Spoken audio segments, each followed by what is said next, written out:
Introduction. Traversing the primordial chaos, Qin Fang found himself in a state of panic as a lowly disciple of menial tasks.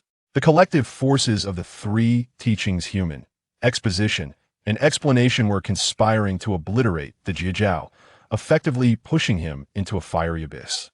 Fortunately, he acquired the Madman system, which rewarded him handsomely for every act of audacity. Ding! Congratulations, host, for vociferously denouncing the Tongtian patriarch as unworthy of being a master. Your cultivation has surged from the 1st to the 9th level of the celestial immortal. Ding! Congratulations, host, for vehemently accusing the primordial venerable one of being a treacherous scoundrel. The power of the sword array has increased 1,000-fold. Thus, after a span of 100,000 years, Qin Fang's cultivation surpassed that of the saints, amassing countless treasures. As the calamity of the function approached, he declared with unwavering resolve, "My Jie shall never accept the decree of divinity." Chapter 1. Master, your teachings are utter nonsense. Qin Fang felt that his demise was imminent. Just a moment ago, he was enjoying a hot pot meal with friends, singing joyfully. In the next heartbeat, he choked and found himself transmigrated into the world of primordial chaos, inhabiting the body of Qin Fang, the most despicable, shameless, and arrogant disciple of Jie. Having merged with the memories of his namesake, he grasped the current predicament. The war of the witches and demons had only just concluded, with the demon emperor fallen and the 12 ancestors of sorcery perished. The former occupant of this body had foolishly believed he could seize an opportunity to eliminate the remnants of the witch and demon factions, only to be met with a swift counterattack that obliterated his soul, leaving only his corporeal form to be returned to the Penglai fairyland. Now, occupying this body and replenishing his soul, he had temporarily survived. Naturally, it would be splendid to ascend as an immortal.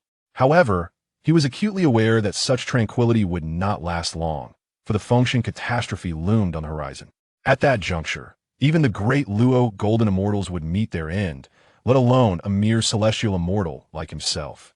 Moreover, the most unfortunate aspect was that he might not even live to witness the function. Calamity death could very well claim him at any moment, all due to a wretched system, a madman system. Having just issued its first task, it threatened his very existence.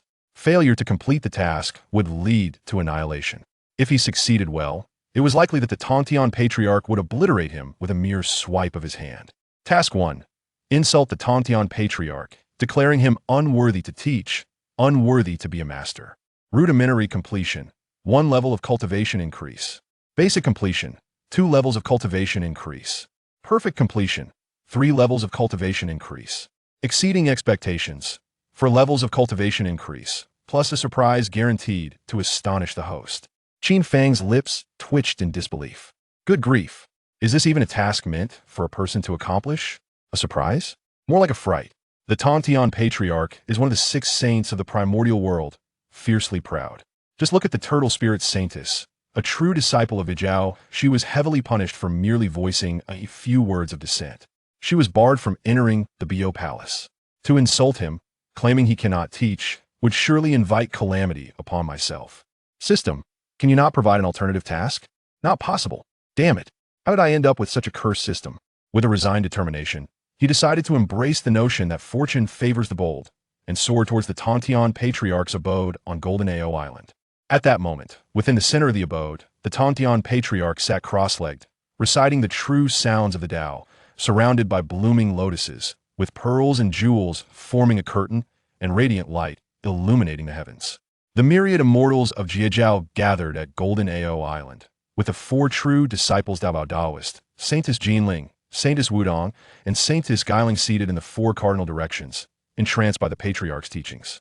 The outer disciples, including Zhao Gongming, the 3 Xiaos, and the 7 accompanying fairies, occasionally appeared enlightened, while others wore expressions of confusion. As the saying goes, the Tao is elusive and formless. Without reaching a certain level of understanding, one cannot grasp the profundity of the Tongtian patriarch's discourse. As for someone like Qin Fang, he was unable to comprehend even a whisper of it. Yet, this mattered little to him. All he needed was to provoke the Tongtian patriarch. Qin Fang halted mid-flight, his dark attire billowing in the wind. With a solemn expression and resolute eyes, he took a deep breath and shouted, "What nonsense is being espoused here?" His voice, amplified by celestial energy, reverberated throughout the entire abode.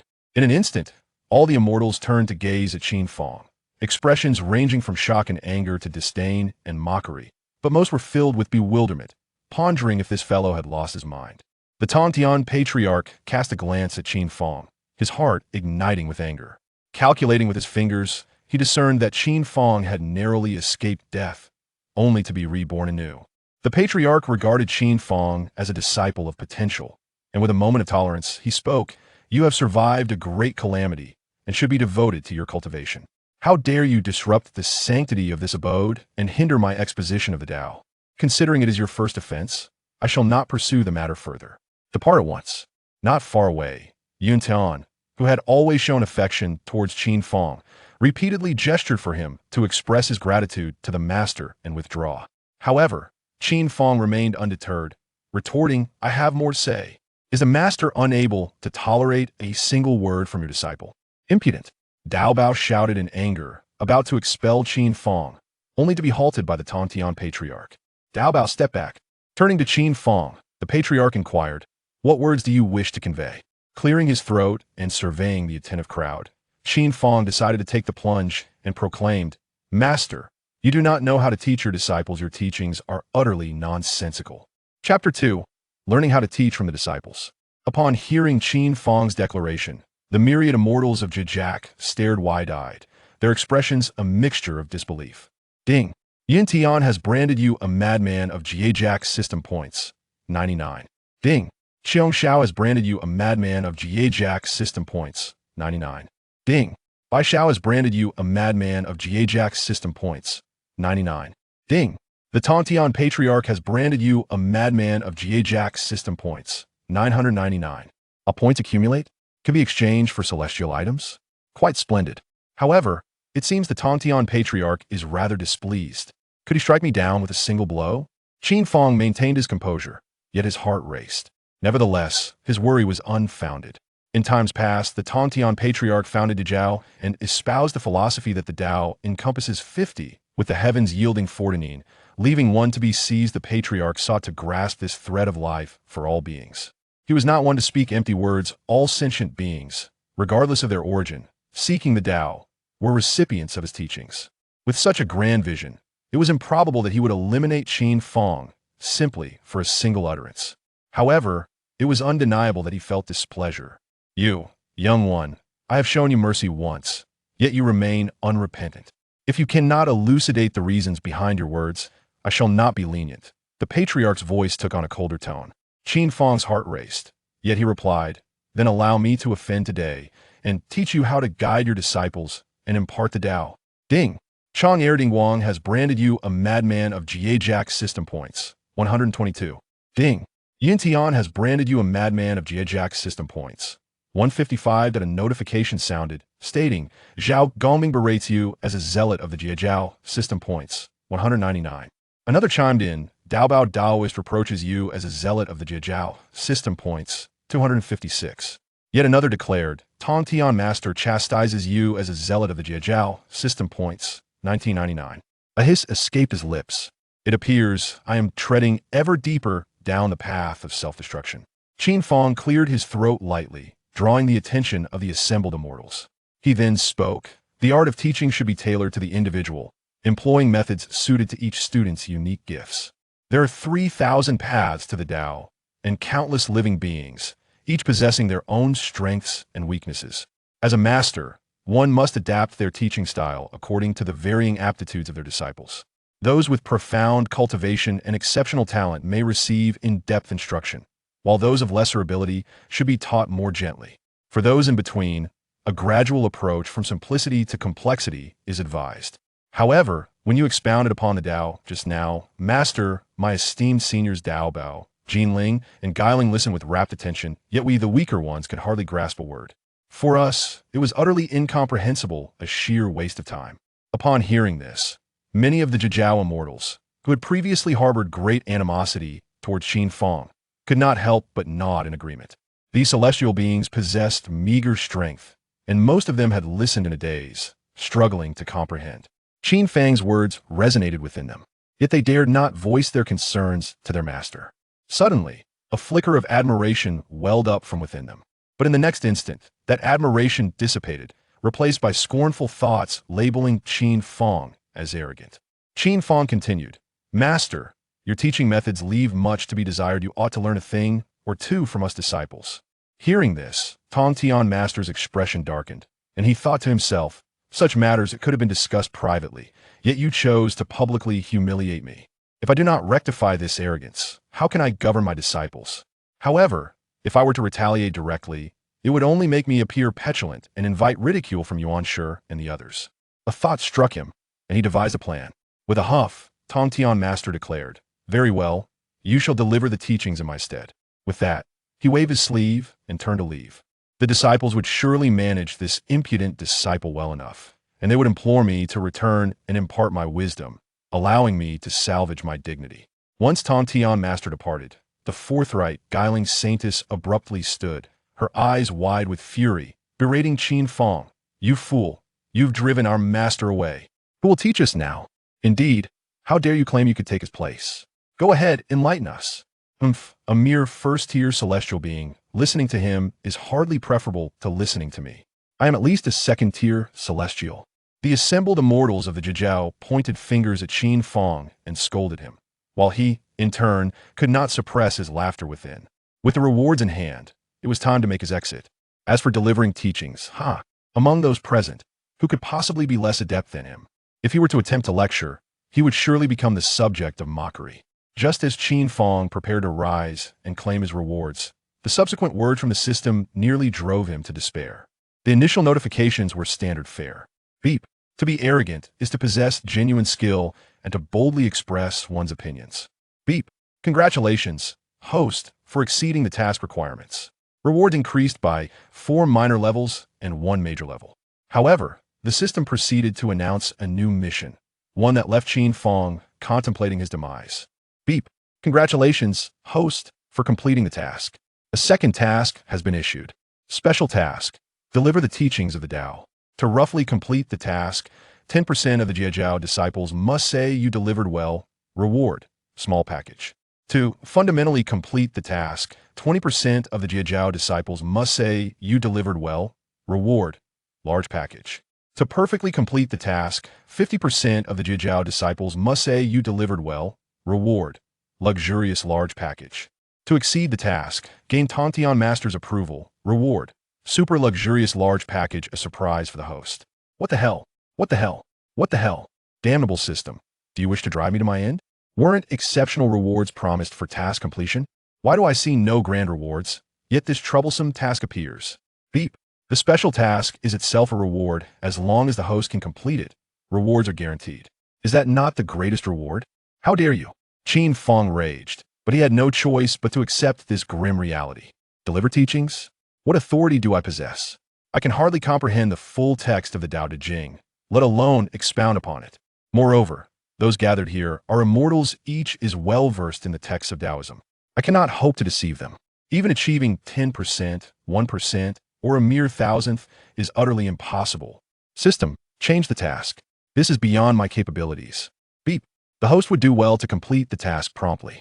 A countdown has begun should the task remain incomplete within a century. The system shall seize the host's essence. Qin Fang was taken aback and then erupted in expletives. Chapter 3. The astonishing breakthrough of the at 9 heavens. The system is the ancestor, the task is the master, and he is but the grandson. A century is but a fleeting moment, and Qin Fang, with no other recourse, could only brace himself for the challenge. Thus, under the watchful eyes of the myriad immortals he soared towards the pinnacle of the dojo. What does Qin Fang intend to do? Could it be that he truly wishes to enlighten us? Such arrogance. He may be oblivious to his own limitations, yet do we not perceive them? Let us see what profound truths he can possibly articulate. Ding. The frog immortal scorns you as of the system points 125. Ding. The snake immortal scorns you as of the system points 125. Ding. The butterfly immortal scorns you as of the system points 125. Among the 3 heavens, Yin Xiao frequently gestured to Qin Fang, urging him to descend swiftly. The youngest, Bi Xiao, felt an urgency in her heart. How could this junior brother be so unaware of the gravity of the situation? The master has permitted you to ascend to speak, and you genuinely dare to do so? Qin Fang, Has your mind been muddled by your cultivation? Hurry down. Bixiao reproached him telepathically. Qin Fang couldn't help but smiled bitterly. Sister Bixiao, I wish it were different.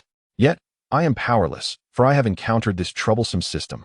With tears unshed, Qin Fang took his place upon the lotus seat of the heavenly teacher, amidst the astonished, bewildered, and enraged gazes of the myriad immortals of the jade beads dangled from a canopy. Countless rays of dawn illuminated the heavens, and purple mist coiled around the celestial mountain. Sitting upright, Qin Fang found himself utterly at a loss for words.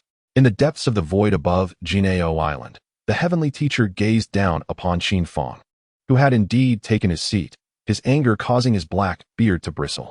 This audacious fool, so brazen as to occupy his sacred seat. Very well. Let me observe what profound truths you can expound. Should you utter mere nonsense, I shall certainly expel you from the ding. You are scorned as of the system. Points 6666. Qin Fang's lips twitched. 6,666 points. He had undoubtedly offended his master gravely. His heart sank as he realized the gravity of the situation. With matters having escalated to this point, he could only adopt a dead pig does not fear boiling water mentality. After a moment of silence upon the lotus seat, Qin Fang found himself at a loss for words, yet remaining silent was not an option. Perhaps he could begin with some nonsensical discourse, and after receiving his reward, glean some insight into the profound truths, thereby deceiving them. Clearing his throat, he spoke. I shall commence my discourse. Esteemed brothers and sisters, please lend me your ears. Thus began Qin Fang's lengthy exposition of the so-called profound truths, which would stretch on for a century. The myriad immortals of the had already resolved in their hearts that, regardless of what Qin Fang might say, they would vocally refute him. Given their realms, countering Qin Fang's declarations would be an effortless endeavor. However, as Qin Fang began to speak, they were all left dumbfounded, their ears filled with incomprehensible chatter. Qin Fang, while uttering words that even he could not grasp, collected his rewards, hoping to glean some profound truths from them to navigate the challenges before him. All he needed was for 10% of the celestial audience to declare that he spoke well. Upon checking his task rewards, he clicked to claim them. Suddenly, a radiant white celestial light enveloped him, forming concentric circles of luminous halos that rippled outward like waves in water. Subsequently, Qin Fang's cultivation surged dramatically. 1 year later, he ascended from the first to the second level of the celestial immortal realm. Instantly, the white halos expanded in size. The myriad celestial beings of the gazed in astonishment at this spectacle. What was happening? How could this young man's cultivation have skyrocketed to the second level of the celestial immortal realm? Achieving such a level typically required thousands, if not tens of thousands, of years of arduous practice. How could he ascend from the first to the second level in merely a decade? Yet, what transpired next left everyone in utter shock. Qin Fang's aura grew increasingly formidable, the white celestial light becoming ever more brilliant and dazzling. 2 years later, he reached the third level of the celestial immortal realm. In 5 years, he attained the third level. After 10 years, he progressed to the fourth level, and after 15 years, he achieved the fifth level. 50 years later, Qin Fang's cultivation had soared to the ninth level of the celestial immortal realm. The celestial beings of the were wide-eyed, filled with disbelief. How could this be possible? This was unfathomable. Not only the ordinary celestial beings, but even the 7 celestial attendants, the 3 heavens, Zhao Gongming, and the 4 esteemed disciples of the master of the celestial teachings, Duo Bao, Jin Ling, Gui Ling, and Wu Dang, were all struck with astonishment. To elevate 9 levels in 50 years was simply beyond comprehension. Duo Bao, renowned for his exceptional talent among the celestial beings, had taken 10,000 years to break through to the 9th level of the celestial immortal realm, which was already considered terrifying. Yet, Qin Fang had accomplished this feat in a mere 50 years. The shock on Duo Bao's face had yet to fade when an even more astonishing event unfolded. Another 50 years passed, and Qin Fang's celestial essence surged exponentially, the powerful white halo expanding from a diameter of 10,000 miles to a staggering 100,000 miles. He reached the first level of the true immortal realm. In the span of a century, Qin Fang's cultivation had advanced from the first level of the celestial immortal realm to the first level of the true immortal realm. His aura had increased by several hundredfold. The celestial beings of the were left speechless, scarcely daring to breathe, their eyes fixed on Qin Fang amidst the white celestial halo. To break through 9 levels and achieve a significant realm advancement within a century was a rarity throughout history. The Holy Mother of Gui Ling rubbed her eyes in disbelief, gazing at Qin Fang in astonishment. The lifespan of an immortal is exceedingly prolonged, A century for an ordinary person constitutes a lifetime, yet for an immortal, it may merely equate to the duration of a meal.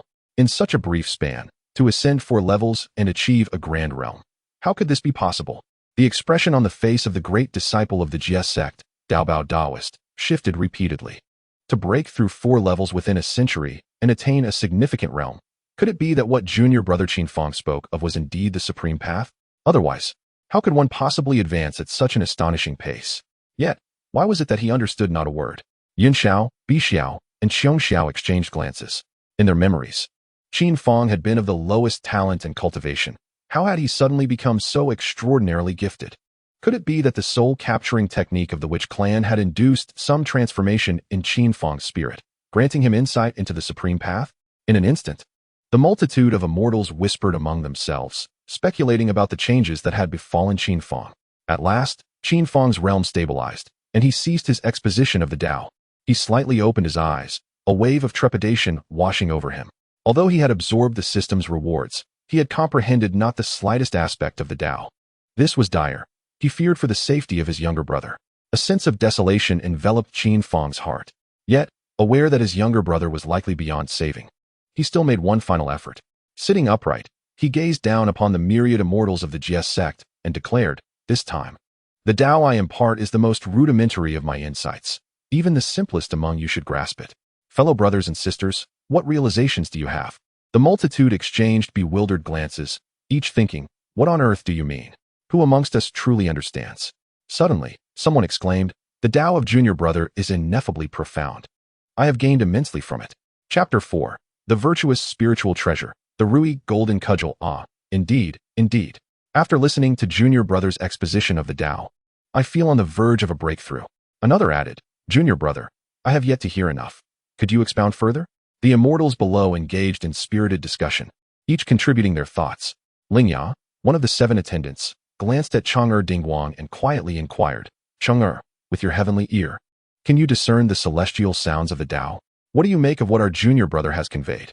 Chang'er Dingguang's lips twitched. He thought to himself, "I wish to express that I understood nothing at all. Yet, could he articulate such a sentiment? No. Consider this," he mused. Junior brother has ascended 4 levels in a century, rising from the first heaven of the celestial realm to the first heaven of the true immortal realm. It is clear he has grasped an exceptional Tao. Moreover, so many of our peers claim to comprehend it.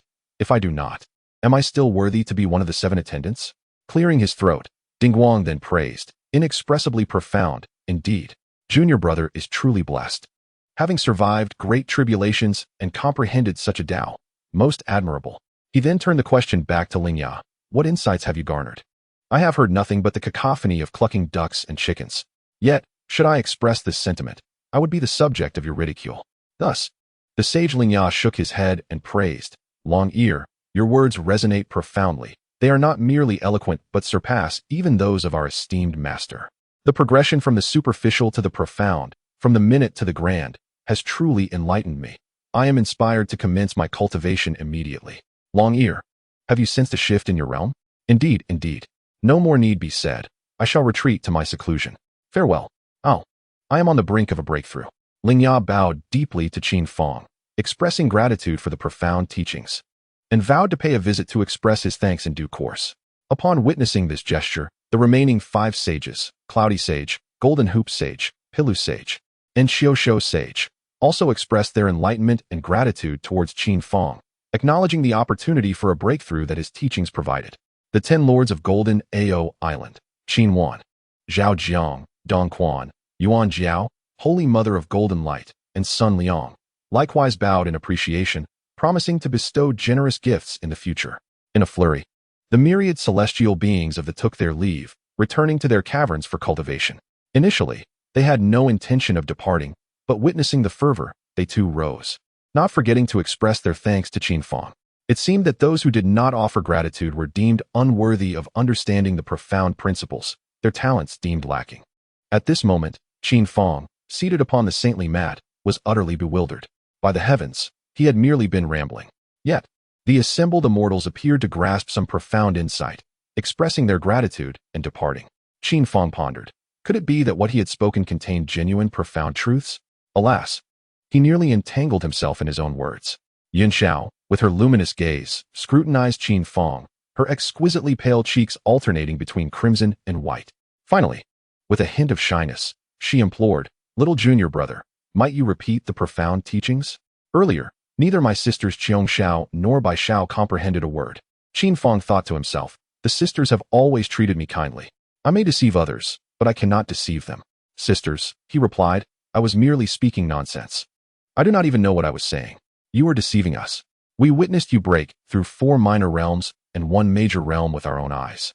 The youngest, Bai Xiao, retorted fiercely, "After all the kindness we've shown you, now that you have grasped the profound, you refuse to share it with us again. I have truly misjudged you."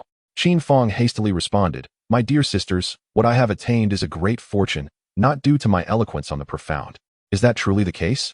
I swear, if I utter a single falsehood, may the heavens strike me down with lightning." The 3 sisters exchanged glances. Ding. Yin Xiao scolds you as a madman of the system points 355. Ding. Bai Xiao scolds you as a madman of the system points 355. Ding. Tongtian master scolds you as a madman of the system points 2999. Qin Fang, I have laid bare the truth before you, yet you still choose to berate me. What is worse, even the master has overheard. Ding. The master of the heavenly sect scorns you as a deluded disciple. System points 3999. Ding. The master of the heavenly sect scorns you as a deluded disciple. System points 4999. Qin Fang's lips twitched. Surely, this cannot end in disaster? Above the Golden Ao Island, the master of the heavenly sect was infuriated, his beard standing on end. All of his disciples, not only deceived by this impudent rascal, bowed in gratitude, claiming that his words were superior to their own teachings.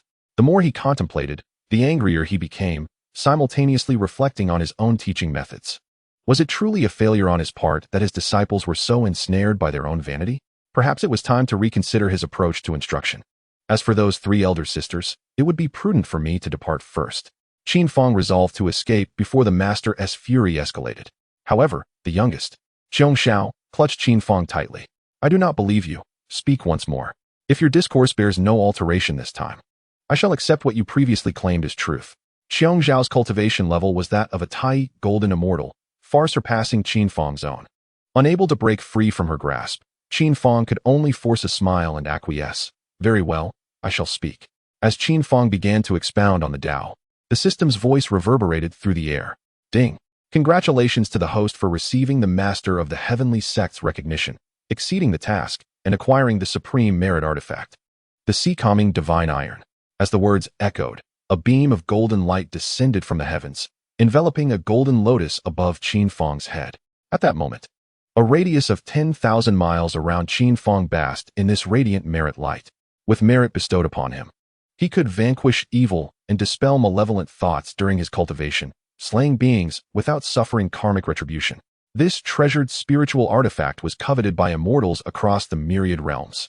Yun Xiao, Bai Xiao, and Qiong Xiao were utterly astounded, their eyes wide and mouths agape, as if they could fit 7 or 8 eggs within. Upon the proclamation of the Tao by their junior brother, the heavenly laws had bestowed such a precious treasure. Naturally, Qin Fang felt a surge of joy within. Yet observing the expressions of the 3 sisters, he understood it was likely a misunderstanding. With a twitch of his lips, he addressed them. Elder sisters, I must insist this was a mere coincidence. Do you believe me?" Chapter 5. You immortals are truly foolish, what say you? The 3 sisters echoed in unison. Qin Fang opened his mouth, intending to clarify, but the fervent gazes of the 3 sisters extinguished his resolve. Just then, the system's voice resounded once more. Ding. New task generated. Task. Within 3,000 years, awaken the myriad immortals of the Jie Sect by proclaiming, "You fools have been deceived by me. Awaken at once." The task was roughly completed. For 10 disciples of the, a reward of a small gift package was granted upon the enhancement of their cultivation. For 20 disciples, a large gift package was bestowed upon basic task completion. For 50 disciples, a luxurious gift package was awarded for perfect task fulfillment. For those who exceeded expectations, a severe reprimand of the was mandated, alongside the elevation of this cultivation, with the expectation that they would acknowledge the previous teachings as mere folly, resulting in the granting of a super luxurious gift package, sure to astonish the host. Qin Fang cursed inwardly. System, may your ancestors be cursed. Just look at the absurd tasks you have issued. I am amidst the gravest moment of this teachings, deceiving the myriad celestial beings. If this matter leaks out, What face will the celestial beings have left? I cannot even hide this incident. And now you expect me to publicly denounce the celestial beings, proclaiming, you fools have all been deceived. Awaken to the truth. Moreover, you want them to admit that my previous teachings were nonsense? Huh. System, come forth. I guarantee I will not spare you. Qin Fang berated until his throat grew dry. Yet the system remained unresponsive. With a long sigh, he lamented his misfortune of being burdened with such a pitiful system. Truly, the heavens conspired against him, driving him to madness. Resolutely, he decided to accept the task. He directed his gaze towards the, inhaling deeply. Sisters, I have something to share with you. They blinked their beautiful eyes, focusing intently on Qin Fang. He took a deep breath and declared, you foolish ones. I have already informed you that my previous proclamations were mere nonsense. Awaken to the truth. Upon hearing this, they were momentarily stunned, their expressions shifting dramatically. Ding. Yunxiao curses you as of the system points awarded, 1255. Ding. Zhao Gongming curses you as of the system points awarded, 1299. Ding. Daobao Daoist curses you as of the system points awarded, 5056. Eldest sister Yunxiao and second sister Bixiao managed to contain their inner fury, but the youngest sister Qiongxiao could hardly restrain herself. With a resounding crash, a formidable celestial essence erupted from her being. A green celestial sword floated above her head, radiating a sword light that spanned 10,000 miles, a chilling aura of murder suddenly manifesting. What did you just say? Qiongxiao's murderous intent was palpable, causing Qin Fang to shudder. Hurry, Qiongxiao's sister. I must confess that my previous teachings were indeed mere folly. To express my contrition, I have prepared a gift for you. Humph. What gift could a mere true celestial like you possibly offer? Although Qiongxiao's tone was harsh, the sword light abruptly receded. Her beautiful eyes fixated on Qin Fang. System, I wish to draw items from the heavens. Ding. Low-level draw, 1,000 points deducted. Ding. Intermediate extraction, 100,000 points. Ding. Advanced extraction, 1 billion points. Please choose the extraction level, host. Qin Fang glanced at his points. 2,06 million. I choose intermediate extraction. Ding. Extraction complete. Congratulations, host. You have obtained a wondrous orb of light.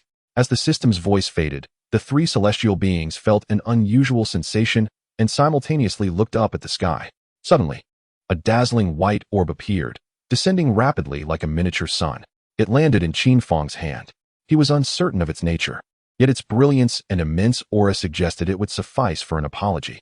Qin Fang presented the orb to Qiongxiao with a cheerful demeanor, saying, Third sister, this is a token of my apology. For me? Qiongxiao was momentarily taken aback, instinctively accepting the orb. Instantly, an overwhelming influx of information surged into her mind. Subsequently, her aura began to undergo a dramatic transformation. She became sharper and more formidable, akin to an unparalleled celestial sword. Her cultivation began to escalate rapidly. Suddenly, dark clouds gathered ominously in the sky, and Yunxiao and Bai Zhao's expressions shifted dramatically as they exclaimed, Is this a tribulation? How can our third sister be on the verge of a breakthrough? Qin Shidi, what exactly is that azure orb? Chapter 6. The Tao Ancestors' junior disciple above the Penglai Immortal Island. Dark clouds loomed. The myriad immortals of the observed this spectacle, whispering among themselves. This is a tribulation. Who is undergoing it? Look, it's Qiongxiao. She's about to face her tribulation. What? How can it be Qiongxiao? Didn't she just undergo the Tai Thunder Tribulation 1,000 years ago and ascend to the Tai Golden Immortal rank? Even with her exceptional talent, it should take over 100,000 years to face the second Tai Thunder Tribulation, ascending to the second tier of Tai Golden Immortal. Why has the tribulation descended so swiftly? Qiongxiao shares a close bond with Qin Fang. Perhaps he has provided her with special guidance, imparting profound teachings that enabled her transformation. This is quite possible. As the myriad immortals conversed, the thunderclouds in the sky thickened ominously. Finally, a thunderbolt, as thick as a barrel, struck Qiongxiao fiercely. Surrounding her, an azure sword radiance shielded her from the thunder column. The two forces held each other momentarily. Suddenly, the azure sword radiance surged, cleaving through the thunder column. The sky erupted with dazzling arcs of lightning, instilling awe in the hearts of the myriad immortals. The thunder column was actually split apart. Qiongxiao's sword light is astonishingly sharp. How has she become so formidable in an instant? Look at Qiongxiao's cultivation. At this moment, an abundance of celestial energy began to converge upon her. Qiongxiao's cultivation soared, reaching the second tier of Tai Golden Immortal. In the celestial realm of the Tai Golden Immortal, Time hastily passed, and Xiongzhao's cultivation ascended to the 8th level of Tai Golden Immortal. This was truly astounding. Simultaneously, the skies darkened, as if provoked, with the thunder clouds thickening ominously. The world dimmed. Thunder rumbled.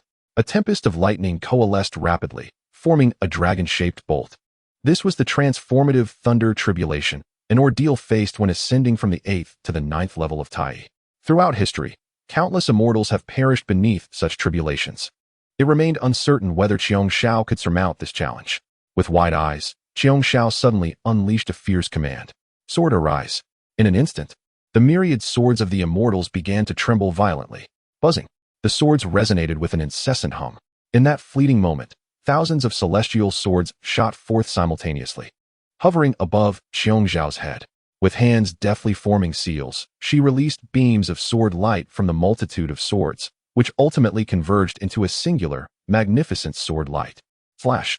Xiongzhao uttered a soft command as the radiant blade cleaved towards the transformative thunder tribulation. Instantly, the tribulation shattered, and the dense thunderclouds were split apart. With a single stroke, Xiongzhao vanquished the thunder tribulation, and the torrents of lightning surged into her being. Thank you, esteemed brothers and sisters, for your assistance. Xiongzhao expressed with a graceful bow to all directions.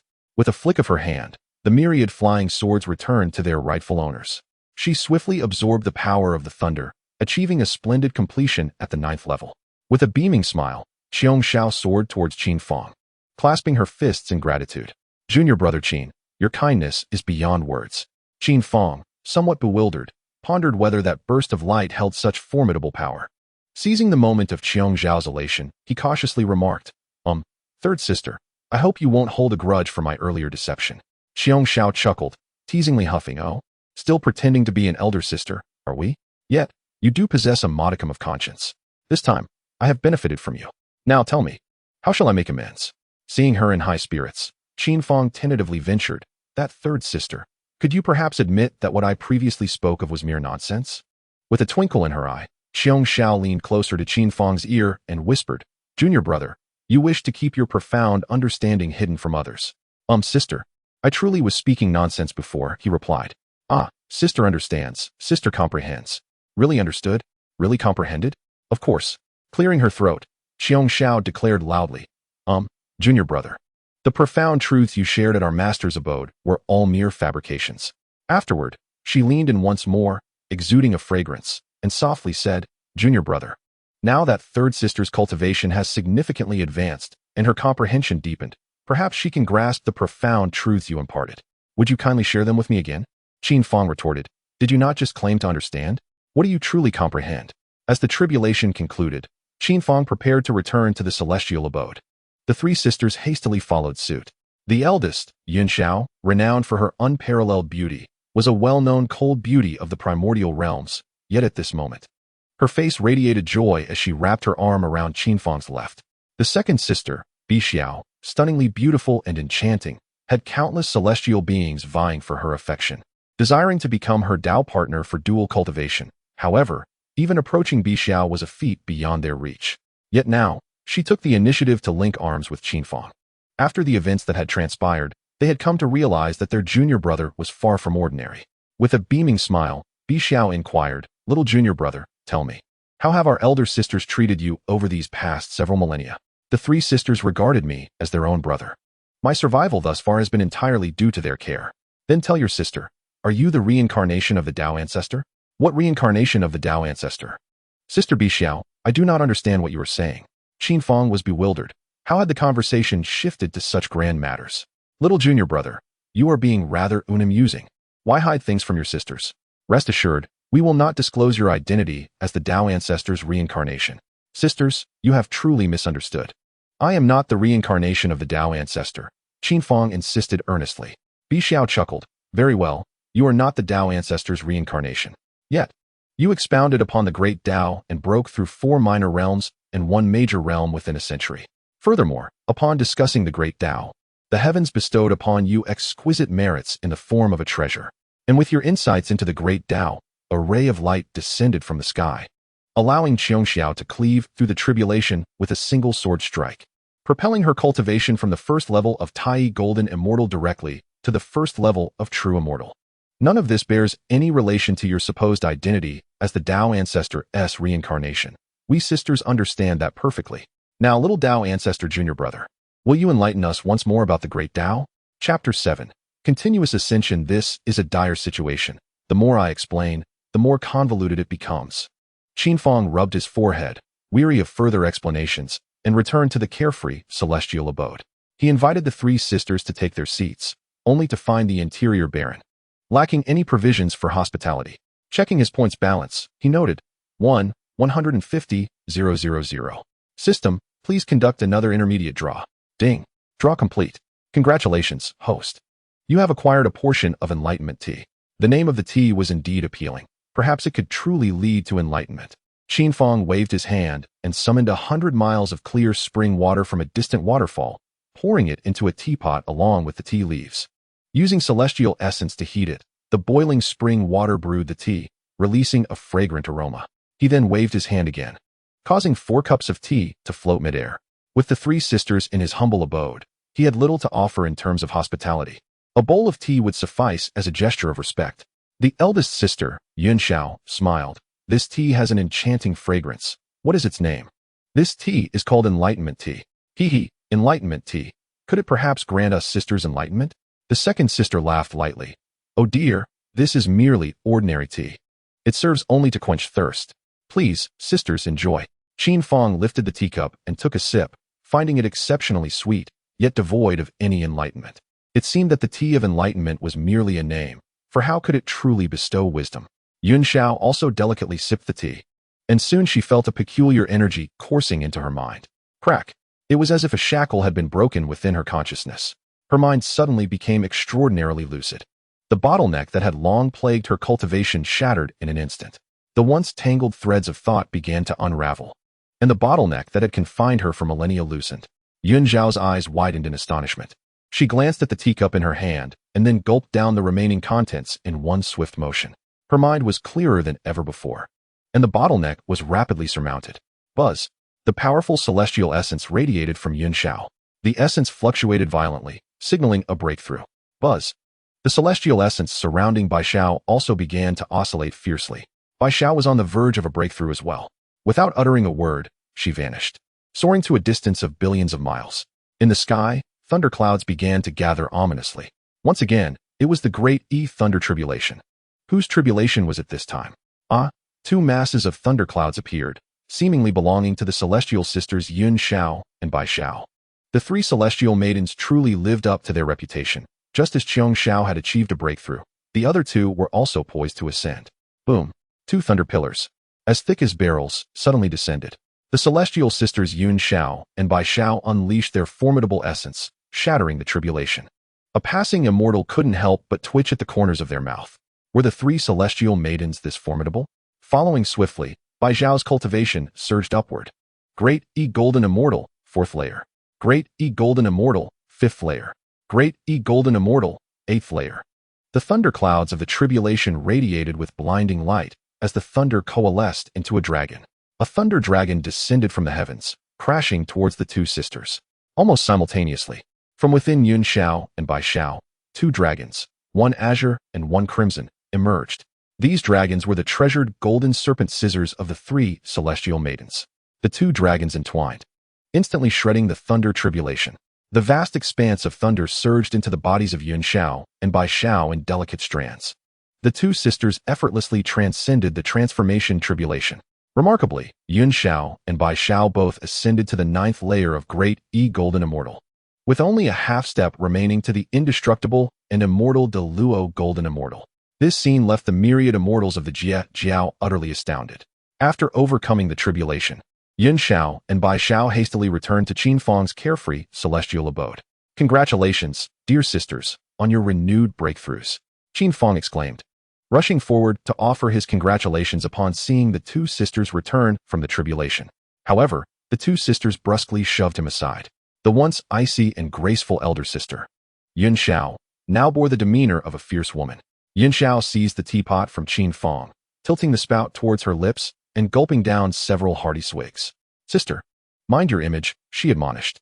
Baishao lunged forward to snatch the teapot, biting the spout and drinking greedily. Sisters, please, do not fight over it. Hiccuped the youngest, Xiong Xiao, who also attempted to seize the teapot. Yet, as she opened her mouth, a torrent of tea spilled forth, revealing the extent of her previous indulgence. Gulp, gulp. In an instant, the entire pot was emptied. Where has it gone? Bring me another pot. The three sisters turned their eyes towards Qin Fang in unison, their voices harmonizing. All right, Qin Fang thought, feeling a shiver run down his spine. When did his brewed tea become so sought after? The three sisters were all clamoring for it. Qin Fang brewed another pot, the fragrance wafting through the air. But before he could even finish, the three sisters surged forward. Yinxiao shoved her sisters aside with a forceful push, biting the teapot and taking a deep draught, consuming most of the tea. Sister, how shameless! Bai Xiao exclaimed, wresting the teapot from Yinxiao's grasp and taking a substantial sip herself. Xiong Xiao then snatched the teapot, tilting it towards her mouth, only to find not a drop remained. Another pot, please, she insisted, extending the teapot back towards Qin Fang, with the corners of his mouth twitching. Qin Fang prepared yet another brew. However, before it was fully steeped, the three sisters were already gearing up for another round. The tension in the air made Qin Fang's heart race. As a minor celestial being, even the slightest disturbance could shatter his soul. Observing the sisters' escalating fervor, he hastily tossed the teapot away. In an almost synchronized motion, the three sisters lunged for it, their hands grasping the teapot simultaneously. I am the eldest. I shall drink first, Yinxiao declared. But you have already drunk twice. It is my turn now, retorted Xiong Xiao, her eyes glinting with determination as she unleashed a surge of celestial energy. The tea within the pot erupted forth like a torrential downpour. Xiong Xiao opened her mouth wide, inhaling deeply, as if devouring the very essence of the heavens, drawing the cascading tea into her belly. Yun Xiao and Bai Xiao were momentarily stunned before exclaiming in unison. Spit it out. Just as Xiong Xiao was about to respond, a mouthful of tea sprayed forth uncontrollably. Covering her mouth, she mumbled incoherently, I won tea.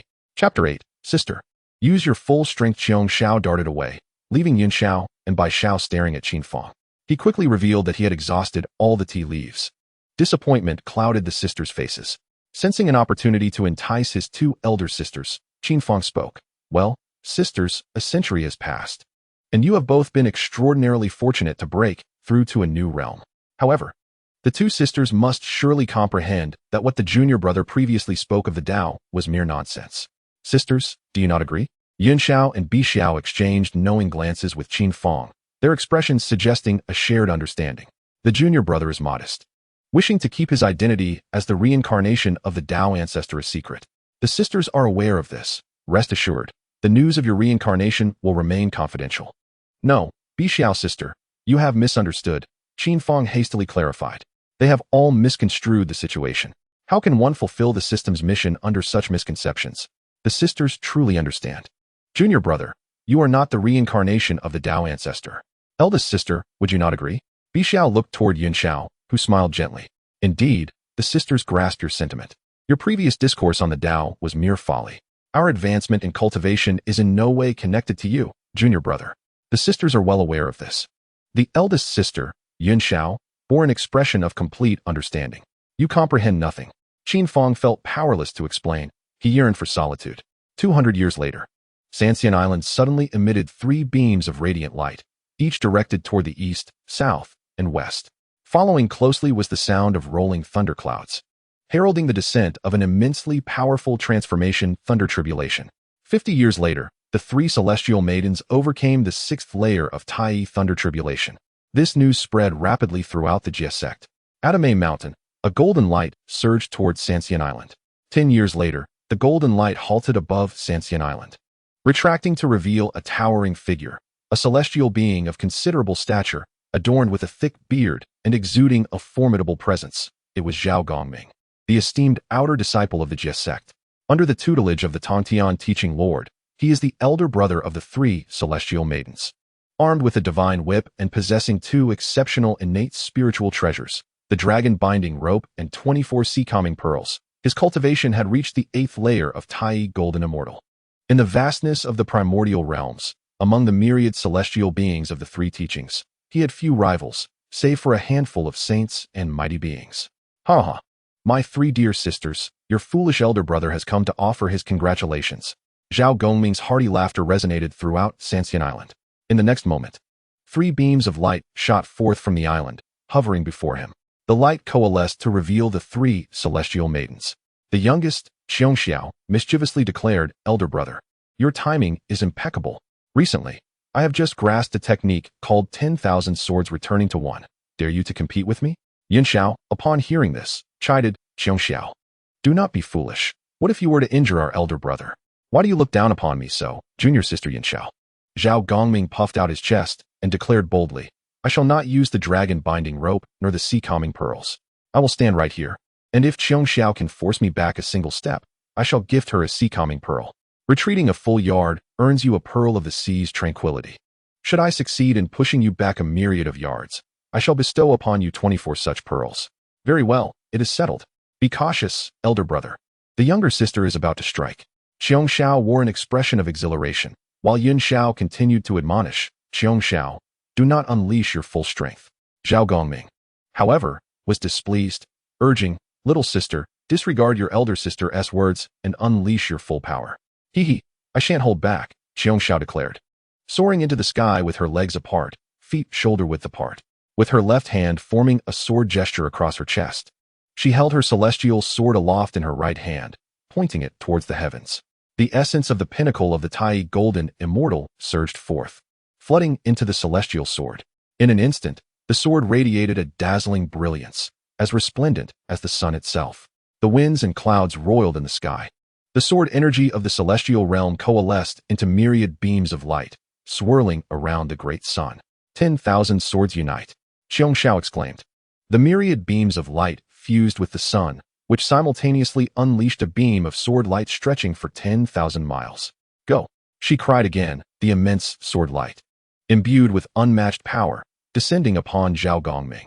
His face turned pale with fear, and disregarding their prior agreement, he flung his left hand, summoning the dragon binding rope, which transformed into a golden dragon to meet the oncoming sword light. Yet, in the next moment, the dragon binding rope was cleaved in two, as the sword light continued its relentless descent towards Zhao Gongming. "Oh my!" Zhao Gongming thoughtlessly released all 24 pearls of the sea's tranquility, sealing the spatial quadrants. The 10,000-mile sword light struck fiercely, shattering the very fabric of space. Zhao Gongming was propelled backward for tens of thousands of meters, while the brilliance of the 24 pearls dimmed, cascading to the ground. "Scatter!" came a commanding voice, and the 10,000-mile sword light erupted into countless specks of white light, the terrifying momentum vanishing without a trace. Zhao Gongming, regaining his composure, was drenched in cold sweat. Yunxiao and Baishao rushed forward, exclaiming, "Elder brother, are you all right?" Zhao Gongming managed a wry smile. "I am fine. It appears my 3 younger sisters have indeed obtained a tremendous fortune. These 24 pearls belong wholly to the 3rd sister. Hee, elder brother, I shall graciously accept them." Xiongxiao began to reach for the pearls, only to be met with a fierce glare from Yunxiao. "Third sister, do not be foolish. The pearls are elder brother's lifeline. You cannot just take them." Xiongxiao stuck out her tongue. "I was merely jesting with elder brother.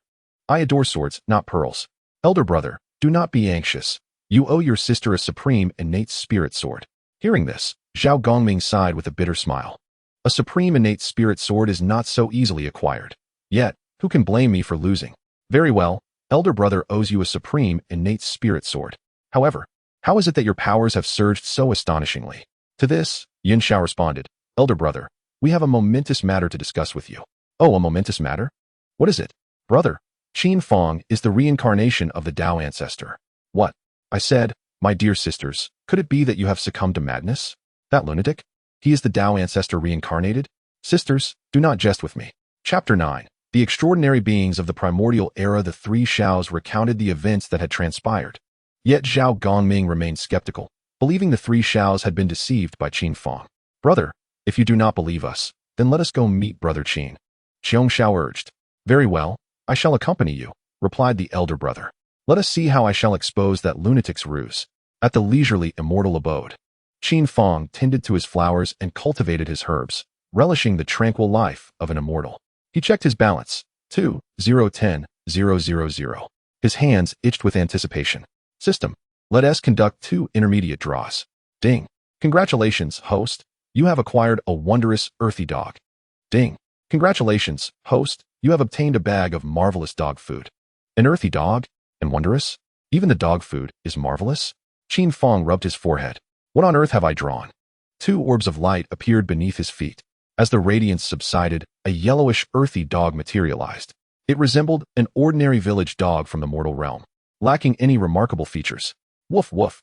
The earthy dog barked twice. Qin Fang patted its head and tore open the marvelous dog food, presenting it to the earthy dog. Come. It's time to eat.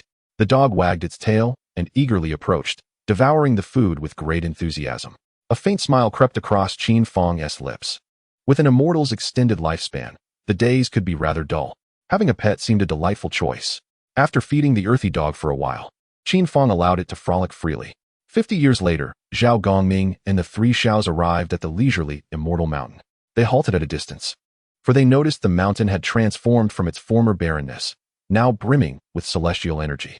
As Zhao Gongming and the three Xiaos inhaled a mere whiff, their celestial essence surged significantly. Zhao Gongming was astounded. Upon closer inspection, he saw the yellow dog voraciously consuming an unknown celestial elixir, from which the rich and pure celestial energy emanated. Zhao Gongming was elated.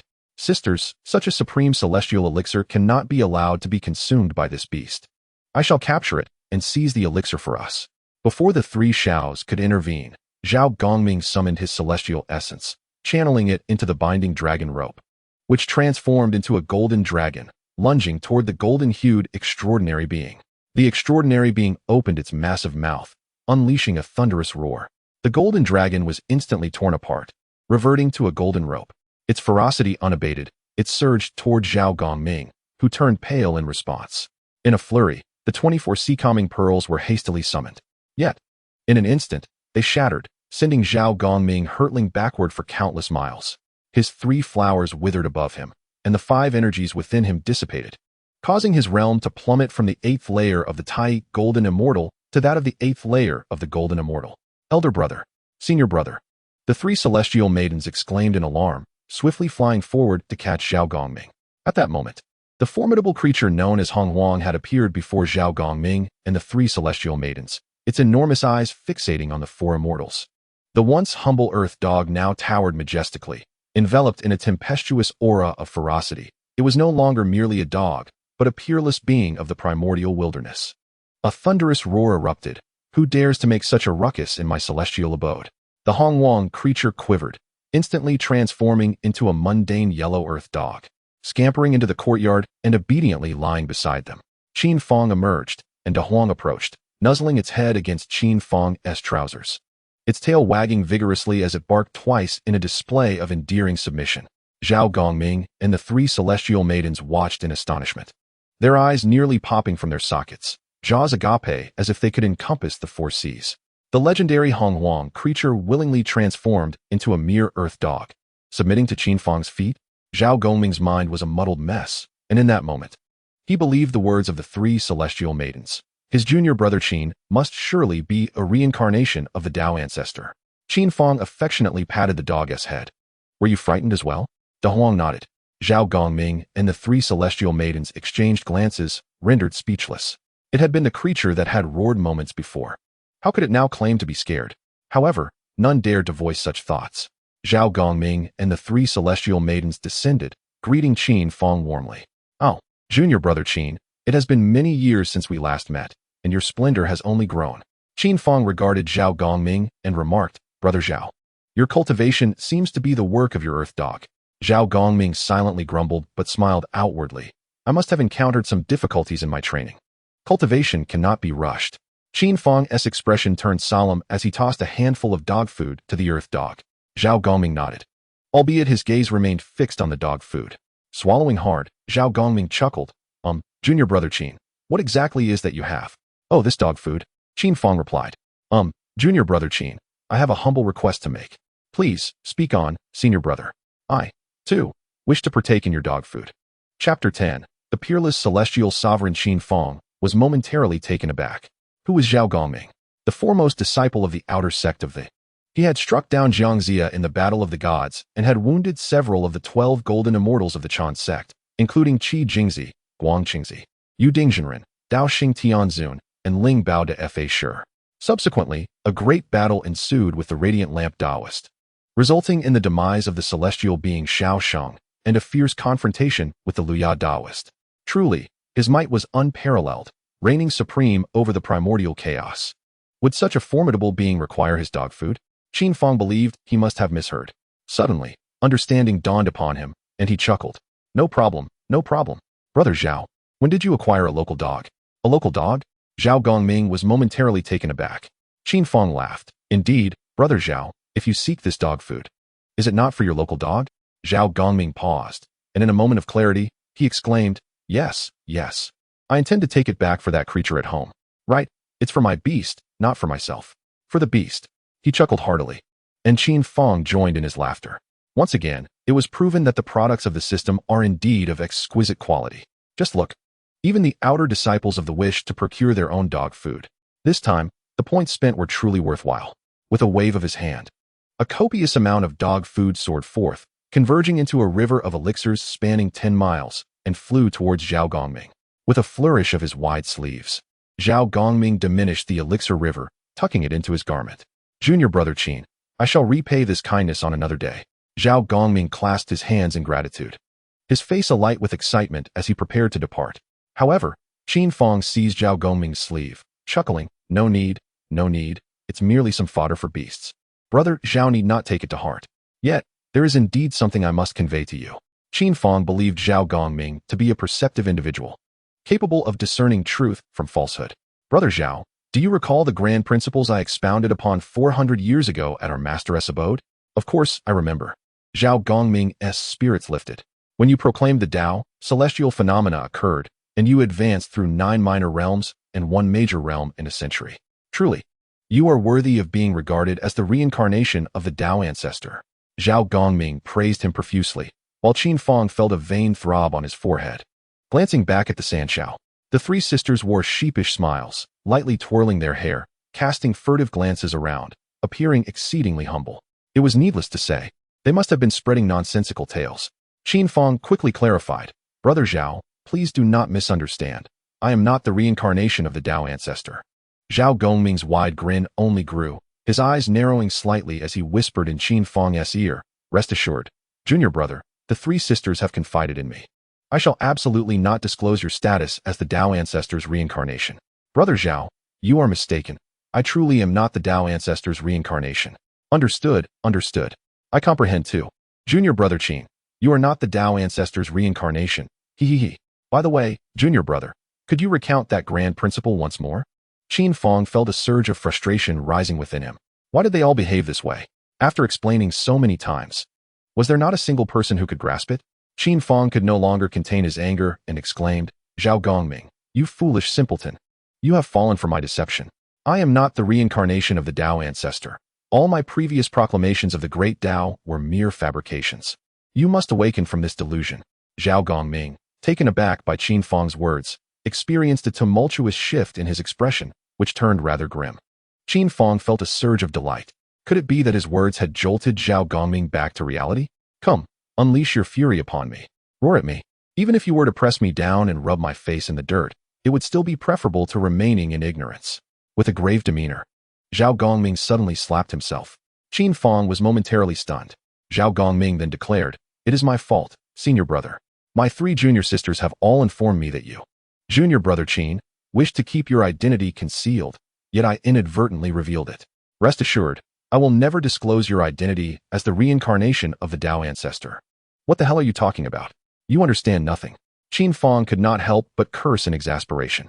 Zhao Gongming, stroking his dark beard, gazed at Qin Fang with a smile, truly embodying the essence of a Tao ancestor's reincarnation, even delivering curses with such vigor. Qin Fang was at a loss for words. He waved his hand dismissively and said, leave me be. I desire solitude.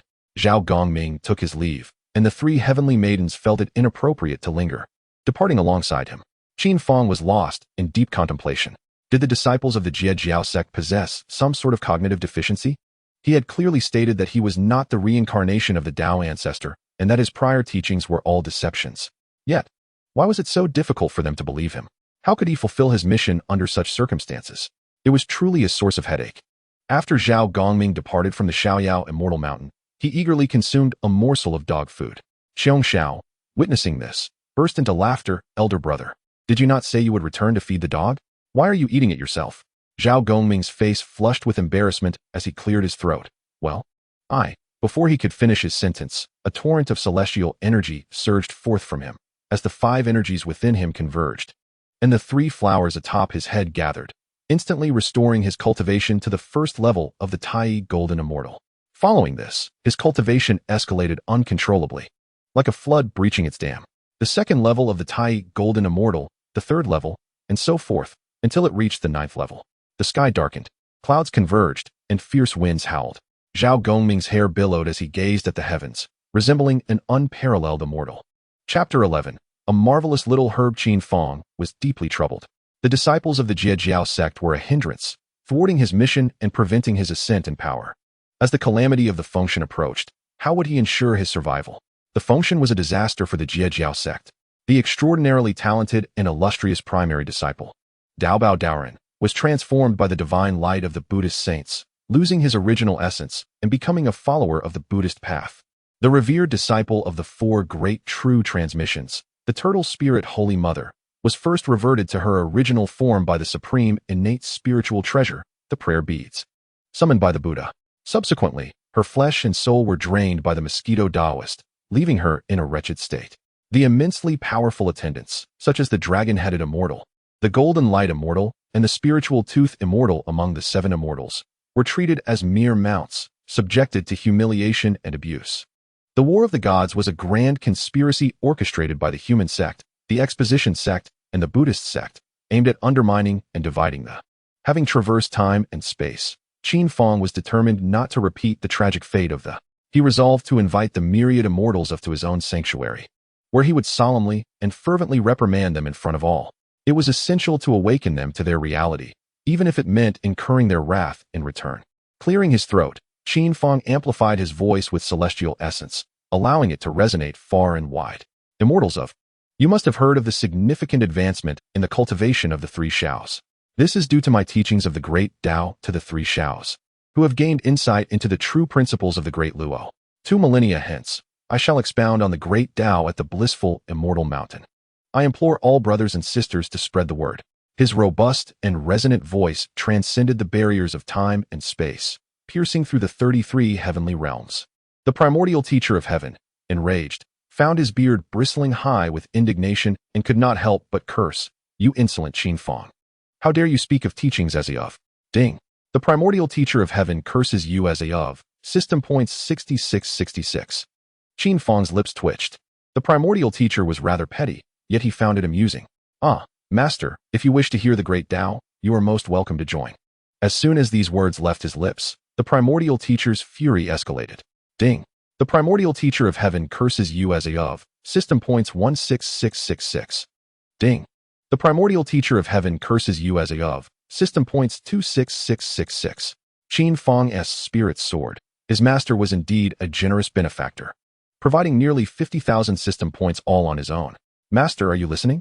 Please do not feel embarrassed. It is perfectly fine if your teachings are lacking.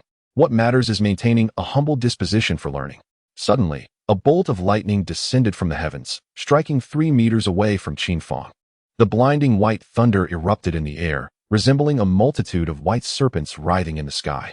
Qin Fang was struck by several of these white lightning serpents, causing his body to convulse uncontrollably. After a considerable time, he regained his composure, vowing not to provoke again. Meanwhile, the system notification echoed in his ears. Ding! The primordial teacher of heaven curses you as a of. System points 66666. Qin Fang chuckled softly. Despite the strike, he had accrued a significant amount of points. Truly, this was fortuitous. The system announced, "Ding! The extraction is complete. Congratulations, host, you have obtained a wondrous little grass." With that, a vibrant green plant appeared before Qin Fang.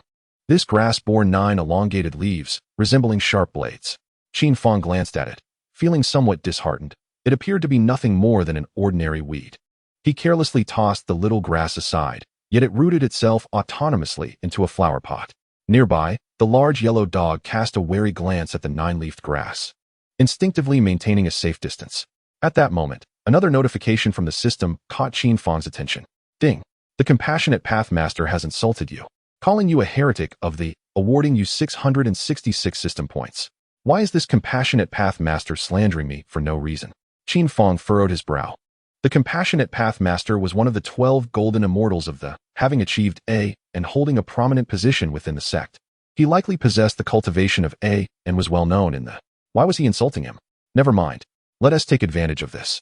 Clearing his throat, Qin Fang continued, our welcomes all, those from our welcome to listen to. Far away, amidst a galaxy billions of miles away, twinkling starlights suddenly illuminated the void. The starlight coalesced into a figure, ambiguous in gender, wielding a pristine jade bottle.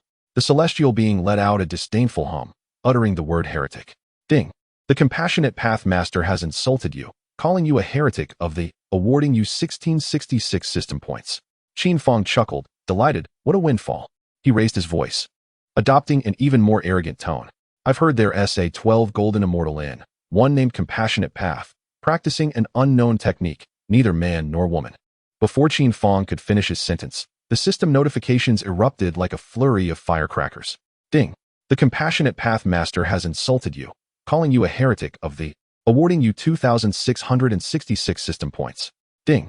The Compassionate Pathmaster has insulted you, calling you a heretic of the, awarding you 3,666 system points. Ding. The Compassionate Pathmaster has insulted you, calling you a heretic of the, awarding you 4,666 system points. Qin Fang was elated beyond measure. The Compassionate Pathmaster was truly generous. How wonderful it would be if all his fellow disciples were equally magnanimous. Meanwhile, billions of miles away, the Compassionate Pathmaster glared furiously, forming hand seals as a colossal rose behind him, towering 10,000 miles high. Heretic, you dare insult me? Witness as I extinguish your spirit. With that, the thousand-armed launched a barrage of strikes, unleashing countless palm imprints like a meteor shower. Traversing the vast emptiness towards Qin Fang's realm, the carefree, immortal mountain. Chapter 12. A single blade of grass can slay immortals and deities. The myriad palm imprints were poised to strike Qin Fang's domain. At that moment, one of the 9 leaves of the small grass in the courtyard suddenly stood erect. Following this, a beam of sword energy shot into the sky. The sword energy, blindingly white, instantaneously extended for billions of miles. The myriad palm prints were pierced by a single sword strike, exploding into a shower of starlight. With an unmatched momentum, the sword energy transcended the barriers of time and space, cleaving its way to the presence of the Compassionate Voyager. The Voyager did not even have time to react. The 3 flowers atop his head were instantly severed, and the 5 energies within him became chaotic. His cultivation plummeted from the first level of the Tai Golden Immortal to the first level of the Golden Immortal. The sword energy then erupted within the Compassionate Voyager's body, leaving him riddled with countless wounds. His entire celestial power was utterly wasted, and he plummeted rapidly to the ground. A century later, with a resounding crash, he landed in Qin Fang's courtyard. What? You wretched mutt, have you broken something again? Qin Fang exclaimed, hearing the commotion outside.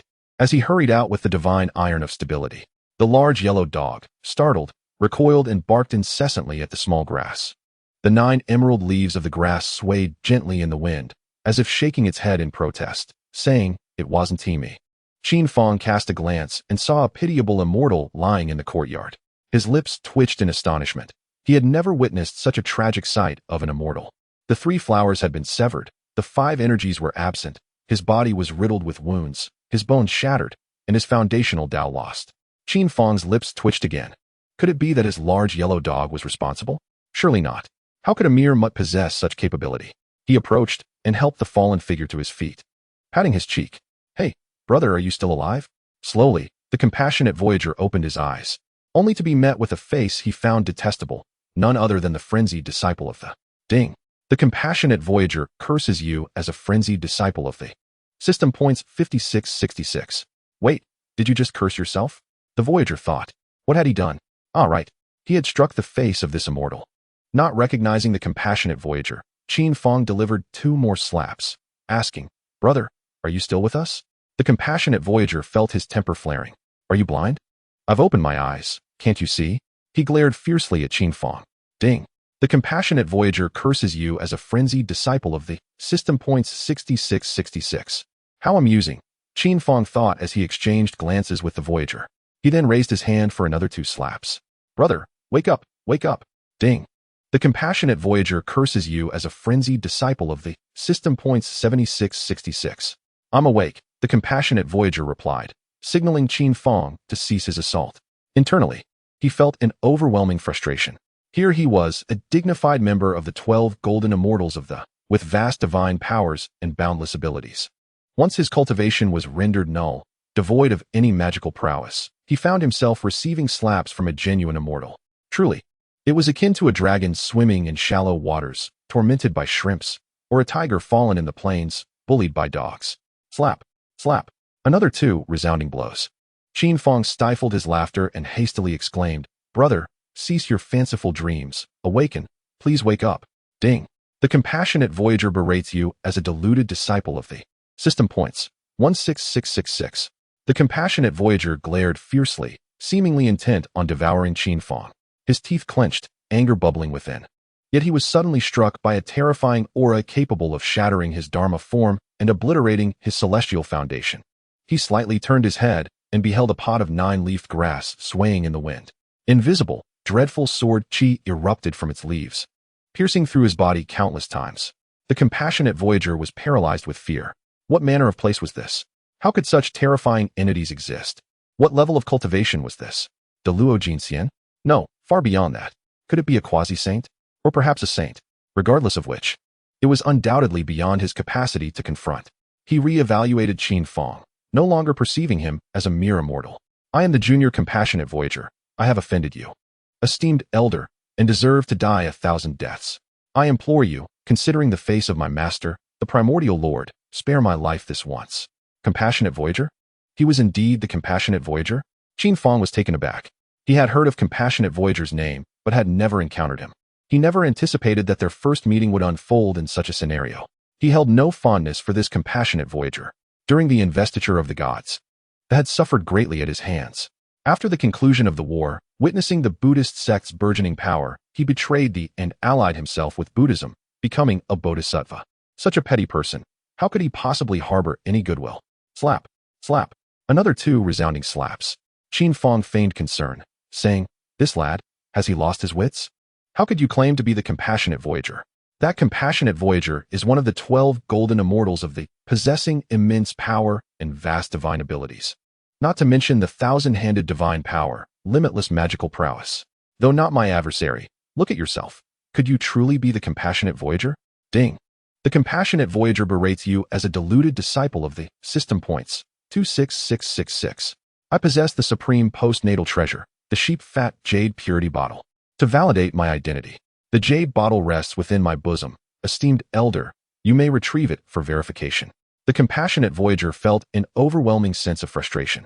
Who claimed that Qin Fang was merely a true immortal? Truly a grave misjudgment for the Tai golden immortal. Postnatal treasure? Sheep fat jade purity bottle? A flicker of intrigue ignited within Qin Fang. This sheep fat jade purity bottle was forged merely 3 years after the creation of the primordial chaos. Sculpted from a fine jade beneath Kunlun Mountain by the Old Lord, capable of overturning yin and yang. It was this very bottle that Sun Wukong used to topple the ginseng fruit tree of Zhen Yuanzi. Such a fine object has been utterly wasted in the hands of Zihong. Qin began to explore Zihong's possessions and uncovered a palm-sized, milky white vial. Utilizing his divine sense, Qin discovered that the space within the jade vial was vast, capable of containing water from the 4 seas. It was indeed a remarkable treasure. Qin tucked the sheep fat jade vial into his bosom. With a sharp clap, he struck Zihong twice, pointing at his nose and scolding, "You scoundrel! How dare you steal the sheep fat jade vial from Taoist Zihong? No wonder you've ended up in such a state. You deserve it." Zihong was so enraged he nearly spat blood. Had he not suffered severe injuries, his cultivation diminished. He would have knelt to beg for mercy. With his status as a Tai golden immortal, he could have proven he was indeed Zihong, right? "Senior, how must I prove myself for you to believe I am Zihong? No matter what, I cannot trust you." Zihong was taken aback. What did it mean that he could not be believed at all? Realizing he had misspoken, Qin coughed lightly and said, "Well, I do not care about your grievances with Zihong. However, you have collapsed in my home and soiled my lawn. How will you compensate for that?" Qin's gaze was piercing, as if he were eyeing a plump sheep.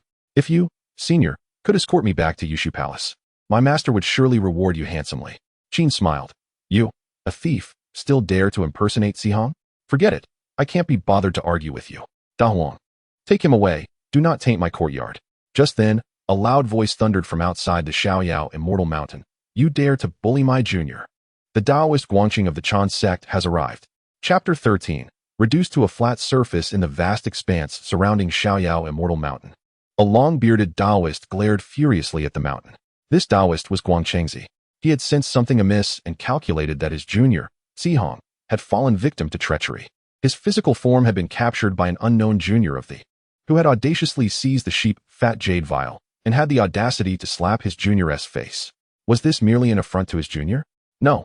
It was an affront to the dignity of the 12 golden immortals of the Qin sect.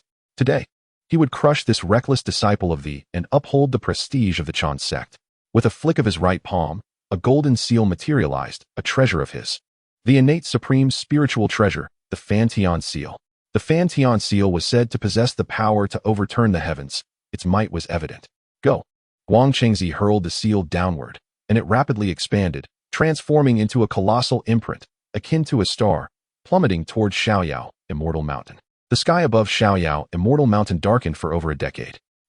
Why has it turned gloomy? How bothersome, Qin mumbled. Then took out the sheep fat jade vial and sighed. Guangqingzi was intent on avenging his junior. This treasure seems unlikely to be retained. It would be splendid if Guangqingzi could transform into a figure akin to Zihong. Just as Qin Fang finished speaking, De Huang perked up his ears, suddenly alert. Then, the dog directed his snout towards the void and sneezed loudly. Annoyed, Qin Fang turned to De Huang, venting his frustration. You useless mutt, why the sneezing? De Huang, with drooping ears, gazed at Qin Fang with a look of utter grievance. Nearby, Xiao Chao was doubled over with laughter, as if mocking De Huang. In response, De Huang barked twice at Xiao Chao. Qin Fang, exasperated, hurled a slipper at De Huang's face, exclaiming, How dare you challenge me? The heavens have turned upside down. Whimpering, De Huang let out a couple of sorrowful sounds, and Xiao Chao's laughter intensified. At that moment, in the void, the massive Fantian seal was struck by an invisible force, sending it hurtling back. Guangqingzi attempted to channel his celestial energy to control the Fantian seal, yet it slipped entirely from his grasp, hurtling toward him. What was happening? Guangqingzi was taken aback, exerting all his celestial energy, but still unable to rein in the Fantian seal. As it bore down on him, he turned and fled, but the seal was swifter, crashing forcefully into him. Bang! The impact of the Fantian seal struck his body with tremendous force. His 3 flowers at the crown shattered in an instant, and the 5 energies within him dissipated abruptly. His cultivation plummeted from the 8th layer of the Tai Golden Immortal Realm to the Celestial Immortal Realm. With his celestial body destroyed, he could no longer summon even a fragment of celestial energy. Guangqingzi plummeted rapidly. 50 years later, bang! Another figure fell into Qin Fang's courtyard. Strange occurrences have become commonplace, particularly in the past century. Yet another individual had landed in his small abode. Qin Fang approached, and the appearance of this celestial being was nothing short of tragic. He looked as if he had been flattened by a rolling pin, reduced to a thin layer. His features were all on the same plane. Qin Fang tapped the celestial's forehead. Hey, brother, are you still alive? Ding. Guangqingzi curses you as a disciple of the Jie Sect. System points 1666. Guangqingzi. Qin Fang stared blankly at the figure resembling a meat pie before him. Could this truly be Guangqingzi? Guangqingzi was the foremost among the 12 golden immortals of the Qin sect, undeniably possessing vast supernatural powers and boundless magical abilities. Furthermore, he wielded powerful artifacts such as the Fantian seal and the soul-returning bell. Who could have reduced him to such a state? Qin Fang tapped Guangqingzi's forehead once more. Guangqingzi's eyes widened in disbelief as he fixed his gaze on Qin Fang. Ding. Guangqingzi curses you as a disciple of the Jie Sect. System points 2666. Ding. Guangqingzi curses you as a disciple of the Jie Sect. System points 3666. Indeed, it was truly Guangqingzi. Qin Fang's smile was as radiant as a blooming chrysanthemum. This golden immortal of the Qin sect evidently had offended some formidable figure, though this was of little concern to him. Instead, he saw an opportunity to accumulate more points. It seemed the individual had perished. With a sigh, Qin Fang mused upon the peculiar manner of their demise, just when he found himself in need of celestial paper to clean up after De Huang. This unfortunate soul served as an adequate substitute. Ding. You received 46 points for being insulted by Guangqingzi. Ding. You received 5,666 points for being insulted by Guangqingzi. Ding. You received 6,666 points for being insulted by Guangqingzi. Qin Fang's smile widened, his heart brimming with joy. Who could this powerful being be, so inventive in rendering Guang Chengzi utterly speechless. Calling out to De Huang, he jested. Did you just relieve yourself without wiping? Come here for a cleanup. Initially reluctant, De Huang sprinted over upon receiving a stern look from Qin Fang. Seizing Guang Chengzi, Qin Fang aligned his face with De Huang's rear. At that moment, Guang Chengzi felt despair consume him. All his cultivation had been rendered futile. To have his face used for cleaning a mere mutt was utterly unacceptable. He would rather perish than endure such humiliation. Summoning the celestial energy within him, Guang Chengzi concentrated it in his mouth, and suddenly, 2 lips bulged forth from that very spot. Ding! You received 16,666 points for being insulted by Guang Chengzi. Ding! You received 26,666 points for being insulted by Guang Chengzi. Ding! You received 36,666 points for being insulted by Guang Chengzi. In a fleeting moment, Guang Chengzi had bestowed upon Qin Fang a staggering 100,000 points. Elated, Qin Fang reveled in the bounty. The profit from Guang Chengzi alone rivaled that of the entire Chan sect. Truly, he was enamored with the golden immortals of the Chan sect, each a treasure in their own right. As he rubbed his hands together in delight, De Huang grew displeased. Anyone would feel uncomfortable after such treatment. With a hasty retreat, De Huang dashed away, proving to be a useless mutt. Cursing under his breath, Qin Fang glanced at his balance. 250,200. Chuckling heartily, he looked at Guang Chengzi and remarked, "This makeshift toilet paper is quite splendid. I shall save it for my personal use next time." Suddenly, he noticed the newly formed lips protruding from the flat surface. Ding! You received 66,666 points for being insulted by Guang Chengzi. I am Guang Chengzi. You dare to humiliate me so? Once I recover from my injuries, you shall not escape retribution. Qin Fang pressed Guang Chengzi's face against the ground, rubbing it vigorously. What an absurdity! How could the esteemed leader of the 12 golden immortals of the Chan sect be reduced to such a state? Would he be reduced to using his own face to wipe the rear of a mutt? You are certainly not Guang Chengzi. Confess honestly. What kind of celestial being are you? Initially, Guang Chengzi was inclined to assert his identity as Guang Chengzi. Yet, upon reflection, he realized he had indeed been used in such a degrading manner. If this incident were to spread, how could he maintain his standing in the celestial realm? How could he face his revered master and fellow disciples? Thus, he conceded, "Indeed, I am not Guang Chengzi." Chapter 14, Old Tong. Stick with me, and you shall not suffer. Ding! Guang Chengzi curses you as a madman of the system. Points 666. Qin Fang scoffed. Such a meager amount of points. It seems this Guang Chengzi has been thoroughly drained. Instantly, Qin Fang lost interest in him. He beckoned to the large yellow dog. Big Yellow. Toss this fellow out as well. Big Yellow scampered over, clamped his jaws around the flattened Guang Chengzi, and flung him into the vastness of 1,000,000,000 miles away. In the 33 heavens, the Tongtian stroked his long beard. Since 500 years ago, this madman had disrupted his teachings, and he had been monitoring him ever since. The 3 Xiaos and Zhao Gongming's 4 outer disciples had all gained tremendous benefits from this madman, significantly enhancing their cultivation. Moreover, he had procured a primordial alien species and a 9-leaf grass, both at the pinnacle of Deluo. Could it be that this madman is truly the reincarnation of the Tao ancestor? Is that even possible? No, he must personally test this. The Tongtian restrained his celestial essence, compressing his cultivation to the first level of true immortal, transforming into the guise of a middle-aged scholar. With a single step, the Tongtian transcended the barriers of time and space, traversing mountains and rivers, arriving before the Xianfu of leisure. He cleared his throat and proclaimed, "I am Tong Tong of Fuyo Mountain. I have come upon hearing that a fellow Taoist intends to expound upon the great Tao, and I specifically sought to pay my respects. A celestial has come to listen to my discourse." A smile spread across Qin Fang's face as he adjusted his attire and hurried to the courtyard, where a middle-aged immortal stood at the entrance. Qin Fang scrutinized him briefly. This celestial appeared akin to a middle-aged scholar from the mortal realm, with graying temples and deep, dark eyes, suggesting he was a being of considerable depth and narrative. Yet he bore no overwhelming presence. "So it is you, Tong Tong. I apologize for the tardiness of my welcome. Please, come inside." Qin Fang invited the Tongtian into the celestial abode. While preparing to engage in conversation, he pondered what he might offer as hospitality. However, apart from the system, he possessed nothing. He had no choice but to conduct another intermediate draw. Ding! Congratulations to the host for obtaining a tale of enlightenment tea. A subtle smile graced Qin Fang's lips. The enlightenment tea was esteemed even by the 3 Xiaos. It would suffice as a fitting treat for an immortal guest. As he brewed the tea, he remarked with a smile, "Tong Tong, You do not appear to be a disciple of mine. I have never encountered you before. Indeed. You speak true. I am not a disciple of the Tongtian replied with a smile, concealing within his heart the truth. I am your revered master. It matters not. The way of heaven is 50, and the course of destiny is 49, yet one may elude it. As the master of the heavenly teachings, in my endeavor to establish the aim to seize this slender thread of life for all beings. All creatures under heaven, whether birthed from moist eggs or within the womb, shall not hesitate to receive the teachings if they seek the path.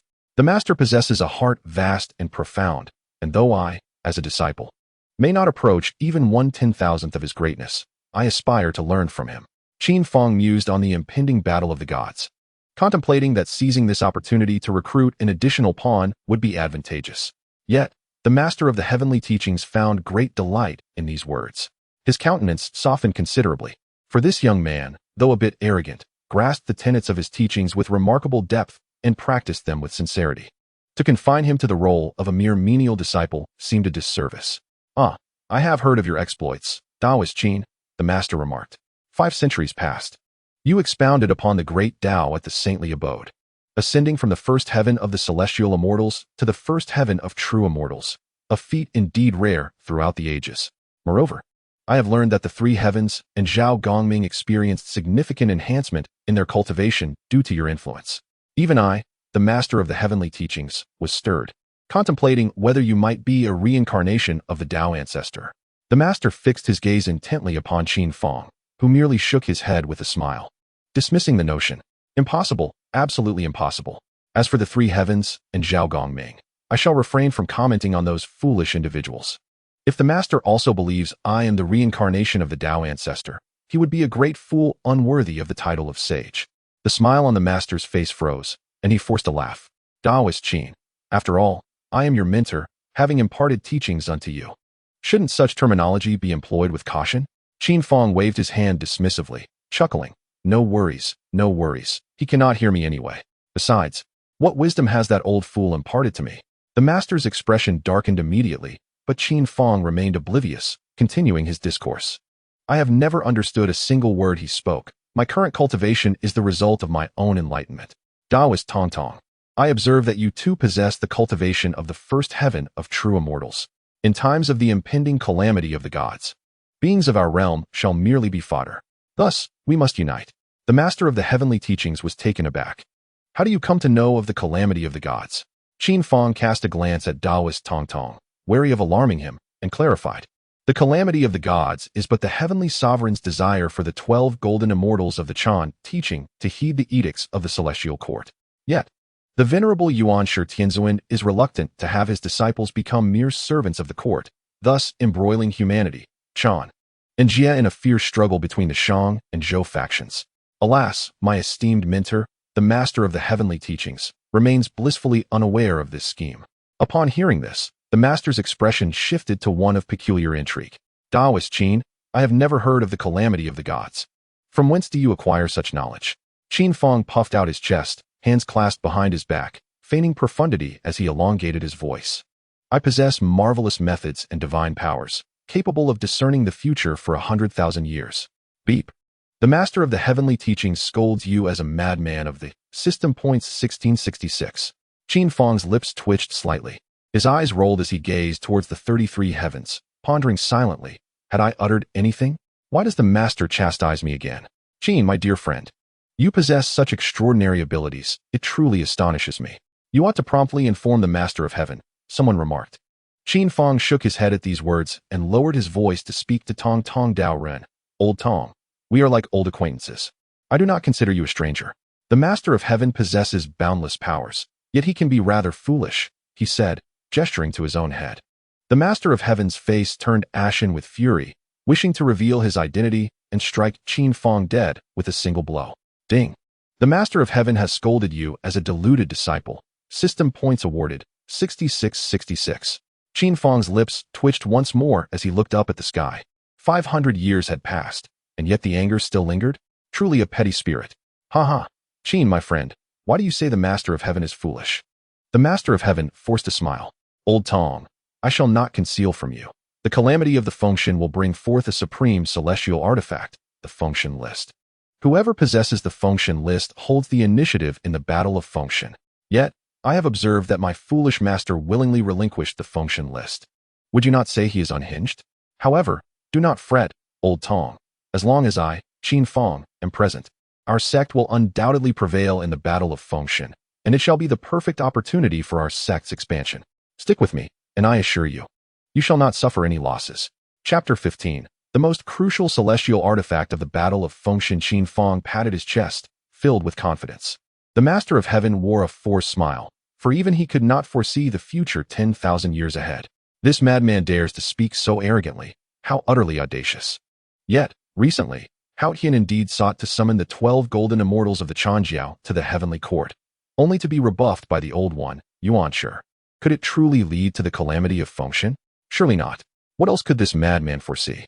Qin, my friend, even if the Master of Heaven is foolish, you should still caution him against involving himself in the matters of Tongtian. Qin Fang shook his head at this. Though the Master of Heaven may be foolish, he is still a sage.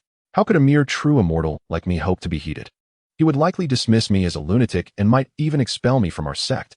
I have no desire to court such misfortune. Moreover, the calamity of Tongtian presents an opportunity. If managed wisely, our sect could significantly enhance its power and ascend as the foremost sect in the primordial world. Qin Fang's gaze deepened considerably. The Western Buddhism's Qin Fang and Jie, those two bald monks, seized this opportunity to draw talents such as Kong Xian, de Bao Dao Run, Si Hang, and Pu Xian into their fold. The Western sect's influence surged, executing their journey to the West strategy, spreading Buddhist teachings eastward, and causing everyone to speak of the Buddha, with Buddhism reaching its zenith. If one seeks the origin, the rise of Western teachings can be traced back to the War of the Gods. Buddhism is capable of such feats. Qin Fang, now equipped with a systematic approach, is acutely aware of the intricacies of this matter, understanding the hidden conspiracies of humanity, the exposition, and the three teachings of the West. If he cannot attain the utmost benefits, he might as well find a block of tofu to end his existence. Oh, allowing the to ascend as the foremost sect of the primordial world, Qin Daoist indeed possesses profound foresight. Qin Daoist, if the heavenly teacher were to heed your counsel, what course of action would you propose? The heavenly teacher is eager to hear what this madman might spout next. Should the teacher consider my words? The most crucial aspect would be, Qin Fang's voice abruptly halted, followed by a shake of his head. Never mind.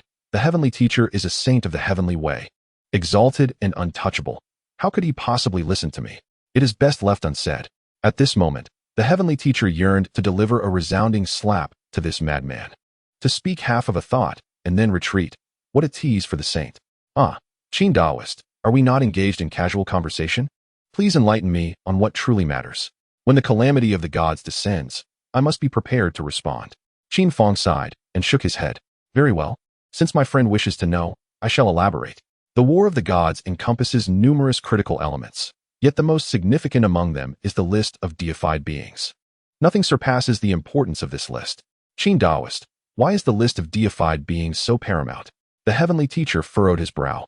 Ah, dear Tong, you are unaware. After the conclusion of the War of the Gods, whoever possesses the list can bestow titles upon the celestial deities. Qin Fang's assertion is far from mere folly. Consider the aftermath of the war between the Shang and Zhou dynasties. The three teachings triumphed over. How did Zhang Zia confer titles? The three sisters of the great Luo Golden Immortal were appointed to minor positions overseeing earthly procreation, becoming midwives in the celestial realm.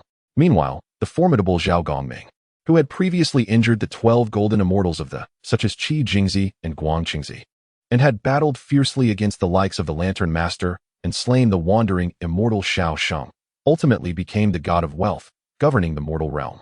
What value does this hold for immortals? Conversely, let us examine the disciples of the Li Jing, merely the general of Qintang Pass in the mortal realm, was elevated to the position of the supreme god of the heavenly king after the War of the Gods, commanding millions of celestial soldiers. Neza, a third-generation disciple, holds multiple titles, Marshal of the Central Altar, Grand Master of the Heavenly Teacher, and the Valiant General of the Three Altars, exuding formidable presence. In terms of strength, characters like Li Jing and Neza, even when combined, cannot rival one of the three heavens, while Zhao Gongming could effortlessly dispatch them all. Yet, the list of deified beings rests in their hands. They determine the allocations as they see fit. Of course, one may oppose this, however, has been uprooted entirely. What good would your dissent do? Moreover, The revered figure of the turtle spirit mother, one of the four great disciples, possessed formidable powers, yet was utterly drained of her flesh and blood by the mosquito Taoist, with her very soul unable to escape. The esteemed first disciple, the treasure snatcher, despite his high cultivation and audacity to confront saints, was ultimately transformed into a puppet by the Buddhist sect. Even the celestial teacher was sealed away. Regardless of the grievances one may harbor, they must be swallowed down. The victors are celebrated while the vanquished are condemned. The outcome is irrevocable. Had the celestial teacher displayed the resolve to seize the divine list back in the day, placing it in the hands of the disciples of the, even in the event of their eventual defeat, their fate would not have been so dire. Thus, it is said that the most crucial element of the divine war lies in the divine list, that celestial artifact. Qin Fang, shrouding his intentions in foresight, conveyed these thoughts to the old celestial teacher. With a deep sigh, he lamented, "Oh, divine list, if only I could attain you. The calamity of deification would become the very foundation of our prosperity." However, he reassured himself that even without the divine list, all would be well. Qin Fang patted the shoulder of the celestial teacher, asserting that as long as he remained, they would never face a single deification. Ding. The celestial teacher scolds you as a fanatic of system points. 16666. The celestial teacher suppressed his rising fury. This madman dared to insult him to his face. He longed to discipline him properly, yet the boy spoke with such conviction. Could he truly foresee the future for 100 millennia? Qin Fang felt a twitch at the corner of his mouth and cast a sidelong glance at the heavens. Had the celestial teacher overheard him? That should not be possible. Hesitant to speak ill of the celestial teacher any further, Qin Fang poured him a cup of tea, saying, "Let us not digress. Do savor my enlightenment tea. Even the Tai golden immortals find it delightful." The celestial teacher accepted the cup, dismissing it in his heart. What was delightful to the Tai golden immortals was akin to weeds to him. Yet, as he sipped the enlightenment tea, a clarity washed over him, and the bottleneck of the second heaven of the heavenly path began to loosen. The celestial teacher's eyes widened. In the realm of saints, not only is it challenging to break through to the next level, but even a slight loosening of one's realm is a feat that takes countless millennia. Yet, he had merely consumed this single cup of tea and felt the stirrings of progress. Staring at the cup before him in disbelief, he hastily poured himself another cup, and as he consumed it, the sensation of impending breakthrough became even more pronounced. He continued to drink cup after cup, ultimately finishing an entire pot of tea. He was now merely a breath away from transcending to the second heaven of the saints. Chapter 16. The Celestial Teacher's Astonishment. Where has it all gone? The celestial teacher shook the pot vigorously, yet not a drop of tea emerged. Having grasped the pivotal moment, how could there be no tea left? In a state of urgency, he looked to Qin Fang. "Is there more tea?" "Indeed, I have it. Quickly, give it to me. Consider it a favor owed to you." "There's no need for that. Such trivial tea leaves are hardly worth mentioning." Qin Fang retrieved the tea leaves, and the Tongtian master, fearing the moment of enlightenment might dissipate, promptly swallowed them whole, chewing them vigorously. Qin Fang's lips twitched. This old fellow was actually chewing the tea leaves. Could they truly be so remarkable? Yet, why could he not discern their quality? In the blink of an eye, the Tongtian master closed his eyes and contemplated for a century. On this day, a profound and enigmatic aura emanated from his being. Slowly, he opened his eyes, which now sparkled with astonishment and had deepened in intensity. He had broken through to a new realm, with another millennium of seclusion and the absorption of abundant celestial energy. He could ascend to the second heaven of the saint realm. The Tongtian master stroked his beard, a broad smile illuminating his face, his lips stretching towards his ears. It seemed the rumors were indeed true. Qin Taoist was, without a doubt, the reincarnation of the Tao ancestor. Qin Taoist, could you reiterate the profound truths you spoke before the saint's altar? Qin Fang's eyelids twitched, and his lips quivered. "I must say, old Tong, after a century of meditation, how is it that you suddenly utter such a request? I am not the reincarnation of any Tao ancestor. To be frank, what I shared 600 years ago at the saint's altar was mere nonsense. Please do not spread such tales." A glimmer of insight flashed in the Tongtian master's eyes. He mused, as expected of the Tao ancestor's reincarnation, he is adept at concealing his true self. "Well, I understand. What you shared previously was not the Tao, but rather frivolous banter. I would say the same to anyone I encountered. Qin Taoist, since there are no outsiders present, could you please share the profound truths once more? I assure you, I shall keep your matters confidential. Just once. And I shall rally more celestial beings to join your cause, all in reverence to you." Qin Taoist. Initially, Qin Fang intended to decline. Yet he reluctantly acknowledged he was swayed. Very well, I shall share once more. However, I must clarify in advance that this so-called Tao is nothing but nonsense. Do you understand? Qin Fang's expression turned serious, and the Tongtian master nodded repeatedly, indicating his comprehension. Upon hearing this, Qin Fang nodded, then began to expound upon the so-called profound truths. As he spoke, he pondered. Once he finished his discourse, this fellow should realize that what he had shared was indeed nonsense. In doing so, he could also promote his own teachings. The disciples of the Jie Sect might achieve enlightenment more swiftly, thus expediting the completion of his task. However, at that very moment, two mechanical voices echoed in succession. Ding! Congratulations, host, for exceeding the task. Reward, a super luxurious gift package. Ding! The gift package has been dispatched. Would you like to open it immediately? Qin Fang was momentarily taken aback. What on earth is happening? How did I suddenly complete the task? Qin Fang immediately accessed the system. Main task: awaken the myriad immortals of the within 10,000 years. Please scold the myriad immortals of the... You fools. Everything I previously preached about the great Tao was mere nonsense. Awaken yourselves. Completed, evaluation, exceeded expectations. Qin Fang's eyes widened in astonishment. He recalled that exceeding expectations involved fiercely rebuking the Heavenly Lord, which in turn had elevated the Lord's cultivation. As he admitted, I understand. Your previous teachings were mere drivel. Yet, in the past 600 years, he had never encountered the Heavenly Lord. He had hardly done anything at all. Suddenly, it dawned on Qin Fang. He turned sharply to look at the Tongtian Taoist. Could it be that their conversation had been overheard by the Heavenly Lord? Remembering the scoldings he had endured from the Lord, Qin Fang increasingly felt that the Heavenly Lord was likely surveilling him, having heard his words, and rebuked him for his arrogance, subsequently muttering, I understand. Your earlier teachings were mere nonsense. Thus, his task was deemed to be exceeded. Qin Fang wiped the cold sweat from his forehead. The Heavenly Lord truly lacked shame. A saint of his stature, reduced to monitoring him. From now on, he must be exceedingly cautious in his speech. This task's completion felt exceedingly fortunate. However, he couldn't help but wonder what this grand reward would entail. Qin Fang felt a surge of anticipation. System, open the luxurious grand gift package. Ding! Congratulations, host, for achieving a significant elevation in realm. As the voice echoed, a radiant five-colored light enveloped the sky. Qin Fang's cultivation began to ascend rapidly. After 1 year, second layer of true immortal. After 3 years, third layer of true immortal. After 5 years, fourth layer of true immortal. After 50 years, ninth layer of true immortal. In the blink of an eye, another 50 years passed. In just a century, Qin Fang's cultivation soared from the first layer of true immortal to the first layer of profound immortal. The celestial essence within him surged over 100-fold, sending powerful waves of energy rippling for 1,000 miles. In a mere 700 years, Qin Fang advanced from the lowest level of celestial immortal to the first layer of profound immortal, skipping 18 minor realms and 2 major realms. Such a speed of advancement was truly terrifying and astonishing. At this rate of cultivation, achieving the golden immortal realm, transcending the Tai Thunder Tribulation, and ultimately reaching the Great Luo would not take long. The Heavenly Lord's gaze flickered.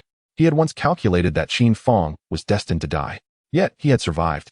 And since then, his character had undergone a remarkable transformation. Indeed, it must be that the Tao ancestor had reincarnated within him, which explained the extraordinary events occurring in his life.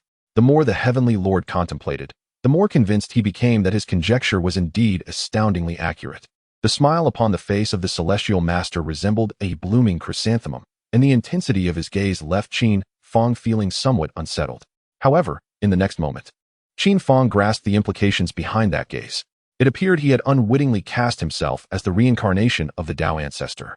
He truly should not have accepted such a grand gift. Why must his tongue be so reckless? Looking at the celestial master, Qin Fang tentatively remarked, Friend Tong, I assure you I am not the reincarnation of the Tao ancestor. The profound truths I speak are mere fabrications. Do you believe me? The celestial master's eyes crinkled in amusement as he chuckled. What do you think? Rest assured, your identity shall remain a secret. Qin Fang placed a hand upon his forehead, realizing that this misunderstanding was likely insurmountable. Yet, in the next instant, enlightenment dawned upon him. The task had been accomplished. Their misconceptions were of no concern to him. However, he couldn't afford to make any careless admissions. Should they eventually discern the truth, they could only blame their own folly, not him.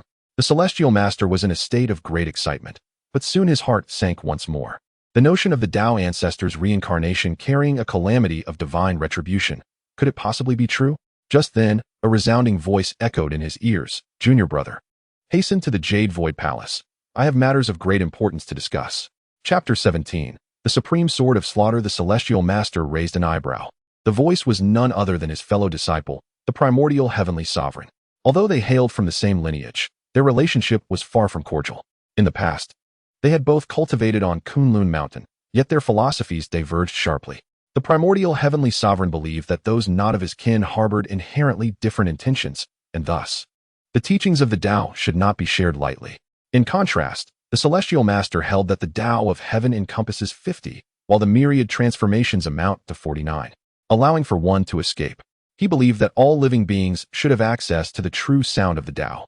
Their ideologies were in stark opposition. The Primordial Heavenly Sovereign was cunning and duplicitous, while the Celestial Master was overly steadfast. Following several confrontations, the Celestial Master found himself at a disadvantage, suffering numerous silent defeats. In a fit of anger, he led his disciples away from Kunlun Mountain and established his own sanctuary upon the Penglai, Immortal Mountain. Since then, communication between him and the Primordial Heavenly Sovereign had virtually ceased. Thus, it was unexpected that this evening, the Primordial Heavenly Sovereign would personally reach out to him, requesting a meeting. The Celestial Master snorted coldly, silently vowing, "Do you think I will simply acquiesce to your summons?" Ignoring the call, he bid farewell to Qin Fang and returned to the Bo Palace, focusing on breaking through his cultivation level. In the blink of an eye, a millennium had passed. Within the true realm of the immortal domain, the Bo Palace suddenly erupted with a myriad of radiant lights. These beams illuminated the heavens and the earth, unleashing an immeasurable wave of energy that rippled forth like an endless ocean. Beyond the realm of energy lie the sun, moon, and stars, encircled by the elements of earth, water, wind, and fire. Within this energy exist mountains and rivers, with the vast world intricately concealed. Radiance illuminates the celestial realms, and the chaotic divine might daunts the universe. In an instant, the brilliance swiftly coalesces. The sun, moon, and stars vanish, and the myriad realms transform into a singular figure, the Tongtian cult master, who has just ascended to the second heaven of the sage. The four true disciples of the Jie Sect, Daobao Taoist, Golden Spirit Holy Mother, Wudong Holy Mother, and Turtle Spirit Holy Mother, display expressions of joy, gazing skyward in reverence, congratulating their master on his attainment of cosmic harmony, holding the balance of yin and yang, and ascending to a new realm. The Outer Gate's chief disciple, Zhao Gongming, alongside the three heavens goddesses, bows deeply, offering their congratulations to their master for his mastery of cosmic harmony, skillfully maneuvering the forces of yin and yang, and ascending to a new realm. The seven immortals in attendance, the 12 heavenly lords of Golden Outyin Island, the 4 marshals of Nine Dragon Island, the 7 divine spirits of the Plague Department, the 9 luminaries, the 28 mansions, and the heavenly and earthly fiends. All at that moment, the myriad immortals of the Jie Sect simultaneously looked skyward in homage, congratulating their master for his mastery of cosmic harmony, reversing yin and yang, and ascending to a new realm. The Tongtian cult master savors the homage of myriad immortals before slowly speaking. From this day forth, the errand disciple Qin Fang is elevated to Outer Gate disciple, in possession of the transcendent sword of the 4 swords of extermination. The words of the sage resonate, their essence manifesting in celestial music, ethereal and vibrant. A beam of 5-colored radiance, under the watchful gaze of the myriad immortals, soars towards the celestial mountain of leisure. At this moment, within a small courtyard on the celestial mountain of leisure, Qin Fang gazes vacantly into the void. A 5-colored celestial sword pierces through layers of time and space, ultimately embedding itself in the ground 3 feet before him. The radiance retracts, revealing a long sword, not made of copper, iron, or steel. It once lay hidden beneath the Shumi mountain. It requires no reversal of yin and yang for forging. How could it lack the tempering of water and fire to sharpen its edge? The extermination sword is lethal, vanquishing immortals, igniting red light all around. The transformation of the transcendent sword is boundless and exquisite, stained with the blood of the great Luo deities. Qin Fang gazes upon the transcendent sword before him, his eyes gradually radiating brilliance. The 4 swords of extermination are unparalleled treasures of the heavenly Tao, their power surpassing even the finest innate spiritual treasures. If one could gather the 4 swords of extermination along with the extermination sword diagram, the formation of the first killing array of the heavenly Tao the extermination sword array, could be established, its sharpness and might rendering it unassailable. The Tongtian cult master once wielded this formation to contend against the four sages.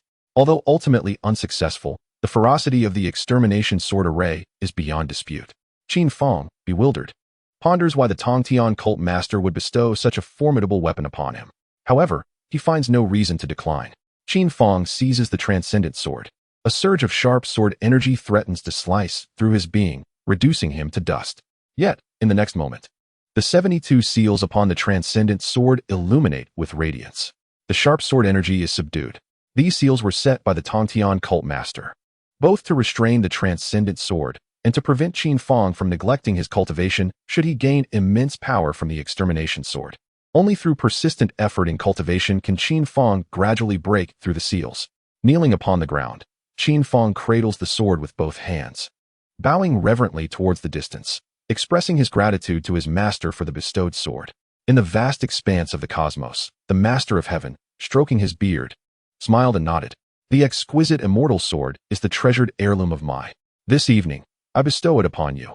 I hope you shall not tarnish its illustrious name, for otherwise, I shall reclaim it at any moment. Rest assured, master, I will ensure that you will not have the opportunity to take it back, Qin Fang replied. No sooner had he spoken than the system notification chimed again. Ding. The Master of Heaven scorns you as a of. System points awarded, 666. Qin Fang chuckled. The Master of Heaven was indeed endearing. All right, everyone disperse, he declared, and gradually, his figure began to fade. The ethereal sounds of the celestial realm waned, and the swirling purple mist dissipated. The myriad immortals began to scatter, engaging in animated discussions. Meanwhile, dozens of streaks of radiant light soared towards the immortal mountain of bliss.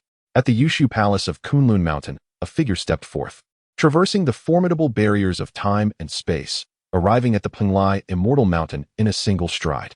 Ha ha ha, my dear disciple Tongtian, congratulations. Your cultivation has advanced once more. It truly elicits my admiration. The resounding laughter echoed, capturing the attention of several immortals from. There stood an elder atop the Penglai Immortal Mountain, his complexion rosy as that of an infant, with a mane of white hair billowing in the wind. His piercing eyes seemed to conceal unfathomable depths, exuding an aura of profound mystery. This venerable figure was none other than the elder brother of the Master of Heaven, the Primordial Supreme, also one of the principal architects behind the post-creation calamity.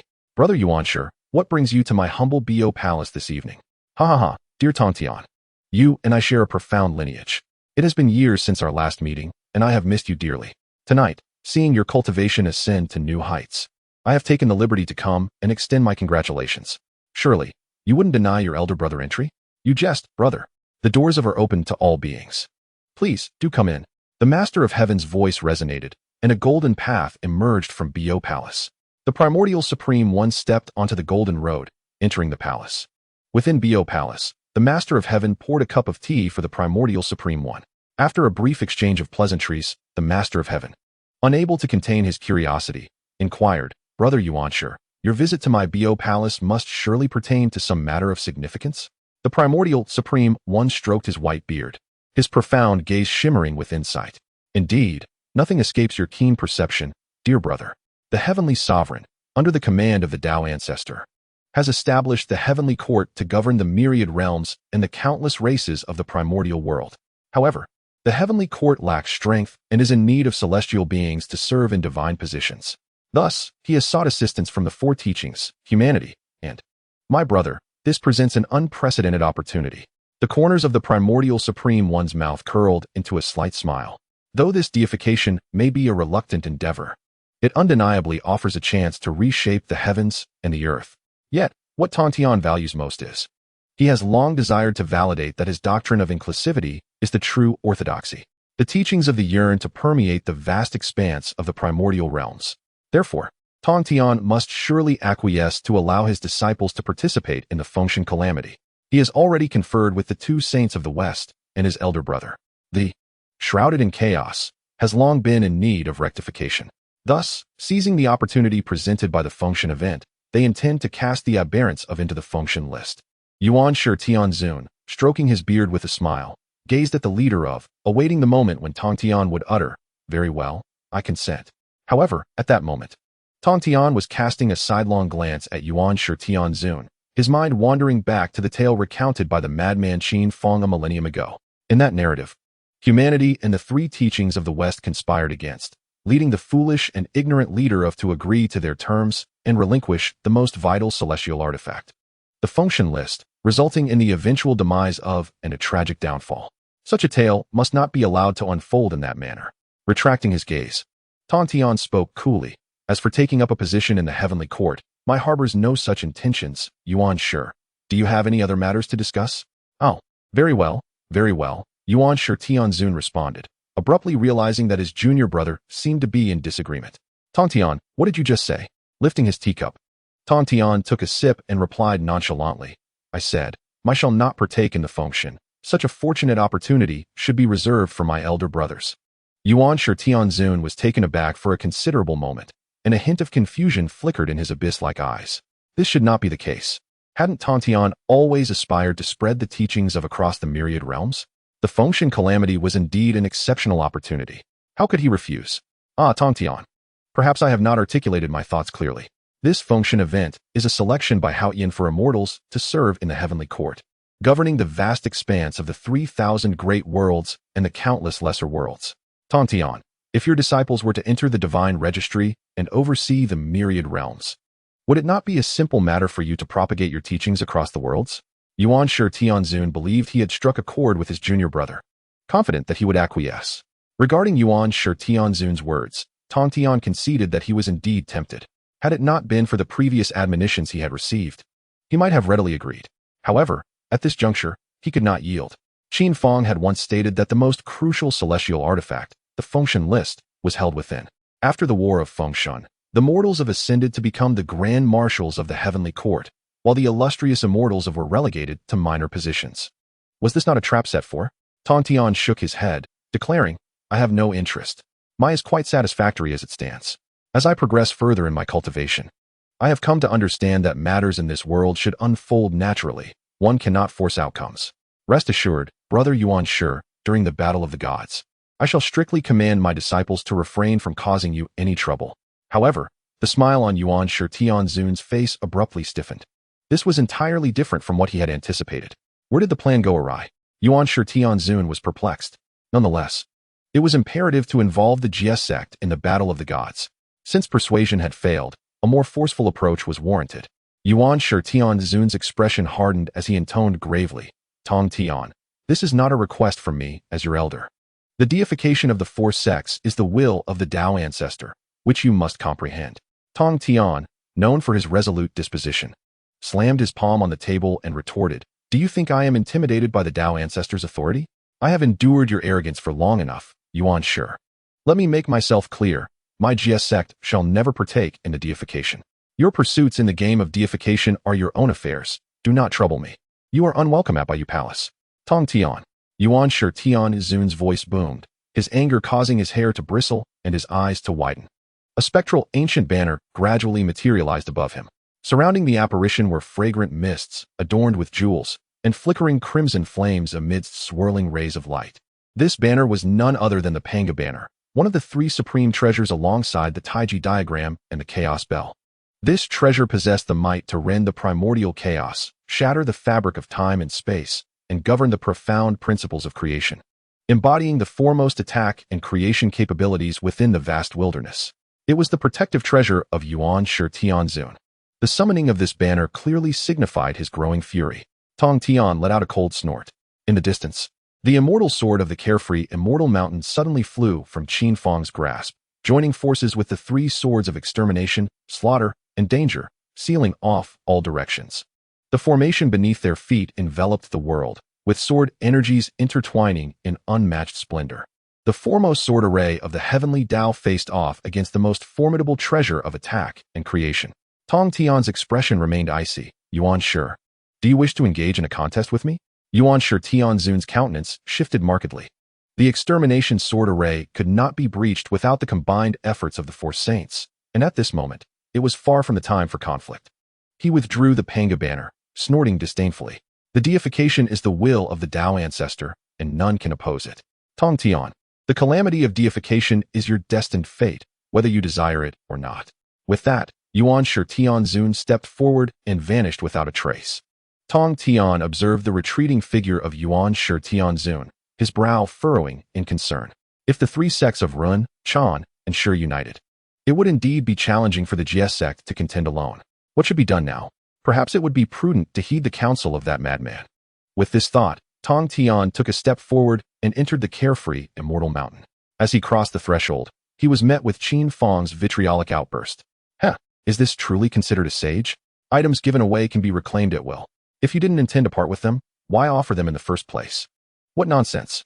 The lord of the celestial sect twitched his lips. Wasn't it merely for temporary use? It wasn't as if he genuinely wanted them back. With a wave of his hand, the celestial sword once again flew before Qin Fang. Qin Fang regarded the sword with a dismissive curl of his lips and a soft huff. Its swift arrival and departure made his burdens lighter. He kicked the celestial sword into a corner. Such uncontrollable objects, no matter how powerful, were of no use to him. Ding. The celestial sect master berates you as a reckless disciple of the sect. System points, 1666. Outside, the celestial sect master's brow twitched furiously. Were it not for your identity as the reincarnation of the Tao ancestor, your foot would have been severed for that kick to the sect's treasured artifact. Clearing his throat, the celestial sect master declared loudly, Taoist Qin, I have come to congratulate you. Chapter 19. Are sages really this idle? Qin Fang hurriedly welcomed the celestial sect master inside. Old Tong, how is it that you've returned so swiftly? Qin Fang smiled, yet his gaze drifted behind Old Tong, remembering that he had mentioned bringing some celestial beings to join the sect. However, there was not a soul in sight, leaving him somewhat disappointed. I had barely stepped out when I heard the celestial sect master personally proclaim Taoist Qin as an outer disciple, so I rushed back. Taoist Qin, congratulations. What is there to celebrate? Old Tong, to be frank, in my eyes, outer sect, inner sect, or true transmission, they all hold no significance. Ding. The celestial sect master berates you as a reckless disciple of the sect. System points, 2666. Qin Fang's lips twitched. He glanced around, inwardly cursing, you shameless old man. Do you have nothing better to do than to monitor me? Old Tong chuckled, albeit awkwardly. Entering the sect was easy, but becoming an outer disciple was a challenge. It was unlikely that even 1 billion beings could gain entry. This lad seemed to regard it with utter indifference. Truly, he was the reincarnation of the Tao ancestor. By the way, Taoist Qin, last time you mentioned the arrival of the conferred deity's tribulation. Should the sect prepare for it? Old Tong redirected the conversation towards the purpose of his visit. Old Tong, why bring this up again? I thought we had already discussed it. I am merely concerned that there may have been something you overlooked last time. It's still timely to address it now. You are quite amusing. The way you speak. It seems as if the conferred deity's tribulation is imminent. You are correct. The conferred deity's tribulation is indeed approaching, Old Tong thought to himself, maintaining a cheerful demeanor. Being prepared is wise. The more I understand, the better I can assist Taoist Qin in bringing people over. Dear Qin, if Jie Jiao were to obtain the divine artifact known as the Fengshen list, would it be advantageous to enter the Fengshen tribulation or not? Qin Fang pondered briefly before responding. If we were to acquire the Fengshen list, it would undoubtedly be beneficial to enter the Fengshen tribulation. Tao ancestor Ren Haoyan has appointed the Jade Emperor, establishing the heavenly court to govern the myriad realms of chaos. Should Jie Jiao possess the Fengshen list, it would enable the conferral of significant positions to our members, greatly aiding our future development. Regrettably, that fool Tongtian, in his folly, handed the Fengshen list away. Therefore, our Jie Jiao cannot afford to enter the Fengshen tribulation. Ding. Tongtian calls you a Jie Jiao fanatic. System points, 3666. Lao Tong's smile faltered slightly. You zealot. Why must you insult me while analyzing? He grumbled internally. Qin Fang was at a loss for words. The saint truly had too much time on his hands. Well, let him scold. After all, it contributes to my points. After a moment, Lao Tong's expression softened. Now that you've said that, I know what to do. Qin Fang shot him a sidelong glance, thinking to himself how amusing this immortal's words were. What do you mean you know what to do? One might think you could alter the Fengshen tribulation. Lao Tong felt uncomfortable under that gaze. Qin, why do you look at me like that? Oh, nothing. Just thinking you're quite handsome. Really? Lao Tong straightened up, stroking his beard, his smile brightening considerably. You actually believe that? I must say, Lao Tong, you're quite adorable. Qin Fang chuckled. Lao Tong's smile stiffened momentarily before darkening. Ding. Tongtian calls you a Jie Jiao fanatic. System points, 66666. Qin Fang's laughter abruptly ceased. What did I just do? Why did the sect leader suddenly berate me so harshly? He racked his brain, unable to recall how he had offended Tongtian. Go to hell. Whatever, it's all madness. This sect leader must be out of his mind. He cursed inwardly, though he dared not voice it. Lao Tong had no desire to linger any longer. After exchanging a few pleasantries, he claimed he would seek allies to join Jie Jiao and took his leave. Tongtian returned to Bo Palace, while Yuanshi Tianzun returned to the Yushu Palace on Kunlun Mountain. The Yushu Palace is the sacred ground of the Qin sect's leader, Yuanshi Tianzun. Radiant hues illuminate the bullfight, and purple chi ascends from the east. Celestial cranes cry out as they soar through the clouds, and beasts call out as they circle the immortal mountains, creating an atmosphere of celestial grandeur. Within the Yushu Palace, an old Taoist sat in quietude. Donned in an 8-trigram robe, his countenance lean and holding a floating whisk. The primordial supreme being returned, slowly opening his eyes. Within those eyes, the brilliance of countless stars sparkled, reminiscent of a vast night sky. The venerable Taoist was none other than one of the 3 pure ones, the master of the human teaching, the supreme Lord Laozi.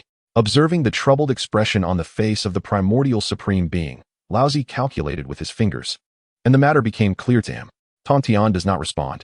The calm and distant voice of Laozi resonated softly. The primordial supreme being furrowed his brow. Logically, Tongtian should have replied. Yet, upon careful calculation, he could not ascertain where the issue lay. I employed both gentle persuasion and firm insistence. Yet Tongtian remained unyielding in permitting his disciple to enter the tribulation of the deification. Laozi transferred the floating dust to his left hand, while his right thumb lightly tapped against the other 4 fingers, beginning to calculate the karmic cycle with Tongtian. The sage had long transcended the 3 realms, no longer bound by the 5 elements. After enduring countless tribulations without being tarnished, he remained untouched by karma. To discern the karma of a sage was a feat even the supreme pure one found challenging. Junior brother, lend me your strength. Very well. The primordial supreme being also took action, and the 2 sages joined forces to perform a divination. A millennium later, the 2 sages ceased their calculations, finally uncovering a vague piece of information. The changes in Tongtian seemed linked to one of his disciples. Yet, they could not deduce the identity of this disciple, as Tongtian had deliberately shrouded his secrets. The primordial supreme being's brow furrowed deeply, his fingers incessantly twisting his white beard. Then, with a firm twist, his beard snapped, and a thought arose in his mind. Could it be him? Once more, the primordial supreme being calculated. Yet all information regarding this individual was cloaked in a veil of mystery. Growing ever more convinced, he believed that Tongtian's transformation must pertain to this immortal. He resolved to personally investigate the extraordinary qualities of this individual. With this thought, the primordial supreme being transformed his form, concealed his aura, and stepped forward into a small courtyard. Within the courtyard lay a large yellow dog, beside a pot of 9-leafed grass. It was truly unexpected that such a minor immortal could possess such a primordial creature as a guardian. Although the primordial supreme being found this curious, he did not dwell on it for long, but soon his eyes widened in astonishment. The large yellow dog was crunching on dog food, which turned out to be more potent than the essence of the finest celestial elixirs. Even as a sage, he had little of such elixirs. A mere minor immortal was feeding it to a dog? Chapter 20. The first scandal of the primordial era.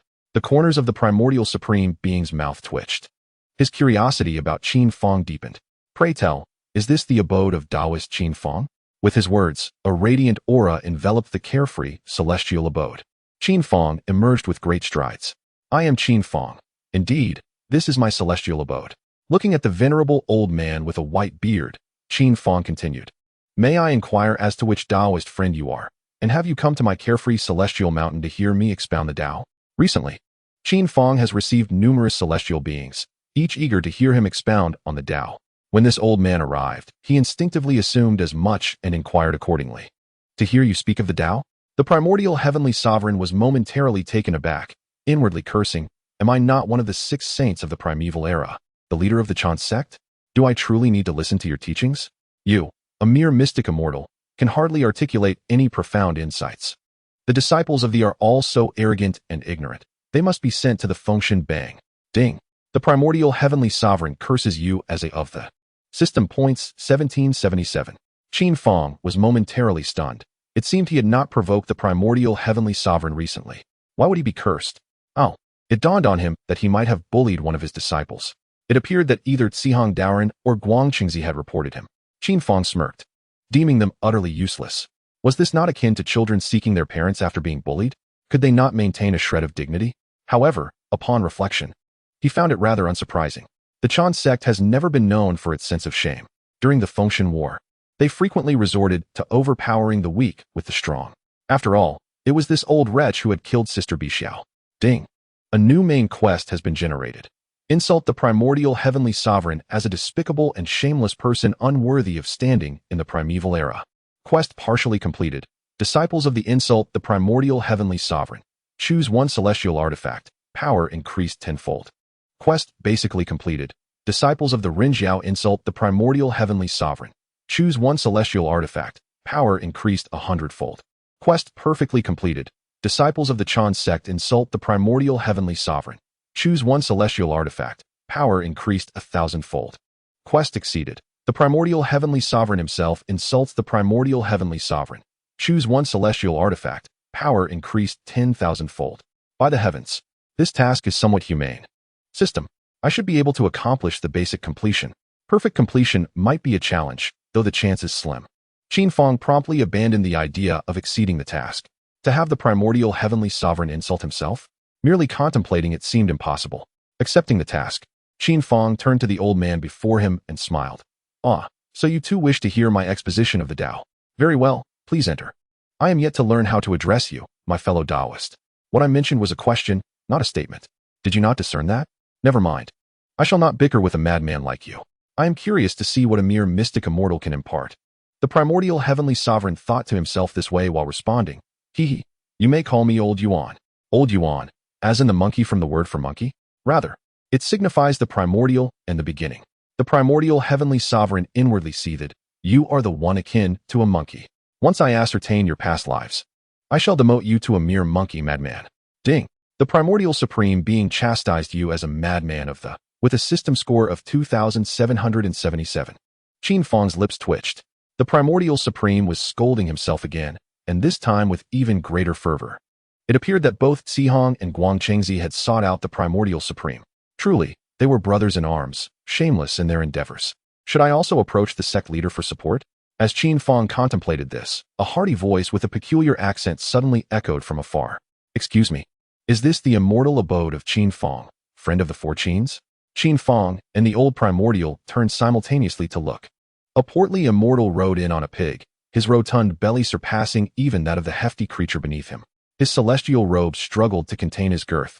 With his reddened belly prominently displayed, round and jolly, his brows were raised in a comical manner, evoking a smile from Qin Fang, who had never encountered such an unusual immortal before. Stepping forward with a smile, Qin Fang addressed him. I am Qin Fang. Indeed, this is my immortal abode. May I inquire as to your esteemed identity? Have you come to hear my discourse on the Tao? The plump immortal leapt down from the pig, his brows bouncing as he approached Qin Fang with an air of familiarity, clasping his hands. Ah, Qin Taoist, it is truly an honor to finally behold your true form. I have long heard tales of you. When you expound on the great Tao, your cultivation transcends the ninth heavenly realm. When you teach the Tao, the heavens bestow upon you supreme treasures of virtue. I have come specifically to hear your teachings. By the way, I have yet to introduce myself. I am Tai Jinren, a disciple of the primordial supreme being from the golden light cave of Qianyuan Mountain, fifth among the 12 golden immortals of the Qin sect. With that, Tai Jinren struck a pose and threw Qin Fang a couple of flirtatious glances. Qin Fang's lip twitched again, a wave of nausea churning within him, almost causing him to regurgitate the elixir he had consumed 5 centuries prior. The primordial supreme's brows furrowed with fury. This foolish pig was bringing disgrace to the Qin sect. How had he ever taken in such a dimwit? Struggling to free himself from Tai Jinren's unwelcome grasp, Qin Fang chuckled. Tai Taoist, you possess the cultivation of a golden immortal and the teachings of the primordial supreme. What brings you here to listen to a mere Xianxian expounding the great Tao? The primordial supreme nodded at this remark, acknowledging that this madman of the had some awareness of his own limitations. It was a pity that his foolish disciple did not appreciate the profound teachings of the jade pure mysteries he had created, opting instead to listen to the drivel of this minor Xianxian. I am curious to see what you will say, Tai Jinren chuckled. Do not be so humble, my friend. When it comes to expounding the Tao and teaching disciples, even 10 of those old geezers cannot compare to you. Beside them, The Primordial Supreme's face turned an ashen hue, nearly bursting with rage, wishing he could swat Tai Jinren away in an instant. However, he endured it. Unfilial disciple, I shall not be angered. Once I uncover the nature of this madman, I shall vent my frustrations upon you, you rotund swine. Qin Fang felt a twitch at the corner of his mouth. It appeared that the demeanor of Tai Jinren was more suited to a system of madness. Tai remarked, Old Yuan, do not linger outside. Let us enter the immortal abode. Qin Fang beckoned to the two of them and led the way into the celestial mansion. Tai Jinren, swaying his corpulent belly, sidled up to old Yuan, wrapping an arm around his neck, and chuckled, My friend, what do you go by? Let us become friends. In this vast world, the more companions, the more paths we can traverse. Yuanshi Tianzun shot a fierce glare at Tai Jinren, his clenched teeth forcing out a single word, scram. Chapter 21. Tai Yi's fierce rebuke of Yuanshi Tianzun, what are you being so fierce for? Seeing old Yuan shake off his arm, Tai Jinren took out a small mirror to adjust his hairstyle, glancing left and right. The plump and dapper Tai Jinren was indeed quite endearing. This old Yuan had no sense of aesthetics whatsoever. Tai Jinren tucked away the mirror and hurriedly called out, Qin Fang, wait for me. Inside the immortal abode, numerous disciples from the three teachings had already gathered. At present, the three teachings had yet to sever ties, and their relations remained relatively amicable. These celestial beings had heard of Qin Fang's exploits and came from far and wide to listen to the profound truths he was said to expound. Initially, Qin Fang claimed he would not preach the Grand Tao, yet no one believed him. Thus, he decided to cease his explanations. After rambling on for a while, he presumed they would understand. Qin Taoist, there are more than 100 immortals here. Surely you can deliver a teaching now, they urged. Indeed, Qin Taoist, we would not have you lecture for free. Please accept this transforming immortal elixir as a token of our respect. Tai Jinren also did not lag behind, producing a jade vial and presenting it to Qin Fang with a beaming smile, whispering, Qin Taoist, this is an extraordinary elixir, the everlasting golden spear pill. One dose ensures a decade of vigor, a quintessential remedy for enhancing the bond between Tao partners. Beside them, Yuanshi Tianzun felt his face flush with embarrassment. How had he taken on such a shameless disciple? Qin Fang glanced around and quietly asked, Can it really last for 10,000 years? Have you tried it?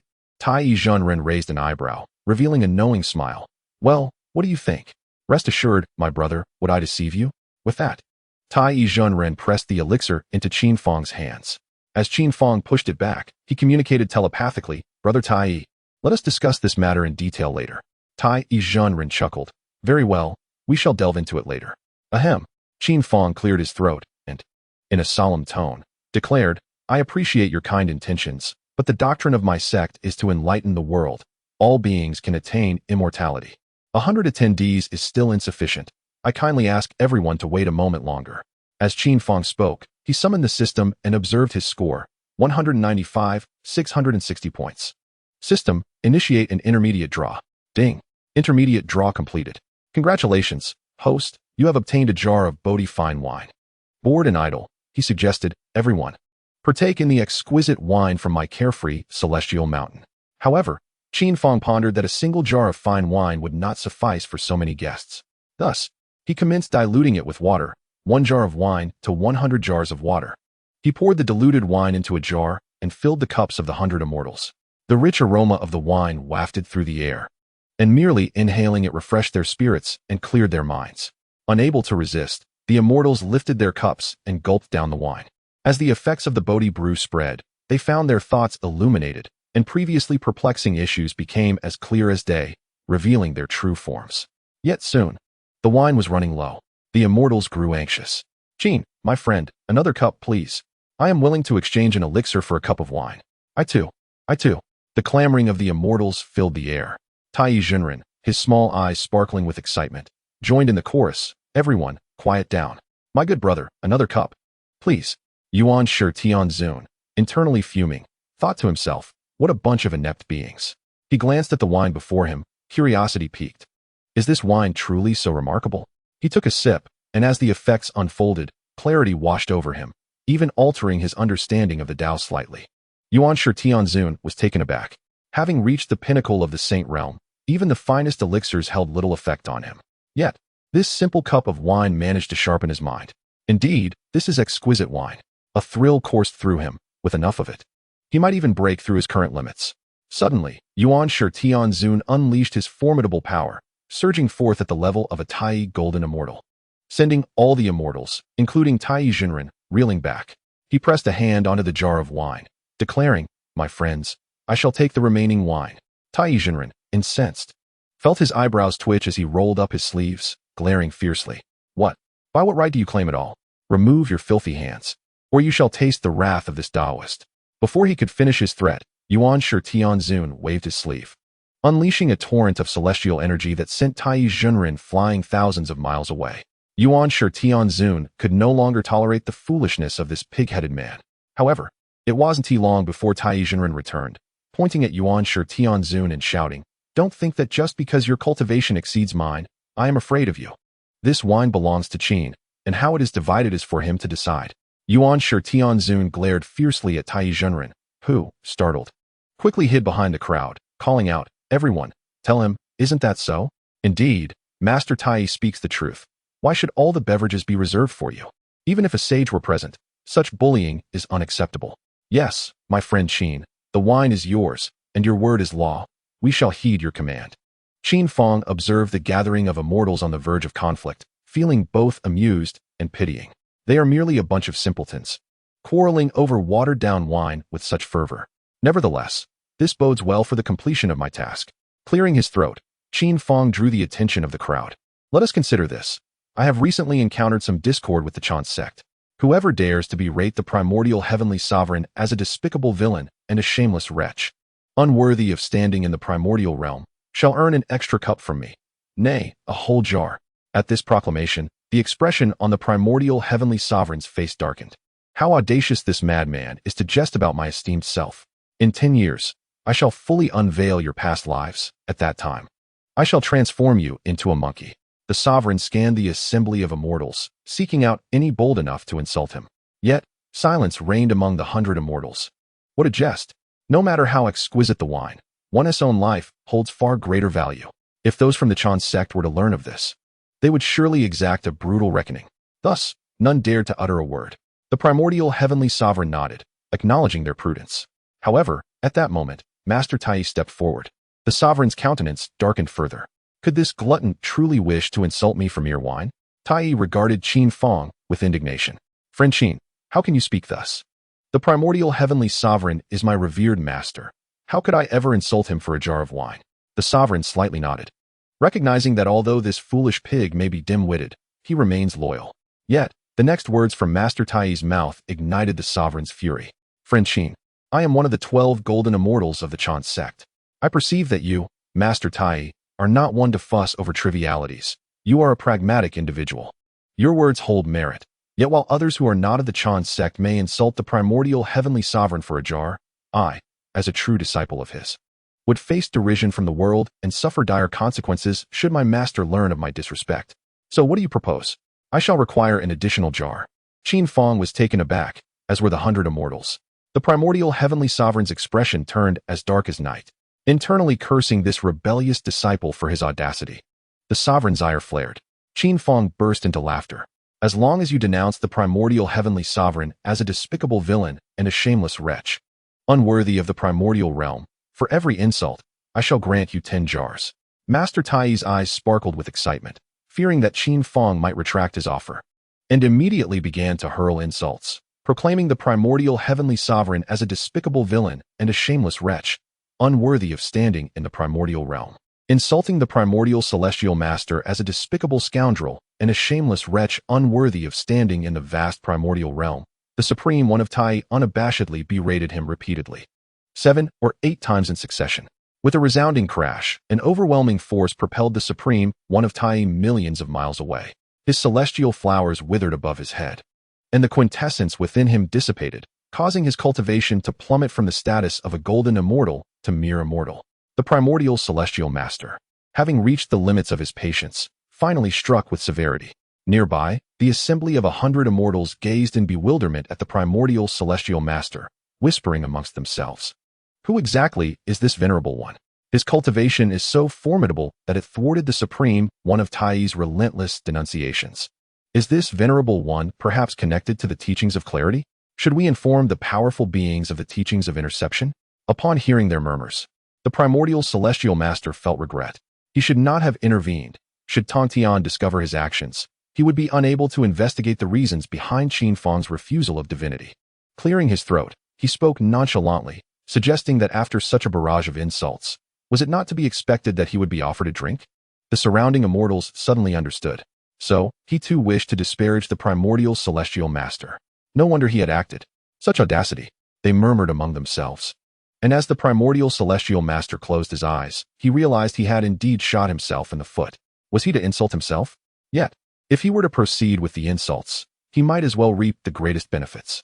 Clearing his throat once more, he continued, "Friend Qin, if I utter a single insult, would it not entitle me to 10 jars of wine? After all, I am also of the teachings of clarity." Qin Fang pondered for a moment. If the primordial celestial master were to learn that his disciple was cursing him, driving his disciple out from the teachings of clarity only to pull him into the teachings of interception, it would not be such a bad outcome. Nodding, Qin Fang agreed. The primordial celestial master is a despicable scoundrel, a shameless wretch unworthy of standing in the vast primordial realm. The primordial celestial master, having completed the insult twice, was about to launch into a third when Qin Fang hurriedly interjected, "All right, enough. If you continue, I shall have no wine left for you." Thereupon, Qin Fang presented the primordial celestial master with 20 jars of diluted wine. With a flushed face, he accepted them. If Tongtian and the others were to learn that he had berated himself for the sake of 20 jars of wine, it would surely be a source of ridicule for countless years. The primordial celestial master promptly consumed the 20 jars of wine, and his mind became remarkably clear. His calculating abilities surged exponentially. The 3 lives of Qin Fang began to slowly unfold before him. At that moment, a voice echoed in Qin Fang's mind, "Ding! Congratulations, host, for exceeding the task requirements. You may choose one celestial artifact, with its power amplified 1,000-fold." Qin Fang was momentarily taken aback. He felt a tinge of doubt regarding his hearing. "System, did you just say I have exceeded the task?" Ding. Yes. He thought, what on earth is happening? Did the primordial supreme being just chastise himself? Qin Fang found this difficult to accept, unable to fathom why the primordial supreme being would berate himself as despicable and shameless. Ding. Please select an artifact to enhance its power 100-fold. Failure to make a selection within 10 seconds will result in automatic forfeiture. Qin Fang hurriedly collected his thoughts and assessed the treasures in his possession. The exceptional merit spiritual treasure, the sea-calming divine iron, the Fantian seal, and the exquisite postnatal treasure, the Yuanshi jade purifying vase. After a moment of contemplation, he resolutely declared, "I choose to enhance the absolute immortal sword's power 100-fold." Although the Tongtian sect master had previously taken his absolute immortal sword without hesitation, Qin Fang believed that granting the opportunity to amplify its might was most worthwhile. The Tongtian sect master was destined to engage in a cataclysmic battle with the 4 saints, and the sword formation of the extermination of immortals would be his greatest reliance. The greater the power of the extermination sword formation, the higher the likelihood of the Jie Sect's victory. Hence, enhancing the absolute immortal sword's power was undeniably the most prudent choice. Very well, now I shall commence my discourse on the great Tao. Qin Fang feigned solemnity, seated with closed eyes, and began to articulate a stream of words.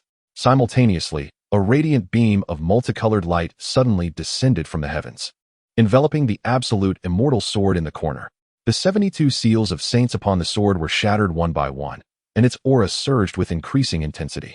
The assembly of immortals was taken aback, directing their astonished gazes toward the corner, where they finally noticed the extraordinary sword. The absolute immortal sword shot upward into the sky, causing the heavens above the Xiaoyao immortal mansion to shift dramatically. Meanwhile, Qin Fang continued his animated discourse on the so-called Great Tao. The sword transformed incessantly, eluding any grasp. Yet, all present could sense that any malevolent thought directed toward Qin Fang would result in the sword swiftly bathing them in blood. The assembly of immortals felt a tremor within their hearts. Indeed, the legends were true. Qin Fang was the reincarnation of the Tao ancestor, and his proclamation of the Great Tao would inevitably invoke extraordinary phenomena. The Tongtian sect master of the Bo Palace suddenly opened his eyes wide, his figure vanishing in an instant. Moments later, he appeared above the Xiaoyao immortal mansion, astonishment evident in his gaze. The terrifying power unleashed by the absolute immortal sword seemed poised to shatter his sacred body. Its might had multiplied 100-fold compared to before. From this moment onward, he could no longer control the absolute immortal sword. What on earth had transpired? The Tongtian sect master looked down and saw Qin Fang with his eyes closed, delivering his teachings. A chill ran through him, for it was clear that the Tao ancestor had reincarnated and was imparting wisdom once more. No wonder such extraordinary phenomena were unfolding. Why is there still a familiar aura lingering? The celestial master stepped into the tranquil, immortal palace. At this moment, the figure of the primordial supreme being had vanished without a trace. Millions of miles away, the primordial supreme being gazed in astonishment at the exquisite sword. How could the sword's power have surged 1,000-fold? He turned his attention to Qin Fang, who was still delivering his discourse. Could it be that this young man is truly the reincarnation of the Tao ancestor? No, I must first secure the list of deities. The primordial supreme being pivoted and soared towards the palace of the goddess Nuwa. Chapter 23. The task of playing with death. A century passed in the blink of an eye.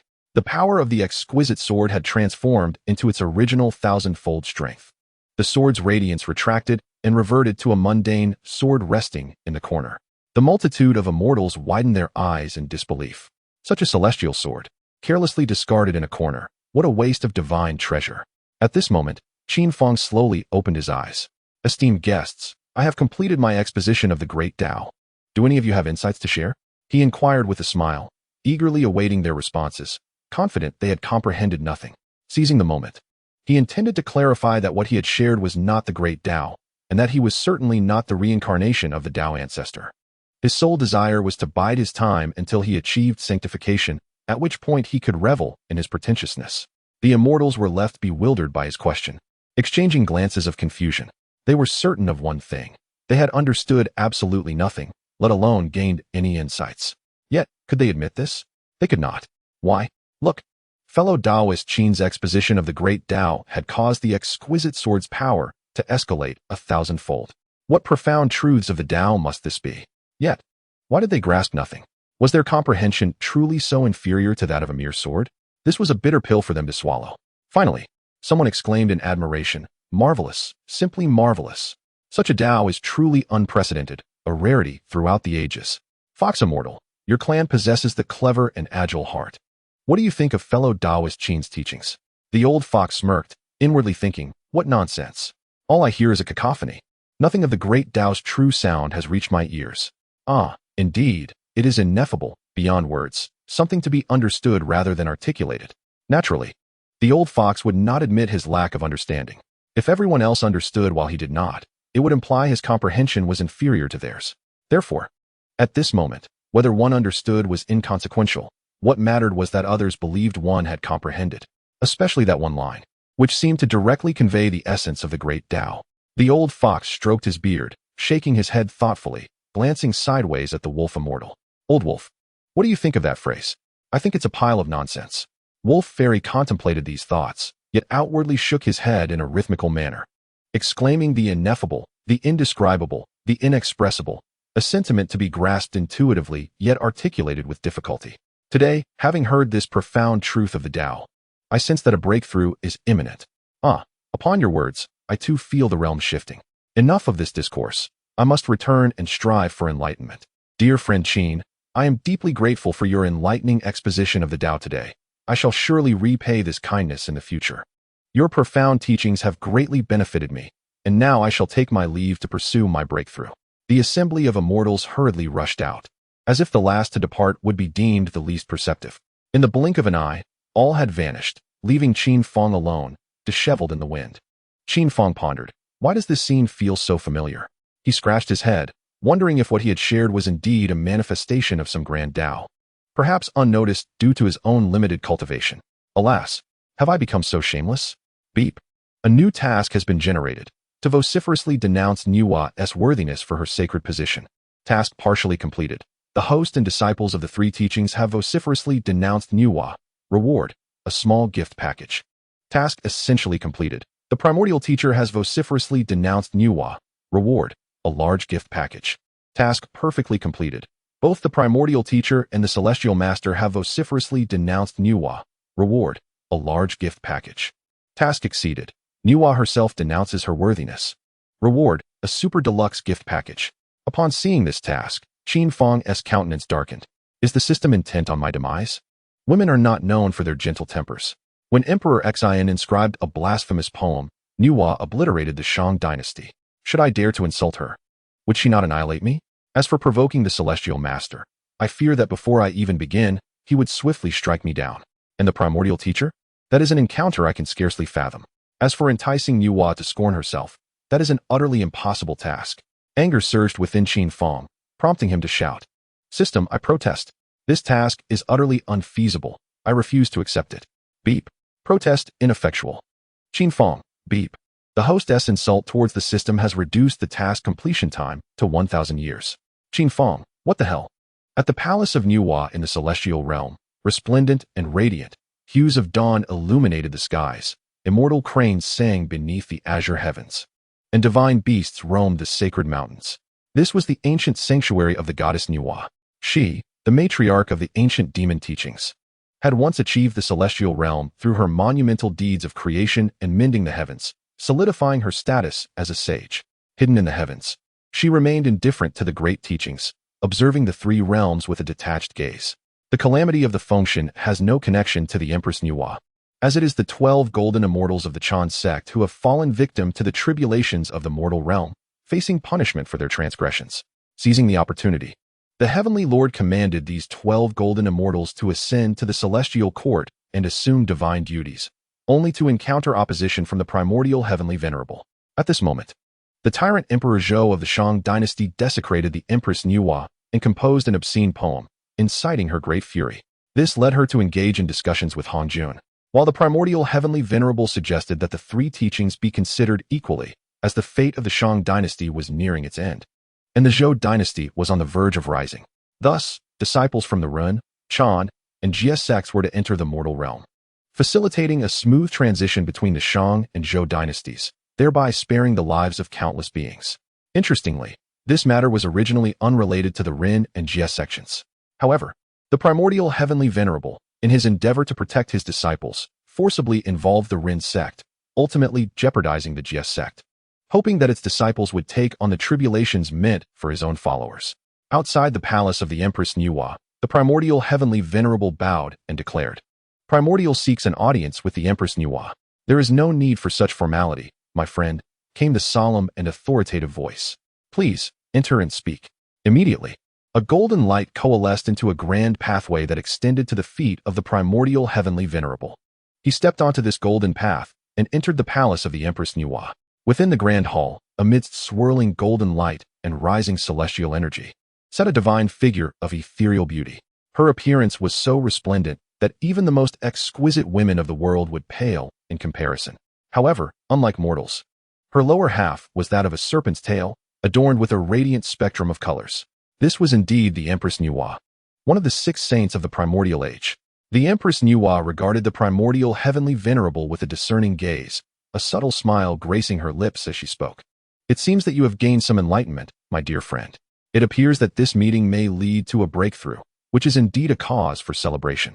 The primordial Heavenly Venerable stroked his beard with a smile, replying, Even if I were to cultivate for several more epochs, I could never catch up to you, my lady. Greenery then presented tea to the primordial Heavenly Venerable, who expressed his gratitude. After savoring the tea and engaging in pleasantries, he finally revealed his purpose, my lady. Tongtian is lacking in propriety. I have exhausted my efforts in persuading him, yet he remains unwilling to allow his disciples to ascend to the celestial court for the allocation of divine titles. Such selfish individuals do not merit the honor of receiving the Tongtian list. It should rightfully be entrusted to my Jie sect. Chapter 24. Errant Disciple, what is happening? What is going on? The primordial Heavenly Venerable's eyes widened in disbelief as he stared intently at the master of Tongtian. Was this truly the Tongtian before him? The same obstinate, defiant Tongtian who refused to concede? This was unexpected, utterly unexpected. He should have been laughing heartily, acknowledging the wisdom of the primordial and conceding that the Tongtian list would be under the control of the Jie sect. Yet here he was, submitting.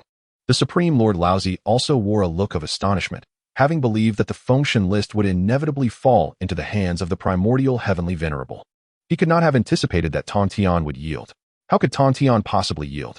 Seeing the primordial Heavenly Venerable and the Supreme Lord Laozi in a state of shock, the master of Tongtian felt an immense sense of pride. Surprised, are we? If it were not for Qin Fang enlightening me on the significance of the Tongtian list, I might have been deceived by you both. This time, I am resolute in my determination to seize the Tongtian list and will not let it slip from my grasp. For the sake of my disciples, I am willing to sacrifice my own face. The primordial supreme being's lips twitched slightly, as he suspected he had misheard. That is to say, Brother Tongtian, you just asserted that the surpasses the correct? No, no, no. The Lord of Tongtian shook his head repeatedly. Although is renowned as the sect of 10,000 immortals, its quantity does not equate to quality. When it is claimed that my 4 true disciples have achieved the great Luo realm, it is merely their mutual boasting. They are, in truth, only Tai golden immortals. As for Zhao Gongming and the 3 Xiaos, they are even more pathetic, merely at the level of golden immortals. The so-called 7 attendants and 12 heavenly lords of Jinao Island sound impressive, yet they amount to nothing of significance. Compared to the 12 golden immortals of they are akin to mere pests. In summary, to put it succinctly, the is inferior to the. Brother Yuanshi, you are indeed a sage. Your words carry weight and command the law. Since you have declared that I acknowledge that to be lesser than then the Tongtian list shall be under the control of my. As a dignified sage, you would not go back on your word, would you? Of course not. The primordial supreme being replied with a smile, although it was more akin to a grimace. Could it be that this Tongtian list is truly to be conceded to Tongtian? If so, would the genuine rulers of the heavenly court in the future become the primordial supreme being turned his gaze toward the supreme elder lord. The supreme elder lord cleared his throat and spoke slowly. Your Majesty, the Tongtian list is of utmost importance. We must select from the 3 teachings a person of exceptional capability, impartiality, and who is not swayed by personal gain. One who can successfully complete the task of bestowing the titles of deities. The goddess Nuwa nodded in agreement. What the supreme sage says is indeed correct. As the Lord of Tongtian was about to speak, Nuwa interjected, is it possible that the master believes he is destined to lose, given the abundance of talent among his disciples? Upon hearing this, the Lord of Tongtian recalled his disciples, and when an image of one particular figure appeared in his mind, his eyes sparkled with excitement. Excellent. Seeing that Tongtian had agreed, the primordial supreme being felt a surge of joy. He had long instructed his disciples to descend into the mortal realm, to learn human etiquette and culture, and to adequately prepare for the Tongtian task, while he had also investigated and found them lacking in preparation. This time, victory for was assured. The Tongtian list would undoubtedly belong to them. Noticing the agreement from all 3 parties, the goddess Nuwa declared, to ensure fairness, let the 4 sages change their appearances to conceal their identities. And we shall test the disciples of the 3 teachings. Now, each of you, please recommend your candidates. The primordial supreme being smiled as he stated, our recommends Jiangxia. The supreme elder lord added, we relinquish our turn. The Lord of Tongtian stroked his beard and said, I recommend Qin Fang, a disciple from the outer sect of the. Upon hearing the name Qin Fang, the primordial supreme being's heart skipped a beat.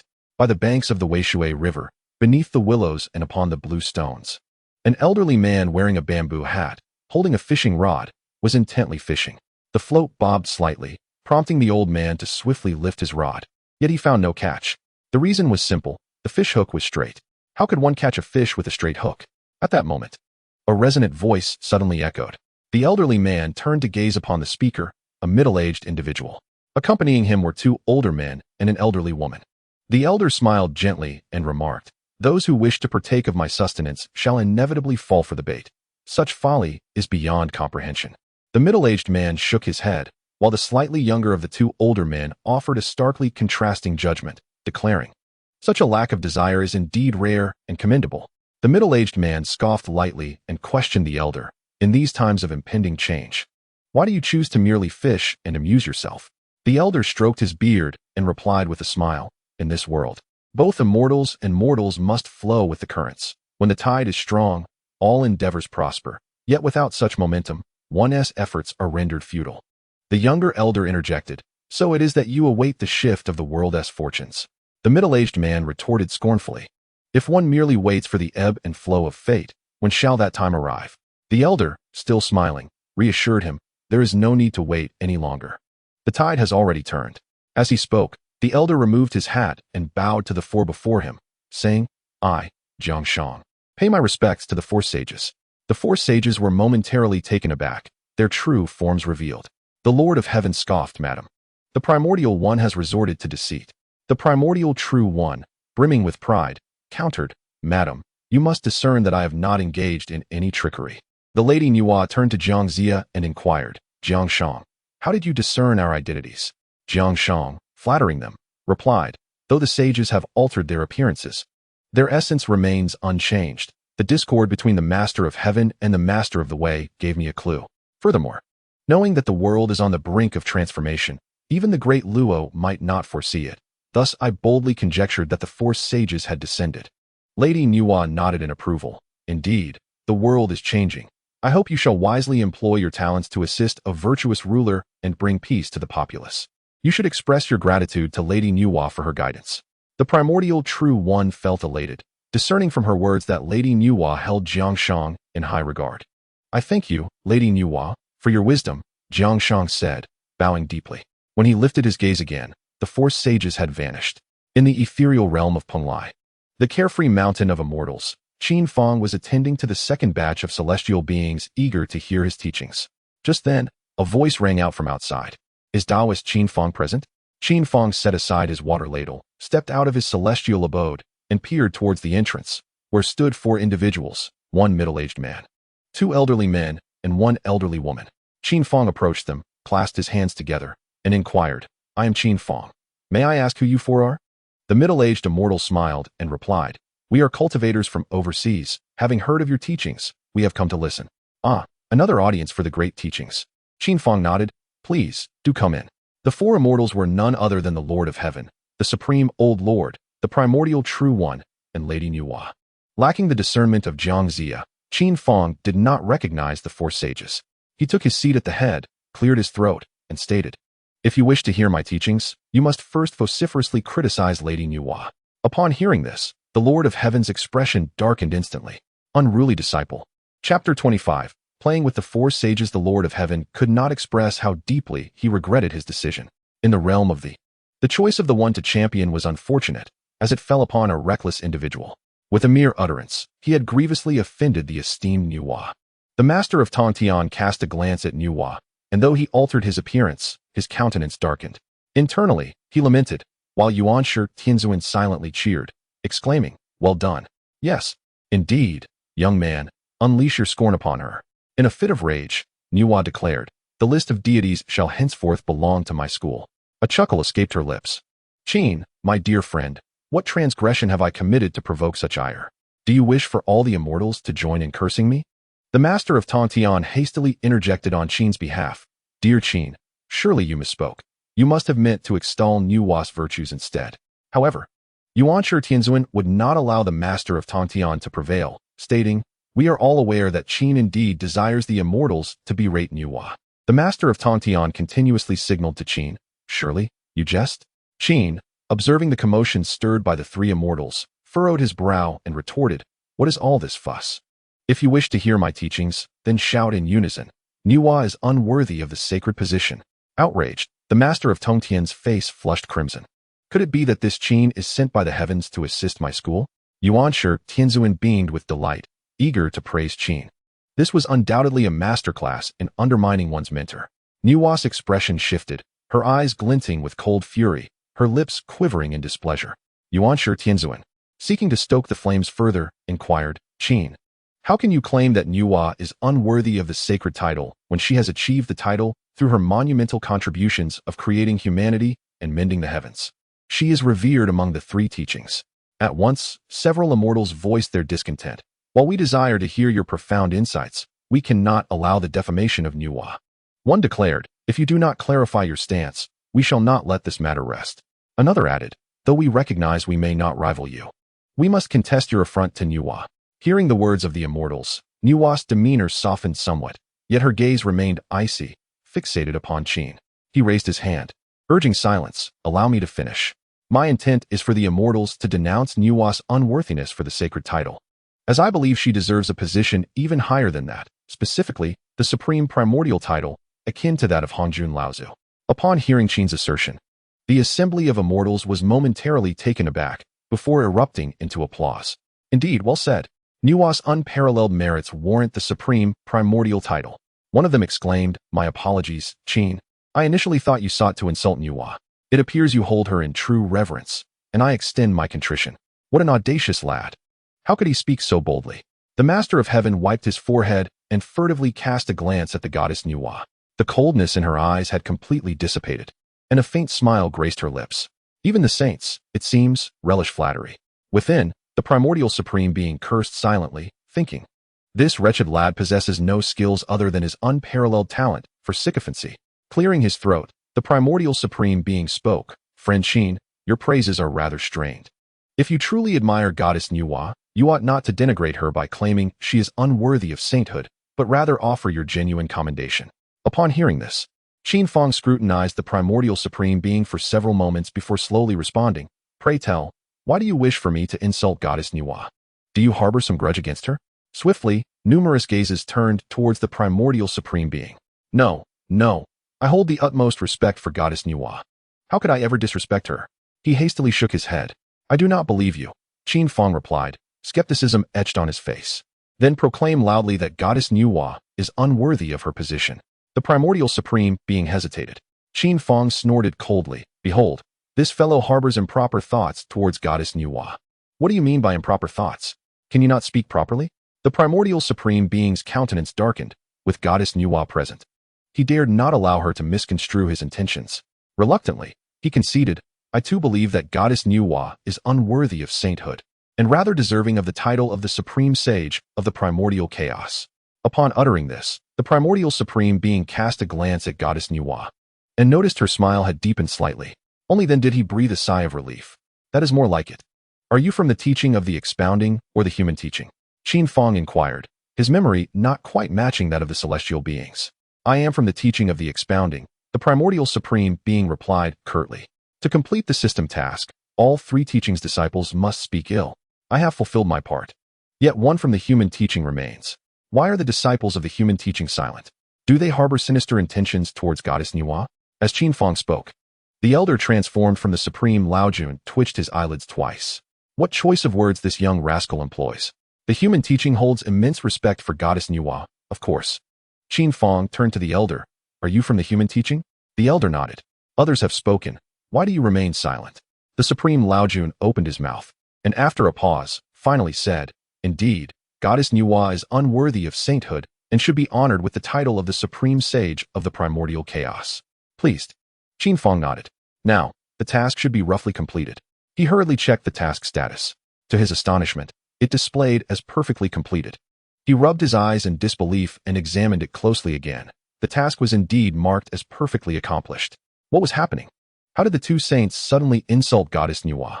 Qin Fang looked towards the two elderly figures before him. Did the words of the two old men inadvertently reach the ears of the sages? It seems the rapport among the sages is not as harmonious as one might expect, for they even dared to criticize the revered Nuwa. Yet, this turn of events has unexpectedly benefited me. At this moment, confronted with such shameless flattery, Nuwa's modesty began to falter, and she humbly remarked that she was indeed unworthy of the sacred title. No sooner had Nuwa's words faded than a notification rang out from the system. Ding! Congratulations to the host for once again exceeding the task requirements. Receiving a super luxurious gift package. Qin Fang was momentarily taken aback. Why did Nuwa suddenly scold him? What was happening? There was no time for Qin Fang to ponder, as the system's voice continued to resonate. The super luxurious gift package is available for collection for a limited time of 10 seconds. Failure to collect within 10 seconds will be regarded as an automatic forfeiture. Countdown to collection. 10, 9, collect. Chapter 26. The 12-grade Merit Golden Lotus. Ding. Congratulations to the host for successful collection. Ding. Congratulations to the host for acquiring the 12-grade Merit Golden Lotus. As the system's voice concluded, brilliant golden rays suddenly descended from the heavens. An immense, indescribable force enveloped the surroundings. The four sages were the first to sense it. Looking up in unison, they beheld a colossal golden lotus spanning 1,000 feet, traversing the barriers of time and space, gently floating towards the celestial mountain of leisure. Its 12 petals radiated a resplendent golden light, illuminating the expanse for thousands of miles in a warm glow. Where the golden light spread, an enigmatic power seemed to permeate the air. The four sages, along with hundreds of immortals, experienced a peculiar sensation. In particular, those hundreds of immortals felt the golden light gradually dissolving the karmic retributions that clung to them. Karmic retribution is the source of all evils, the seed of inner demons. It is the greatest fear of cultivators. Once accumulated to a certain degree, it might erupt. leading to a decline in an immortal's realm or worse, plunging them into demonic paths, akin to an irreversible abyss. Thus, immortals advocate for a heart devoid of desires, steering clear of karmic ties. Yet, even so, every immortal is ensnared by karmic retribution, an affliction that no cultivation technique can eradicate. Only the grand destiny techniques of the Western teachings can significantly diminish it, but even then, it remains. However, at this moment, the golden light was alleviating some of their karmic burdens. Instantly, the hundreds of immortals were filled with envy as the name of the supreme innate spiritual treasure, the merit golden lotus, surfaced in their minds. In ancient times, Pangu was nurtured within the chaos green lotus. As he wielded the axe of creation to cleave the heavens and the earth, the chaos green lotus and the axe of creation shattered under the weight of his power. The lotus seeds from the chaos green lotus transformed into the 36 grades of creation green lotus. The latter was subsequently divided into 3, the 12-grade merit golden lotus, the 12-grade fiery red lotus, and the 12-grade world-extinguishing black lotus. The 12-petaled lotus of merit has acquired numerous virtues from Pangu's creation of the heavens. With such a treasure in possession, all karmic retributions are utterly dispelled. One's cultivation is free from the fear of inner demons. Before the sages, the concept of bottlenecks is altogether absent. It stands as the foremost auxiliary treasure among the myriad of primordial artifacts. Such a precious item has even stirred the hearts of the four saints, yet none have dared to act hastily. Among the myriad of immortals below, one could not contain himself. A celestial being from the Qin teachings soared into the air, traversing through layers of time and space. A hand formed from condensed celestial essence struck towards Qin Fang, while another hand grasped for the lotus of merit. Almost simultaneously, a yellow light enveloped the 12-petaled lotus and Qin Fang entirely. 9 invisible sword lights swept through, severing the outstretched hand. The sword energy relentlessly pursued, instantaneously reducing the Qin celestial to mere fragments, which then vanished into a patch of 9-leaf grass in the courtyard. The 9-leaf grass gently swayed its leaves, as if nothing had transpired. The large yellow dog remained sprawled in place, inhaling deeply, drawing the yellow light into its mouth. Qin Fang, possessing only the cultivation of a first-tier Xian immortal, was utterly oblivious to the events that had just unfolded. Even the myriad of immortals were unable to discern what had occurred. Only the four saints witnessed the spectacle in its entirety. The Tongtian patriarch was filled with astonishment and joy. If he had harbored even a sliver of doubt regarding Qin Fang's identity, he was now entirely convinced that Qin Fang was the reincarnation of the Tao ancestor. The primordial heavenly sovereign was equally astounded. He recalled that during their last meeting, the two primordial aberrations had merely possessed the pinnacle of Deluo cultivation. Observing the two demons' actions now, they evidently wielded the strength of quasi-saints. Such a rapid ascension was truly astonishing. The Supreme Lord Lao's eyes were also filled with shock. Who exactly is this Qin Fang? How could the lotus of merit descend upon him? This 12-petaled lotus of merit should have been in the hands of the Western patriarch, guiding the disciples. Could it be that the Western sect colluded with the unthinkable? Even Yuan's enchanting eyes brimmed with astonishment. The 12-petaled lotus of merit had unexpectedly fallen upon this young man. What merit or capability does he possess to warrant such a divine bestowal from the primordial realm? Could the rumors be true? Is Qin Fang truly the reincarnation of the Tao ancestor? No, that cannot be. Could he instead be the reincarnation of Pangu? Only the virtues of Pangu's creation could invoke such a bestowal of the lotus of merit from the primordial realm. Yuan inhaled deeply, no longer daring to maintain her composure. Her demeanor transformed into one of profound respect.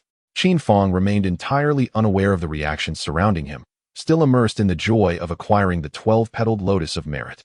This 12-petaled lotus of merit is undoubtedly a magnificent treasure. With this treasured talisman as one's guardian, one is endowed with boundless merit.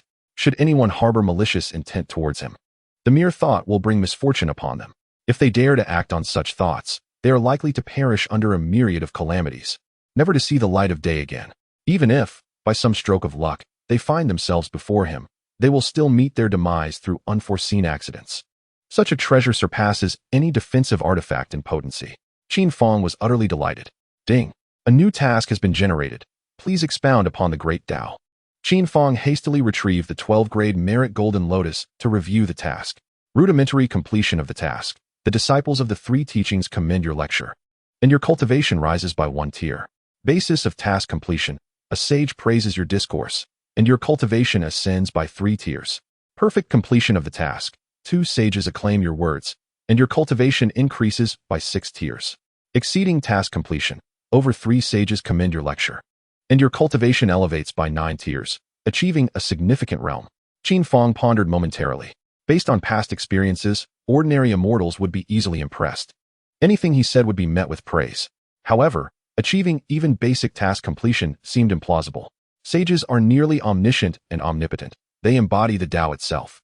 They possess an intricate understanding of the myriad matters of existence and the vast universe, perceiving past, present, and future. They navigate time and space, life and death, and the cycles of reincarnation.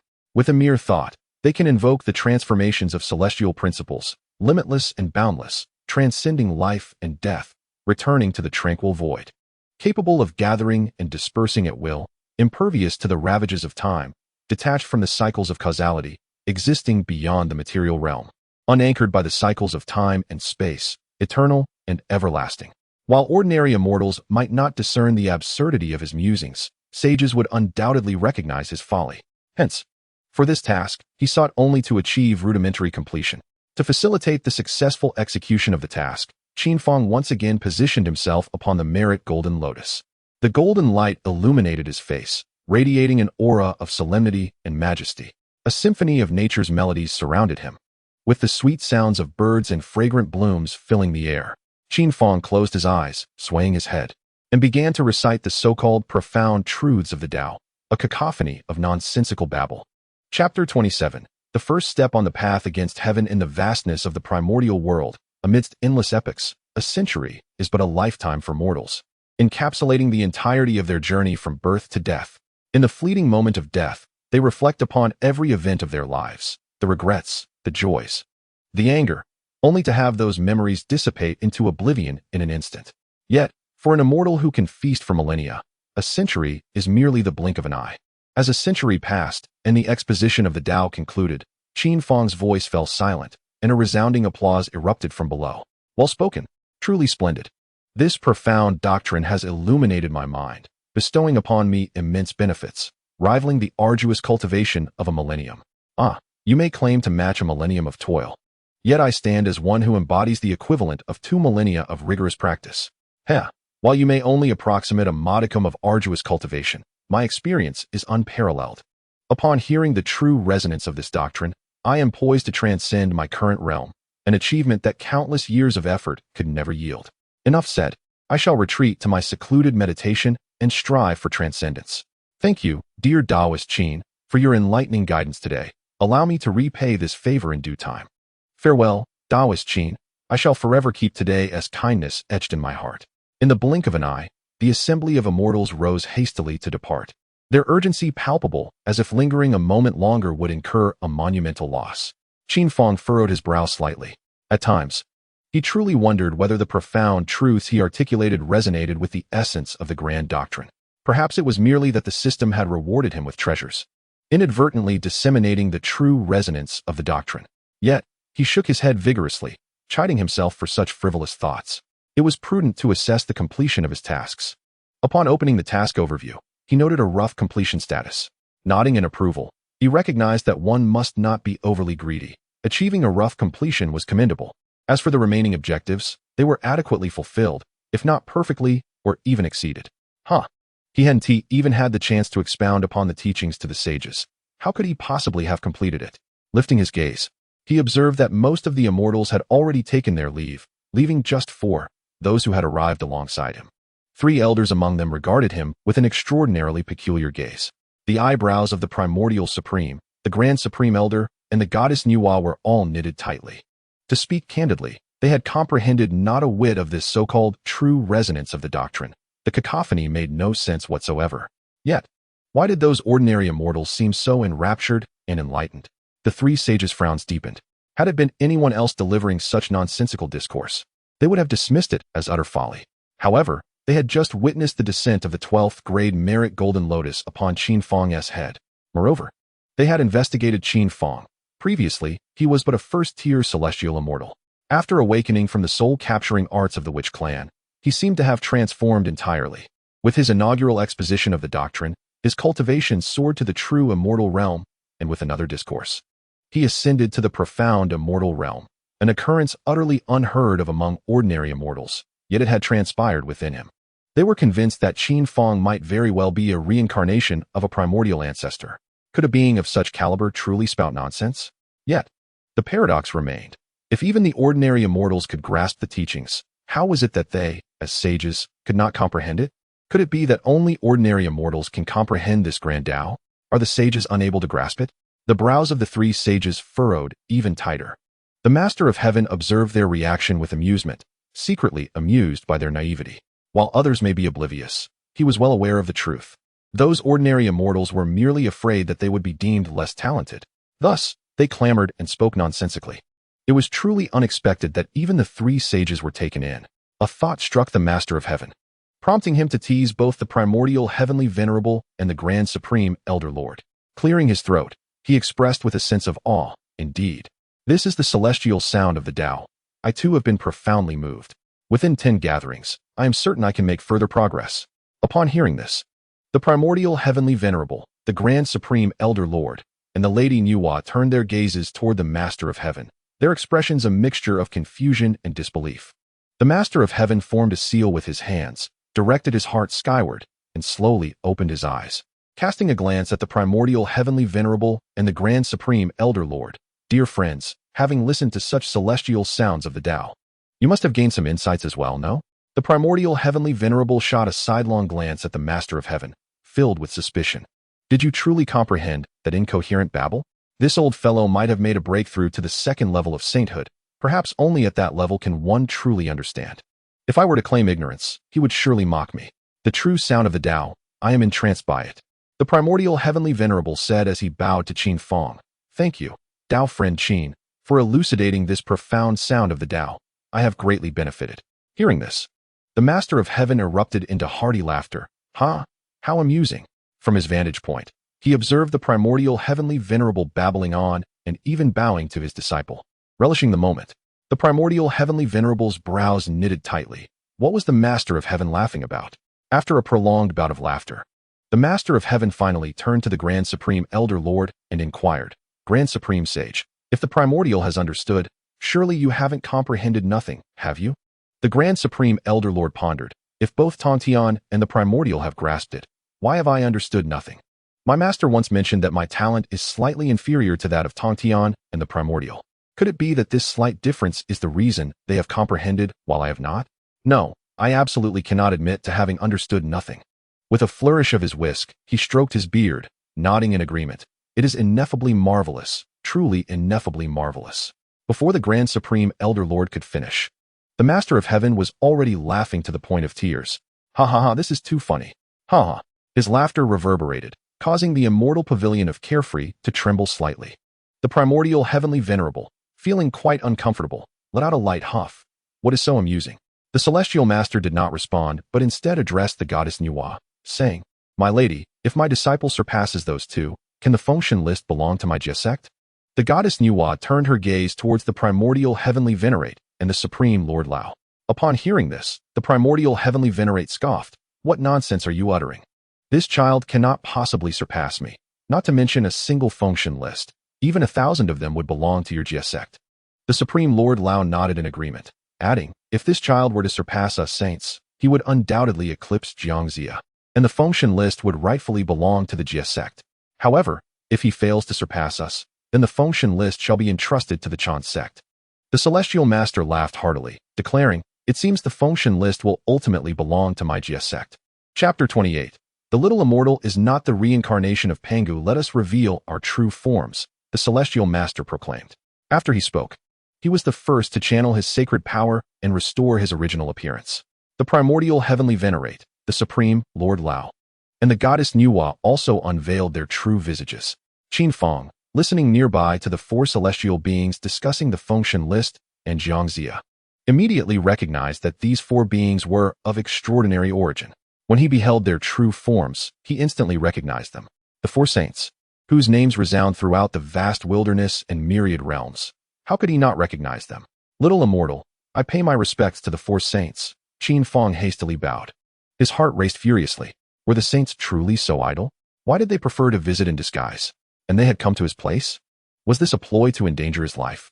Qin Fang finally comprehended how he had accomplished his earlier task. He had compelled the four saints to scold the goddess Nuwa, who was seated right there, that very old woman. Qin Fang's mind wandered back to the scene from a century ago, when the old woman, oh no, the goddess Nuwa, had asked him why he had insulted her.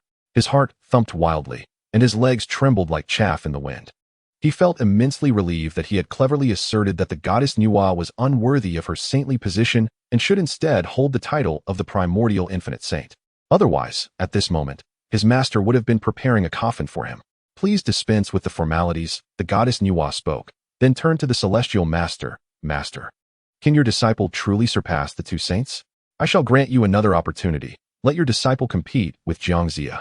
The celestial master stroked his black beard and laughed heartily. My lady, my disciple has already surpassed the primordial heavenly venerate and the supreme saint.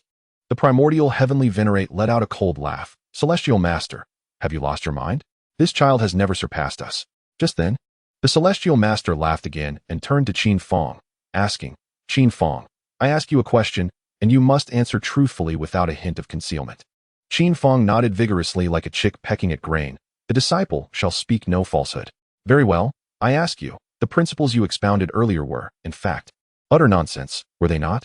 Master, please forgive me. The disciple had no intention of this. It was they who insisted on having me expound upon the profound truths. I had informed them that I am incapable of articulating such concepts, yet they remained unconvinced, insisting that I speak. How could I possibly convey such wisdom? I could only ramble aimlessly, hoping they would realize my inadequacy and depart.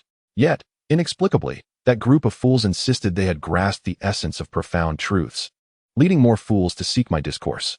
I was merely compelled to comply.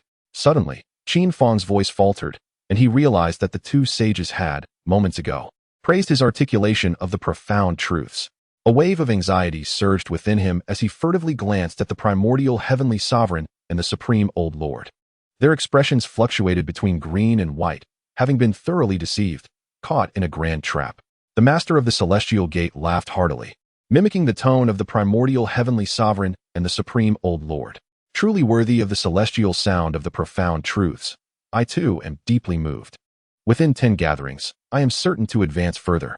After this proclamation, the master of the celestial gate imitated the supreme old lord, flicking his whisk and stroking his beard. A spectacle beyond description. Ha ha ha, how utterly amusing, he guffawed, causing the goddess Nuwa beside him to stifle a laugh before shaking her head. Who would have thought that the illustrious sages would fall for the ruse of a mere Xianxian? My dear goddess, in this matter, my disciple has indeed surpassed the two sages. The function list ought to be entrusted to me, the sect of the celestial gate. The master of the celestial gate declared with great satisfaction and vigor. My goddess, this is an outright deception by the master of the celestial gate. It cannot be taken seriously. How can we entrust the function list to such a base individual who dares to impersonate the reincarnation of the Tao ancestor?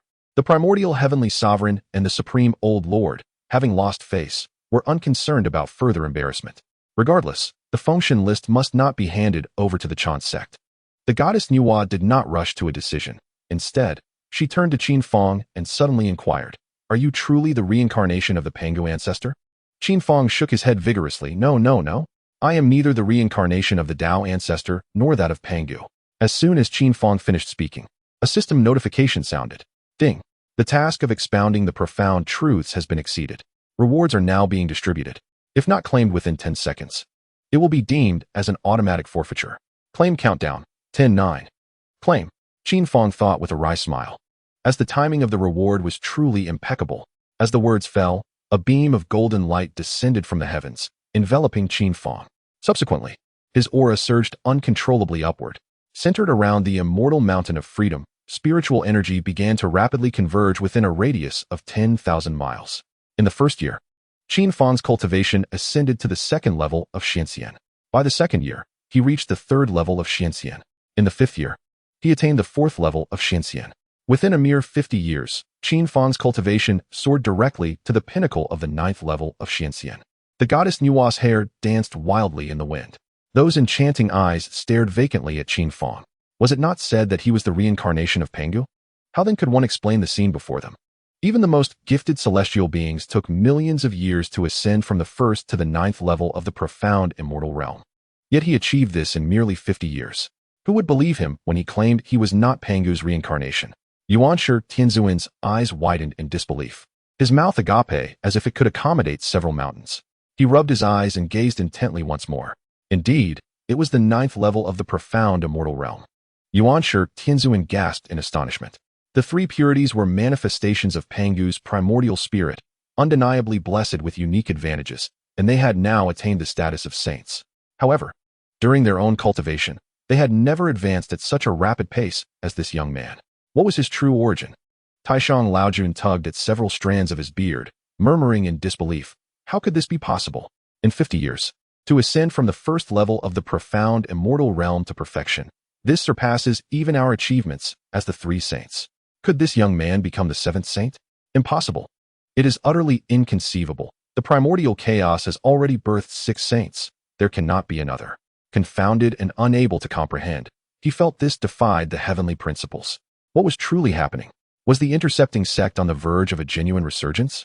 Tongtian Jiaozhu, radiating with vitality, held his head high and puffed out his chest. Hands clasped behind him, resembling a victorious rooster. He cast a sidelong glance at Yuanshi Tianzun and Taishang Laojun, reveling in their astonished disbelief, his heart swelling with pride. You 2 old fogies, keep your eyes wide open and behold. This is my disciple, my exceptional disciple. Chapter 29. Shattering the 9-9 thunder tribulation at this moment. The skies above the celestial mountain of freedom underwent yet another transformation. The spiritual energy within a radius of 10,000 miles began to converge rapidly, forming thickening clouds. The clouds grew denser and more expansive, completely enveloping the region. Countless arcs of thunder, as thick as arms, flickered within the tempest. A terrifying pressure suddenly descended upon the celestial mountain of freedom. Beings within a radius of tens of thousands of miles prostrated themselves on the ground. From miles away, countless heavenly beings, true immortals, profound immortals, and golden immortals bore witness to this spectacle. They recognized it as the golden immortal thunder tribulation. Someone was about to ascend to the golden immortal realm. Yet, they had never before witnessed such a fearsome golden immortal thunder tribulation. Typically, the thunderclouds surrounding a newly ascended golden immortal would extend no more than 100 miles.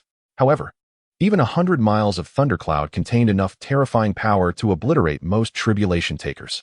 Yet now, the range of the thundercloud had reached 10,000 miles. This was not characteristic of an ordinary golden immortal tribulation. Such a phenomenon should only occur when a peaked golden immortal ascended to the Tai golden immortal realm. Yuanshi Tianzun clenched his fists. The greater the power of the tribulation during a breakthrough, the more formidable the challenge.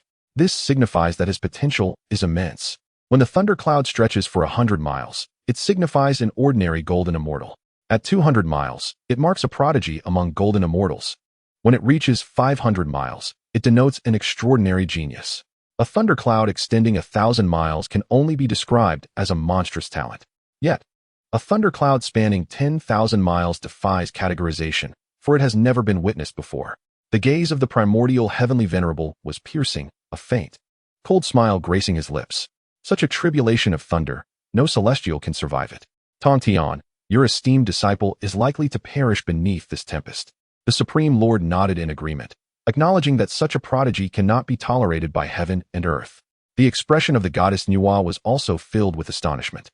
A mere Xian immortal facing a tribulation of 1,000 miles of thunderclouds.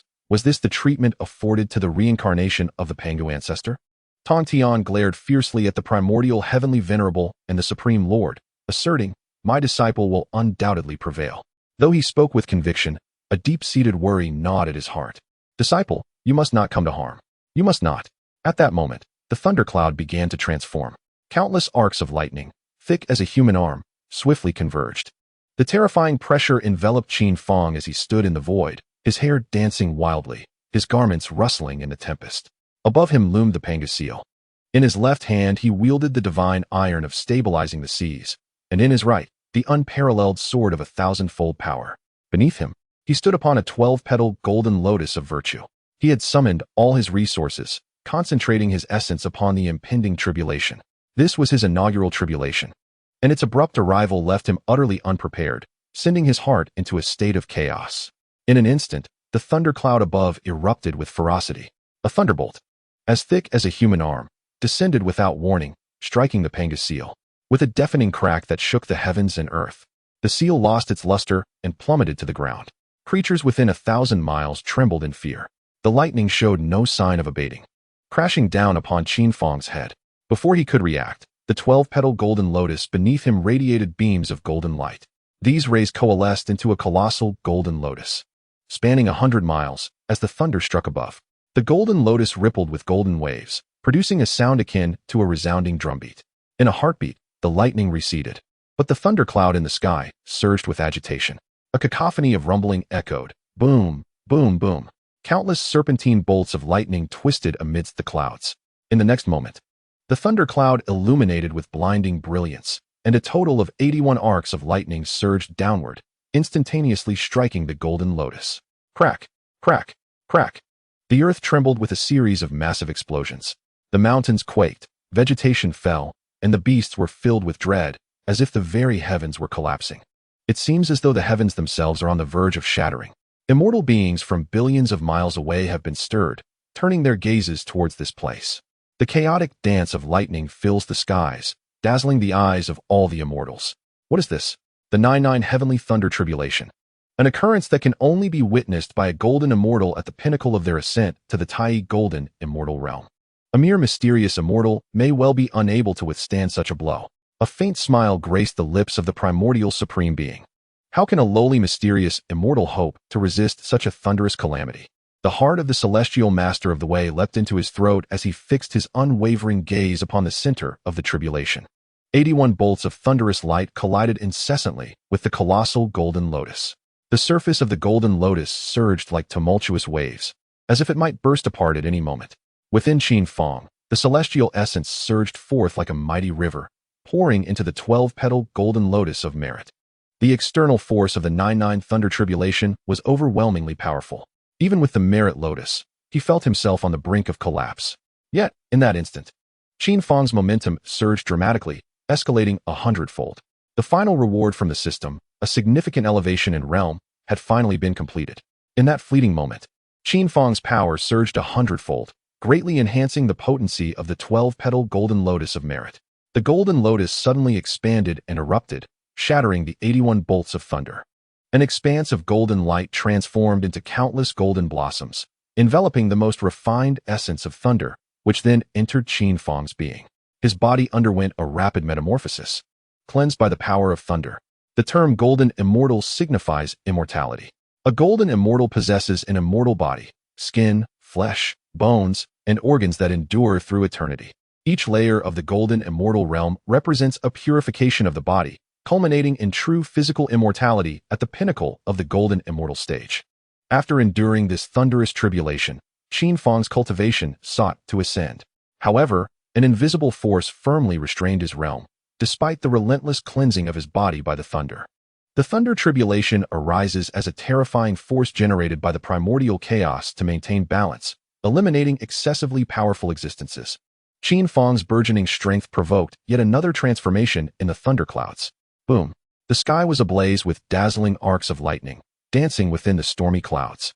The thunderclouds converged, ultimately forming a lightning serpent stretching 10 miles long. Is this a transformative thunder tribulation? My heavens, this is indeed a transformative thunder tribulation? Is this not something encountered only by a Tai Golden Immortal ascending to the Deluo Golden Immortal stage? No.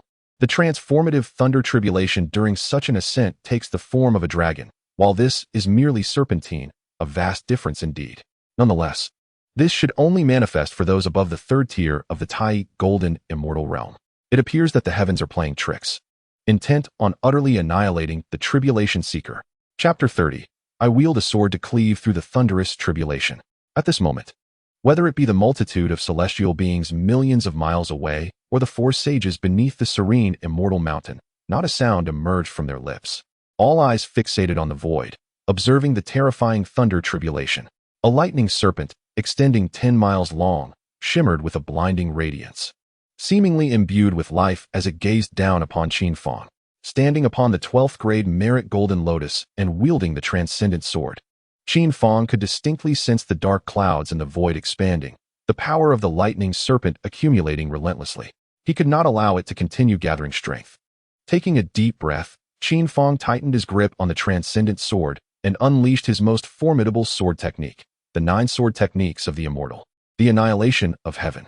With a thunderous roar, Qin Fang's body began to spin rapidly. His celestial essence surged into the transcendent sword as if without regard for his life, unleashing an overwhelming momentum that erupted forth, transforming into a resplendent 5-colored sword light that morphed into a dragon of vibrant hues. The 12th grade merit golden lotus beneath him radiated brilliant golden light, akin to clouds of golden mist, ascending swiftly as he whirled. Within a radius of thousands of miles, all air currents began to spiral around Qin Fang, creating a peculiar force field that firmly locked onto the thunder tribulation above. Qin Fang spun rapidly, completing countless revolutions in mere moments, and with each turn, the power of the sword dragon intensified. In a brief span, the 5-colored sword light dragon expanded to a size of 10 miles. The vibrant colors surged, the golden light illuminated the world, and an imposing aura emerged, terrifying in its magnitude. The lightning serpent within the thundercloud seemed to be provoked, its body swelling suddenly to twice its size.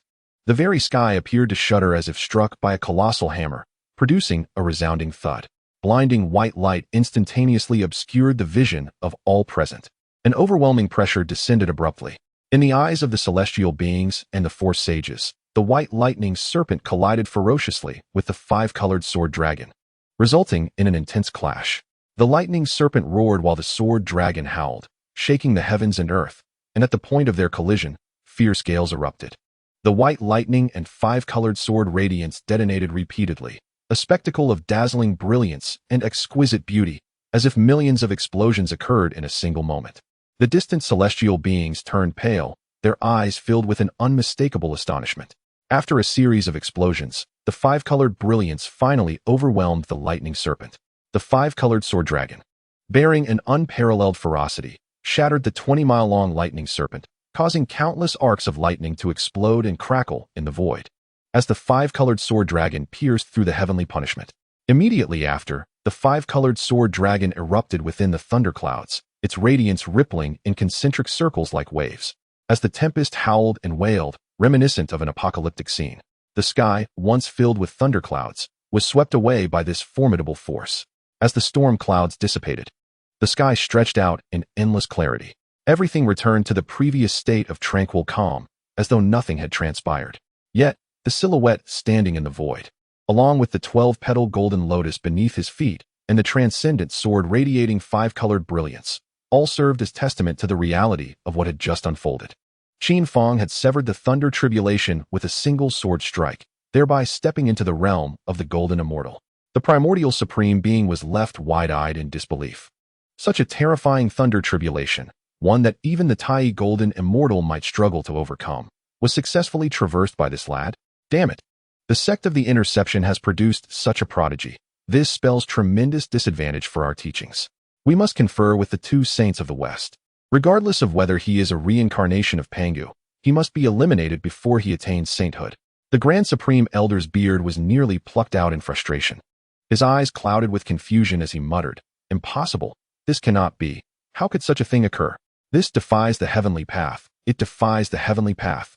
Goddess Nuwa gradually recovered from her shock and, with a smile, remarked, "Tongtian, congratulations. Your disciple has emerged as such a genius.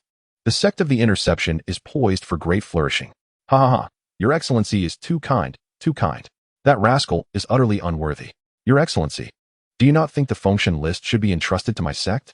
The master of Tongtian felt a sense of relief within, his face beaming with pride. Qin Fang's merit was as vast as the ocean. Naturally, the function list ought to belong to one of virtue. As she spoke, Goddess Nuwa waved her hand, and a resplendent 7-colored light materialized. The radiant light receded, revealing an ancient, yellowed scroll. The scroll shimmered with multicolored brilliance, harboring immense power. This was the treasure of the primordial realms, the function list.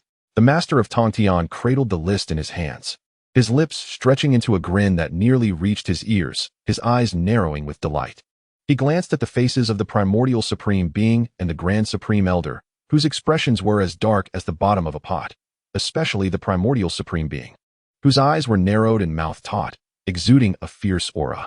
With a disdainful snort, the master of Tongtian turned his gaze to the void and called out, "Qin Fang, descend quickly. I'm coming." Qin Fang hurriedly flew down, sighing with relief. The thunder tribulation had indeed been somewhat terrifying, but he had ultimately passed through it.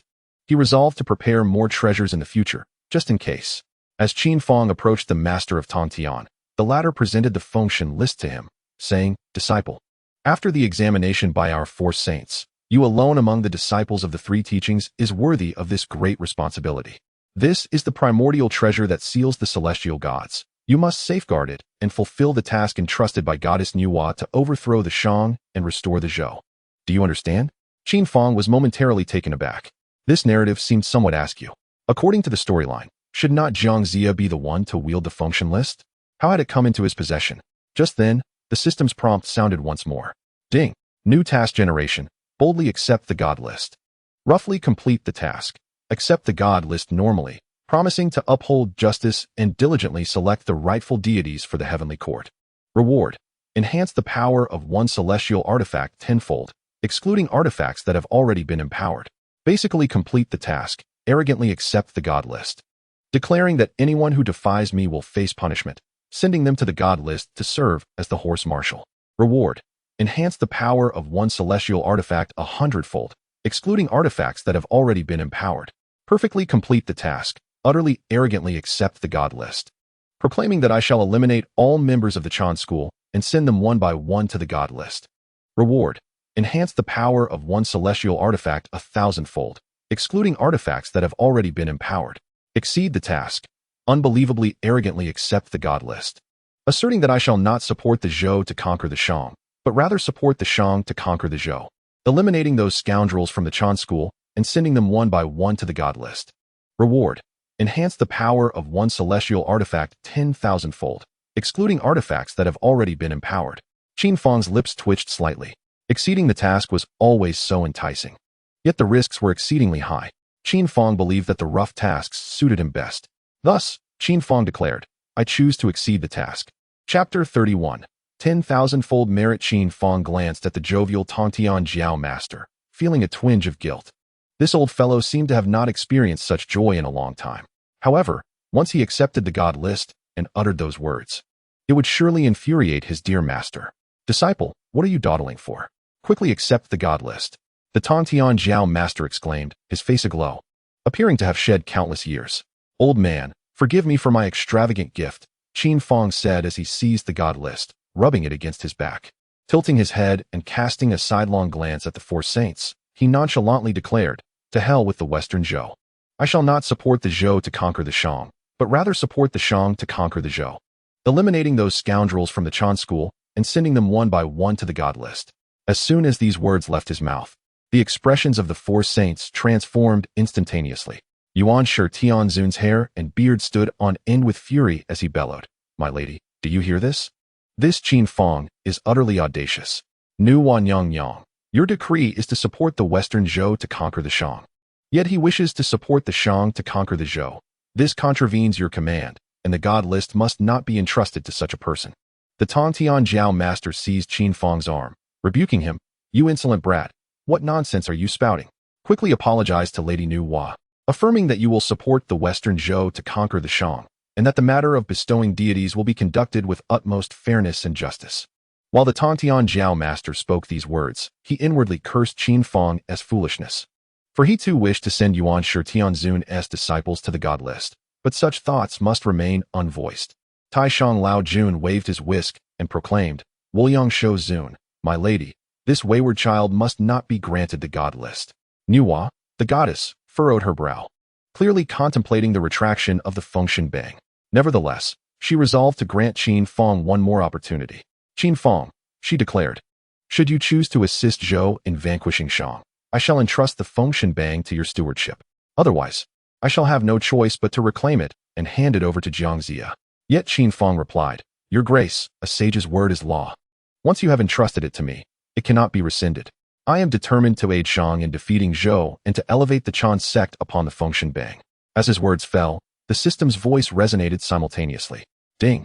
Congratulations to the host for exceeding the task. Please select one celestial artifact to enhance its power 1,000-fold. Excluding those already enhanced, failure to claim within 10 seconds will be considered an automatic forfeiture. Countdown to claim, 10-9. I choose the 12-petal merit golden lotus." Qin Fang had long since made his decision. Precious steel must be utilized on the blade's edge. He possessed only 5 notable celestial artifacts: the Absolute Immortal Sword, the Sea-Calming Divine Iron, the 12-petal Merit Golden Lotus, the Sheep-Fat Jade Purity Vase, and the Fantian Seal. The latter two had been seized and could be reclaimed at any moment, thus he dismissed them from consideration. The Absolute Immortal Sword had already undergone enhancement and could not be improved again. The Sea-Calming Divine Iron seemed somewhat lackluster in comparison.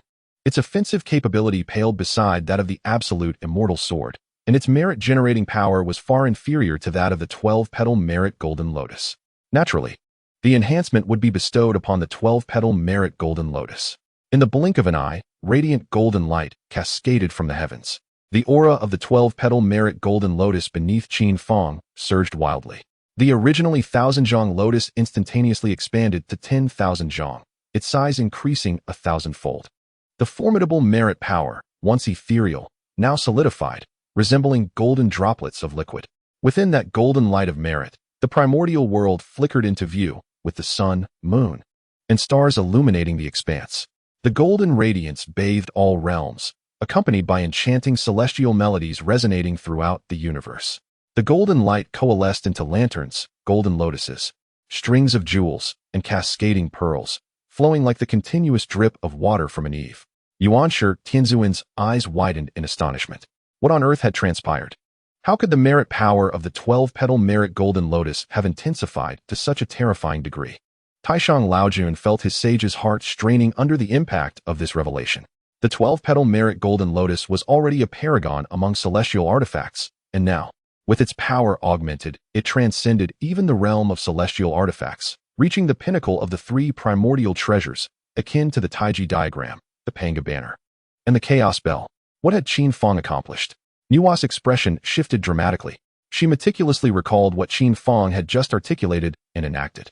If her memory served her correctly, it was immediately after Qin Fang declared his intent to assist Zhang in defeating Zhou and to elevate the Chan sect upon the Fengshen Bang that boundless merit descended, exponentially enhancing the power of the 12-petal Merit Golden Lotus.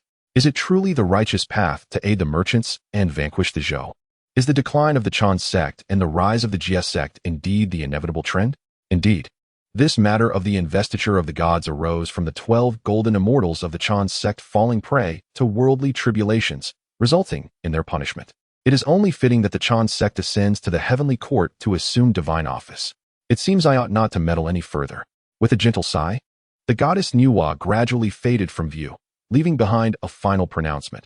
The investiture of the gods shall remain under the purview of the Jie sect, and I shall no longer concern myself with its affairs.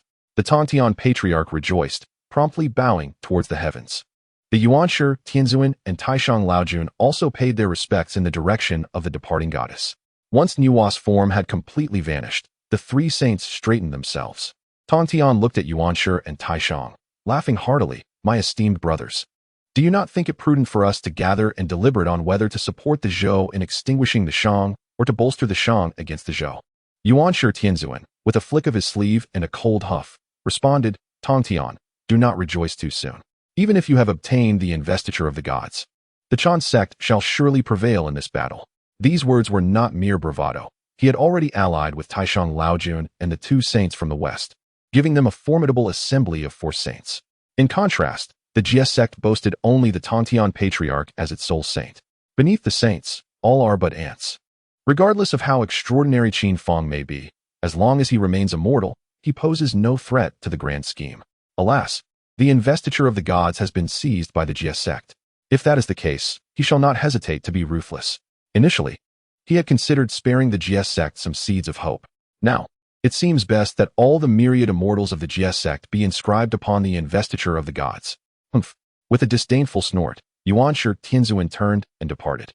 Taishang Laojun offered no farewells and also flew away from the carefree, immortal mountain. At the Yushu Palace on Kunlun Mountain, Yuanshi Tianzun sat in command, with Jiang Zia standing to his left. Zia, you are to proceed to Shiqi to aid the Western Zhou, uniting the 800 feudal lords of the realm to campaign against the Shang. Master, at this moment, the fortunes of Chengtang are flourishing. It is not yet the time to vanquish the Shang. You need not worry about that. As he spoke, Yuanshi Tianzun turned his gaze to a celestial standing beside Jiang Zia. This celestial, with disheveled black hair and a pair of small black mustaches, had a shrewd glint in his eye, none other than Shen Gongbao, a disciple of Yuanshi Tianzun for several millennia. Shen Gongbao, you are to proceed immediately to Chaoga and utilize all your knowledge to undermine Chengtang's fortunes. I shall not fail in my master's command. In Chapter 32, Qin Fang governs the Jie Sect. Yuanshi Tianzun instructed Jiang Zia to advance to Shiqi, while he retained Shen Gongbao to witness how he would disrupt the fortunes of the Shang. Meanwhile, at the Yushu Palace in the Penglai Wonderland, the Tongtian Patriarch summoned the 4 true disciples of the Jie Sect, Daobao Daoist, the Holy Mother of Golden Spirit, the Holy Mother of Non-Action, and the Holy Mother of Turtle Spirit.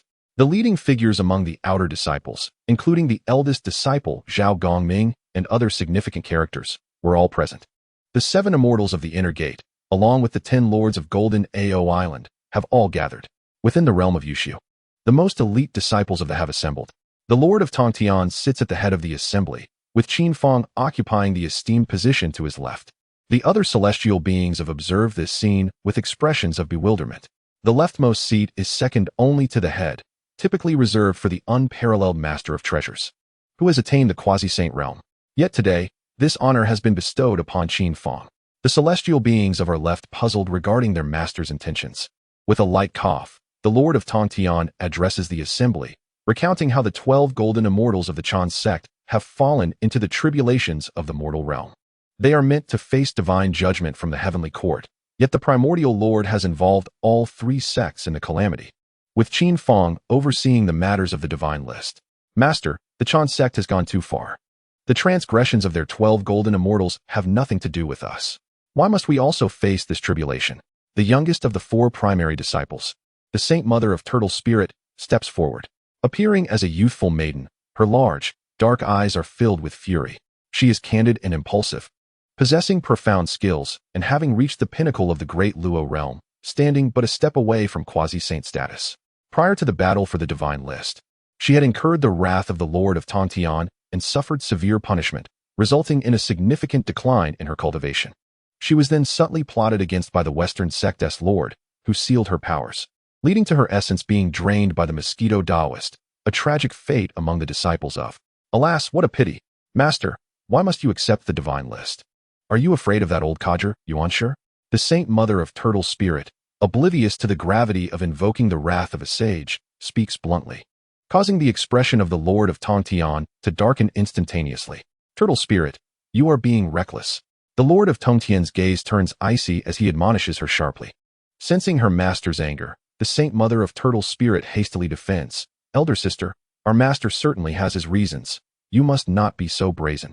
It is not I who am being reckless, but rather our master's weakness that has led us to be driven out of Yushu Palace. Now, we are compelled to face the tribulations of the Qin sect, while allowing this madman Qin Fang to oversee the divine list. If this continues, the lineage will inevitably be extinguished. Upon hearing her words, the Lord of Tongtian erupts in fury, sweeping his robe and unleashing a tremendous force that sends the Saint Mother of Turtle Spirit flying. With a cold huff, he declares, from this day forth, Turtle Spirit, you are stripped of your status as a true disciple, your 3 flowers shall be removed, and your great Luo realm shall be revoked. You are forbidden from entering the palace to listen to teachings. The Saint Mothers of Golden Spirit and Wudong intercede, pleading, Master, Turtle Spirit speaks impulsively. We implore you to reconsider the punishment. Zhao Gongming and the 3 heavens also hastily join in their appeals, urging the Master to spare Turtle Spirit this time. The Lord of Tongtian merely snorts, disregarding their pleas. The 3 heavens quickly exchange glances with Qin Fang, who sits at the head, commanding the divine list with an aura of undeniable authority. Perhaps if Qin Fang interceded, the Master of the Heavenly Sovereign would spare the Turtle Spirit Saintess. Qin Fang understood that this was the Master asserting his authority and establishing his prestige. Otherwise, with every disciple of the Jie Sect possessing formidable powers, who would heed his commands? At that moment, Qin Fang also rose, speaking respectfully, Master, the Turtle Spirit Sister did not intend to offend you. She merely has reservations regarding my stewardship of the function list. Although I have recently ascended to the Golden Immortal rank, my abilities remain modest. Who here possesses lesser skills than I?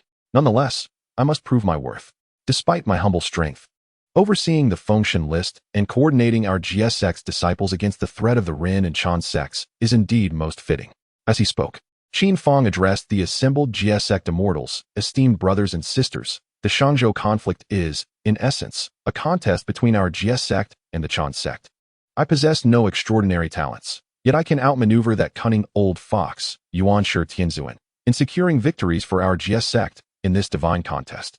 If any among you believe they possess such abilities, I shall gladly step aside.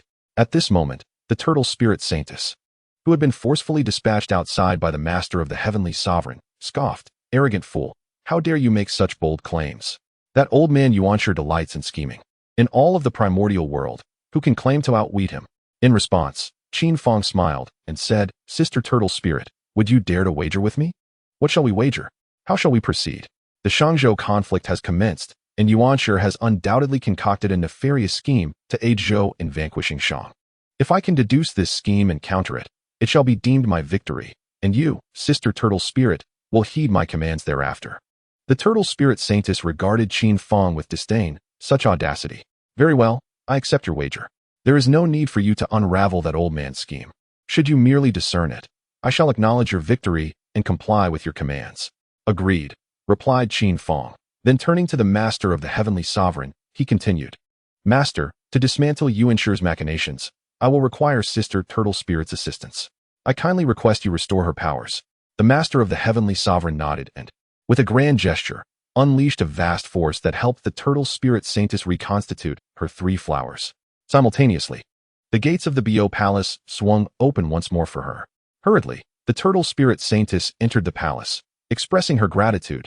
"Thank you, Master, for restoring my powers." The master of the heavenly sovereign coldly retorted, "Why the thanks? It is not I who sought to restore your powers." Meanwhile, the Golden Spirit Saintess had already discerned the subtle interplay between Qin Fang and the master of the heavenly sovereign, recognizing their scheme to transfer authority to Qin Fang. Yet, her naive sister remained oblivious, unwittingly serving as a mere pawn. "Sister, why do you not hasten to support Brother Qin Fang?" The Holy Mother of the Golden Spirit spoke up to remind, and only then did the Holy Mother of the Tortoise Spirit, with a reluctant heart, clasp her hands and utter her thanks. "Junior Brother Qin, have you unraveled the scheming of the old one, Yuanshi, to annihilate the Shang?" "Naturally, I have," Qin Fang replied. The celestial beings of the, along with the master of the heavenly gate, turned their gazes towards him. Chapter 33, Breaking the Sage's Plot. "Pray, enlighten us," the Tortoise Spirit Mother urged, crossing her arms and casting a skeptical glance at Qin Fang, clearly still unconvinced.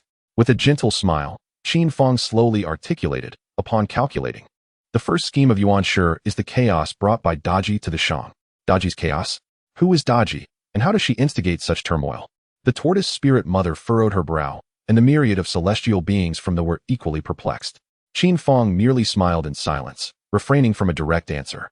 Instead, he proposed, "For now, I cannot divulge all, dear Sister Tortoise Spirit. Disrupting the sage's plot is fraught with peril. Would you dare accompany me to Chowga?" The Tortoise Spirit Mother raised an eyebrow, her chin held high, exuding an air of arrogance. "How could I not? I shall accompany you." "Excellent." Rising to his feet, Qin Fang addressed the master of the heavenly gate and the assembled celestial beings. "Master, esteemed brothers and sisters, I shall take my leave." As his words fell, Qin Fang transformed into a stream of profound light, soaring towards the Shang dynasty's Chowga. Simultaneously, the voice of the system echoed in his mind. "Ding. Side quest. Prevent Daji from entering the palace. Safeguard the fortunes of the Shang dynasty." Roughly completed task. Reward of a small gift package. Basic completion reward. Large gift package.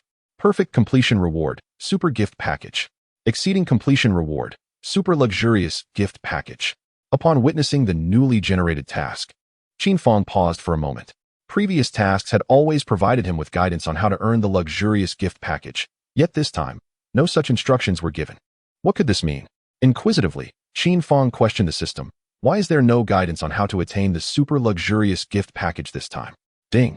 The system is bound by confidentiality protocols and will not disclose in any form how to assist in the Shang's downfall of the Zhou. However, the host may trust that with your shamelessness and cunning, you will undoubtedly exceed the task and obtain the super luxurious gift package. Qin Fang's lips twitched at these words. Should I be thanking you for such unwavering trust? He mused internally, contemplating how to thwart Daji's entrance into the palace and protect the Shang's fortunes. Fortunes, akin to karmic deeds, are intangible yet profoundly real. Even sages cannot perceive or grasp them, yet their existence is undeniable. When fortunes flourish, all endeavors meet with success.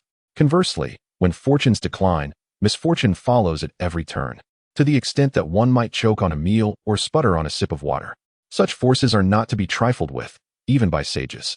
Thus, to bring about the downfall of the Shang, it is imperative to first diminish its fortunes. They devised a nefarious scheme.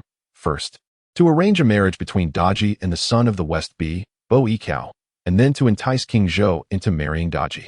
Once the plans of the Qin sect come to fruition, a wave of propaganda will ensue, leading all beings in the primordial world to perceive King Zhou as a debauched and tyrannical ruler. The populace will unanimously scorn the Shang dynasty, resulting in a significant decline in its fortunes. However, the resolution to this dilemma proves rather challenging. First and foremost, eliminating Su Daji would not be a prudent solution. The Marquis of Jizhou, Su Hu, has over 100 sons, each betrothed to numerous lords. If he were to slay one Su Daji, the Qin sect could easily replace her with Zhao Daji, Qian Daji, Sun Daji, or Li Daji. After pondering for a century, Qin Fang devised an ingenious idea. Why not marry Su Daji off to Bo Yikao, thereby allowing her to undermine the fortunes of the Western Qi? Perhaps there exists an even better strategy. Yes, this could indeed work. Ha ha ha. What a splendid notion. How clever of me. This is truly a marvelous idea. Should this plan reach the ears of the world, the people will undoubtedly mock the Western Zhou, leading to a precipitous decline in its fortunes. A radiant smile blossomed on Qin Fang's lips. In the imperial capital of the Shang dynasty, Chaoga, two ethereal lights hovered in the azure skies. Qin Fang gazed into the distance, observing the Shang capital, suffused with a vibrant purple aura, vast as the sea and seemingly endless, its fortunes exceedingly robust. Qin Fang mused that it was no wonder the Qin sect sought to disrupt the Shang with Daji. Such a profound fortune certainly deterred even the sages from intervening. As he surveyed the vast purple mists, he spotted a golden dragon coiling majestically above a grand palace. The dragon seemed to sense Qin Fang's presence and turned its gaze towards him. In that instant, even one of Qin Fang's prowess felt as though he had been seen through. Beside him, the Holy Mother of Turtle Spirit remarked that with such dense fortunes, the power of this golden dragon likely surpassed that of the great Luo, truly terrifying. Alas, this golden dragon, formed from the accumulation of fortune, was substantial yet insubstantial. Incapable of launching an attack, Qin Fang lamented inwardly that such a fortune rendered even the formidable nine-tailed fox unable to approach, explaining why the fox sought to draw near to Emperor Xin through Daji's mortal form. "Sister, let us depart," Qin Fang's voice echoed, and as he spoke, his figure vanished from sight, only to reappear within the palace beneath the swirling golden dragon, enveloped in the golden aura of fortune. A tall and imposing man was lost in contemplation before an image, which depicted none other than the goddess Nuwa. This man was none other than Emperor Xin of the Shang dynasty, later known as the tyrant King Zhou, infamous for his indulgence in debauchery and martial excess. Yet, that was a tale for another time. In his youth, the current Emperor Xin was remarkably talented, possessing unmatched divine strength, and he expanded the Shang dynasty's territories, earning the title of a wise monarch. However, he later became embroiled in the war of deification, a mere mortal contending against the heavens and the immortal beings. In a single round, he fell victim to the treachery of the Jie Sect. The enchanting nine-tailed fox, with her alluring charm, captivates the eyes, while the jade-like pipa emits a melodious sound, bewitching all who hear it. The prowess of the nine-headed pheasant in the bedroom is unparalleled. The 7 emotions and desires of humanity have been completely stirred by these 3 enchanting beings. It is no wonder that the mortal Emperor Xin, or even an ordinary immortal, would struggle to withstand such temptation. At this moment, the Tortoise Spirit Mother suddenly spoke up. "Sister Tortoise Spirit, what troubles you?" she inquired, frowning. "There is a wisp of gray energy surrounding Emperor Xin, clouding his mind and vision," she replied. Upon closer inspection, Qin Fang noticed indeed a faint gray mist swirling around Emperor Xin. It appeared that someone had manipulated him, explaining his sacrilegious act towards the statue of the goddess Nuwa. If Nuwa herself were to stand before Emperor Xin, and he were to feel infatuated, it would be entirely understandable.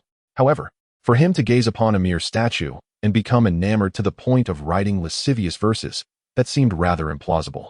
With such a vast harem of beauties at his disposal, surely one of them would evoke a stronger reaction than a cold, lifeless sculpture. The more Qin Fang pondered, the more he believed that this supposed sacrilege was the work of a sinister hand from the Qin sect. But why had the goddess Nuwa not noticed this? It was likely that some trickery involving the primordial silver coin had been employed. How insidious. Chapter 34. I, Emperor Xian, shall never marry Daji's sister. Can you dispel that wisp of gray energy? Yes, but I will need to borrow your 12th grade Merit Golden Lotus for assistance. No problem. Qin Fang summoned the 12th grade Merit Golden Lotus.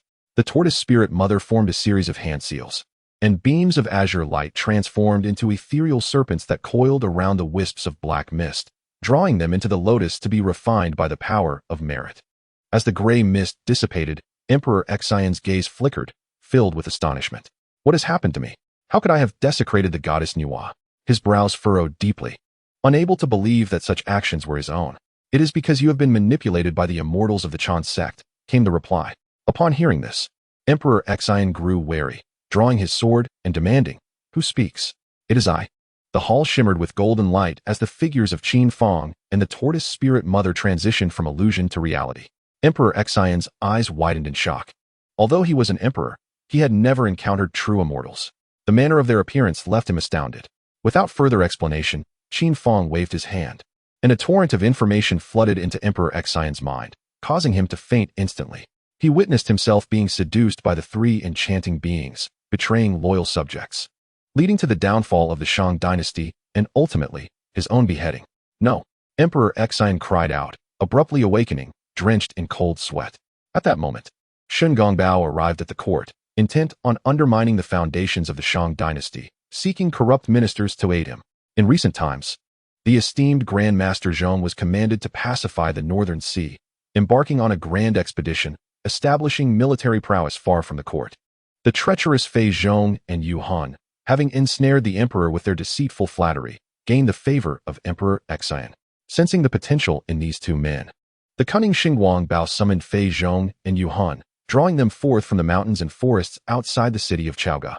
Trembling at the sight of the radiant Xinguang Bao, the two treacherous ministers stood before him. Xinguang Bao regarded them and inquired, "Do you know why I have summoned you?" Struggling to articulate a response, Fei Zhong and Yu Han stammered, "No, we do not understand. May we dare to ask the esteemed immortal why we have been brought here?" With a subtle stroke of his dark mustache and a smirk upon his lips, Xinguang Bao pronounced, "Emperor Xian has blasphemed against the goddess Nuwa and thus deserves divine retribution. The fortunes of the Western Zhou are on the rise while those of the Shang dynasty wane. Sooner or later, the Zhou will supplant the Shang. If you assist me in this endeavor, you shall ascend to immortality." Overjoyed by his words, Fei Zhong and Yu Han pledged their unwavering loyalty to the immortal. Satisfied, Xinguang Bao then presented them with a portrait, declaring, "This woman is Su Daji, the daughter of the Marquis of Jizhou, Su Hu. You are to recommend her as a concubine for the emperor and assist her in corrupting the foundations of the Shang dynasty. Do you comprehend?" The two men, their faces adorned with sycophantic smiles, accepted the scroll, gazing upon Su Daji's enchanting beauty, realizing the impending doom of the Shang dynasty. The following day at court, as Emperor Xian convened the assembly of civil and military officials, Fei Zhong and Yu Han were prepared with the portrait of Su Daji, confident that it would ensnare the emperor's heart.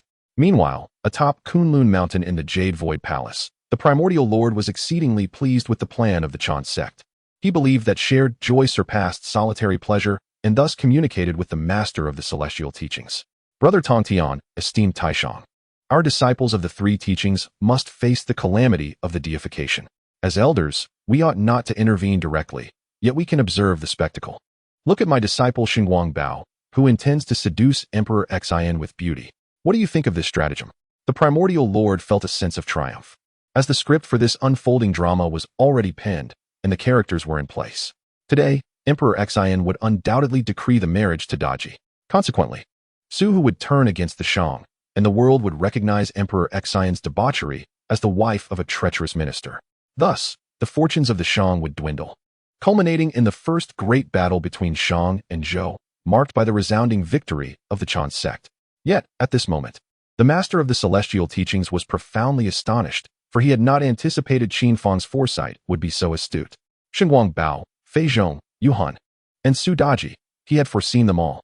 After the shock subsided, a wave of reassurance washed over him. He was utterly convinced that his disciple would deliver an astonishing surprise. The question remained, however, what would this surprise entail? Primordial, do not rejoice too soon. Let us await the outcome together. The master of the celestial teachings replied with unwavering confidence, while the Primordial Lord scoffed, when Emperor Xine seizes the wives of his ministers, the fortunes of the Shang will plummet. I wonder how long you can remain at ease. Thus, both sages keenly observed the machinations within the Shang court.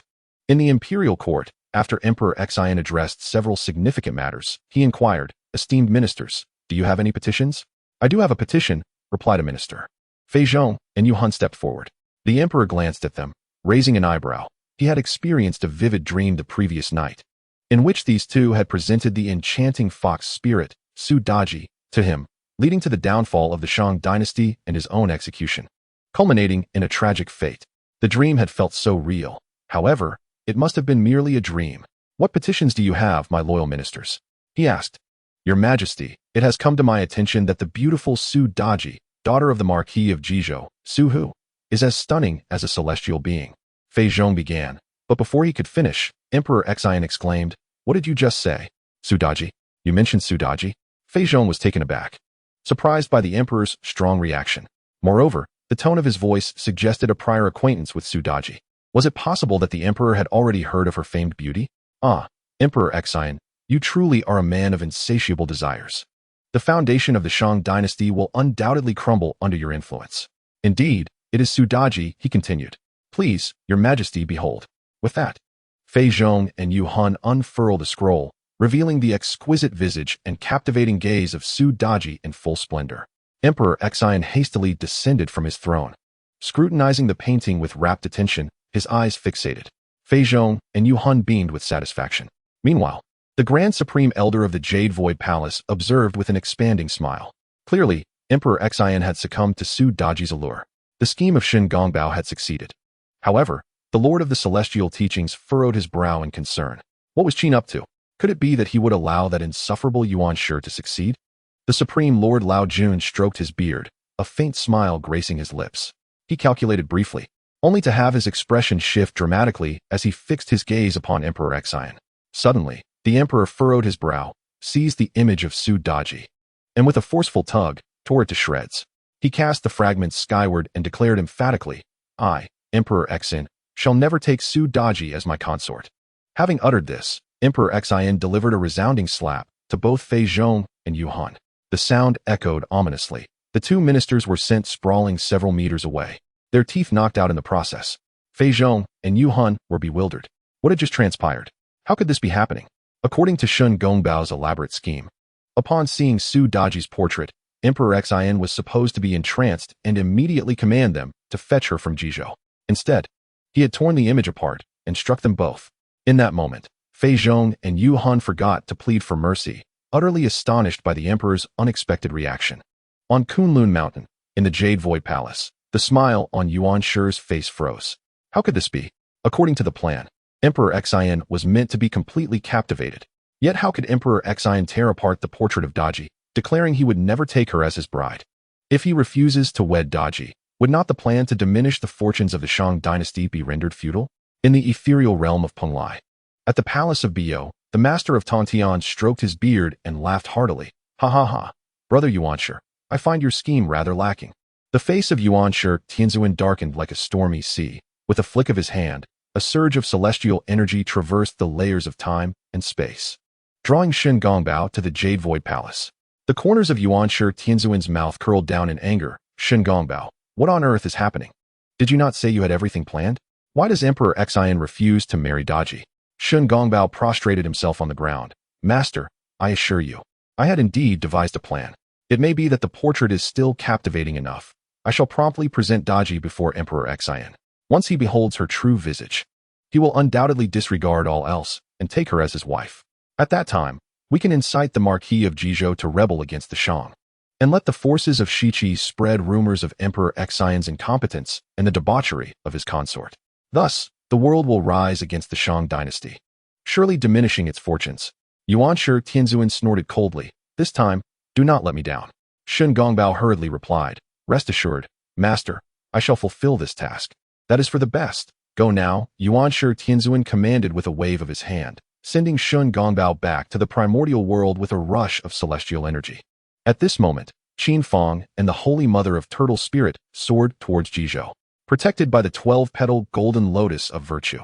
And with the master of Tongtian's machinations obscuring the heavenly mechanisms, All actions in the primordial realm were beyond the reach of even the sages. If the Qin sect intended to utilize Daji to erode the fortunes of the Shang dynasty, then he too would return the favor by employing Daji to undermine the fortunes of Shiqi.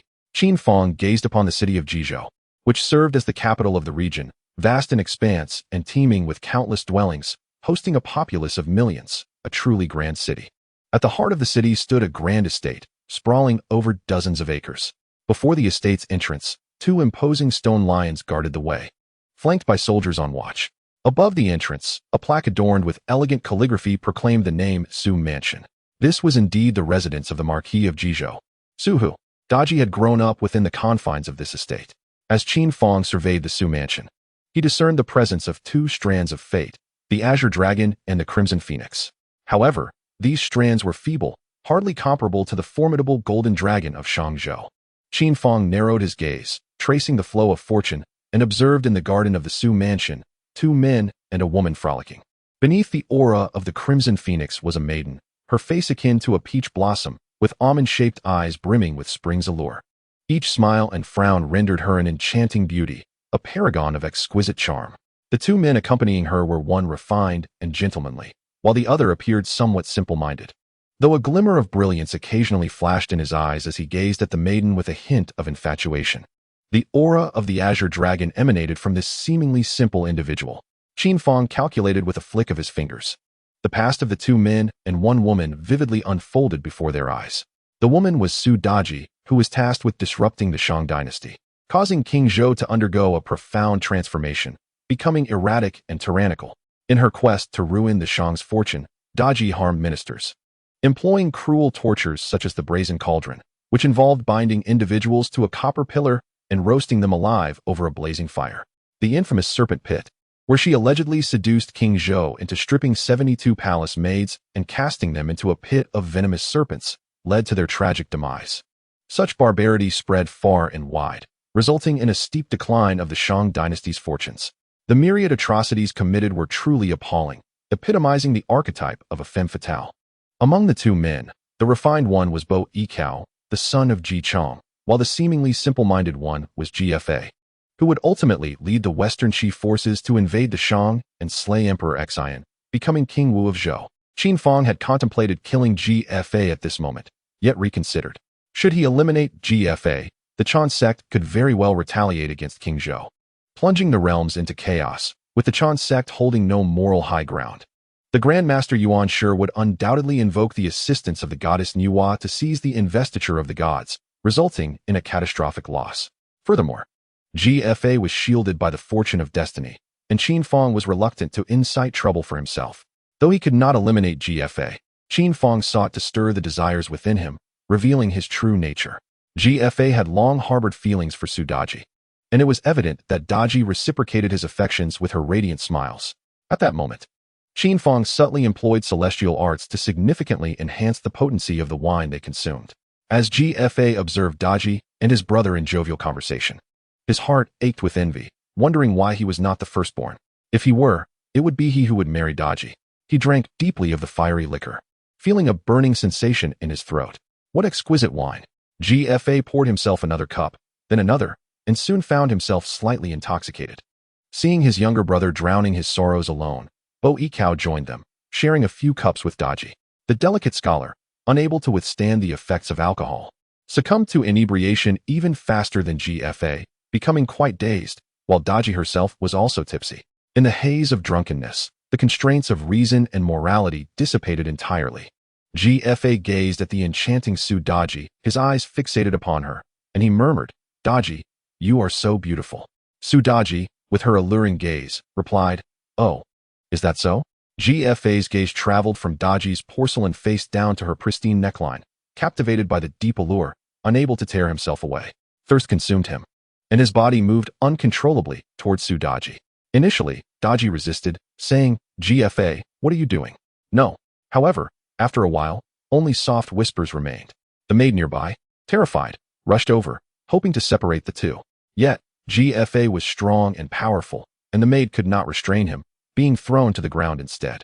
In a flurry, the maid ran off to report to Suhu. Upon hearing the news, Suhu hurried to the scene, whereupon witnessing the deplorable sight, His eyes nearly bulged out of their sockets. "Beast, I shall slay you," Su Hu exclaimed, drawing his sword to strike at GFA. Just then, a beam of golden light repelled Su Hu. With a grim expression, Shun Gongbao stood at Su's residence. Days later, rumors began to circulate in Jizhou City, proclaiming that the rituals of the Shi Qi had collapsed, and GFA, the second son of the West Boy Marquis, had committed adultery with his brother's wife in the presence of his brother Bo Yikao, and was caught red-handed by Su Hu. Chapter 36. The enraged sage human beings, regardless of the era, possess an insatiable curiosity. With the encouragement of those with ulterior motives, the scandal of GFA's infidelity spread like wildfire through Jizhou, reaching Shi Qi and eventually the entire realm. The fortune of Shi Qi plummeted dramatically, and the auspicious aura surrounding GFA diminished 100-fold, seemingly on the verge of vanishing entirely. On Kunlun Mountain, within the Jade Void Palace, the Tongtian struck Shun Gongbao across the face, sending him flying for miles. After the blow, Shun Gongbao obediently returned, kneeling before the Primordial Heavenly Sovereign, not daring to utter a word. The Primordial Heavenly Sovereign, with a grim countenance, coldly inquired, "Tell me, how shall I punish you? I entrusted you with the task of undermining the fortunes of the Yin and Shang. Yet you have allowed GFA to entangle himself with Su Daji, tarnishing his reputation. Who is GFA? He is the one I personally selected to overthrow the Shang dynasty, the future King Wu of Zhou. His blemish will reflect upon the entire Shi Qi. Now, with Shi Qi's fortunes in decline and the Yin's fortunes on the rise, is this the outcome of your efforts?" The Primordial Heavenly Sovereign's fury erupted, while the laughter of Tongtian echoed from the 33 heavens. "Ha, Primordial brother, you truly have my admiration. The disciples of your teaching are indeed dutiful and virtuous." Tongtian's mockery only intensified the ire of the Primordial Heavenly Sovereign. Nevertheless, being a sage, he quickly regained his composure. "Tongtian, this is merely the beginning." With that, the Primordial Heavenly Sovereign sealed the Jade Void Palace, preventing any of the saints from eavesdropping. After a long moment of contemplation, Shun Gongbao cautiously ventured, "Master, it is evident that someone within has undermined our disciples' plan, resulting in its failure. Now, we are prepared and shall not allow any of the Qin sect to exploit our vulnerabilities. This time, I will undoubtedly enhance the fortunes of Shi Qi while diminishing those of the Yin." The Primordial Heavenly Sovereign cast a glance at Shun Gongbao. "What plans do you have?"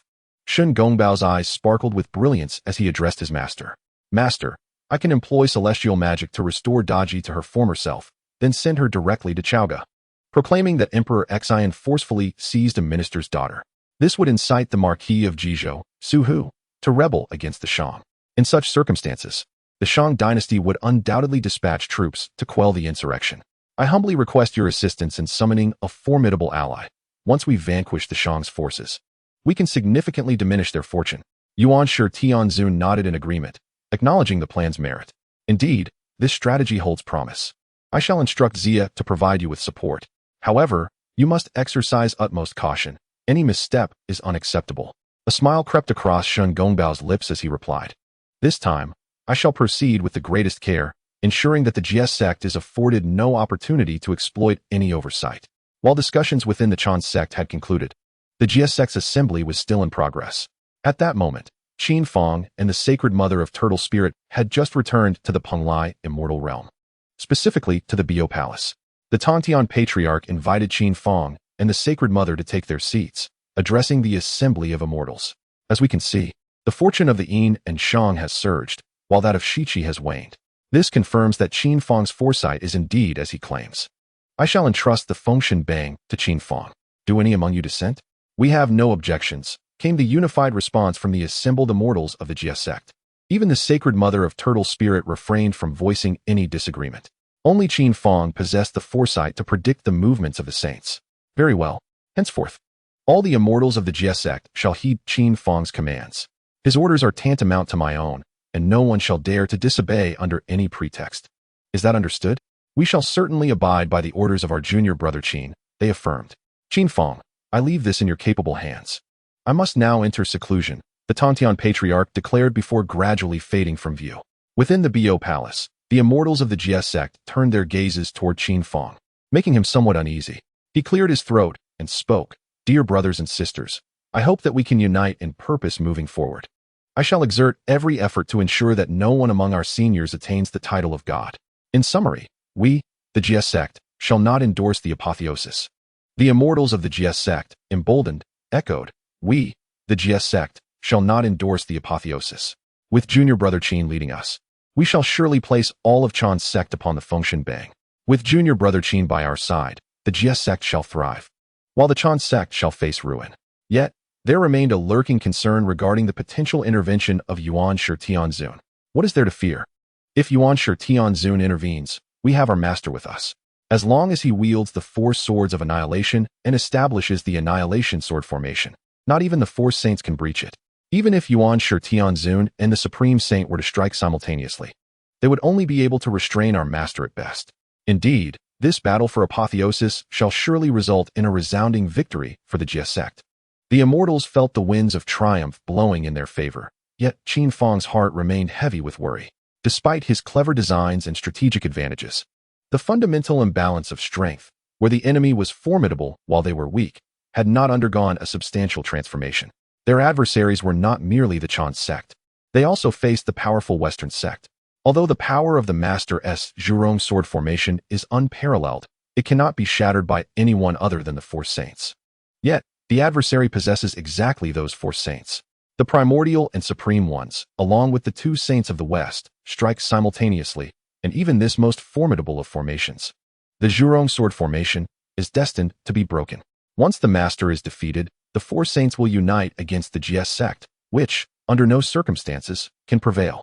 The situation for the Jie Sect is indeed dire.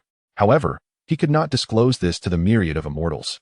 The collusion between the primordial and the two Western saints is the former's trump card. Should he reveal it, the primordial would be forewarned, placing the Jie Sect at an even greater disadvantage.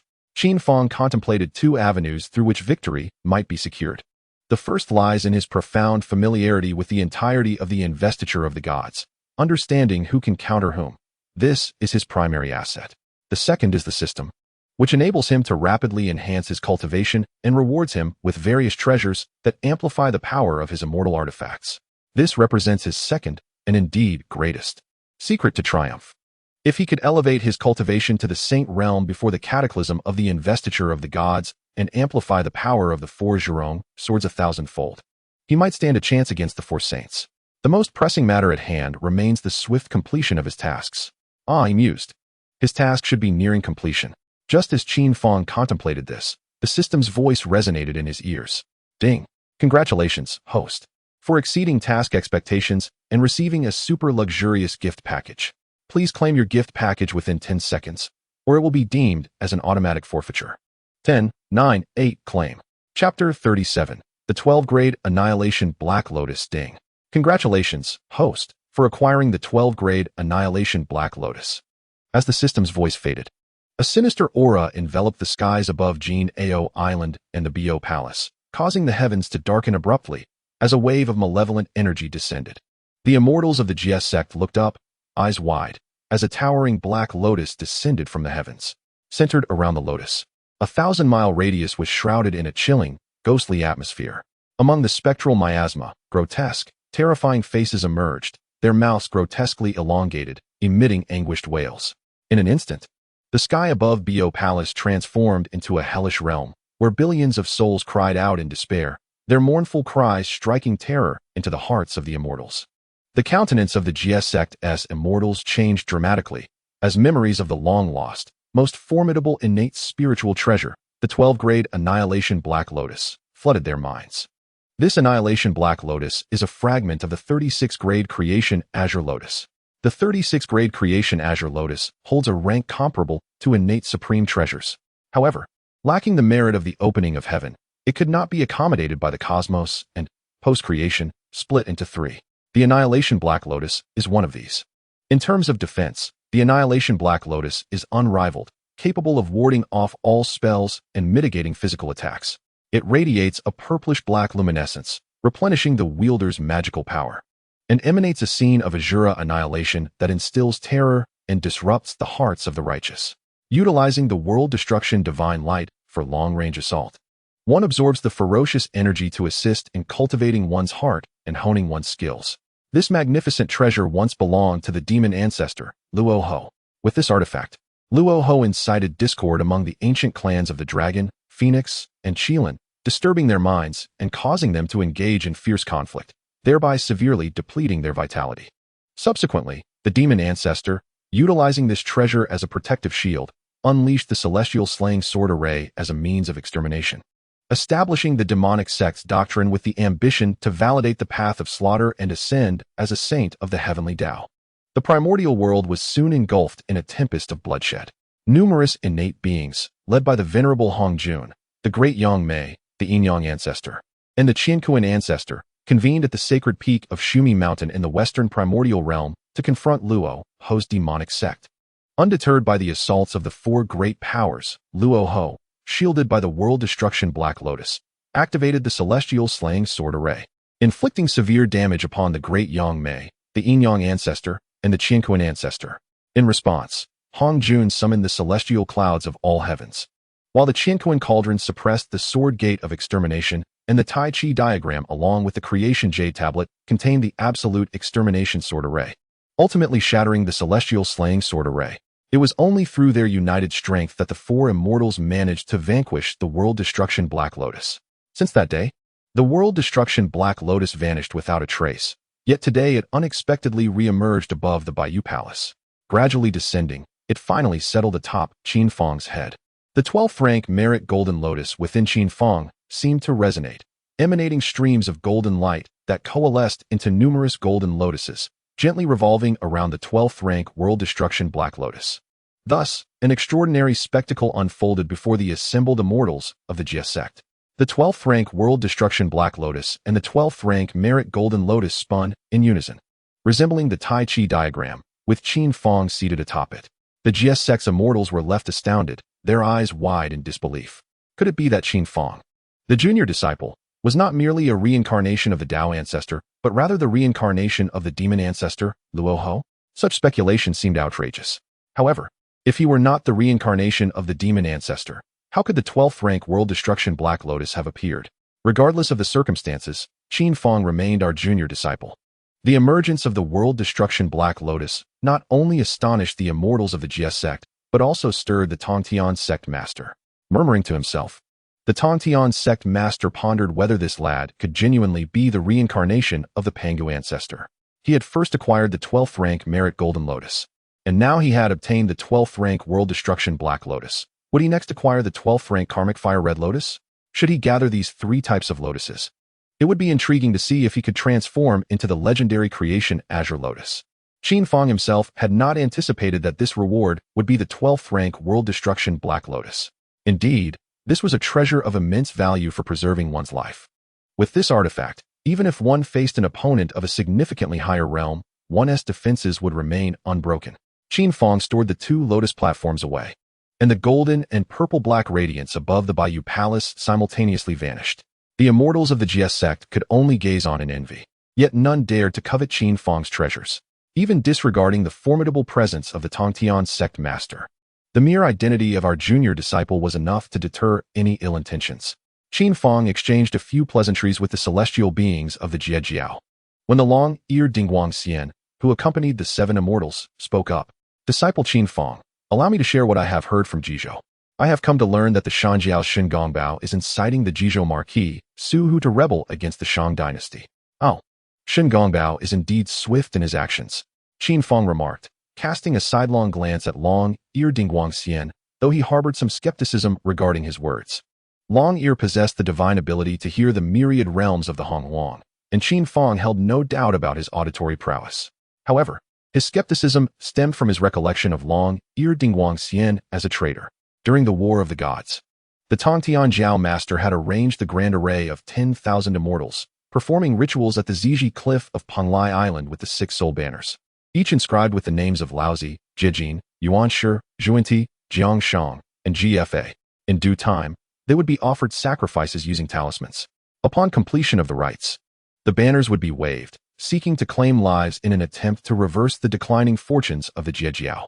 Alas, witnessing the Jie Jiao's waning power and the burgeoning strength of the Western Church, Long-Ear absconded with the 6 soul banners and defected to the Western Church, thus sabotaging the Tongtian Jiao master's plans and plunging the Jie Jiao into irretrievable despair.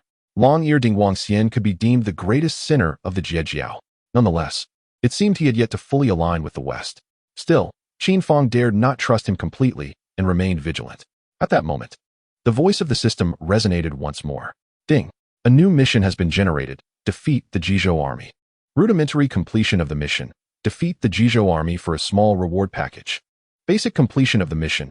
Annihilate the Jizhou army and slay Su Hu for a large reward package. Perfect completion of the mission. Surrender Su Hu for a super reward package. Exceeding expectations, a luxurious reward package will be granted. Qin Fang scrutinized the mission requirements, his brow furrowing. System, why is there no mention of exceeding expectations? Ding. The system prefers not to elaborate. What the hell? Qin Fang could not suppress an expletive. Endowed with such a system, he felt himself rather unfortunate. Nevertheless, he resolved to let it go. After all, it was a system, and he shan't hold a grudge. Rubbing his chin, he pondered deeply. The Marquis of Jizhou, Su Hu, commanded two formidable individuals. One was his son, Su Qianzhong, a veritable warrior of great renown. The Shang dynasty had dispatched Cheng Ho to quell Su Hu, only to face successive defeats at the hands of Su Qianzhong, returning in disgrace. It was only thanks to the timely intervention of Cheng Hu that Su Qianzhong was captured, sparing him from death. The other was Zheng Luan, who had once been a disciple of the Chan Jiao's Dui Zhenren, who imparted to him a formidable skill. With but a snort, he could produce a sound akin to a bell, unleashing two beams of white light that would ensnare the souls of men.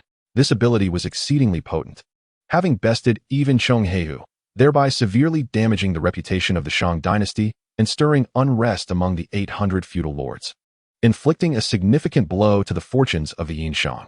Chapter 38. Do you understand? The fortunes of the Shang dynasty are inextricably linked to those of the Jie. As the fortunes of the Shang flourish, so too does the prosperity of the Jie. Conversely, as the fortunes of the Shang diminish, the Jie may find itself beset by misfortune.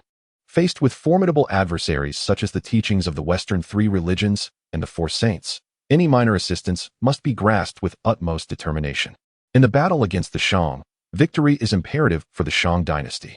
Although Zheng Luan possesses great power, Qin Fang is aware that there are those who can restrain him.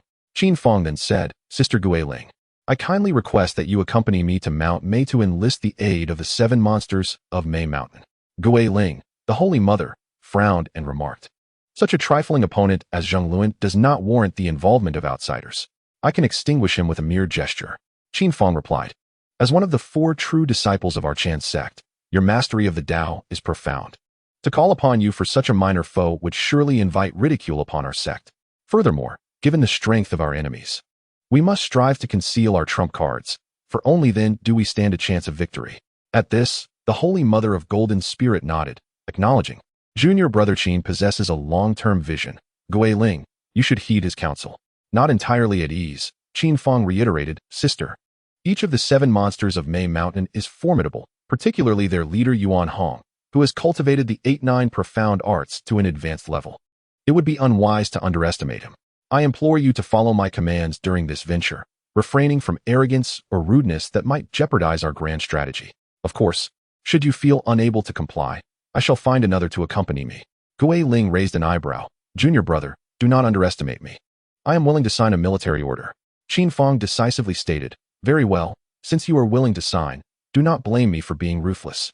If you fail to recruit the brothers from Mei Mountain due to your actions, I shall request our master to expel you from the Jie Sect, and you will become the first deity on the function list. The celestial beings of the Jie Sect were taken aback, and Guiling's anger flared as she abruptly stood, huffing coldly. I shall fully comply with your orders, junior brother. I will depart at once. With that, the Holy Mother Guiling transformed into a flash of azure light and vanished. Seeing this, the 3 heavens goddesses frowned slightly. Junior brother, were you not a bit harsh on Sister Guiling? Sighing, Qin Fang responded. Though Sister Guiling's cultivation reaches the pinnacle of the Great Luo and represents the apex of our sect's combat strength, her volatile temperament is a liability. If she is not carefully tempered, her future may be dire. He then addressed the celestial beings of the Jie Sect, brothers and sisters. There is no need for you to remain here with me. It is best to dedicate your time to cultivation. Upon the mention of cultivation, a sly grin surfaced on Zhao Gongming's face as he chuckled. Junior brother, do you still have that dog food? Qin Fang's expression darkened at the remark. Amidst such serious matters, Zhao Gongming still thought of dog food. Nevertheless, he acknowledged the necessity of relying on Zhao Gongming in the future. Checking his balance, he saw 202, 360 and proceeded to conduct 2 more draws, acquiring a bag of miraculous dog food and a jar of exquisite Bodhi brew. With a wave of his hand, half a bag of dog food flew toward Zhao Gongming, who repeatedly expressed his gratitude. Puzzled, Qin Fang thought, it's merely dog food. Is it truly that significant? The 3 heavens goddesses' eyes sparkled as they approached Qin Fang with smiles. Junior brother Qin, do you still have that enlightenment tea from last time?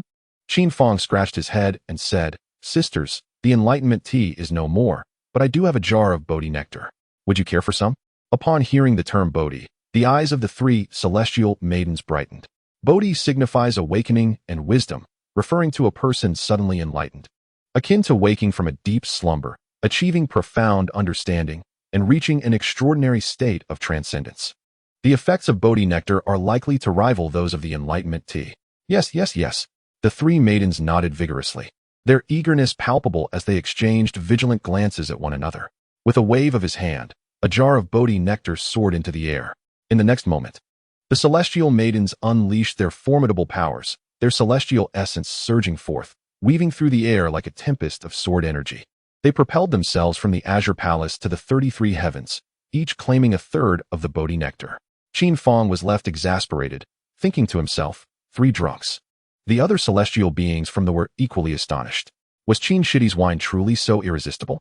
The long-eared distant light, Celestial's eyes glimmered as he turned to Qin Fang with a smile, saying, Qin Shidi, why not seize this opportune moment and impart the great Tao to us once more? Qin Fang's mouth twitched. More teachings on the great Tao? Did this celestial being truly lack insight? How could they still be oblivious to the fact that he had deceived them? With great calamity looming, Qin Fang felt he could no longer continue the charade. Dear brothers and sisters, I must apologize. In truth, the great Tao I spoke of a millennium ago was mere nonsense. I am not a reincarnation of the Pangu ancestor, nor do I possess any profound teachings. Do you understand? We understand. The long-eared distant light, Celestial chuckled. We know you wish to conceal your identity, hence the pretense of not being the Pangu reincarnation. Rest assured, we are trustworthy here. You need not hide. Indeed, Shidi, with war imminent, we beseech you to share the great Tao once more, allowing us to enhance our cultivation. Qin Fang smacked his forehead in frustration. It seemed impossible to clarify this situation. Very well, let them think as they wish. Brothers and sisters, I shall attend to the matter of summoning the 7 wonders of Mount May to impart teachings at a later date. With that, Qin Fang transformed into a beam of azure light, following the Holy Mother of Turtle Spirit. Chapter 39. The Holy Mother confronts Yuan Hong. As the Holy Mother and Qin Fang journeyed towards Mount May, the Holy Mother deemed Qin Fang's actions unnecessary, believing that confronting Zheng Luan was a trivial matter for her. With the invocation of her Sun and Moon Pearl, even Zheng Luan's master, the transcending calamity real person, would be left in a state of disarray. However, Qin Fang harbored different intentions. It was his utmost desire to recruit all the 7 wonders of Mount May into the ranks of the leader among them, Yuan Hong, was a formidable warrior of unparalleled prowess in the primordial realm, particularly after he attained the profound mastery of the 8-9 mysteries. Even the unparalleled genius of the Jie Sect, Yang Jian, could only contend with him on equal footing. Alas, he ultimately fell victim to Lu Ye's celestial slaying flying knife, which severed his head. His lingering soul was subsequently taken by the Western 2 saints and stored within the 5-colored stone, reincarnating as the spirit-illuminating stone monkey, Sun Wukong. He cultivated the 8-9 mysteries, became the protagonist of the journey to the west, stirred chaos in the heavenly palace, stole the dragon treasure, received elixirs from the Supreme Saint, forged an indestructible golden body, and developed fire-eyed vision. He assisted in the propagation of Buddhist teachings to the east, ultimately becoming the guardian saint of the Western Church, standing merely a step away from the realm of the sages. Such a figure, if drawn to the Jie Sect, would significantly enhance their prospects in the battle for canonization. Traversing through countless realms and epochs, the Turtle Spirit Mother and Qin Fang descended upon Mount May. Qin Fang remarked, Sister, you should register. The Turtle Spirit Mother retorted, Why do you not register yourself? Qin Fang replied with a smile, I am but an inconsequential disciple of the Jie Sect. Who would take notice of me? However, you are different. Your renown reverberates throughout the universe, known to all. Your registration would yield results with half the effort. The Turtle Spirit Mother snorted lightly and then proclaimed, I, the Turtle Spirit Mother of the Jie Sect, request an audience with the 7 monsters of Mount May. Her resounding voice echoed throughout Mount May. The 7 monsters. who were in the midst of their cultivation, all opened their eyes. In the next moment, they transformed into 7 beams of light, soaring into the sky to confront the turtle spirit mother and Qin Fang. Leading them was a towering figure, exceeding 8 feet in height, with an imposing visage and fierce eyes that glinted menacingly. In his hands, he wielded a heavy iron staff, embodying a fearsome presence. This was Yuan Hong, the eldest of the 7 monsters of Mount Mei, possessing formidable cultivation and a surging celestial essence. The other 6, though not as powerful as Yuan Hong, were also skilled practitioners. Qin Fang gazed at the 7 monsters with a grin. I presume you are indeed the 7 monsters of Mount Mei? Yuan Hong scrutinized Qin Fang, and then turned to the turtle spirit mother, stating, My Mount Mei has had no dealings with the Jie Sect. What brings you to my mountain? Qin Fang then recounted the tale of the canonization calamity, omitting the collusion between the Qin sect and the Western Church. He articulated the advantages and disadvantages. Esteemed 7, the canonization calamity has arrived, and no celestial being across the vast wilderness can escape it. The Jie Sect is the foremost sect of the primordial wilderness, led by our venerable master whose Taoist arts are unparalleled, possessing the celestial slaying sword array, unmatched in the world. Currently, we hold the canonization list, and even should you meet your demise, I would ensure you secure esteemed positions in the heavenly court. I have come with my sister to invite you, bestowing significant honor upon you. The 7 monsters exchanged glances with one another. They had heard of the turtle spirit mother's formidable reputation as one of the 4 true disciples of the Jie Sect's celestial master. Her profound cultivation placed her among the pinnacle figures of the 2nd generation of the 3 teachings. To be personally invited by such an esteemed individual was indeed a matter of great honor for Mount Mei. The celestial beings of Mount Mei looked toward their leader, Yuan Hong, who merely smiled coldly and remarked, You of the Jie Sect, seeking to draw us 7 saints into your calamity, must first seek the approval of the iron staff in my hand. Qin Fang narrowed his eyes slightly, knowing well that persuading this stubborn monkey to surrender would not be an easy feat. However, the turtle spirit Holy Mother scoffed at the mention of the mere white ape daring to claim holiness. Yuan Hong, filled with rage, pointed his iron staff menacingly at the turtle spirit Holy Mother, questioning if she wished to test the durability of his staff. The turtle spirit Holy Mother, infuriated and ready to retaliate, was halted by Qin Fang, who stated that she was not worthy of a confrontation with his senior sister. Yet, he offered Yuan Hong a chance. He could arrange for a duel with his sister, but should he lose, the 7 monsters of Meishan would be at his command. Yuan Hong smirked, revealing his ghastly yellow teeth, and retorted, And if you lose? Qin Fang responded with bravado, Then you may do as you please. The turtle spirit Holy Mother rolled her eyes in exasperation. Very well, let us see your staff, she said. Yuan Hong summoned the primordial celestial energy within him, transforming his iron staff into a colossal weapon, as wide as 10 miles and stretching for thousands. It descended upon the turtle spirit Holy Mother and Qin Fang with an overwhelming pressure akin to a mountain collapsing. Even before the staff arrived, the fierce winds it generated left one breathless. Qin Fang remained vigilant, acknowledging Yuan Hong's prowess, yet he believed he was no match for his senior sister. The turtle spirit Holy Mother formed intricate seals with her hands, channeling her peak celestial energy, which manifested as azure armor plating enveloping her body. These azure plates converged and rapidly expanded into a gigantic turtle shell, robust and thick, adorned with intricate runes that tightly bound each plate together. A heavy mist swirled around it as it braced itself against Yuan Hong's iron staff. With a resounding crash, the iron staff collided with the massive turtle shell, resulting in a cataclysmic explosion of steam and mystical light. Yuan Hong's staff was sent hurtling back for hundreds of thousands of miles, while the turtle spirit Holy Mother stood resolute, unfazed. Yuan Hong, taken aback, felt an even fiercer battle spirit surge within him, his eyes glowing red with determination. In an instant, he unleashed 360 strikes with his staff, each one imbued with equal force, all converging upon the turtle spirit Holy Mother's shell. The turtle spirit Holy Mother squinted as her shell began to tremble violently. The combined might of the 360 strikes was suddenly shattered. Yuan Hong was momentarily astonished. He had exerted 80% of his strength in that last blow, yet it had been so effortlessly countered. The turtle spirit Holy Mother, undeniably one of the 4 true disciples of the celestial sect, displayed unparalleled strength and mastery of the Tao, rare in the world. However, Yuan Hong, being a white ape, grew increasingly ferocious with each battle. Turtle spirit, if you can withstand this strike from me, I shall pledge my allegiance to your sect, Yuan Hong roared, swinging his iron staff once more. as 3,600 shadowy strikes coalesced into one. This time, the power surged exponentially, distorting the very fabric of the void under its terrifying might. The turtle spirit Holy Mother let out a cold snort, her hands forming seals as something began to rise from within the expansive turtle shell. This object manifests as a colossal sphere, its diameter spanning several 100,000 miles. Its surface is inundated with beams of white light, piercing the eyes of onlookers. In comparison, the brilliance of the sun pales in insignificance. This is none other than the prized treasure of the turtle spirit matriarch, the Sun-Moon Pearl. Within this gem resides the essence of the sun and moon. When utilized during the day, it absorbs the true fire of the great sun, amplifying the pearl's masculine power threefold. A single strike from it would obliterate even the mightiest of celestial beings, reducing them to ashes.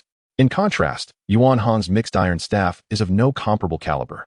The true fire of the sun from the Sun-Moon Pearl incinerates that iron staff, transforming it into molten metal, which then descends upon Yuan Hong. Chapter 40. The First Battle of Shang and Zhou. Yuan Hong, taken aback, relinquished the pearl and transformed into a golden crow, evading the searing heat while soaring towards the western sea. The 8-9 profound arts? The turtle spirit matriarch narrowed her eyes slightly, her form flickering as she pursued, stepping upon the Sun-Moon Pearl. In a brief moment, Yuan Hong reached the western sea, morphing into a colossal dragon spanning 10,000 miles. The dragon summoned clouds and exhaled vapor, attempting to extinguish the sun fire of the Sun-Moon Pearl with the moisture of the sea. The turtle spirit matriarch smiled coldly. She, having cultivated for millennia as a divine tortoise, was most familiar with the vast ocean. Yuan Hong's arrival here was akin to seeking his own demise. With a change in hand seals, the golden sun fire upon the Sun-Moon Pearl transformed into a chilling, ghostly white flame. As this spectral fire emerged, the seawater froze, subsequently turning to fine powder. Remarkably, even water could be reduced to dust. Yuan Hong, astonished, once again employed the 8-9 profound arts, continuously altering his form. However, the turtle spirit matriarch's Sun-Moon Pearl inverted the yin and yang, rendering Yuan Hong's transformations ineffective. Ultimately, she seized upon a flaw, ensnaring him within the Sun-Moon Pearl. Yuan Hong struggled desperately within the pearl, his frustration boiling over as he declared, "Turtle spirit, your treasure may be formidable, but dare you relinquish it and engage in battle with me?" Witnessing this, Qin Fang smiled. "Yuan Hong, you have lost. It is time to fulfill your promise." Enraged, Yuan Hong retorted, "You capture me with your treasure, and I refuse to yield." At that moment, the remaining 6 members of the May Mountain 7 monsters arrived. With the second brother, Jin Dasheng, fearing that the turtle spirit matriarch would slay Yuan Hong in her fury, hastily implored, "Esteemed immortals, we are willing to serve thee, please. Matriarch, show mercy and release our elder brother." Yuan Hong, upon hearing this, erupted in anger. Jin Dasheng, how can the May Mountain 7 monsters bow in submission? Refusing to submit meant missing out on potential rewards. Qin Fang smiled, revealing a golden needle in his palm. "Yuan Hong, if you are willing to submit to me, this treasure shall be yours." Yuan Hong glanced at the golden needle, scoffing coldly. "Do you think mere iron and copper can sway me?" Before he could finish his retort, a sudden realization struck him as he saw Qin Fang plunge the needle into the ground. The needle expanded rapidly. One end anchored to the earth while the other soared skyward, 10,000 miles, 20,000 miles, 30,000 miles, and finally piercing into the first heaven. This was the supreme spiritual treasure of merit that Qin Fang had drawn, divine iron of stability. Surrounding the divine iron was a resplendent golden light, dazzling and blinding. Yuan Hong gazed intently, swallowing hard. Could it be the golden light of merit, a spiritual treasure of virtue? Qin Fang was quite pleased with Yuan Hong's expression. Indeed, this was a top-tier treasure of merit, the sea-calming divine iron. This artifact was far superior to the previous trinkets he had used. As I have stated, as long as you are willing to serve me, this treasure of merit shall belong to you. Yuan Hong looked at Qin Fang in disbelief. A treasure of merit? Not to mention a supreme one. Even the inferior ones had long been claimed by the disciples of the 3 teachings. Merit is the rarest of treasures in this world. With merit, one's cultivation encounters no hindrances, and progress is rapid. If he possessed a supreme treasure of merit, he could break through to the pinnacle of Deluo in a short period. Had he owned this sea-calming divine iron, he would not have been easily defeated by the tortoise spirit mother after just a few exchanges. Yuan Hong pondered the gains and losses, deciding to first deceive Qin Fang into handing over the supreme treasure of merit. At that point, should he wish to leave, even the tortoise spirit would not be able to stop him. Very well, I agree, he declared. Senior sister, release him. Qin Fang spoke. And the tortoise spirit mother dissipated her power, retracting the sun and moon pearl. I shall join the interception sect now. You will give me the sea-calming divine iron. Yuan Hong reached out, but Qin Fang shook his head. Not yet. Furious, Yuan Hong retorted, are you toying with me? Qin Fang chuckled. If I give it to you now, how can I be certain you won't abscond with the treasure? Moreover, joining the interception sect is not as simple as you think. You must first accomplish a few significant tasks before I can request your admission from the master. At that time, I shall certainly bestow upon you the sea-calming divine iron. Yuan Hong furrowed his brow, realizing that acquiring a supreme treasure of merit would not be so straightforward. Humph. Who would have thought that those from the interception sect are just as cunning as those from the Chan sect? He continued, speak. Who do you wish me to deal with? Qin Fang shook his head. This time, I am not here to recruit you, but rather to invite Taoist Jin Dashing. Jin Dashing was momentarily taken aback. He pointed to himself, me? Qin Fang nodded. The Marquis of Jizhou, Su Hu, has been incited by the immortal Shun Gongbao of the Chan sect to mobilize against the Shang. Taoist Jin Dashing, I beseech you to make a journey and assist the Yin and Shang in repelling the enemy forces. I shall be most grateful. Jin Dashing glanced at Yuan Hong, who nodded in affirmation. Jin Dashing then said, very well, I shall comply. Qin Fang nodded. There is no time to lose. We shall set forth immediately. As his words fell, Qin Fang and the tortoise spirit mother transformed into two streaks of azure light, piercing through the barriers of time and space, heading towards Jizhou. Under Jizhou city, two battles had already transpired. In the first battle, Su Chuanzhong suffered a crushing defeat at the hands of the northern Marquis, Cheng Hohu. In the second battle, Cheng Hehu came to aid, utilizing a gourd to capture Su Chuanzhong, prompting Su Hu to raise a banner of truce. Within Jizhou city, at the water droplet cliff, Su Hu found himself in a dire predicament, pondering and deliberating, yet finding no options available. With a long sigh, he lamented, must I truly await my doom? Just then, a guard reported, Your Excellency, the grain supervisor Zheng Luan has returned to the camp. Su Hu, with a furrowed brow and an air of confusion, sighed, though provisions have arrived, they are of little benefit now. Let him enter. Zheng Luan approached the dripping eaves, bowed respectfully, and stated, I have heard that Lord Jun has rebelled against the Shang, and Cheng Ho who has been commanded to quell the insurrection. I hurried back under the cover of night, yet remain uncertain of the true circumstances. With a heavy sigh, Su Hu recounted the recent events, not long ago.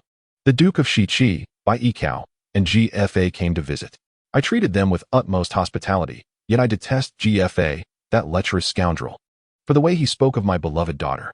At this juncture, Su Hu's rage was palpable. He clenched his fists tightly, veins bulging.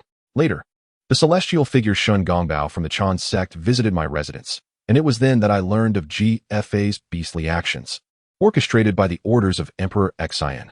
I inspected the wine and found it tainted. Enraged, I composed poetry to rebel against the Shang.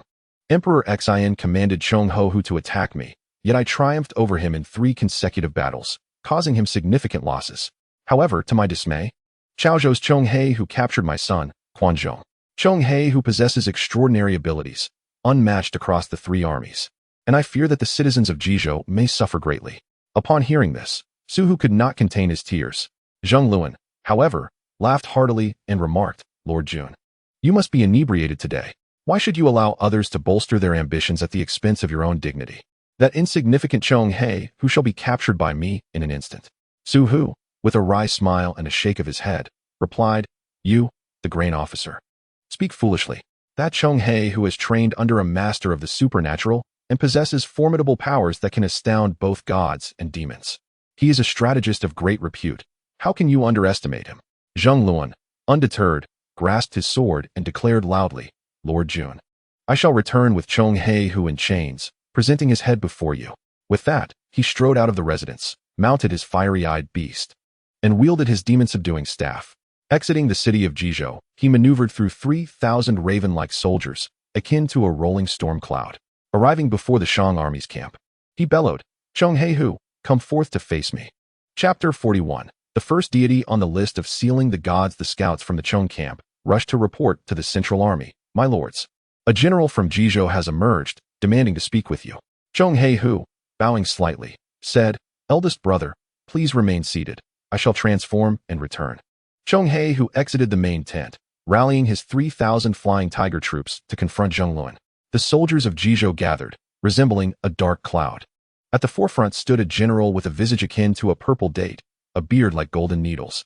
Adorned with a fiery crown and clad in a grand red robe, wearing golden armor and a jade belt, riding a fiery-eyed beast and wielding 2 demon-subduing staffs.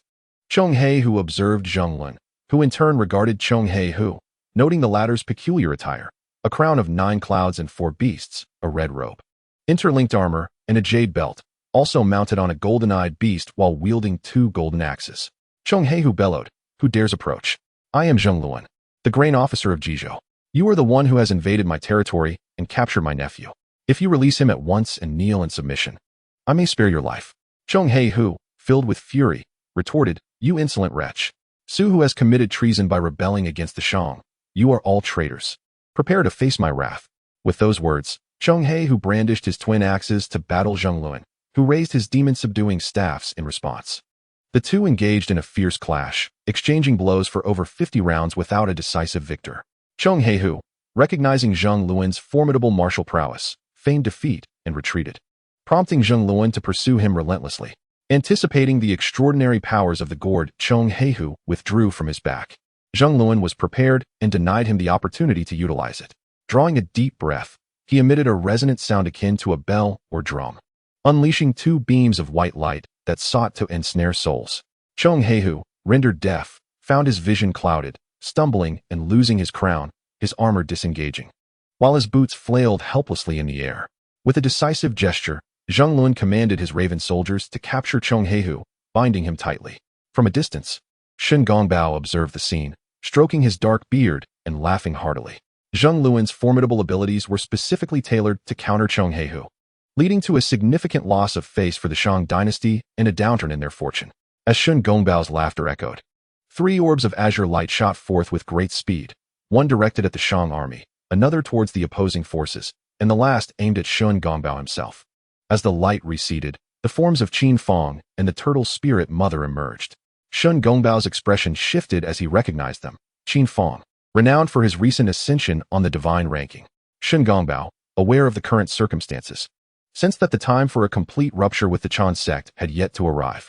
Qin Fang cast a glance at Shen Gongbao, scoffing, "So it is you, the lecherous leopard spirit, causing trouble. Ding. Shen Gongbao insults you as a rogue of the Jie Sect, earning system points, 2666. Qin Fang was elated. The temperament of the Jie Sect's celestial beings was indeed explosive. A mere phrase could yield such points.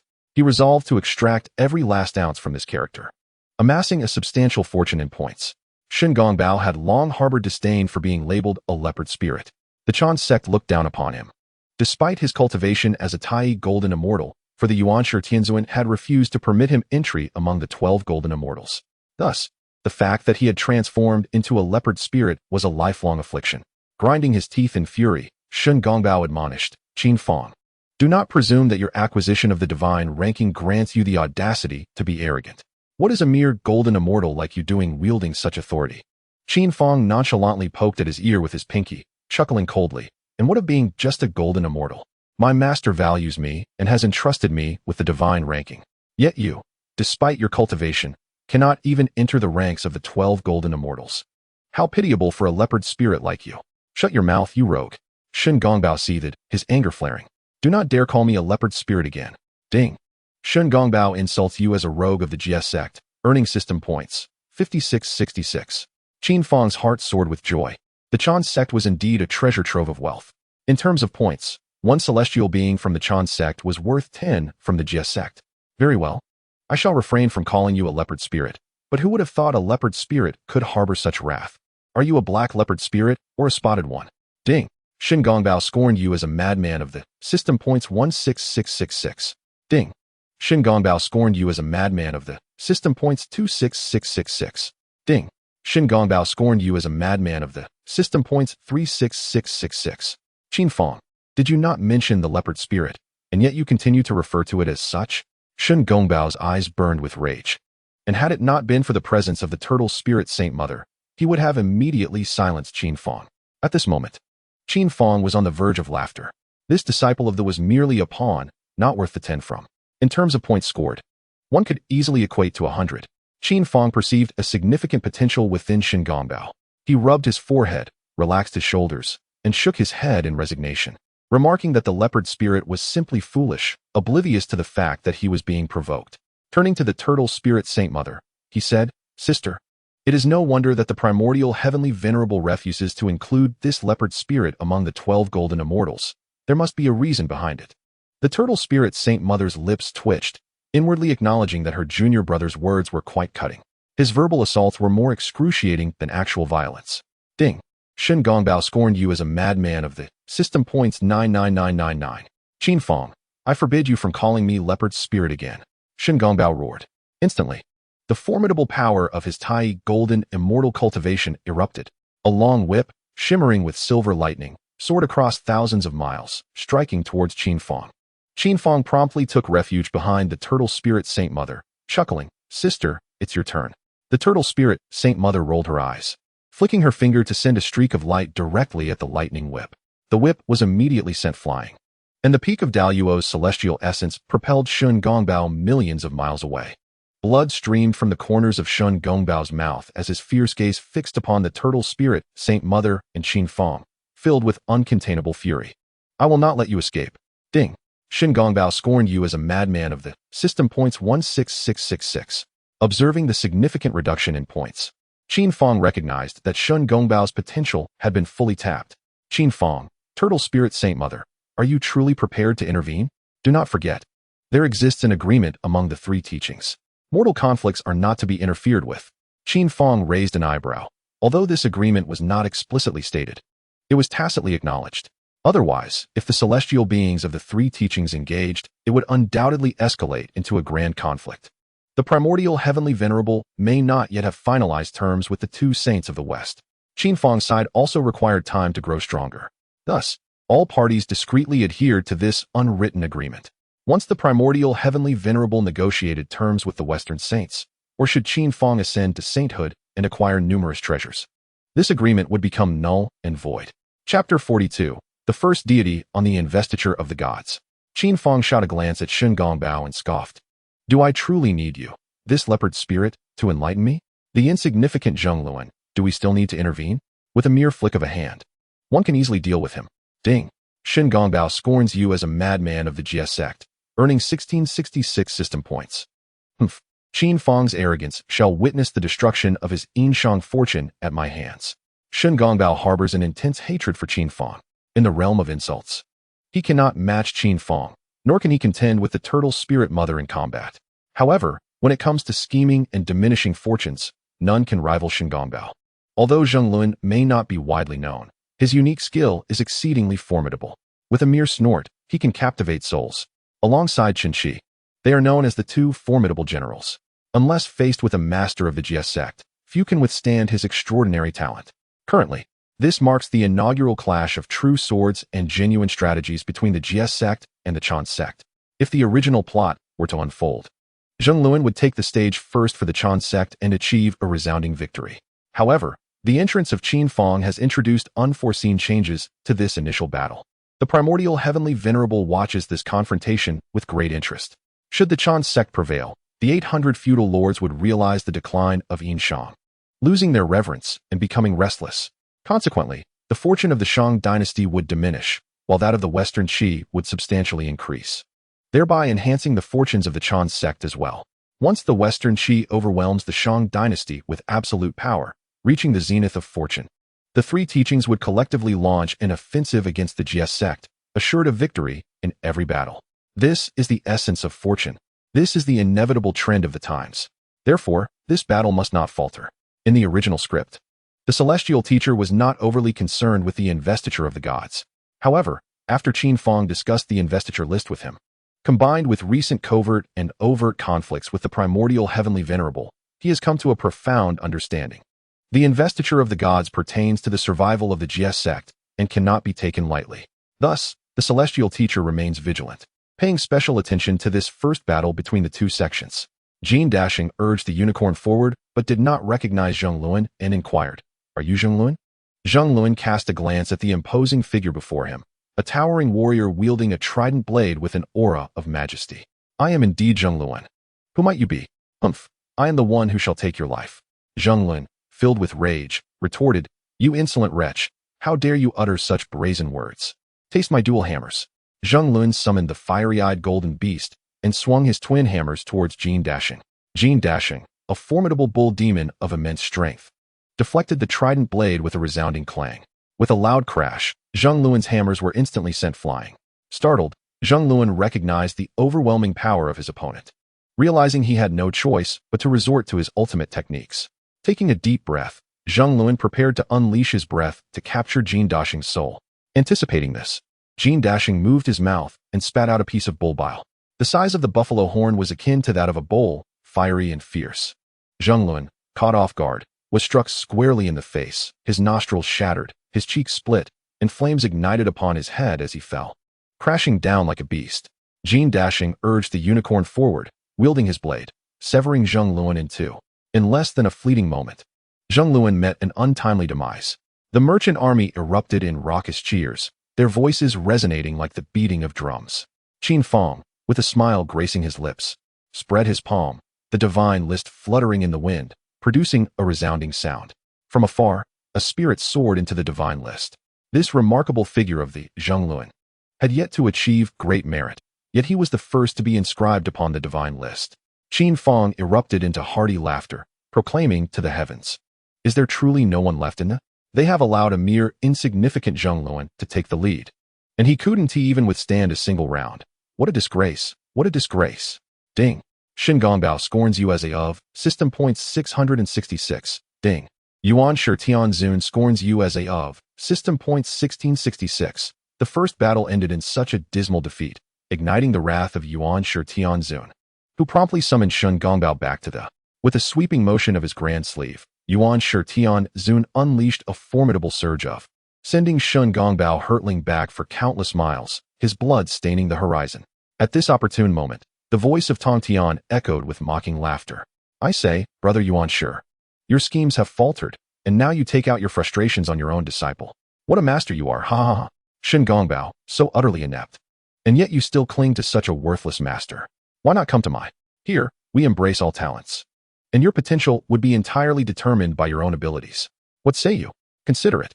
Shen Gongbao felt a tremor in his heart at the invitation from the illustrious Tongtian. Given Tongtian's disposition, he would typically disdain even conversing with disciples of. Yet, Qin Fang advised him of the necessity to cultivate connections. Each additional ally would bolster the strength of, providing a glimmer of hope for the impending great battle. For the sake of, Tongtian cast aside his pride, willing to extend a hand. Shen Gongbao was deeply stirred by the words of Tongtian. Initially, he had joined out of necessity, fearing that missing this opportunity would rob him of any chance to cultivate into an immortal. Had he had the choice, he would have certainly eschewed. It was clear that bore ill will towards those not of their kin.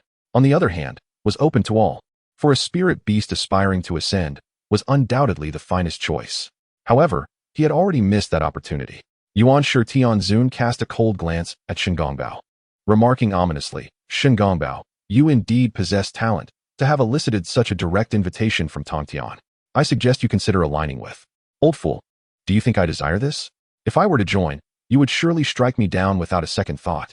As Shen Gongbao contemplated these matters, he hurriedly expressed his loyalty, declaring, "Master, I, Shen Gongbao, am deeply grateful for the celestial teachings you have imparted.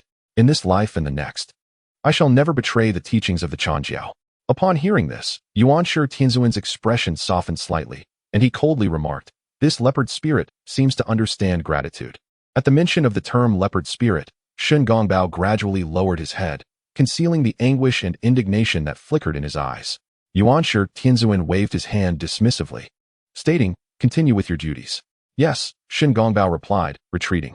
Tongtian Jiaozhu turned his gaze towards the direction of Bo Palace, smiling, "Junior brother, you have indeed taken on a fine disciple."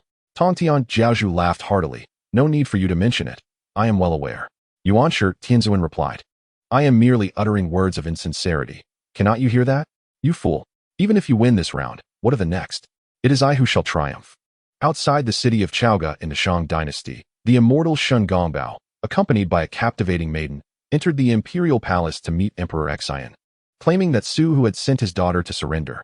Emperor Xian welcomed them into the grand hall. Shen Gongbao urged the maiden to step forward, and as she did, Emperor Xian beheld the princess, her almond-shaped eyes and delicate features, her radiant complexion blooming with youthful vitality, her graceful waist akin to a willow, and her beautiful eyes shimmering like autumn waves. She appeared as though the celestial goddess of the 9 heavens had descended to the mortal realm, a manifestation of the Moon Palace's ethereal beauty. The maiden prostrated herself, her cherry lips parting softly, declaring, "The daughter of the criminal, Daji, wishes for your majesty to have long life, and endless life." Her voice was enchantingly sweet, rendering King Zhou utterly captivated, his gaze fixated on Su Daji, his spirit floating far beyond the confines of the earthly realm. Chapter 43. Daji enters the palace. Fair maiden, please rise.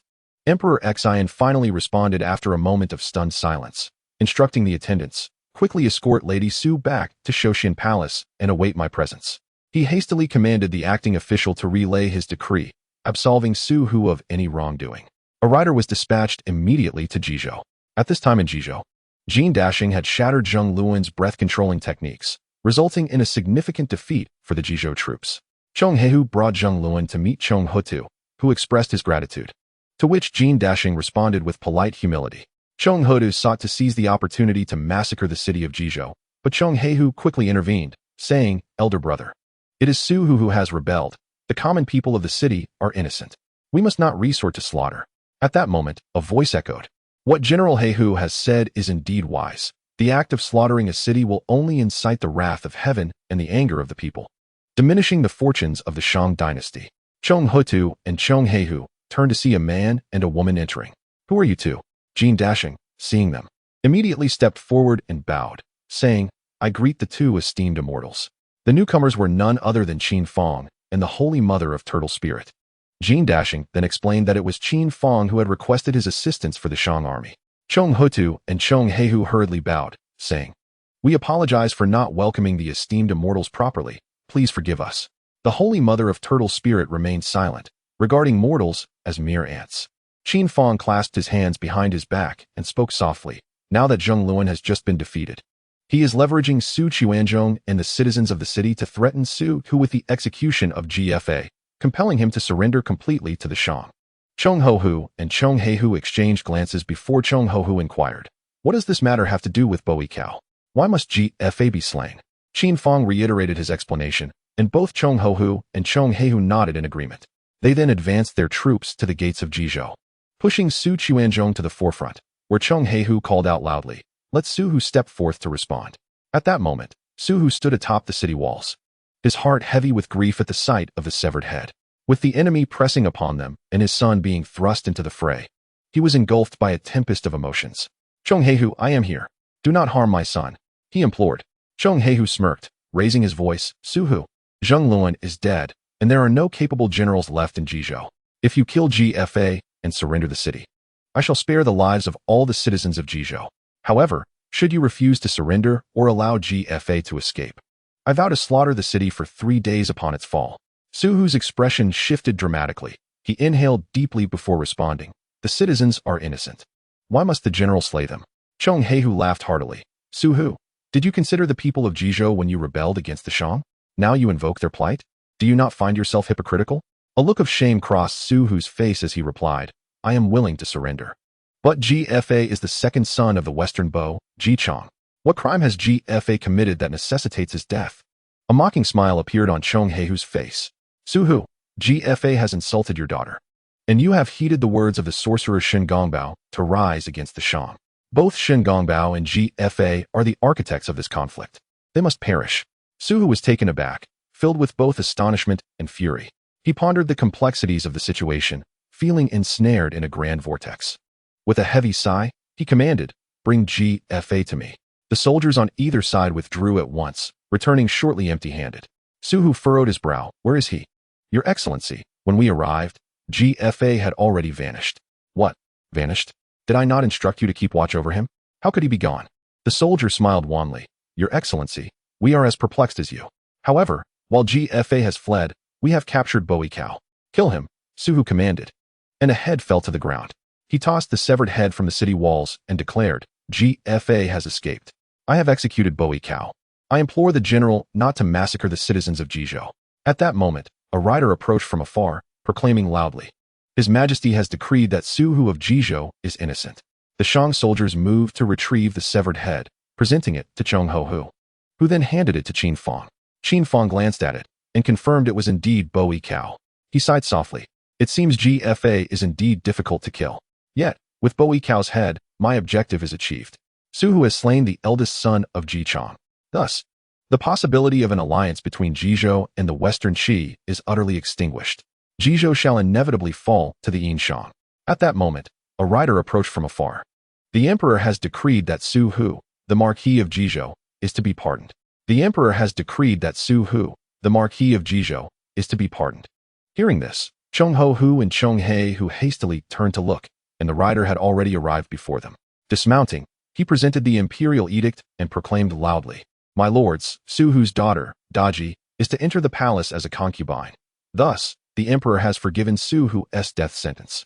Upon receiving this decree, Cheng Ho immediately led his troops back to his fief.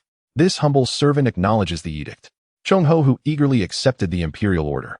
When he turned to look at Qin Fang, he found that Qin Fang, along with the Holy Mother of Turtle Spirit and Jin Dasheng, had vanished. Jin Dasheng returned to Maishan, while Qin Fang and the Holy Mother of Turtle Spirit made their way back to the Bio Palace. Furrowing his brow, Qin Fang focused on the situation in Jizhou, yet he realized he had allowed GFA to escape, only managing to eliminate a single Bo Yichao in the end. The situation had turned against him. Ultimately, Su Daji had entered the palace. He endeavored to steer the narrative away from its course, but it seemed that the plot had returned to its starting point. No, he could not find peace until this little demoness, Daji, was removed. Qin Fang flew towards Chaoga, determined to return and thoroughly discuss matters with Tongtian. Traversing through the layers of time and space, Qin Fang and the Holy Mother of Turtle Spirit returned to the Bio Palace. This time, Qin Fang invited Jin Dasheng to bolster the prestige of the Jie Jiao and significantly suppress the Chan Jiao, prompting all the deities of Jie Jiao to come forth and offer their congratulations. After a round of pleasantries, the long-eared deity smiled and approached, saying, "Ah, Qin Junior brother, you mentioned that once this battle concluded, you would expound upon the great Tao to us." Upon hearing this, Qin Fang felt a wave of vexation wash over him. He glanced at the long-eared deity, thinking to himself, how could this rabbit still remember such a thing? The deities of Jie Jiao also chuckled. "Indeed, Qin Junior brother, it's time for you to expound upon the great Tao, is it not? You need not speak for long, a century will suffice." With a sigh of resignation, Qin Fang replied, "Dear senior brothers and sisters, I truly have no knowledge to share regarding the great Tao." The long-eared deity laughed heartily. Yes. Qin Junior brother cannot possibly lecture on the Tao. We always say this to outsiders. However, there are no outsiders present now, so do share with us once more. Wouldn't it aid us in the forthcoming battle for the gods? Feeling utterly helpless, Qin Fang conceded, "Very well, I shall speak again. And I shall prove to you that I truly have nothing to say about the great Tao." He began to ramble nonsensically when suddenly, the voice of the system echoed in his mind. Ding! Congratulations to the host for exceeding the task. Reward, a super luxurious gift package. Please claim your gift package within 10 seconds, or it will be considered forfeited. 10, 9, 8, Chapter 44, another tenfold reward. Claim. Congratulations, host, for receiving the super luxurious gift package. The system allows the selection of one celestial artifact, with its power multiplied tenfold. Could it be another tenfold reward? Qin Fang's heart leaped with joy.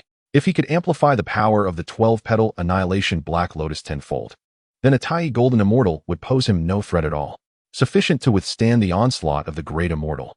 I have chosen to amplify the power of the 12-grade Annihilation Black Lotus 1,000-fold. As the words left my lips, the 12-grade Annihilation Black Lotus gracefully emerged from Qin Fang's body. An enigmatic force infused itself into the lotus, causing its momentum to expand at an astonishing rate. A terrifying power enveloped Jin Ao Island and the Bio Palace.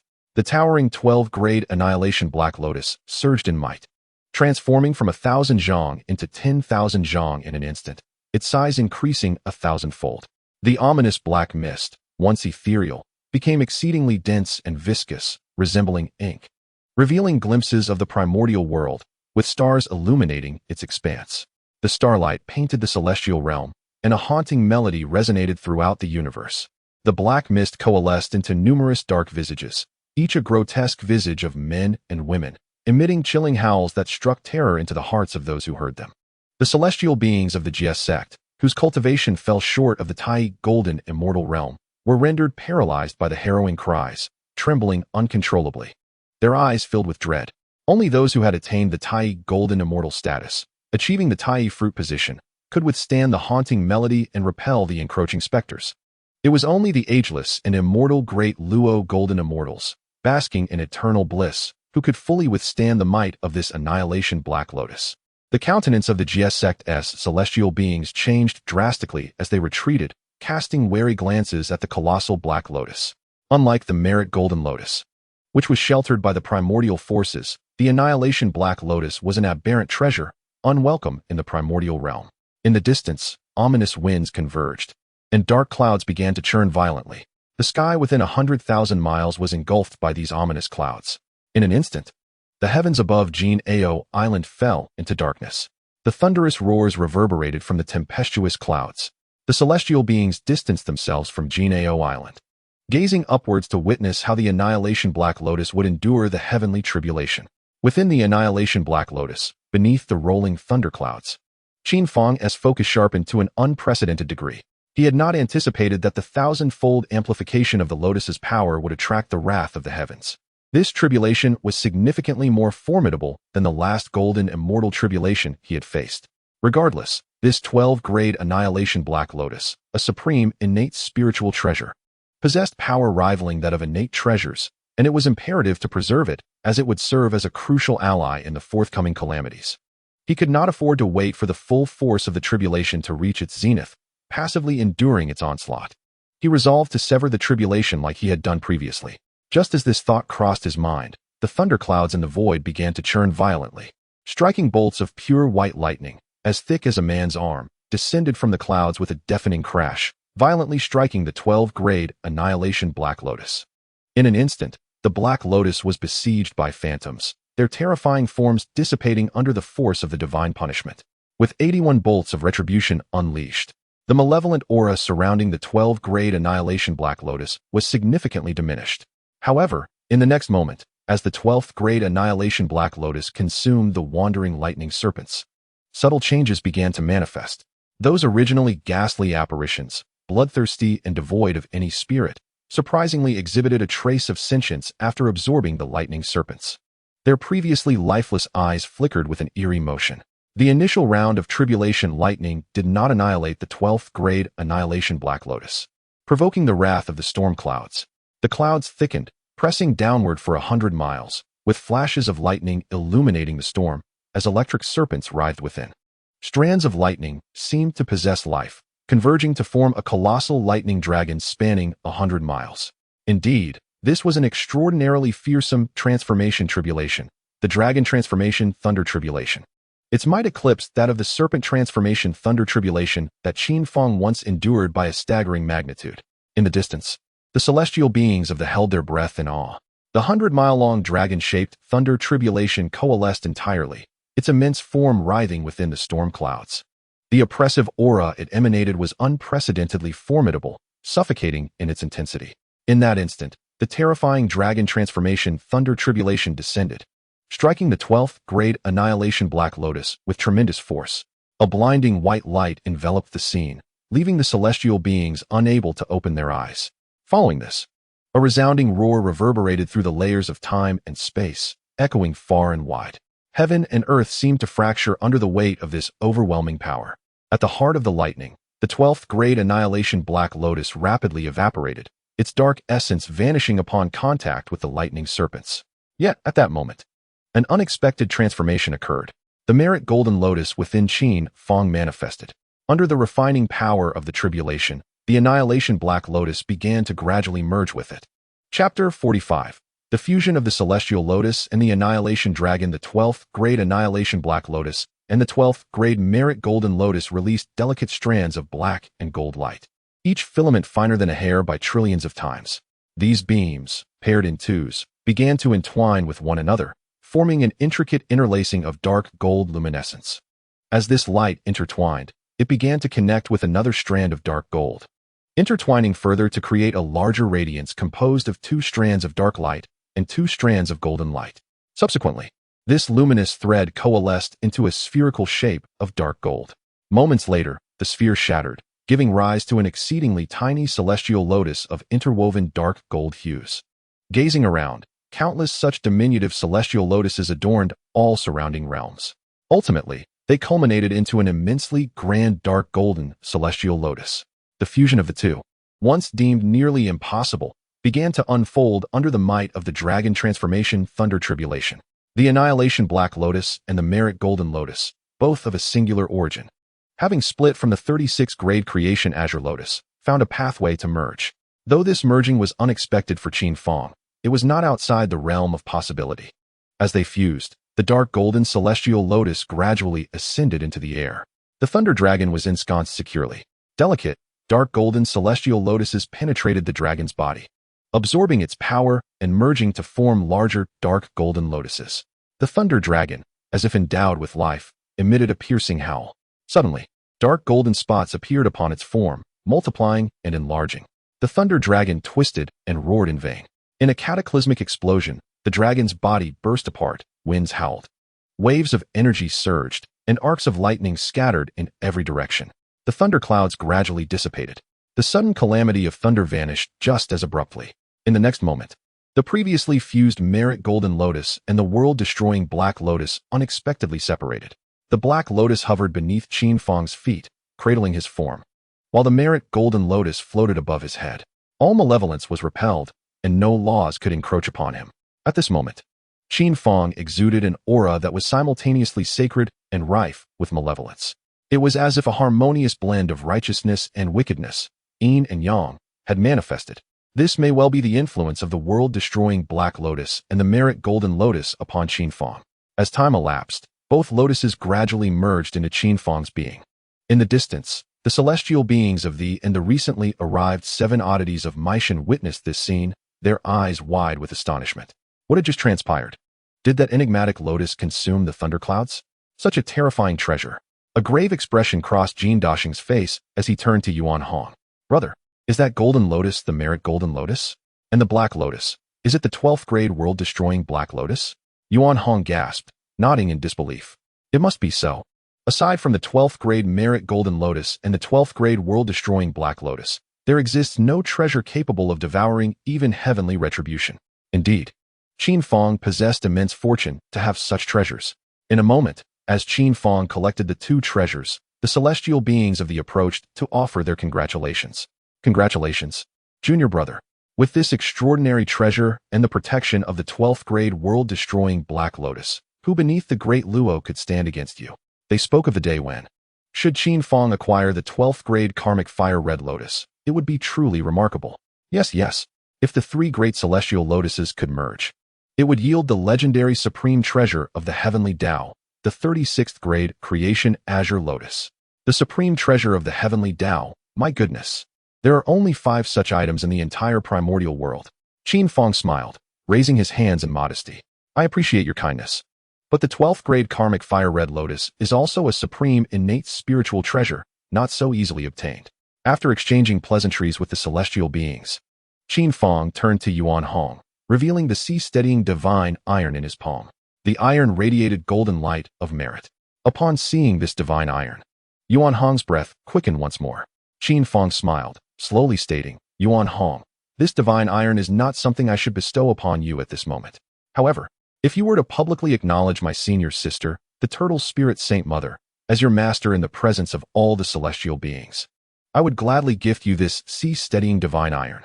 Yuan Hong, my esteemed senior sister, the sacred mother of Turtle Spirit, possesses the innate essence of heaven and earth, refining the quintessence of the sun and moon. As one of the 4 true disciples of the, she stands merely a step away from the realm of quasi-saint. Kneeling before her, Yuan Hong weighed the pros and cons and immediately bowed, declaring, to be able to take the sacred mother as my master is indeed a blessing. With a series of 9 resounding bows, the sacred mother of Turtle Spirit gently raised her hand, lifting Yuan Hong with her nearly quasi-saintly celestial essence. Her cool voice resonated softly, I accept your homage. From this day forth, you shall be counted among my disciples in the, should you ever dare to betray thee, I shall personally ensure your demise. I would rather die than betray the, Yuan Hong asserted with unwavering conviction, resolute in his decision. The sacred mother would inevitably ascend to the status of quasi-saint in due time. Having taken her as his mentor, and with the acquisition of the sea-stabilizing divine iron, he felt sufficiently fortified. Qin Fang nodded, lightly tossing the sea-stabilizing divine iron towards Yuan Hong, who received it with great joy, exclaiming, "Thank you, Master Uncle, for bestowing this treasure upon me." Qin Fang nodded once more and instructed, "Remain here and await my command." "Understood," Yuan Hong replied. With Yuan Hong secured, Qin Fang's determination intensified as he bid farewell to his fellow disciples. "I shall take my leave now." With that, he transformed into a streak of azure light, heading towards Qintang Pass. Calculating the time, he realized that Neza's birth was imminent. This gifted vanguard must be brought under the auspices of the Chapter 46. Seizing the opportunity to claim Neza. Neza is the reincarnation of the Spirit Pearl, endowed with extraordinary gifts and an innate ability to grasp profound doctrines. He would ultimately cultivate into the supreme body of 3 heads and 6 arms, possessing a lotus incarnation, coupled with an arsenal of magical artifacts, including the mystic heaven silk, the universe circle, the fire spear, the wind and fire wheels, the 9 fire divine dragon shield, the golden brick, and the yin-yang sword. He becomes the vanguard general of the Western Qi. During the Battle of the Gods, he vanquished Li Jin, Ao Bing, the Cloud Youth, the Green Cloud Youth, Yao Shaoxi, Ji Li, Deng Zhong, Li Qi, Pang Hong, Wang Hu, Gao Laning, Ma Zhong, Ding Su, and others. He also inflicted injuries upon Yu Hua, Han Rong, the great general Zhang Guifang, Mo Liqing, Wen Zhong, Deng Jiogong, Yin Hong, Yin Jiao, and General Zhang Kuei. In the Battle of the Gods, Neza claimed the highest number of kills, totaling over 1,700 enemies, with far more victories than defeats. Such a divinely endowed vanguard general must be inducted into the Qin Fang journeyed towards Qintang Pass, arriving at the Yushu Palace on Kunlun Mountain. The primordial heavenly sovereign sat upon a wind and fire mat, casting a disdainful glance at the rather foolish Tai Yi Zhenren below. Yet upon reflection, despite Tai Yi's porcine foolishness, his cultivation and doctrines were indeed sufficient to instruct the Spirit Pearl. Moreover, his collection of treasures could be passed on to the Spirit Pearl, making him an excellent choice as a mentor. Tai Yi, do you still remember the Spirit Pearl I entrusted to your care? Tai Yi Zhenren nodded vigorously. Yes, I remember. It has been 3 years. Why does the master bring up the Spirit Pearl today? With a grand sweep of his sleeve, the primordial heavenly sovereign summoned 2 spiritual treasures to hover before Tai Yi Zhenren. The first divine treasure is a red silk ribbon, swirling like smoke, sometimes gathering, sometimes dispersing. The second divine treasure is a golden bracelet, radiating celestial light, at times transforming into myriad forms, and at other times converging back into one. These 2 treasures, known as the cosmic silk and the universe circle, are exquisite innate divine artifacts, imbued with boundless power. I bestow these 2 treasures upon you. Upon hearing this, Tai Yi Zhenren's eyes widened in astonishment. His master had always been quite frugal with him, yet unexpectedly, this time he displayed such generosity. Thank you, master, thank you, he expressed, his admiration for his master evident. Enough, Yuanshi Tianzun interrupted Tai Yi. These 2 treasures are merely entrusted to your care. You shall imprint your mark upon them and proceed to Qintang Pass, where you will implant these treasures into Li Jing's body, serving as companion artifacts for the reincarnation of the Spirit Pearl.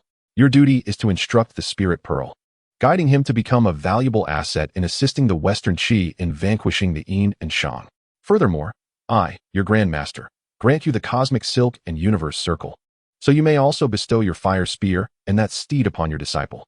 Master, Tai Yi Zhenren was about to refuse, but Yuanshi Tianzun narrowed his eyes, letting out a soft huff. Tai Yi Zhenren chuckled. Indeed, master is wise, truly a great grandmaster. I shall go at once. He seized the universe circle and cosmic silk, making his way to Qintang Pass. Throughout the journey, Tai Yi Zhenren was filled with frustration, grumbling inwardly. What sort of master is he? Always looking to burden me. Guangqingzi, Qi Jingzi, Ci Hang, Pu Xian, none are less affluent than I. And yet, he seeks to impose upon me further. In his vexation, he took several swigs of wine, even pouring some into the mouth of his steed, saying, Here, you shall share a drink with me. Before long, we shall part ways. At that moment, a hearty laugh echoed from afar. Ha, brother Tai, how have you been? Tai Yi Zhenren turned toward the voice, and a flash of azure light rushed toward him. As the radiance subsided, a celestial figure emerged. It was Qin Fang.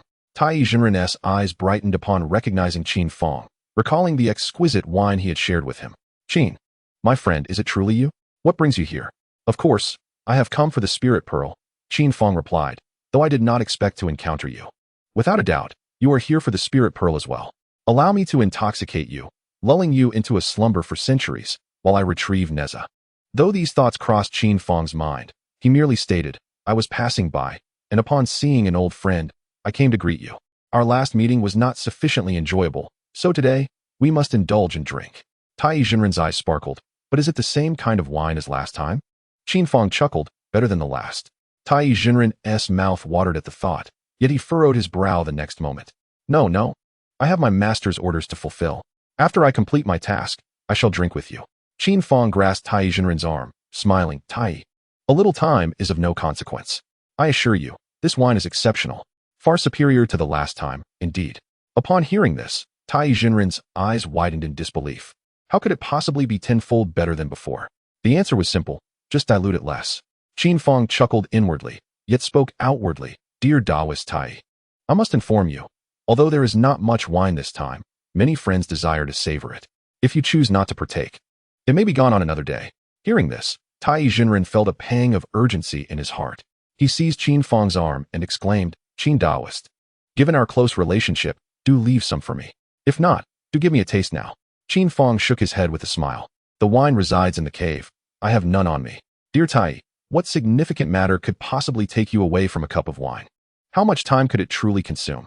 Noticing Tai Jinren's lingering hesitation, Qin Fang finally played his trump card, whispering, I have specifically preserved a jar of exquisite wine for you, 100 times better than last time. What, 100 times? Tai Jinren's eyes nearly popped out, drooling excessively.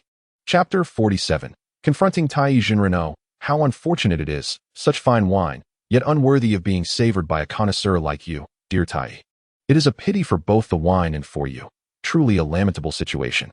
Qin Fang sighed and made his way toward the carefree, immortal mountain. Within Tai Jinren's mind, two thoughts began to clash. You cannot go. It is against the orders of your master. What master? Just look at your master's character. Does it even qualify him to be your mentor? He only knows how to exploit and intimidate you. Yet, what if he were to delay his master's important task and be condemned to a pig's fate? That is merely intimidation. You are one of the 12 golden immortals of the Chan school. If he were to demote you to a pig, it would be tantamount to slapping his own face. But what if? There are no such what ifs. Just take a small sip. You will not get drunk. Yes, just a small sip, merely a sip. Tai Jinren's eyes sparkled with determination as he shouted, Qin Taoist, wait for me. Qin Fang, Tai traversed through time and space, arriving at the carefree, immortal mountain. The golden lotus of virtue obscured the heavenly secrets, coupled with transcendent methods. Even Yuanshi Tianzun could not glean any information regarding Qin Fang. Simultaneously, Yuanshi Tianzun lost his connection to Tai Jinren. A slight frown creased Yuanshi Tianzun's brow. This foolish pig, where has he run off to now? Good wine, splendid wine. Bring me another jar, another jar? Tai Jinren set down the wine jar, wiped his mouth, and let out a hearty belch. Qin Fang smiled and cast a glance at the red silk and golden bracelets in Tai Jinren's possession, feeling a stir of curiosity. He then remarked, Dear Tai, the treasures you hold appear quite extraordinary. At this, he signaled to the turtle spirit mother, who understood the cue and interjected, what treasures could he possibly possess? Among the 12 golden immortals of the Chan school, he is the least favored, utterly destitute. Tai Jinren, slightly intoxicated, became instantly incensed at the remark, You underestimate me? This is a top-tier innate spiritual treasure. The spirit of the turtle let out a cold laugh, proclaiming the so-called supreme innate spiritual treasure to be mere boasting. I see that your magical artifact cannot even restrain my junior disciple. Tai Jinren, filled with rage, retorted, Nonsense. These two treasures of mine possess boundless power.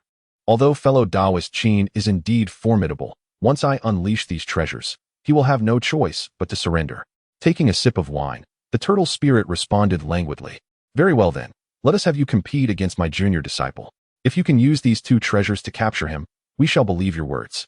Just as Tai Jinren was about to agree, he recalled that these treasures were intended for Lingzhu and hesitated to use them without permission. Qin Fang, noticing Tai Jinren's reluctance, seized the opportunity to flatter him.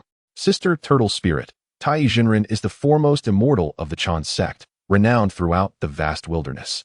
Surely, he would not speak falsely. Tai Taoist, you are merely concerned for my safety.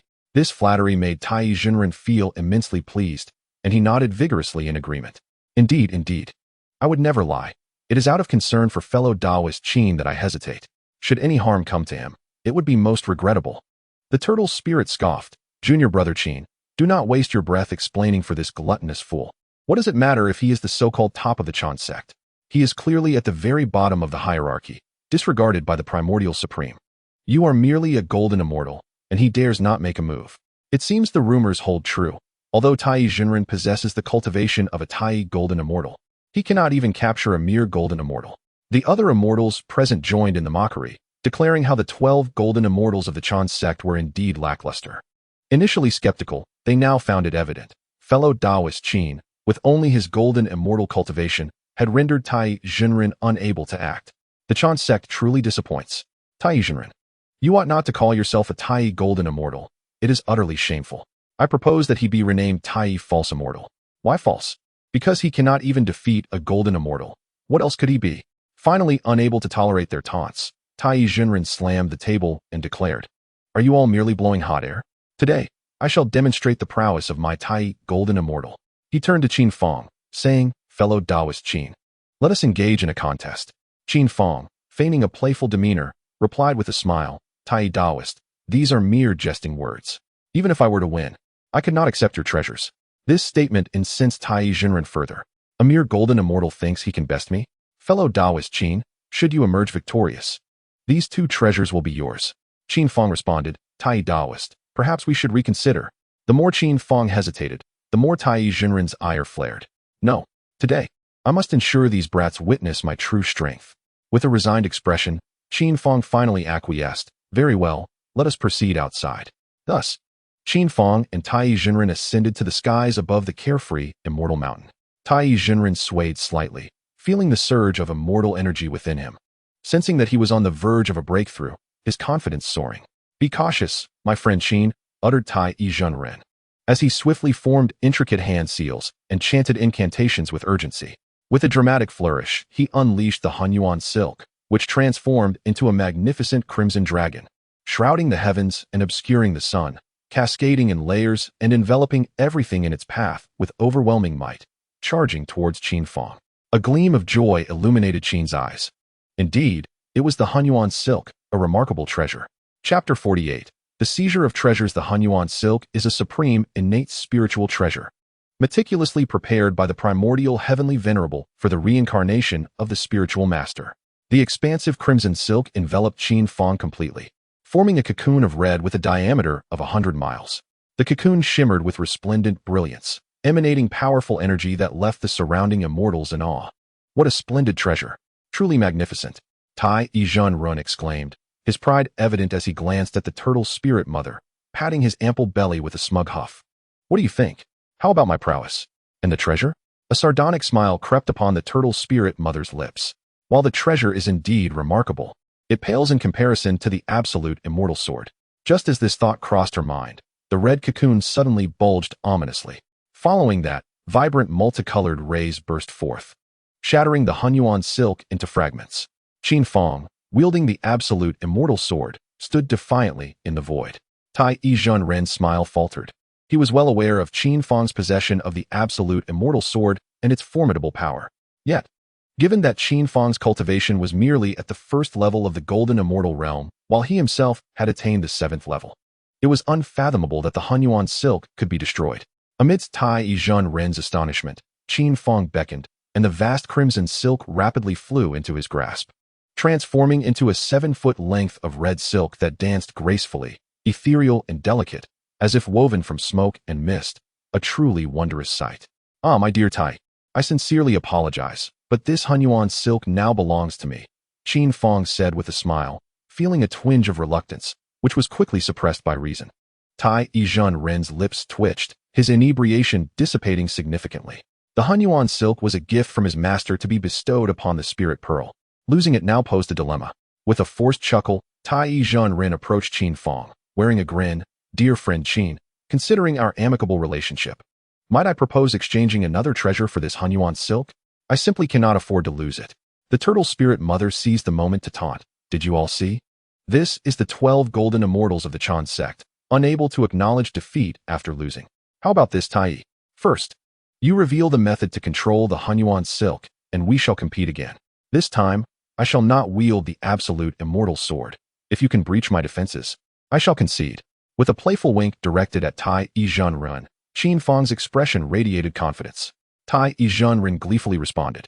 Knowing that he possessed the Qianquan circle, a weapon of considerable might, just slightly inferior to the force sword of extermination, Qin Fang refrained from using the immortal sword, asserting that breaking through his defenses would suffice. It seemed he wished to concede, allowing himself to reclaim the mysterious sky silk and restore his dignity. Truly, Qin was a commendable ally. Thus, the agreement was set.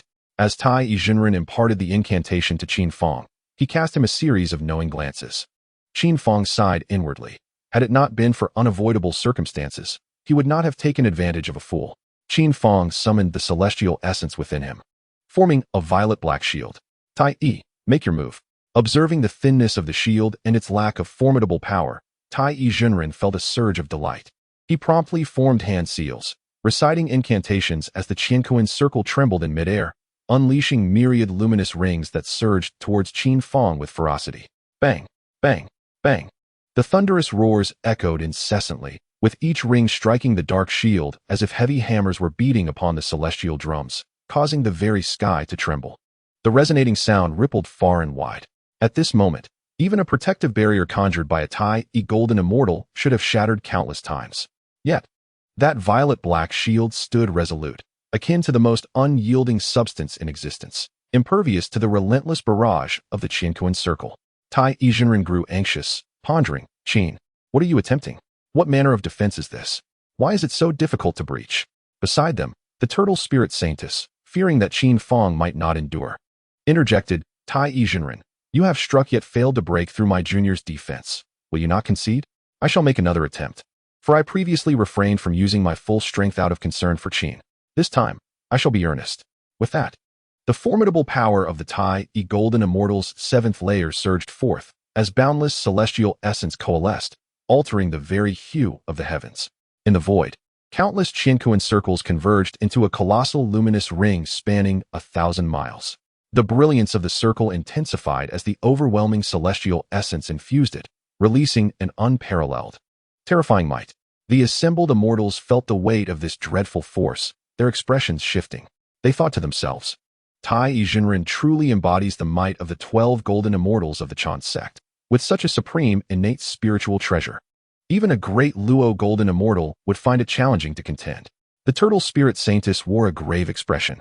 Realizing Tai Yizhenren's cultivation had indeed reached the 7th layer of the Tai Yi golden immortal, combined with the power of the Qianquan circle, could Qin Fang withstand it? The next moment, under the gaze of all present, the formidable Qianquan circle descended, akin to Mount Tai bearing down, with the force of a thunderous strike, crashing onto Qin Fang's violet-black shield. Chapter 49. The peculiar worldview of Tai Yizhenren. The colossal Qianquan circle crashed down upon the violet-black shield. Instantly, ripples cascaded across the surface of the shield, as black lotuses emerged to intercept Tai Yizhenren's terrifying assault. The Qianquan circle pressed down with great force. And beneath the violet light shield, Qin Fang unleashed all his celestial energy, fully demonstrating the formidable defensive power of the 12th grade Annihilation Black Lotus. Waves of purple-black essence were continuously released, and around the violet lotus, ghostly faces and shadows emerged. Unlike before, these apparitions no longer howled in anguish. Instead, they joined their hands in reverence, bearing serene expressions, imbued with a hint of divine aura. This transformation occurred after the 12th grade Annihilation Black Lotus fused with the Golden Lotus of Virtue. The nature of this alteration eluded Qin Fang's understanding. Yet he was acutely aware that the might of the 12th grade Annihilation Black Lotus had significantly escalated. The ghostly entities no longer emitted chilling wails, but recited Buddhist scriptures instead. Though they were indeed scriptures, they bore an eerie and uncanny resonance. A fusion of the supernatural and the sacred manifested vividly among these spectral beings. As they chanted, the purple-black lotus began to reflect the celestial realms of Buddhas and demons, showcasing countless demons in slaughter and myriad Buddhas in recitation. At this moment, the power of the 12th grade Annihilation Black Lotus rivaled that of primordial treasures such as the Taiji Diagram, Panga Banner, and Chaos Bell. The violet-black shield suddenly erupted with boundless radiance. A colossal purple-black lotus abruptly materialized, sending the Qianquan circle flying away. The 12th grade Annihilation Black Lotus rotated slowly in the void. Encircled by the enchanting and sinister violet-black glow, its terrifying might intimidating the heavens and the earth. Is this truly the 12th grade Annihilation Black Lotus? Tai Jinren's eyes widened in disbelief. Hadn't the 12th grade Annihilation Black Lotus vanished alongside the demon ancestor Luhu? How could it now be in Qin Fang's possession? Could it be that Qin Fang is the reincarnation of the demon ancestor? This is disastrous. I have lost again, and even the Qinkuan circle has been cast out. It's a complete mess. Qin Fang collected the 12th grade Annihilation Black Lotus and turned to Tai Jinren. The latter's resentful gaze was fixed on Qin Fang. Qin Daoist. You possess the 12th grade Annihilation Black Lotus. Why didn't you mention it earlier? Qin Fang rubbed his nose and chuckled. You didn't ask. Tai Jinren, feeling vexed, glared, prompting Qin Fang to become immediately alert. Surely, Tai Jinren realized he had been outwitted. Would he not be furious and resort to violence? The other celestial beings observed closely, speculating that a fierce battle was inevitable. However, Tai Jinren's subsequent actions were truly astonishing. Qin Daoist, I have already lost 2 treasures to you. Quickly bring forth that jar of liquor, which is 100 times better than ordinary spirits. Today, I wish to drink heartily to relieve my frustrations. Upon hearing this, the Zhuxian fell from the sky one by one, each rubbing their foreheads in disbelief, shaking their heads in astonishment at Tai Jinren's audacity. 2 exquisite innate spiritual treasures are indeed rare gems for those of the great Luo golden immortal rank. It is said that others would fight desperately over even one. Yet he, having lost 2, still contemplates indulging in wine. A glutton, or perhaps more aptly, a mere vessel for food and drink, who seems to know nothing but revelry. Alas, who could blame him? He is one of the 12 golden immortals of the Jie Sect, backed by the Primordial Saint, with vast resources and numerous treasures. Even the finest innate spiritual artifacts do not weigh heavily on his mind. Little do these individuals realize that these 2 treasures were meticulously selected even by the Primordial Lord himself. The stakes of the Battle of Shang and Zhou were immense, entwined with the fate of the Jie Sect, and the Primordial Saint held this matter in the highest regard. Should the Primordial Lord learn of the loss of 2 supreme innate treasures, it is likely that he would seek to flay the skin from Tai Jinren. Qin Fang, having retrieved the Qinkuan circle, felt a pang of sympathy. Tai Jinren was indeed endearing, entirely unlike the other immortals of the Jie Sect. Qin Fang produced a bottle of Bodhi wine, this time without diluting it with water. He poured a cup for Tai Jinren, smiling as he said, Tai, my friend, I truly did not anticipate that with your cultivation, you would be unable to break through that black lotus. I apologize for underestimating you. Upon downing the wine, Tai Jinren felt a clarity of mind he had not experienced before. The profound truths that had eluded him now crystallized into understanding. His realm experienced yet another breakthrough, bringing him immense joy, allowing him to completely forget the loss of the 2 innate treasures. Ignoring Qin Fang, he seized the wine jug and filled his mouth, exclaiming, Excellent wine, truly excellent. Qin Fang stood in astonishment, wondering if Tai Jinren was oblivious to the fact that he had been deceived, his 2 prized innate treasures cunningly appropriated. The mother of the turtle spirit shook her head in dismay, muttering a curse under her breath, foolish pig. The other immortals could not help but shake their heads as well, marveling at his carefree and indulgent demeanor. After finishing an entire jug of wine, Tai Jinren let out a satisfied belch and addressed Qin Fang. My friend, do you have a quiet chamber where I might rest? Qin Fang's heart leapt with joy. It seemed he had indeed overindulged. Yes, I do Tai, please follow me. Qin Fang led Tai Jinren to a tranquil chamber, where Tai Jinren promptly reclined in an unusual sleeping position and fell into a deep slumber, snoring thunderously. Qin Fang could not help but admire Tai Jinren's good-natured disposition. However, unbeknownst to Qin Fang, Tai Jinren had entered a remarkably profound state, swiftly grasping the eternal truths of the great Luo.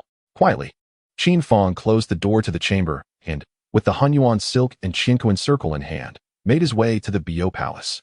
There, he encountered the Tongtian cult master, presenting the 2 treasures for inspection to determine if they bore the Primordial Lord's mark.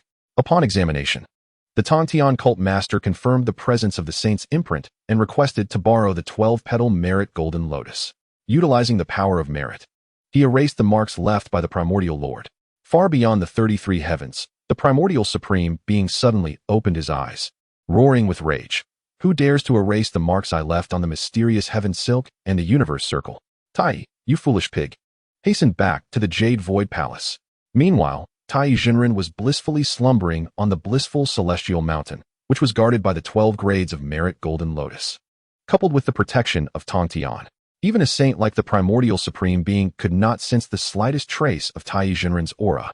Seizing the opportunity of Tai Jinren's deep slumber, Qin Fang, wielding the universe circle and the mysterious heaven silk, made his way to Qintang Pass, intending to bring the reincarnation of the spirit pearl under the banner of the intercepting teaching. Chapter 50. The seizure of Neza. Upon arriving at Qintang Pass, Qin Fang scanned the surroundings and noticed a beam of azure light shooting skyward from a woman's body. This woman, visibly pregnant, was accompanied by a man who supported her, as many townsfolk approached to greet them. When will Madame Li give birth? Someone inquired. The woman smiled. Soon, very soon. Madame Li has been pregnant for 3 years. She won't be able to walk immediately after giving birth, will she? The man beside her chuckled, dismissing the concern. It was none other than the couple, Li Jing and his wife. Li Jing himself felt puzzled. When they had given birth to Jean and Mu, it had not been such a laborious affair. Why, then, was it taking 3 years for Neza to arrive? He hoped the child would not turn out to be an anomaly. Recognizing Li Jing and his wife, Qin Fang confirmed that the fetus within the woman was indeed the reincarnation of the spirit pearl. He raised his hand, and the universe circle and the mysterious heaven silk, marked with the imprint of Tongtian, transformed into 2 beams of light, one gold and one red, piercing into Li Jing's wife. The bystanders gasped in astonishment as they witnessed the 2 beams entering her body. Some speculated that Madame Li was carrying a celestial being, while others murmured that she bore a monstrous demon. Li Jing was equally taken aback. Having once practiced under the guidance of the Taoist Master Dui, he lacked profound skills and had become a general at Qintang Pass during the Shang dynasty. Though he was far from the celestial path, he was aware of the existence of divine beings and malevolent entities in the world. The extraordinary occurrence surrounding Neza's impending birth left him deeply conflicted. If Neza were indeed a reincarnation of a divine being, it would be splendid. Yet, if a monster, what then? Madame Li, also troubled, felt an acute pain one morning. Realizing that the time had come to give birth, she summoned a midwife, who was equally curious about what would emerge after 3 years of gestation. After a busy morning, Neza was finally born, but a scream erupted from the delivery room. Hearing the cry, Li Jing rushed over, colliding with the flustered midwife, who burst out from the room.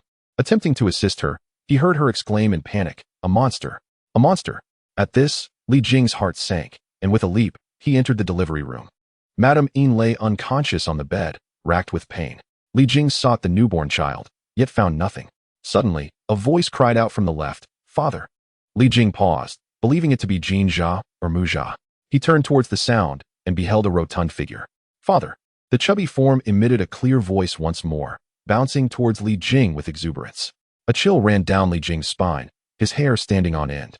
Indeed, his fears materialized. It was a creature of the supernatural. Thus, he resolved that it must not be spared. With a swift motion, Li Jing drew his treasured sword. The rotund figure abruptly halted. "Father, why do you draw your sword?" Li Jing's heart ached, his eyes wide with intensity as he shouted, "Demon, today I shall slay you." As his words fell, Li Jing's sword struck down upon the creature. In an instant, the rotund form shattered, revealing a cascade of golden red light. As the brilliance subsided, a young boy appeared, strikingly handsome with large, expressive eyes. Clad in a celestial garment and draped in a mystical veil, he exuded an unusual vitality. Li Jing, convinced that this child was a demon, swung his sword once more. The boy, Naja, caught the blade between his hands, disbelief etched on his face. "Father, are you truly going to kill Naja?" Though he had been unable to speak or move while cradled in Madame Yin's womb, Naja had absorbed countless tales of the world around him. He heard Li Jing name him Naja and listened to Madame Yin sing lullabies. In these 2 years of burgeoning consciousness, he had learned much. Witnessing his father's violent intentions upon his birth, Naja felt a deep yearning to join his brothers at the table, sharing joy with their parents. Yet, he never anticipated that upon his arrival into the world, his father would seek his demise. "I shall not strike my father. I shall not strike my father." Naja dodged left and right as Li Jing continued his assault. Qin Fang observed the encounter but refrained from intervening. Originally, the Jie Sect envisioned Naja as a vanguard for the Western Zhou, while Qin Fang sought to position him as a champion of the Shang dynasty. However, Naja understood that to truly thrive, he must endure trials and tribulations. He needed to undergo rigorous training, refining his skills repeatedly to carry the weight of leadership amid the conflicts of the Chan, Jie, and Ren sections. Without adequate preparation, he would surely perish in battle. Thus, such trials were essential, and he could not overly interfere. The adventures of Na Jia, from stirring the seas to challenging the heavens, were narratives that must unfold as intended. At this moment, the Qianquan circle and the Huitian silk adorned Neza, who, from the very womb, was aware of the functions of these two innate spiritual treasures. In this instant, Neza could be considered a disciple of the Jie Sect. Just then, a radiant orb shot through the void, capturing Qin Fang's attention. Upon closer inspection, he recognized the familiar figure of the compassionate wanderer, one of the 12 golden immortals of the Qin sect. The Primordial Lord, unable to locate the Great One, had summoned the compassionate wanderer to accept Neza as his disciple. However, he was a step too late for Qin Fang. Seeing the compassionate wanderer, a smile crept across Qin Fang's face. "Ah, it's you, the little thief." The compassionate wanderer flinched at the sight of Qin Fang, never forgetting the humiliation he endured on the immortal mountain of leisure. Yet, this was not the time for conflict. "What brings you here?" he inquired, his brow furrowed as he scrutinized Qin Fang. With a cheerful demeanor, Qin Fang replied, "I have taken a mortal as my disciple just now. You too are here to accept disciples?" The compassionate wanderer's frown deepened, an uneasy premonition surfacing within him. "Why did you use the word also? Are you here to take on disciples as well?"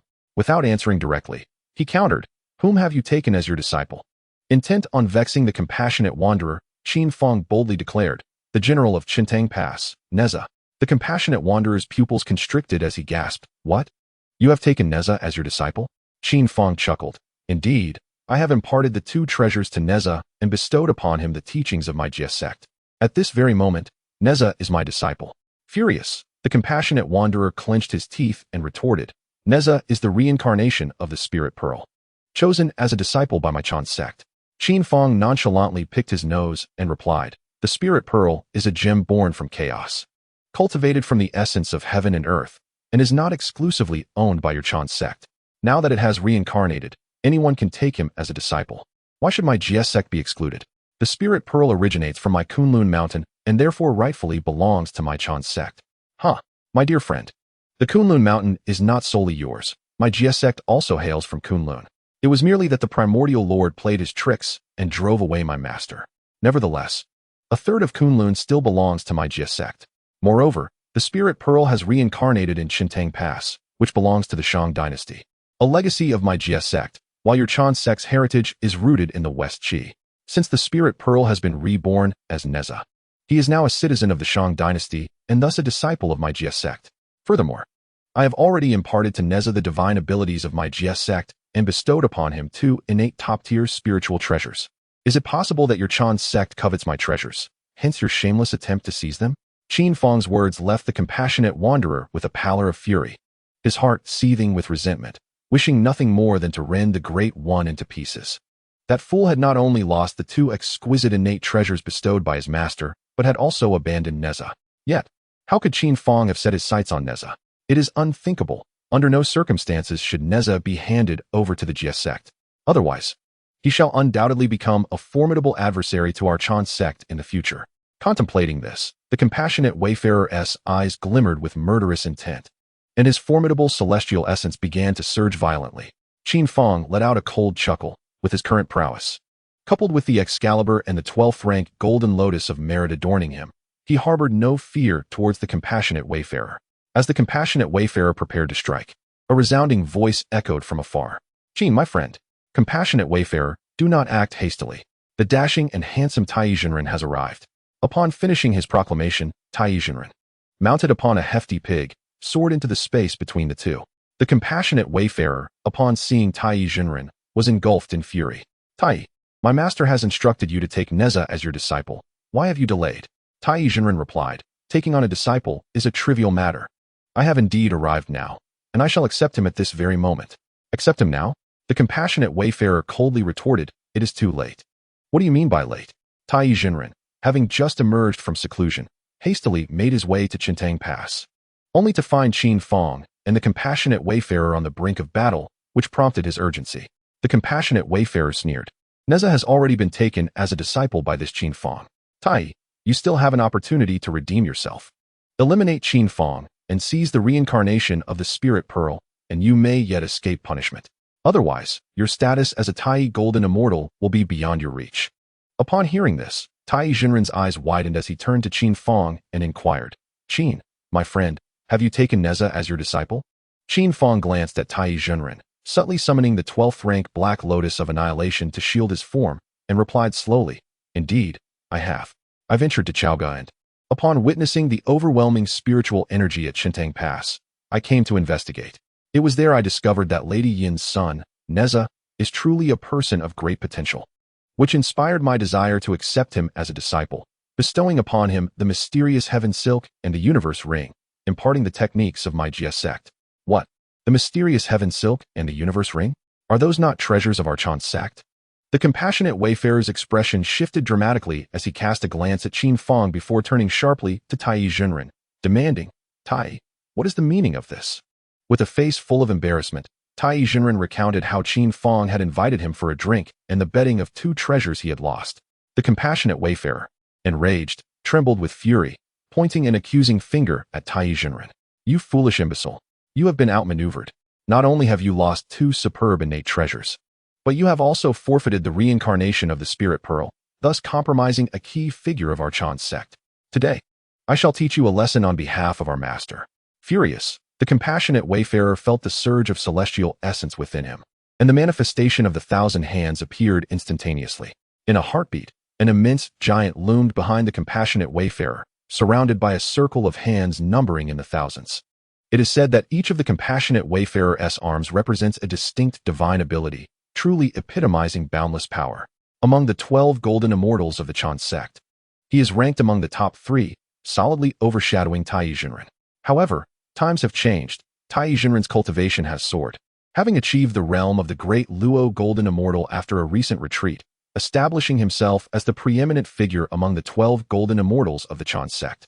In a moment of confrontation, Tai Jinren confronted Zhuxian with palpable disdain, questioning his audacity to speak on behalf of his master. Today, Tai Jinren resolved to take it upon himself to deliver a stern lesson to Zhuxian. Having endured countless grievances at the hands of Zhuxian, Tai Jinren, now significantly strengthened and having attained the Dao fruit of Great Luo, found the audacity of Zhuxian's insults intolerable. If he did not deliver a resounding punishment this time, the pent-up frustrations of millennia would remain unaddressed. With a surge of power, Tai Jinren unleashed the full extent of his great Luo Jingxian prowess, overwhelming Zhuxian entirely. With a swift gesture, he summoned the 9 dragons' divine fire cover, which transformed into a colossal protective dome, akin to a massive bronze bell spanning millions of miles. As Tai Jinren chanted incantations, the dome descended upon Zhuxian's 1,000 hands manifestation. Zhuxian's expression shifted dramatically upon realizing Tai's attainment of the great Luo. He pleaded, "Tai, let us speak reasonably. Do not resort to violence." Yet, it was too late.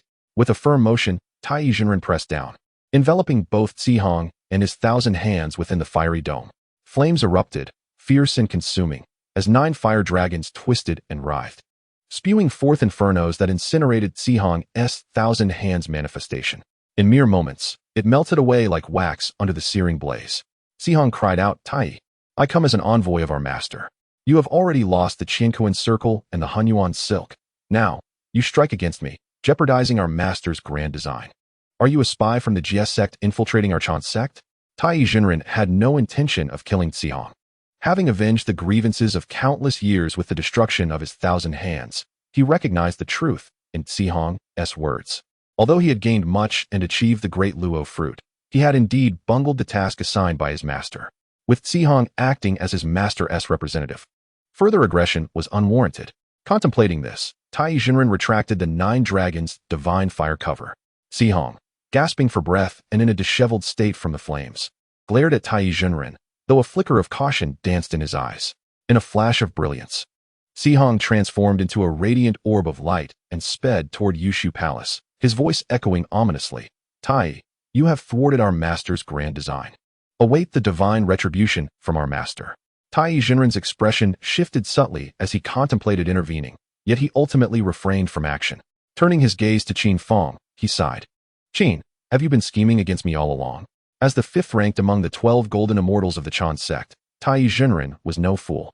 In that moment, everything became clear. The drinking and gambling were but traps designed to intoxicate him and pilfer his treasures, seizing the reincarnation of the Spirit Pearl.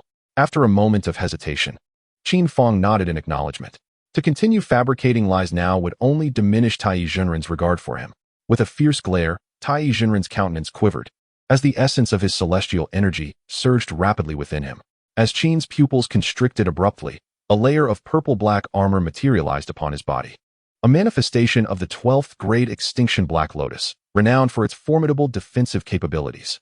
Taiji Junren pointed at Qin, stammering, You, Qin Daoyu. Might you indulge me in another deception? Qin was utterly befuddled, his mind momentarily paralyzed. Had Taiji Junren lost his wits? To ask to be deceived once more? Was he truly addicted to being duped? Qin suspected his ears had betrayed him. He must have misheard. After a prolonged pause, he finally responded, Taiji Daoyu. What did you just say? I did not catch that. A grin spread across Taiji Junren's plump face as he reiterated, I asked, Qin Daoyu. Could you possibly deceive me one more time and let me partake of another jar of that Bodhi wine? Qin's lips twitched in disbelief. Could this fellow genuinely be a simpleton? No, it was inconceivable. He must be feigning foolishness to catch Qin off guard with a surprise attack. Enough of your tricks, Taiji. I see through your ruse completely. This was all voluntary on your part. I did not coerce you. Whatever you wish, I shall comply. Bring it on. With a flourish, Qin summoned the Zhuxian sword into his grasp, enveloped in swirling purple-black radiance, the 12th grade Extinction Black Lotus emanating its potent defensive aura. Yet Taiji Junren was taken aback, for his thoughts diverged completely from Qin's. The two instances of consuming Bodhi wine had catapulted him from the rank of Tai Golden Immortal to that of Great Luo Golden Immortal. What an extraordinary treasure. Not even his master could achieve such heights. He pondered whether he would ever attain the Great Luo realm through diligent cultivation in this lifetime. The Bodhi wine, indeed, was the finest elixir in existence, the most precious of treasures. Yet, such a marvel had been bestowed upon him by Qin Daoyu. What profound camaraderie was this? What deep-seated loyalty? Surely, Qin Daoyu felt a sense of guilt for deceiving him and thus gifted him this exquisite treasure. If he could receive another jar of such a divine substance, his cultivation would surely ascend to unprecedented heights. The 9th layer of Great Luo would no longer be a mere dream. The realm of Pre-Saint would also be within reach. How he longed for another jar of Bodhi wine. If only he could be deceived one more time. He would willingly accept such deception 1,000 times over. Taiji Junren, with a playful gesture, adjusted his bangs, crossed his legs, and with one hand cradling the back of his head, conjured a rose with the other to sniff before casting a flirtatious glance at Qin, chuckling, Come now, Qin Daoyu. A chill ran down Qin's spine as he recognized Taiji Junren's true intentions. He sought to utterly repulse him. I wish to sow a repugnant seed deep within my heart. Whenever thoughts of him arise, a wave of nausea washes over me, granting me a strategic advantage in our confrontations. How truly venomous. Alas, I am prone to such fanciful musings. Yet, what mischief is this Tai Junren up to? Qin Fang, bewildered, suppressed his disgust and inquired, Tai, do you truly harbor no hatred towards me? Tai Junren twisted his ample form, adopting a new posture, a rose delicately clutched in his mouth. With one hand resting on his waist and the other caressing the back of his head, he cast a flirtatious glance at Qin Fang. Look, my friend, do you not see how dashing I am? Ugh! Qin Fang could no longer contain himself, expelling the remnants of a meal from 5 centuries past. He waved his hand. Tai, just tell me what you desire. You may slay me, but spare me your repugnance. With a mischievous grin, Tai Junren replied. Then offer me another jar of Bodhi wine, and I shall cease to disgust you. Indeed, this scoundrel was deliberately vexing him. Qin Fang, resigned, shook his head, alas. I have but that one jar. Upon hearing this, Tai Junren displayed no signs of disappointment. Such treasures are seldom abundant. What a pity, he lamented. Qin Fang then gazed at Tai and continued. Are you not afraid of being punished by the primordial supreme being? Tai Junren tossed his bangs aside and, with a flourish, produced a small mirror, spitting rice into his palm before smoothing his hair. Qin Fang's stomach churned once more. How could my master punish me? I, Tai Junren, am strikingly handsome. Surely, he would not. His words were abruptly cut off by a piercing scream as an enormous hand seized him, vanishing from Qin Fang's sight in an instant. Qin Fang's mouth fell agape, eyes wide in astonishment. What was happening? The colossal hand swiftly folded, traversing layers of time and space, ultimately arriving at the 33 heavens, Kunlun Void, and Jade Void Palace. With a resounding thud, Tai Junren was unceremoniously slammed to the ground. Ow! He cried out, lying prostrate and daring not to move. From the seat of honor, the leader of the Qin Sect, the primordial supreme being, glared furiously. pointing at the prostrate Tai Jinren while rebuking him. You fool. Tell me, where are the heavenly silk and the universe ring I bestowed upon you? Tai Jinren, his forehead pressed to the ground, hastily replied, Master, I was deceived by Qin Fang. He tricked me into drinking and wagering that if I could capture him, he would give me the Bodhi wine. I thought he was merely a golden immortal of the first realm, while I am a Tai golden immortal of the seventh realm. With the heavenly silk and the universe ring, how could I not easily subdue him? Yet, who could have foreseen the might of his absolute immortal sword and the possession of the 12th grade annihilation Black Lotus? Thus, I lost 2 treasures. The compassionate navigator's face turned a deep shade of anger as he declared, Master, Tai has lost 2 treasures and even the reincarnation of the Spirit Pearl. He must not be let off lightly. Tai Jinren inwardly cursed Sihong for his treachery, lamenting that had he known, he would have long ago refined him within the 9 dragons' divine fire cover. It was truly a dire predicament now. As he pondered this, Yuanshi Tianzun suddenly inquired, By the way, do you still have that Bodhi wine? Tai Jinren. Sihong. Chapter 53. Daji offers the fiery torture. Both Tai Jinren and Sihong Daoren were momentarily petrified. After a lengthy pause, Tai Jinren finally nodded. I secretly kept a little. Yuanshi Tianzun cleared his throat gently and said slowly, Bring it forth. What? Tai Jinren was taken aback, as if he had not heard correctly. I said to bring it forth, Yuanshi Tianzun retorted with a fierce glare. Startled, Tai Jinren quickly retrieved the minuscule remnants of the Bodhi wine. Though Tai Jinren was a great Luo Jingxian, immortal and indestructible, before a sage, he was akin to a mere insect. If his master wished to crush him, he could do so effortlessly. Yuanshi Tianzun accepted the Bodhi wine, recognizing it as the very same he had tasted at Shaoyao Mountain, and his heart swelled with joy.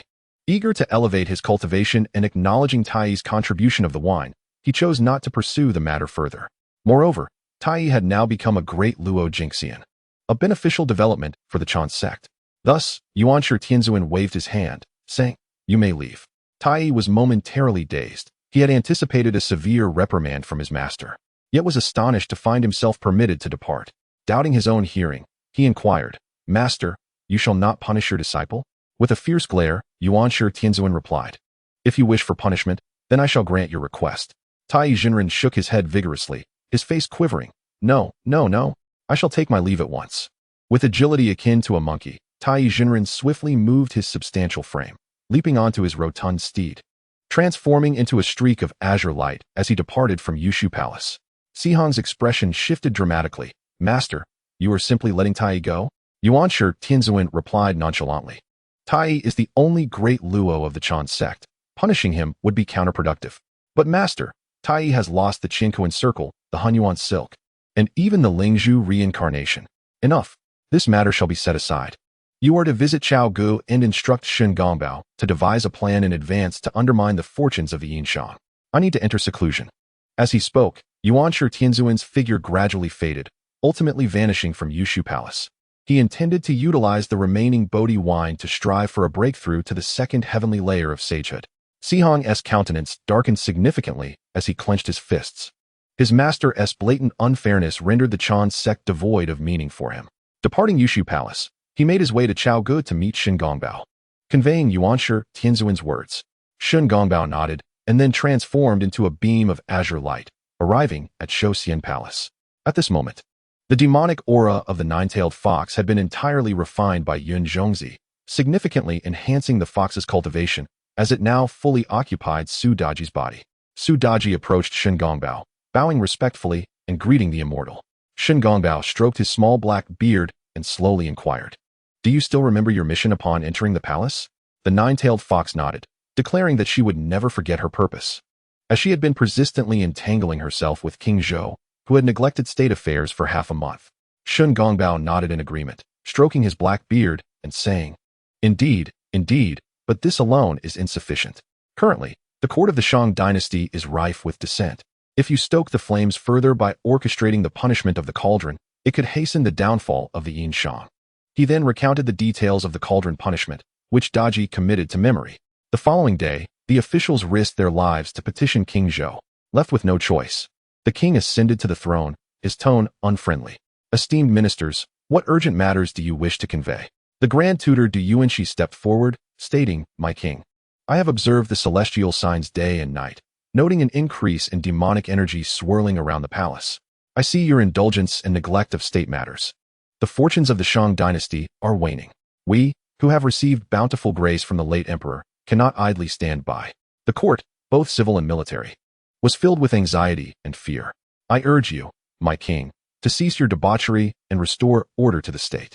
My intentions are not for personal gain, but for the stability of the realm. Preposterous.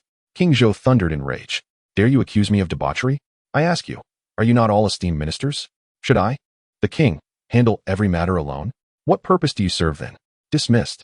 With a furious shout, he left the court, returning to the Zhuxian palace. King Zhou was still filled with anger. Daji approached him, asking, My king, why are you so furious? King Zhou replied, It is those old ministers. They do nothing yet shift all blame onto me, calling me licentious and unprincipled. It is infuriating. Daji, echoing his sentiments, remarked, These old ministers, relying on their high positions, show no regard for your majesty. Matters of the court should be overseen by you, while the ministers coordinate their affairs. Why must you attend to every detail personally? King Zhou nodded, pinching Daji's nose playfully. What you say is indeed wise, far more so than those old ministers. Daji playfully chided him, igniting a passionate encounter. After their intimacy, a palace attendant announced, My king, Grand Tutor Du and the officials request an audience.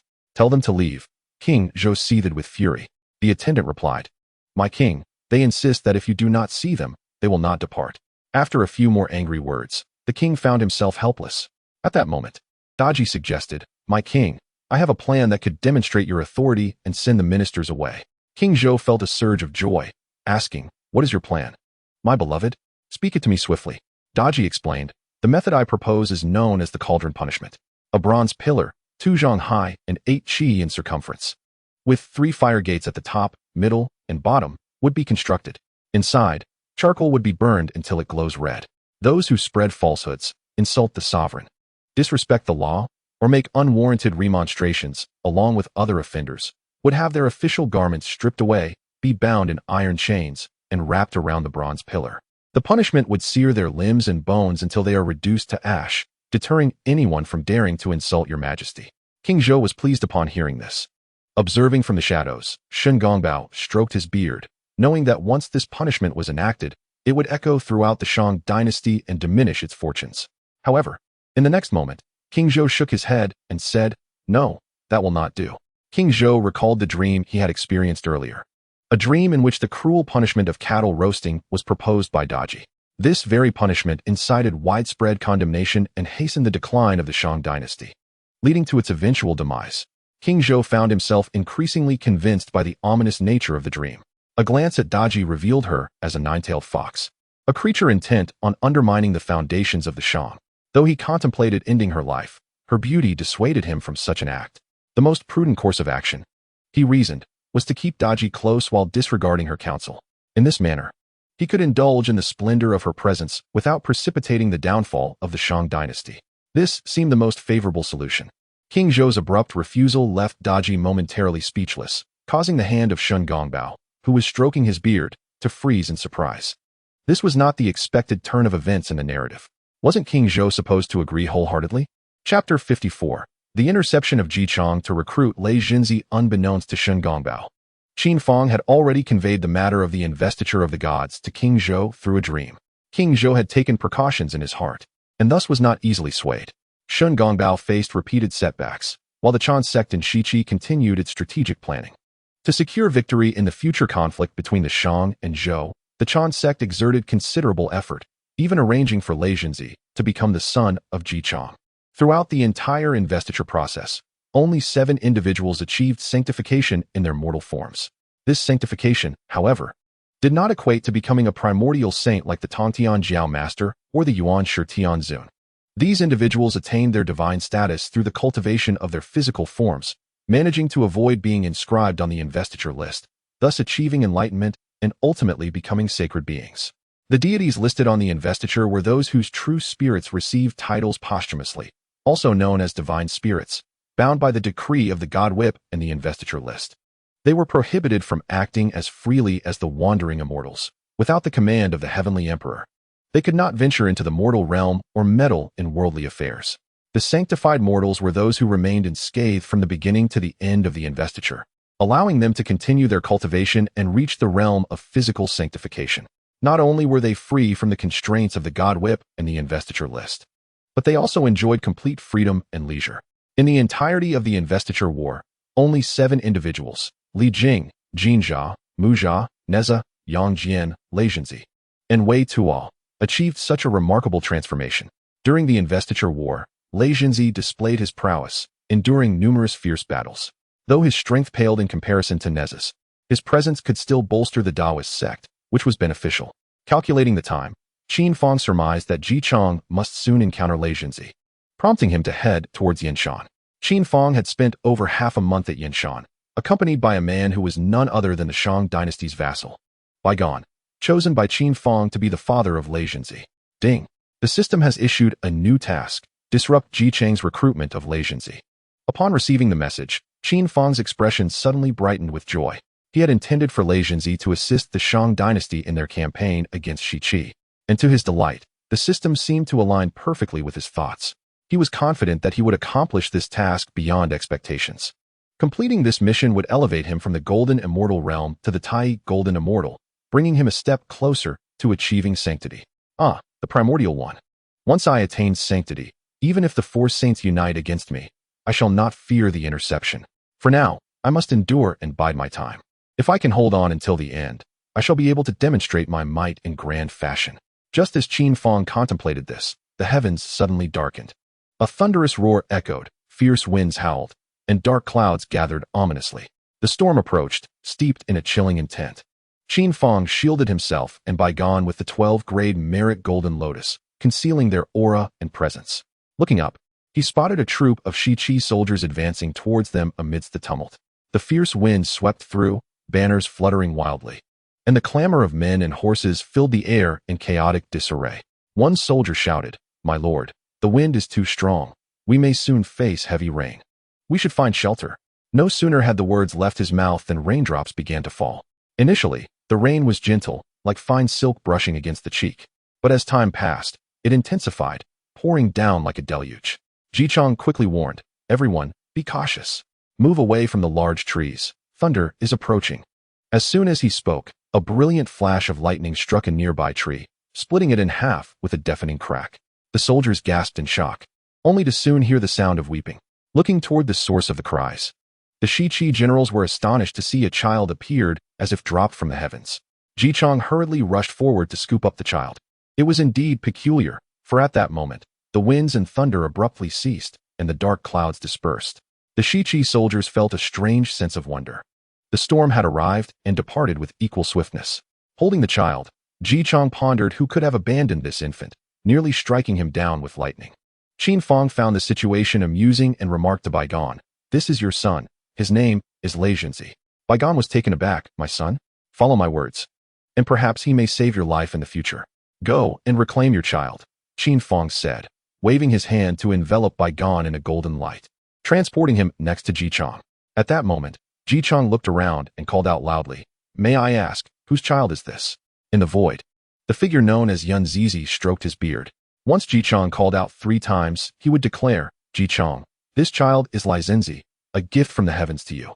After speaking, he would descend to the mortal realm to take Lei Zhenzi under his wing and impart upon him unparalleled skills. "Whose child is this?" Ji Chong inquired for the second time. "It is mine." Chapter 55. Yun Zizi's face turned a shade of green. "It is indeed mine." At that moment, a radiant light fell before Ji Chong's eyes. As the brilliance receded, the figure of Baigan emerged. Ji Chong was momentarily taken aback. The person before him was none other than the esteemed Baigan. "Esteemed minister, how is it that you are here?" Ji Chong bowed, and Baigan returned the gesture. "Oh, it is indeed Lord Jiho. What a coincidence. How came you to be in this place?" Baigan said, his gaze fixed on Lei Zhenzi. Ji Chong explained, "The king of Zhou summoned me to court. As I journeyed here, a sudden storm arose, thunder clashed, and lightning struck a tree. Upon seeing this child, is he truly the offspring of the esteemed minister?" Baigan nodded affirmatively. "Indeed, I was guided by an immortal who told me that at this very spot where lightning strikes, I would find my son. The immortal bestowed upon me immense power to bring me here, specifically to accept this adopted child." With a smile, Baigan added, "I have heard that Lord Jiho has nearly 100 children. Surely you would not covet this one?" Ji Chong pondered for a moment and then replied with a smile, A gentleman does not take what others cherish, especially since the esteemed minister has been directed by an immortal. For this child to receive the minister's guidance is indeed a blessing. With that, Jichang entrusted Li Zhenzi to Baigan. Meanwhile, in the void, Yuanzizi's face turned a deep shade of anger. Li Zhenzi was a crucial general in the campaign against King Zhou of Shang, and he was being relinquished so easily. Contemplating a way to reclaim him, he was interrupted by Qin Fang. "Ah, Yuanzizi, where are you headed?" Yuanzizi glared at Qin Fang, his voice laced with fury. "Qin Fang, is this your scheme?" Qin Fang replied with a smile. "Yuanzizi, what are you talking about? I do not comprehend." Yuanzizi's expression darkened. "Qin Fang, you have already deceived Tai and taken away the reincarnation of Lingzuzi. Now you seek to snatch Li Zhenzi as well? My Chan sect cannot let this stand." Qin Fang shook his head. "Throughout the land, is there not a king's domain? The people upon this land rightfully belong to the Shang dynasty, and thus, they are also followers of our sect. This is the natural order of the universe, is it not, Yuanzizi?" Enraged, Yuanzizi retorted, "You insolent wretch, do not speak so arrogantly. Today, let me witness the true power of your celestial sword." As he spoke, Yuanzizi's celestial energy surged, revealing an astonishing cultivation level that surpassed Qin Fang's expectations. Reaching the 8th level of the Tai Golden Immortal. With a flick of his hand, Yuanzizi summoned an ancient mirror into his palm. The mirror, archaic and gray, gleamed with brilliance as Yuanzizi infused it with his celestial essence, radiating an awe-inspiring light. "Qin Fang, behold my demon-dispelling mirror." A beam of azure light shot directly at him. And in that fleeting moment, golden radiance emanated from his entire being. The azure light, upon striking the golden glow, was instantly extinguished, protected by the 12-grade merit golden lotus. Ordinary treasures held no sway over him. Yun Zhongzi, witnessing this, was greatly astonished. Indeed, the 12-grade merit golden lotus was extraordinarily formidable. However, regardless of the might of the treasures, your cultivation remains insufficient. At this juncture, Yun Zhongzi waved his hand, and a treasure appeared in his right palm, a flower basket. Its woven frame a serene aquamarine, surrounded by blossoms of fiery crimson. This was none other than his prized possession, the water and fire flower basket. He cast it downward, and 2 beams of light, one azure and one red, surged toward Li Zhenzi. Qin Fang's pupils constricted in alarm, yet he found himself powerless to intervene. He bellowed, "Sister Turtle Spirit, if you do not act now, when will you?" No sooner had he spoken than a turtle shell descended from the heavens, striking the azure and crimson beams. Following this, the divine form of the turtle spirit saintess appeared, shielding Li Zhenzi below. Yun Zhongzi's expression darkened considerably, and gritting his teeth, he declared, "This matter shall not be overlooked by the Chan sect." With that, he transformed into a swirl of azure light and vanished, heading towards the Jade Void Palace. The turtle spirit saintess cast a glance at Li Zhenzi, her eyes glimmering with intrigue. His potential was indeed impressive. She pondered where the Chan sect had acquired such talented disciples. Seeing the turtle spirit saintess gaze at Li Zhenzi, Qin Fang smiled and remarked, "Sister Turtle Spirit, it appears you have no disciples of your own?" The turtle spirit saintess nodded. Qin Fang continued, "What do you think of Li Zhenzi's aptitude?" The turtle spirit saintess replied, "While he cannot be deemed exceptional, he is certainly commendable." Qin Fang grinned, "To receive such praise from you, sister, is already quite remarkable. How about you take him as your disciple?" The turtle spirit saintess regarded him thoughtfully before responding, "You wish for me to cultivate talent for you, without compensation?" Qin Fang chuckled, "Sister, this is for the cultivation sect, not for my personal gain." The turtle spirit pondered for a moment and then stated, "I will agree to teach him, but I have one condition." "What condition?" Qin Fang inquired with curiosity. "I want Neza." The turtle spirit saintess was indeed asking for a considerable price. She was no fool. Neza's talents far surpassed those of Li Zhenzi. She had long set her sights on him, yet Neza was someone Qin Fang had also taken a liking to, making her hesitant to approach him. Having just assisted Qin Fang in repelling Yun Zhongzi, and now finding him in need of her aid, she felt emboldened to make her request. Throughout history, a good disciple has always been a rare treasure. A singular exceptional disciple can uphold an entire sect. Neza certainly fit that description. If the turtle spirit saintess were to take Neza as her disciple, her standing within the Chan sect would undoubtedly rise significantly. However, Qin Fang remained indifferent to this. The system he possessed was sufficient for him. He contemplated that having the turtle spirit saintess instruct Neza would undoubtedly yield far better results than if he were to teach him himself alongside Tai Jinren. At present, Qin Fang nodded and said, "All right, both Neza and Li Zhenzi have come under the tutelage of senior sister. With the acquisition of these two exceptionally gifted disciples, the icy visage of the turtle spirit mother softened, revealing a hint of a smile. Her gaze towards Qin Fang became gentler, no longer as frigid as before. Junior brother Qin, have you truly bestowed such promising disciples upon me? Are you not aware of what a fine disciple signifies for you? Qin Fang replied with a smile. Regardless of whose disciple they are, they belong to the Jie. Moreover, senior sister is far more suited to guide them towards greatness. I could not have wished for anything better. The turtle spirit mother felt a surge of emotion within her heart and then stated, in the future, should you require anything, I, turtle spirit, shall never retreat. Qin Fang had not anticipated that this act of handing over disciples would elevate his standing in the eyes of the turtle spirit mother. Chapter 56. The bewildered Antarctic immortal meanwhile, Bygone had acquired such a righteous son. Yet no sooner had he warmed him in his embrace than the turtle spirit mother whisked him away. This left Bygone in a state of profound frustration. What was the purpose of this long journey? If the immortal has taken a liking to him, then she ought to take him herself. Bygone naturally did not comprehend that the Chan Jiao was incessantly sending talent into the mortal realm to exploit opportunities. At present, the three teachings had not yet erupted into war and were still mindful of face. The 12 golden immortals of the Chan Jiao were forbidden from participating in earthly conflicts, and the immortals of the Jie Jiao were similarly restrained. However, by allowing Ling Zhuzi and Lei Jinzi to reincarnate into the mortal realm, they, despite being of the Chan Jiao, could engage in battle. They sought to exploit this loophole to secure victory for the Western Qi over the Shang dynasty, thus diminishing the fortunes of the Jie Jiao and ensuring the ultimate triumph of the Chan Jiao in the Fengshan War. Although the Yuanshi Tianzun had already amassed 4 saints, thereby holding an absolute advantage, Master Yuan, the old silver coin, was still clandestinely orchestrating these maneuvers. The moniker silver coin was indeed well-deserved. Yet, in all his cunning calculations, he had failed to account for Qin Fang and his system. Despite the presence of 4 saints, given time, Qin Fang could still reverse the tide. Now, with Lei Jinzi and Neza under the guidance of the turtle spirit mother, he found himself in a much more relaxed position. Neza, that impish boy, would undoubtedly cause a stir in the dragon palace of the 4 seas. Once upon a time, the dragon, phoenix, and Qilin triumphed over the wilderness, reigning as the 3 great overlords of the primordial chaos, though later instigated by the demon ancestor Rao, leading to a catastrophic conflict resulting in countless casualties and the weakening of the 3 clans. The dragon clan still retained a modicum of strength. The dragon kings of the 4 seas were all of the Tai golden immortal realm, and legend spoke of an ancient dragon of the Deluo realm. In the future, the turtle spirit sister would certainly have her share of troubles. Neza possessed remarkable talent, yet such brilliance also implied a challenge in taming him, a true thorn among thorns. With the departure of the 2, the turtle spirit would enjoy a much quieter existence.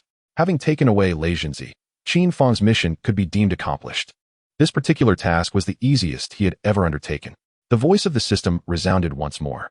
Ding! Congratulations to the host for exceeding the task. If not claimed within 10 seconds, it will be considered an automatic forfeiture. The countdown to claim begins. 10-9. Qin Fang swiftly chose to claim the reward. And then the voice dissipated into the air as he hastily found a secluded spot to transcend his boundaries. Meanwhile, Yun Zhongzi was furiously making his way to the Yushu Palace. On his journey, he encountered a celestial being with a broad forehead. This immortal, adorned with silvery hair yet possessing an infantile visage, radiant and translucent, was none other than the revered Nanji Xianwen, a Grand Luo Jingxian. The Grand Luo Jingxian, immortal and ageless, embodies eternal life and boundless joy, wielding immense power. Each immortal who attains the status of Grand Luo Jingxian becomes the envy of countless beings in the primordial realm. Upon encountering Nanji Xianwen, Yun Zhongzi did not dare to be negligent. He immediately bowed deeply in respect. Nanji Xianwen stroked his beard and nodded slightly, remarking, Yun Zhongzi, you appear to be in a great hurry. Your countenance bears a grim expression. This is not conducive to your cultivation. Known for his affable temperament among the 12 golden immortals of the Chan school, Yun Zhongzi's current demeanor puzzled Nanji Xianwen, who could not fathom what could have so severely affected him. Upon hearing these words, Yun Zhongzi's expression darkened further, and he recounted how Qin Fang had deceived Tai Jinren, seized the spirit pearl for reincarnation, and audaciously snatched away the disciple of Lei Jinzi. Nanji Xianwen's brow furrowed in contemplation, and he replied, the 3 teachings are convening to discuss the Fengshan Bang. With Qin Fang having secured a position on the Fengshan Bang, he has already gained substantial advantage. Now, He dares to openly abduct disciples from our two teachings. It is high time he received a proper lesson. How dare a mere Jingxian act so brazenly? Yun Zhongzi's spirits lifted at this, for if Nanji Xianwen were to intervene, surely that rogue from the could be dealt with. However, the presence of the turtle spirit mother by his side posed a challenge. Nanji Xianwen reassured him, "Fear not, I have a plan. You must swiftly proceed to Qintang Pass and abduct Neza. I expect Qin Fang will compel the turtle spirit mother to retrieve Neza, allowing you to escape without engaging in battle. I shall deal with Qin Fang in a mere moment, avenging our two teachings." "Very well, I shall heed your guidance." Esteemed immortal, Yun Zhongzi declared, and without delay, he made his way to Qintang Pass. Meanwhile, the turtle spirit mother was vigilantly safeguarding Qin Fang as he endeavored to break through his boundaries. On an unnamed planet, billions of miles away, Qin Fang's celestial energy surged violently, overwhelming the surroundings and affecting millions of stars. His cultivation was rapidly advancing. Time flowed differently in this realm.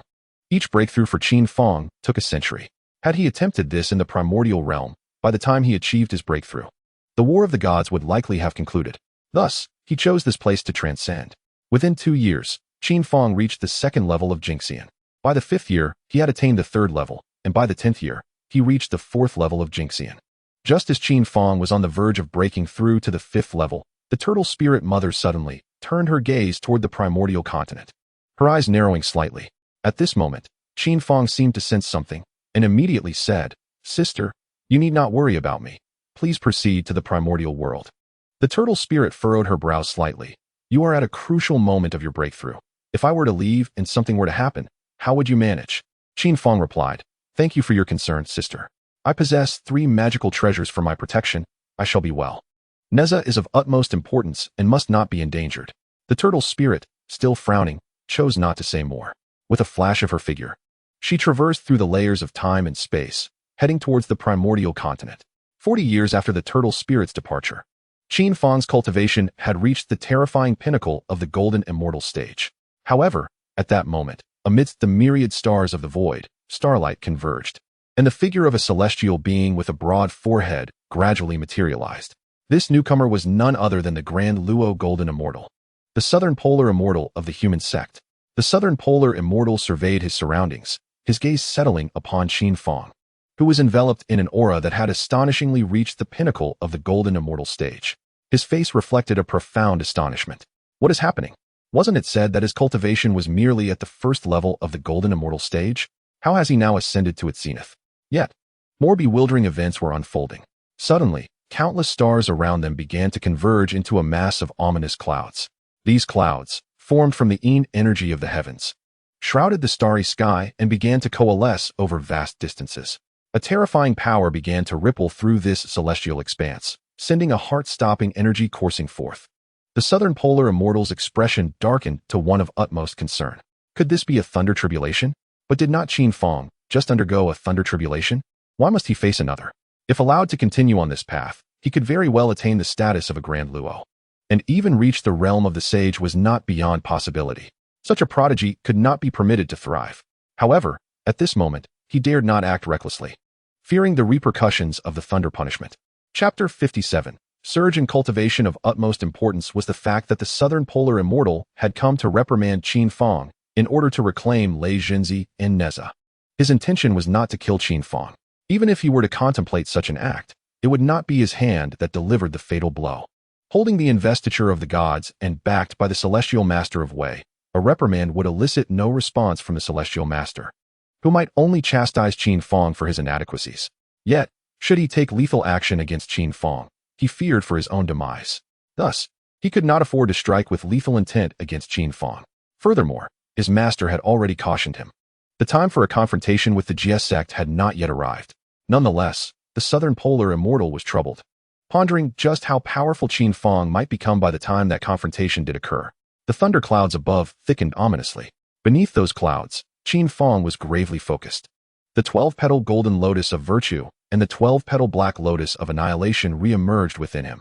Upon the appearance of these 2 extraordinary treasures, surpassing even the finest innate spiritual artifacts, the heavens and earth shifted in hue.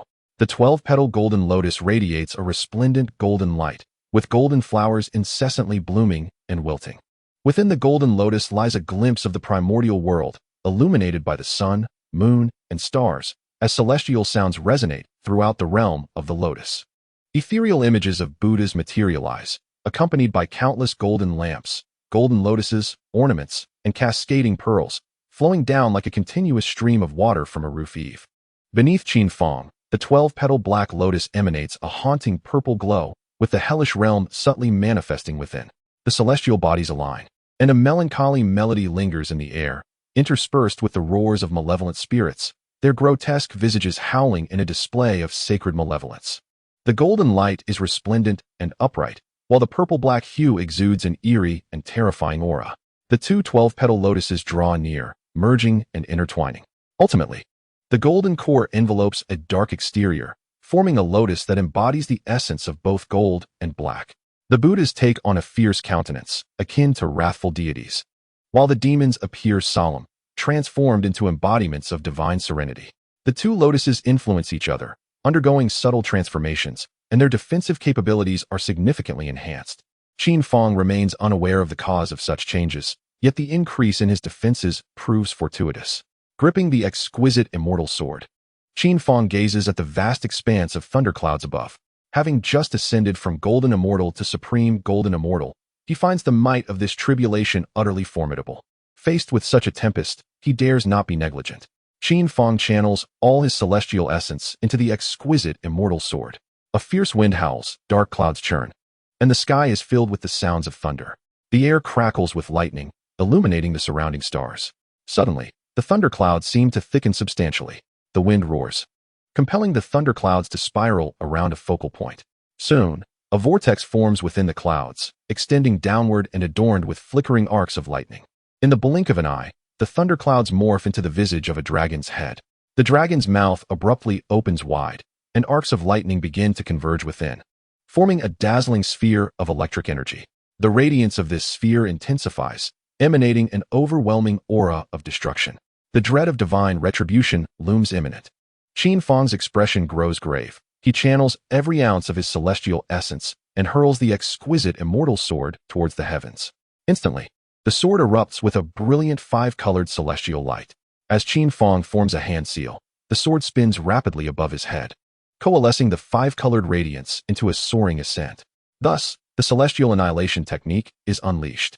With a fierce roar, Qin Fang began to spin rapidly, his body merging with the absolute immortal sword. Grasping the sword with both hands, the power of the immortal and the sword coalesced into one. The dazzling five-colored brilliance of the sword fused with the azure immortal essence within Qin Fang, transforming into a five-colored sword dragon, exuding an overwhelming force capable of annihilating the heavens and earth as it surged towards the thunderclouds in the sky. Around him, the starlight continued to converge towards Qin Fang, forming vibrant hues that danced like clouds and ribbons, swirling upward with the rising currents of air. This invisible aura completely locked onto the impending thunder tribulation above, offering him a chance to evade. The thundercloud seemed incensed by Qin Fang's audacity. The dragon's maw erupted with radiant lightning orbs, a blinding light shooting forth, surrounded by flickering bolts of thunder. The entire dragon's head was bathed in a fierce white glow, appearing both sacred and mysterious. Its eyes radiated beams of white light, leaving the Antarctic immortal in astonishment. What kind of thunder tribulation was this? He had never witnessed such a bizarre and terrifying phenomenon. The overwhelming, domineering aura emanating from the tribulation instilled a sense of dread within him. The dragon's maw expanded once more, the lightning intensifying, transforming into a colossal orb of light spanning hundreds of miles. The thunderclouds above began to shift, lightning serpents continuously shooting forth from the storm, striking the immense lightning orb. The orb absorbed the power of the tribulation, yet it continued to shrink while the energy contained within compressed and magnified. The starry sky was engulfed in thick clouds, flashes of lightning illuminating the darkness, and the roar of thunder echoed like an ancient curse, as if the thunder god had been provoked. The entire cosmos trembled beneath the deafening roars of the thunder dragon and the five-colored divine dragon. Amidst the swirling and coalescing forces, two unparalleled powers collided violently, unleashing a brilliant light that illuminated billions of miles across the starry expanse. The terrifying energy waves rippled outward as the five-colored radiance and searing white lightning erupted. Countless stars were instantly obliterated, shattered into fragments, cascading down upon the endless primordial continent below. The Antarctic immortal hastily retreated, his face etched with horror. Qin Fang had merely ascended from a golden immortal to a supreme golden immortal, yet this thunder tribulation wielded such power. The force he unleashed rivaled that of a peak supreme golden immortal. Terrifying, truly terrifying. If he were to survive the golden immortal tribulation and become a supreme golden immortal, could he not contend with the great Luo golden immortal? A prodigy indeed. One could only hope he would perish beneath this thunder tribulation. However, contrary to such wishes, at the epicenter of the explosion between the thunder tribulation and the five-colored sword dragon, the 12th rank Merit Golden Lotus and the 12th rank Annihilation Black Lotus steadfastly shielded Qin Fang. The sky was illuminated by countless flashes of lightning, which were continuously absorbed into Qin Fang's body. His celestial essence was being refined relentlessly, causing his cultivation level to ascend rapidly, one-fold, two-fold, three-fold, four-fold. In the blink of an eye, Qin Fang's celestial essence multiplied tenfold. Chapter 58. Lifting a stone to smash one's own foot. In this fleeting moment, Qin Fang's cultivation broke through to the first level of the Tai Golden Immortal Realm. The thunder clouds above sought to coalesce once more to unleash divine punishment, yet Qin Fang was unwilling to grant it that opportunity. Grasping the absolute immortal sword tightly, he struck fiercely. A sword light, spanning millions of miles, erupted forth, instantly cleaving the thunderclouds in twain. A tremendous force surged from the rift in the clouds, dispersing the tribulation entirely. The South Pole Immortal's eyes widened in astonishment. This was the first time he had witnessed someone shatter the tribulation with such might. What manner of prodigy was Qin Fang? The South Pole Immortal recalled the legends surrounding him. Could it be that this reckless individual was indeed a reincarnation of the Pangu ancestor? Doubt not at the South Pole Immortal's heart. If he were to eliminate Qin Fang today, would he not court disaster when Qin Fang's cultivation reached fruition? However, upon further reflection, he recalled that the human sect and the Chan sect had united, and his master had mentioned that the two Western saints would also come to their aid. If that were the case, the intercepting sect would undoubtedly face defeat, while the human and Chan sects would surely flourish. Even if Qin Fang were the reincarnation of Pangu, he was still merely a reincarnation. His own master and uncle could also be considered reincarnations of Pangu, with the combined strength of the four saints. No matter the schemes of the intercepting sect, they would be powerless in the face of absolute strength. The South Pole Immortal understood that although the intercepting sect currently held the position of the foremost sect in the primordial world, with a vast number of disciples, they could not compare to the combined might of the human, Chan, and Western sects. The four esteemed disciples, Duo Bao Dao Run, Jin Ling Shengmu, Wu Dang Shengmu, and Gue Ling Shengmu, were all elites of the primordial world. Additionally, there were external disciples like Zhao Gongming and the Three Heavens, who were said to have attained the great Luo fruit position, along with the 7 fairies in attendance and the 10 lords of Golden Ao Island, most of whom were at least golden immortal level. Such strength could be deemed unparalleled in the primordial world. Yet, beneath the saints, all were but ants. Even if the disciples of the intercepting sect were formidable, their collective strength would not measure up to a single saint. With the 4 saints united, the intercepting sect was destined for demise. With this thought in mind, the South Pole Immortal brimmed with confidence. In the impending battle for the investiture of the gods, Qin Fang would surely perish, allowing the Chan and human sects to rise. He need not concern himself with whether Qin Fang was indeed the reincarnation of Pangu. At that moment, having just endured the tribulation, Qin Fang was at his most vulnerable. It was the perfect opportunity to teach him a lesson and reclaim Neza and Leijianzi. With this resolve, the South Pole Immortal soared towards Qin Fang. However, unbeknownst to him, Qin Fang had absorbed the power of the tribulation, and his celestial essence, having undergone the purification of the thunder, had become increasingly refined and pure. The reason he could shatter the tribulation once more was largely due to the absolute immortal sword, the might of which he had amplified 1,000-fold. The absolute immortal sword was the foremost weapon of the heavenly Tao, and its enhanced power was nothing short of terrifying.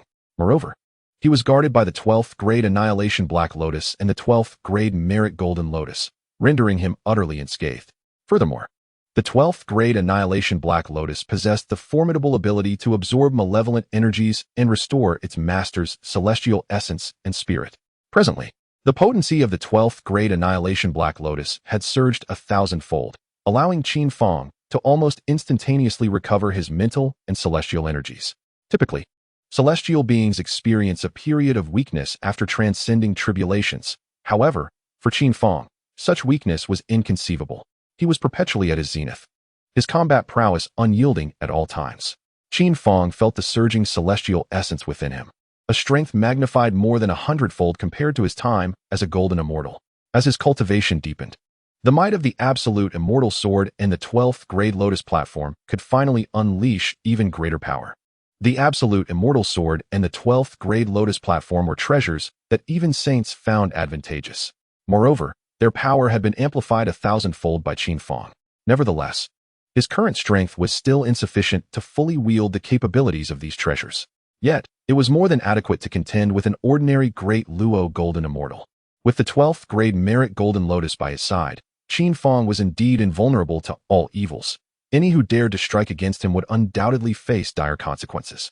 A mere thought of hostility could prove fatal for an ordinary celestial, while any overt action, even from a Great Luo Golden Immortal, would likely result in dire repercussions. Seeing a flaw in Qin Fang, the Antarctic Immortal pointed a finger at him, unleashing his soul-seizing divine light. This divine light was a miraculous force, forged from the Antarctic Immortal's own celestial essence and infused with spiritual power. Once cast, anyone struck by this divine light would lose 10 yuan hui of lifespan every second. 1 yuan hui equated to 12.96 million years. Thus, 10 yuan hui amounted to 129.6 million years. Although immortals enjoy long lives, they cannot withstand such unwarranted depletion multiple times. The Antarctic Immortal intended to teach Qin Fang a lesson by first siphoning away a yuan hui of his lifespan. As the divine light shot towards Qin Fang, a massive meteor fortuitously drifted into the vicinity. This meteor, smooth as a mirror, promptly reflected the soul-seizing divine light back towards its origin, striking the Antarctic Immortal himself. In an instant, he lost 10 yuan hui of lifespan, causing a handful of his hair to fall out. The Antarctic Immortal's expression shifted dramatically. How could his own divine light rebound upon him? He had unexpectedly lost 1,000,000 years of lifespan. Filled with shock, fear, and disbelief, the Antarctic Immortal realized that while the soul-seizing divine light could siphon the lifespan of others for himself, each casting consumed a substantial amount of his own lifespan. This time, he had already expended 500,000 years of his vitality. The attack inadvertently rebounded upon himself, causing his lifespan to plummet by an astonishing 170,000 years. Fortunately, the divine light of life could restore half of that lost lifespan, leaving him with a depletion of merely 110,000 years. The Antarctic Immortal was enveloped in frustration. He had intended to assail Qin Fang, yet found himself the target of his own actions. It was a classic case of shooting oneself in the foot. However, what could have caused that star to appear so unexpectedly? Was it merely a coincidence? The Antarctic Immortal remained undeterred, navigating around the star, and as he spotted a gap, he prepared to unleash the divine light of life once more. Yet, just as he was about to act, a sudden chill coursed through him, an inexplicable dread enveloping his heart. The divine light of life veered off course, striking the accursed star instead. The star reflected the divine light, and the Antarctic Immortal found himself ensnared by his own multifaceted light once again. This time, he suffered another loss of 110,000 years. His expression darkened to an extreme degree as he scanned his surroundings. This was all too bizarre. Could it be that a powerful figure from the was aiding Qin Fang? Yet, one capable of such stealth, managing to deceive even him, could only be the likes of the esteemed Daobao Daoist, or perhaps the Tongtian himself. Yet, that seemed implausible. The Daobao Daoist was proud and held a status equivalent to that of the of. Should he intervene, it would surely be in the open. The Tongtian could not possibly act covertly. Who could it be then? Chapter 59. Vice leader of the Antarctic Immortal scrutinized his surroundings, calculating and pondering, but found no clues. His brow furrowed deeply as he rubbed his forehead, contemplating whether this was all mere coincidence. Gazing at the star, he resolved to position himself directly opposite it. This way, could the star still reflect his divine light of life? With this thought in mind, the Antarctic Immortal flickered away to the other side of the star, turning his back to it while facing Qin Fang, who was currently meditating with closed eyes, preparing to consolidate his cultivation. Seizing the moment, the Antarctic Immortal decided to expend 5 million years of his own celestial essence to seize 12 million years of celestial essence from Qin Fang, aiming to compensate for his previous losses. The dark and profound divine light of life shot towards Qin Fang, but just then, the Antarctic Immortal noticed yet another star had appeared before him. Its surface was smooth, promptly reflecting the multifaceted divine light back to him. Consequently, The Antarctic immortal was struck by his own divine light of life once more, leading to a depletion of 12 million years of celestial essence. He felt several strands of hair fall away, and he appeared significantly aged. Hurriedly, he integrated half of the reclaimed years into his own being, regaining some semblance of vitality. In total, he had now lost over 10 million years of lifespan. The Antarctic immortal was left in despair. Truly a case of attempting to steal a chicken only to lose a bushel of rice. The immortal of the southern pole gazed upon the stars before him, only to glance back and discover that the star he had been observing had vanished without a trace. A flicker of irritation crossed his lips, and he could not help but exclaim loudly, "Who dares to conceal themselves? Why do they not reveal their presence?" The immortal suspected foul play. For how else could that accursed star continuously obstruct his divine light, audaciously appearing directly in his path? Yet, silence was his only response. Grinding his teeth, the immortal expended 1,000,000 years of his lifespan, sensing a slight instability in his Taoist realm. Nevertheless, he persistently channeled his remaining vitality, determined to uncover the identity of his clandestine adversary. After depleting 10 million years of his essence, he was left with no discernible conclusion. The immortal pondered, unless a sage intervened, surely even a multitude of capable beings should leave some trace. Yet, no clue surfaced. The Master of Heaven would certainly refrain from direct involvement. He lacked the resolve to do so. Could it be that this was mere coincidence? Fixing his icy gaze upon the star, the immortal unleashed a surge of formidable celestial energy, striking the vast star with tremendous force. In an instant, the star shattered. A cold smirk played upon the immortal's lips as he thought, "This time, how will you evade my wrath? Qin Fang, prepare to face my devastating divine light." The immortal resolved to expend 300 years of his lifespan, intent on reclaiming 600 years from Qin Fang to compensate for his losses. The dark, profound divine light coalesced into a nearly tangible form, akin to a shadowy dragon, hurtling towards Qin Fang.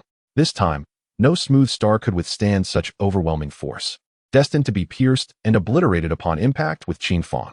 Just then, a thunderous voice rang out, "Who dares to launch a surprise attack on my friend Qin? Witness my demon-dispelling mirror." As the words fell, an ancient mirror materialized, rapidly enlarging. The divine light struck the mirror, and its radiant beams ricocheted back, targeting the immortal of the southern pole. "Not good," he exclaimed, caught off guard, as the demon-dispelling light and the divine light converged upon him. In an instant, his hair fell away, leaving him bald, and his visage aged by millennia, resembling that of a frail old man. His vitality waned. His Taoist fruit teetered on the brink of collapse, and the 3 flowers atop his head began to fade, while the 5 energies within him threatened to disperse. The immortal cried out, "Deputy Master, save me."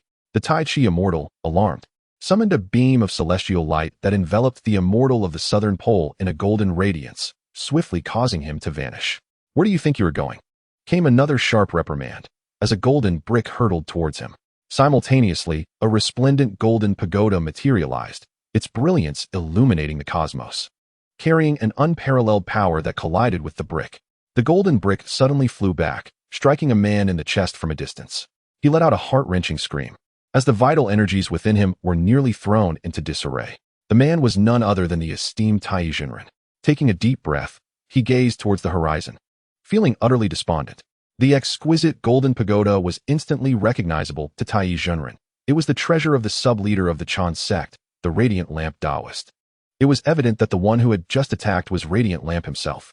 Radiant Lamp's cultivation was at the pinnacle of quasi-saint, a mere step away from becoming a true saint.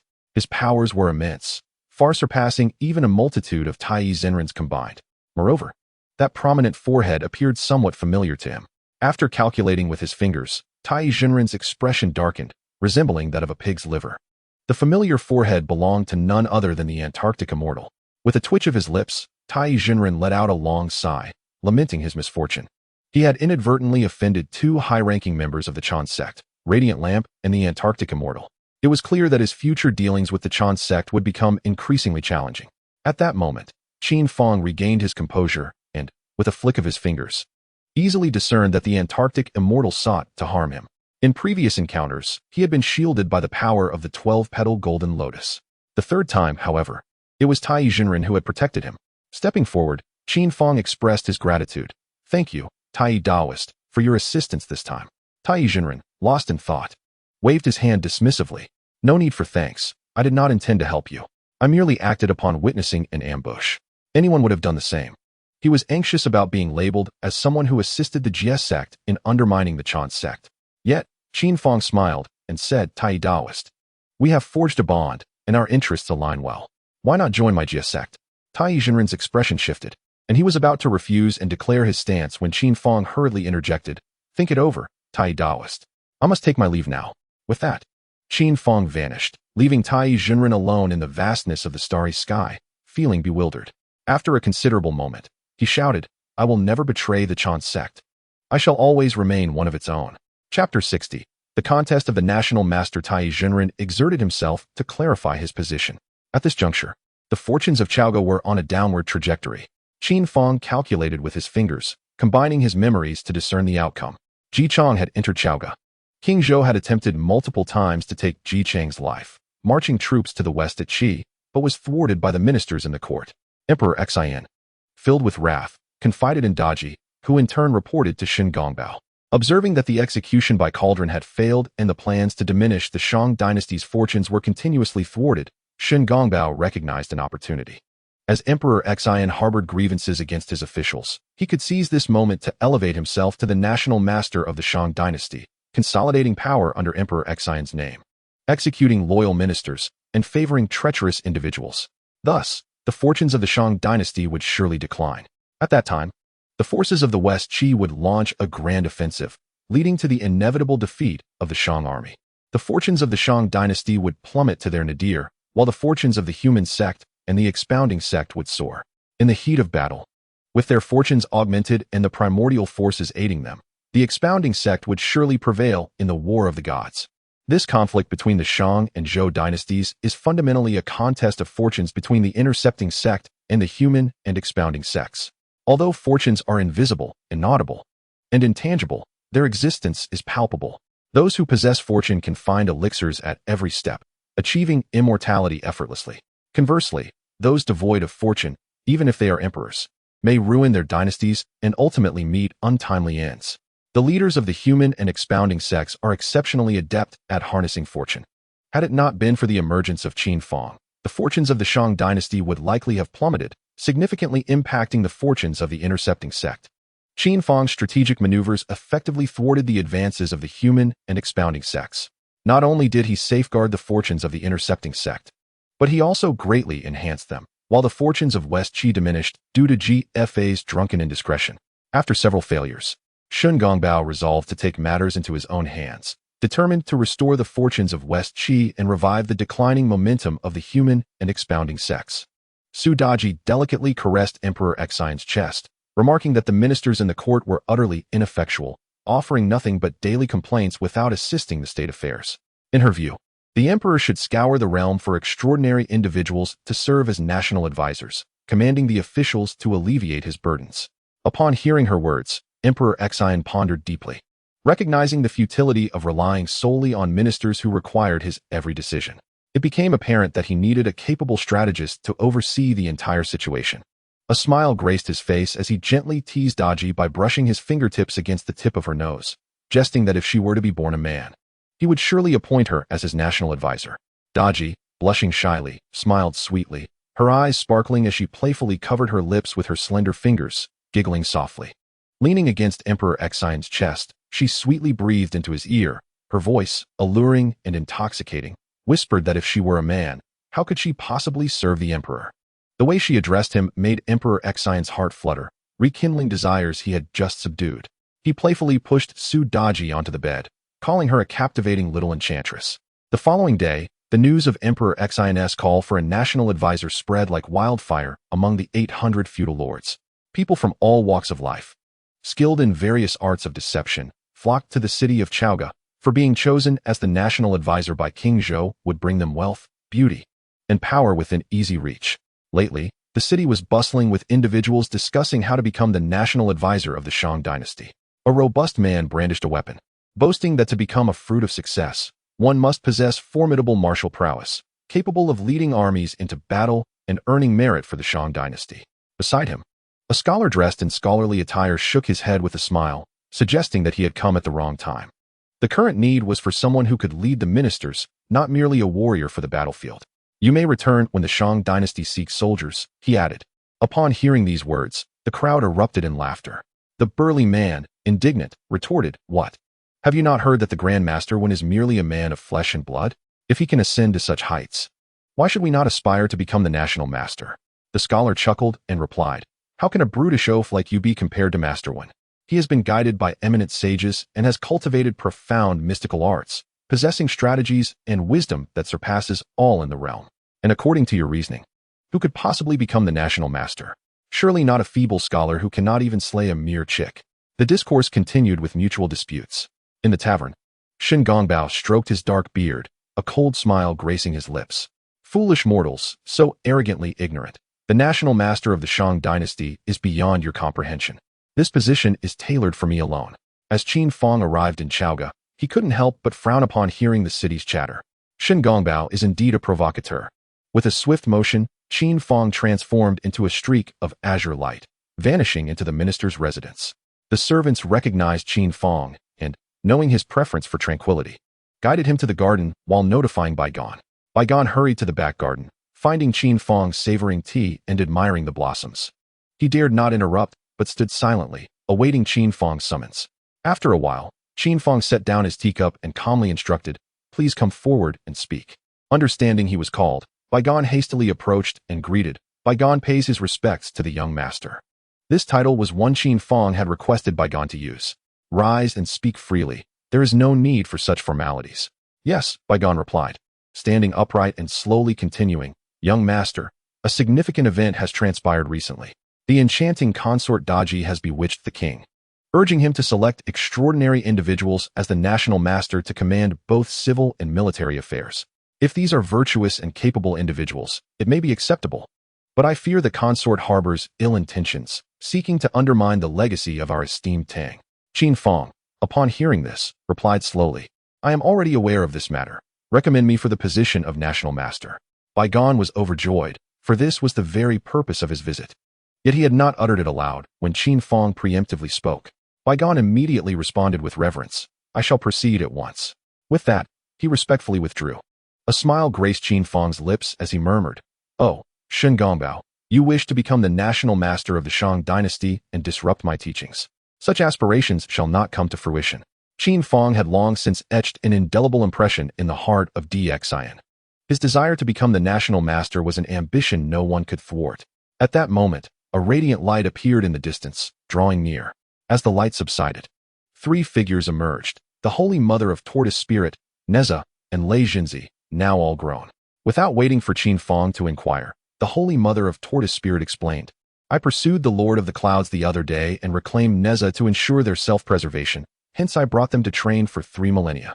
Now they have encountered a bottleneck and require assistance from my junior brother." Clearly, the Holy Mother had transported them to a different temporal realm, utilizing the variance in the flow of time to expedite the growth of Neza and Lei Jinzi. Neza, adorned with the universe circle upon his back and the heavenly silk cinched at his waist, exuded an air of majesty and pride. At this moment, his cultivation had reached the pinnacle of the mysterious immortal realm, a mere step away from the golden immortal status. Qin Fang marveled, acknowledging Neza's remarkable progress, a testament to his reincarnation as the spiritual pearl. In such a short span, his advancements far surpassed those of Qin Fang in his own youth. Although Lei Jinzi lagged slightly behind, possessing only the peak cultivation of a true immortal, he remained commendable in his own right. "Thank you for your hard work, senior sister," Qin Fang began, but Neza interjected with a disdainful sneer, arrogantly asserting, "How could a mere Tai golden immortal be worthy of instructing me? Master, trust in my abilities. In less than a few thousand years, I shall surpass him." The turtle spirit mother furrowed her brow, her expression darkening as she found this unruly disciple exceedingly vexing. Qin Fang was taken aback, a playful smile dancing at the corners of his mouth. This little imp still lacked the requisite refinement. Having not yet undergone the trials of sacrifice and tribulation, nor been tempered by the golden Linglong Pagoda, Neza was ill-prepared to shoulder the responsibilities of a vanguard. The golden Linglong Pagoda, an exquisite innate spiritual treasure belonging to the vice leader of the Jie Sect, the Lantern Master, possessed powers that surpassed even those of the universe circle and heavenly silk. It was worth noting that Li Jing, whose cultivation was far inferior to Neza's, had utilized the golden Linglong Pagoda to bind Neza tightly, subjecting him to its refining processes, thereby gradually honing Neza's temperament. At this thought, A sudden spark ignited within Qin Fang. He could seize this opportunity to cunningly acquire the golden Linglong pagoda from the Lantern Master, subsequently aiding Li Jing in winning over Neza, thereby compelling him to align with the Qin sect. This would likely sway Jin Jia and Mu Jia to follow suit. A subtle smile graced Qin Fang's lips as he turned to the turtle spirit mother and remarked, "Senior sister, I find myself at a loss with this disciple of yours.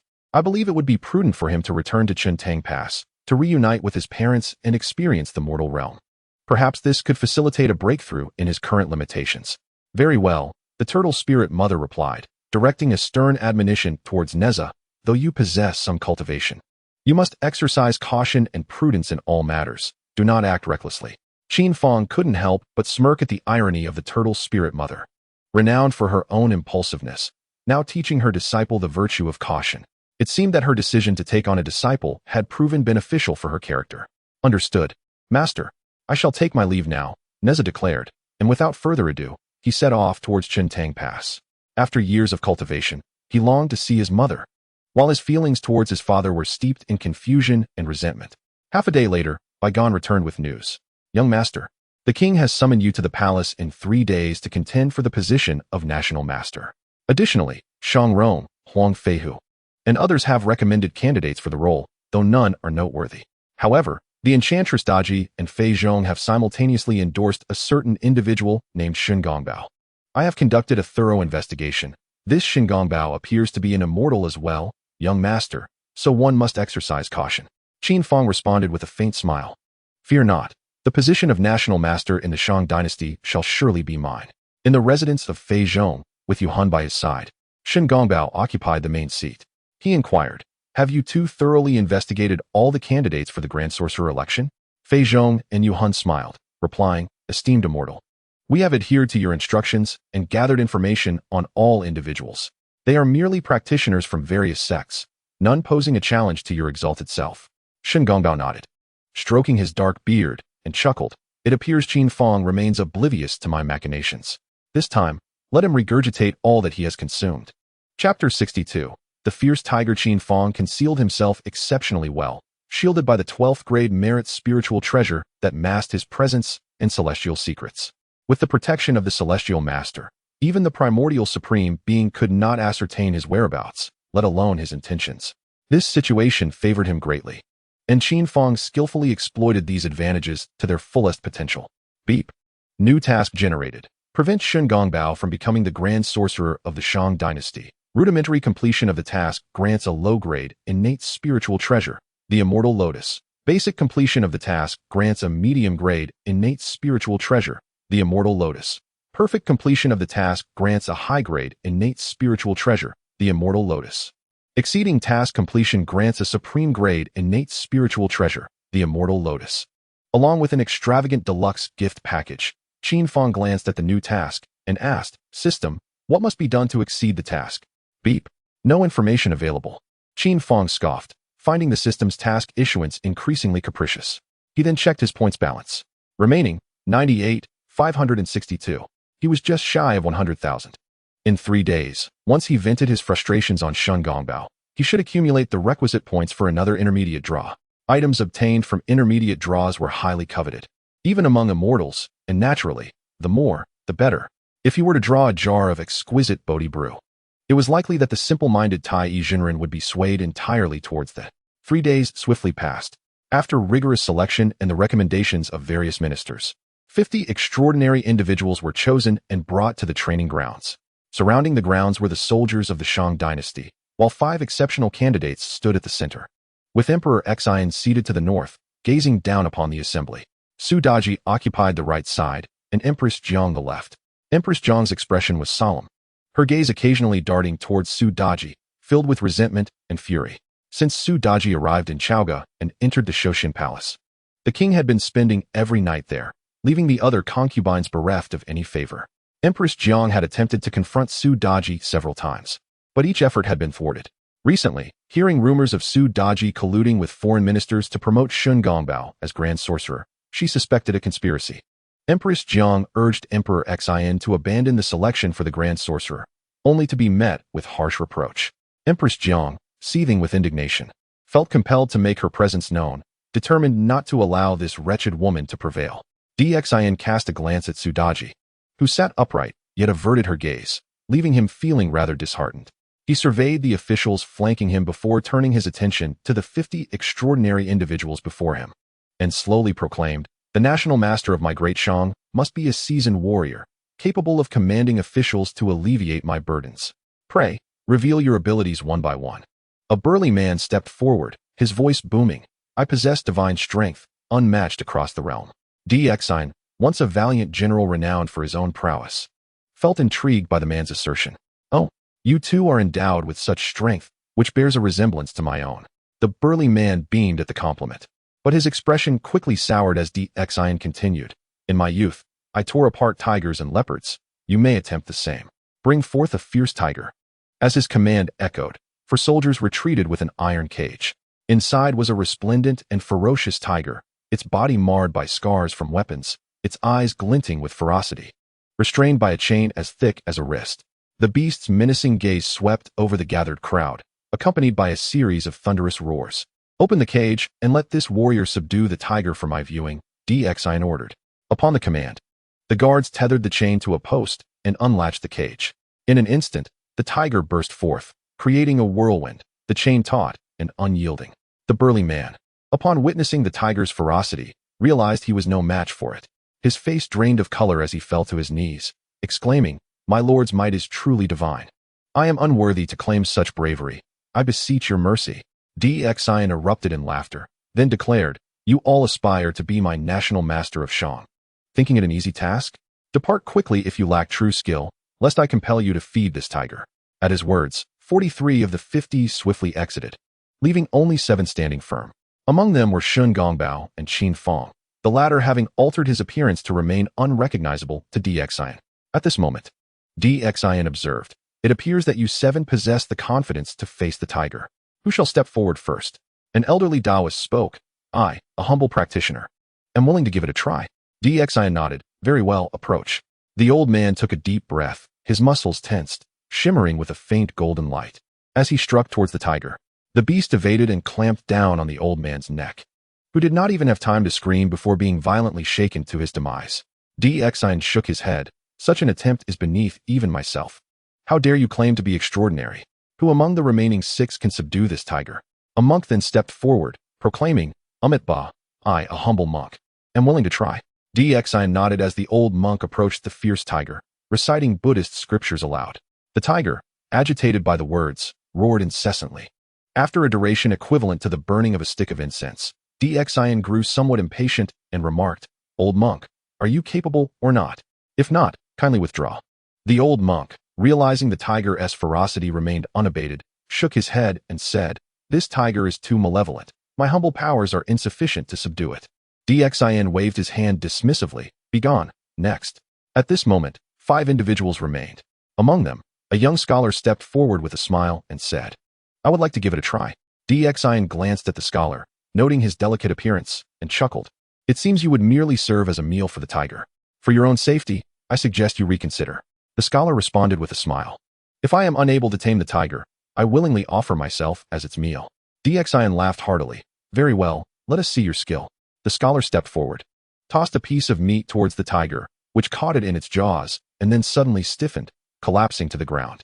Dxin was taken aback and inquired, "Did you use poison?" The scholar replied with a grin, "Your Majesty stated to capture the tiger, but did not specify the means." Dxin furrowed his brow and slowly remarked, "This counts as passing, yet the tiger has been poisoned. How shall the others demonstrate their abilities?" The scholar reassured him, "Your Majesty need not worry. This poison is not lethal. A basin of cold water poured over it will revive it instantly." At this moment, Shin Gongbao shook his head, declaring, "What skill is it to rely on poison?" The scholar, looking at Shin Gongbao, replied with a smile, "Pray tell, what prowess do you possess, dear sir?" Shin Gongbao grinned. "To use a tiger as a subject, you underestimate our capabilities." As he spoke, he flicked his fingers, and a green light entered the tiger's body. The tiger expelled the meat and immediately awoke. Shin Gongbao approached, and the tiger suddenly lunged at him. Contrary to expectations, no bloodshed ensued. Instead, the tiger affectionately rubbed against Shun Gongbao's arm. The officials, including Dxin, were utterly astonished. Dxin's eyes widened in disbelief as he exclaimed, The Taoist can make the tiger so docile. What a remarkable individual. Shen Gongbao, stroking his beard, laughed heartily. Such trivial skills are hardly noteworthy. Allow me to demonstrate my true powers. Dxian, intrigued, raised his eyebrows and fixated on Shen Gongbao, urging, please, show us your talents. Let me witness something extraordinary. Shen Gongbao, with a subtle smile, extended 2 fingers and touched the tiger. At once, the tiger began to transform, rising upright to a height equivalent to 2 men stacked atop one another. Like a graceful dancer, the tiger began to sway its body, a strange smile curling at its lips, its limbs moving rhythmically. Dxian had never witnessed such an extraordinary spectacle. The tiger was dancing. He was filled with wonder, clapping his hands in delight. Shen Gongbao's lips curled upwards, for he had accurately surmised that Emperor Xian had a penchant for the bizarre. Thus, he endeavored to cater to this whim, believing that the sage of the Shang dynasty would inevitably fall within his grasp. If he performed his duties adeptly, he might even seize the opportunity to become one of the 12 golden immortals of the Qin sect. Recently, he had heard whispers that the foolish Tai had drawn dangerously close to the Jie sect, with the possibility of a schism looming. Should the charges of betrayal be substantiated, Tai Jinren would be stripped of his powers and expelled from the Qin sect, at which point he would undoubtedly secure a place among the 12 golden immortals. With this thought in mind, Shen Gongbao exerted himself further, commanding the fierce tiger to perform several aerial flips, akin to a juggler's display. Qin Fang, observing from the sidelines, shook his head in disbelief, pondering how a dignified member of the 12 golden immortals could resort to such trivial antics. Any celestial being could effortlessly subdue the tiger with a mere manipulation of celestial essence. Shen Gongbao seemed to believe that Emperor Xian was easily deceived, withholding any genuine prowess he possessed. Yet even should he reveal his true abilities, the position of the Shang dynasty's sage would still elude him. Noticing Qin Fang's disapproval, Shen Gongbao, with an observant gaze and keen ears, halted and inquired, "My dear fellow, I noticed your head shaking moments ago. Do you find my abilities lacking?" At that moment, Qin Fang had assumed the guise of a young man, concealing any trace of celestial essence, his aura securely safeguarded by the 12 grades of merit Golden Lotus.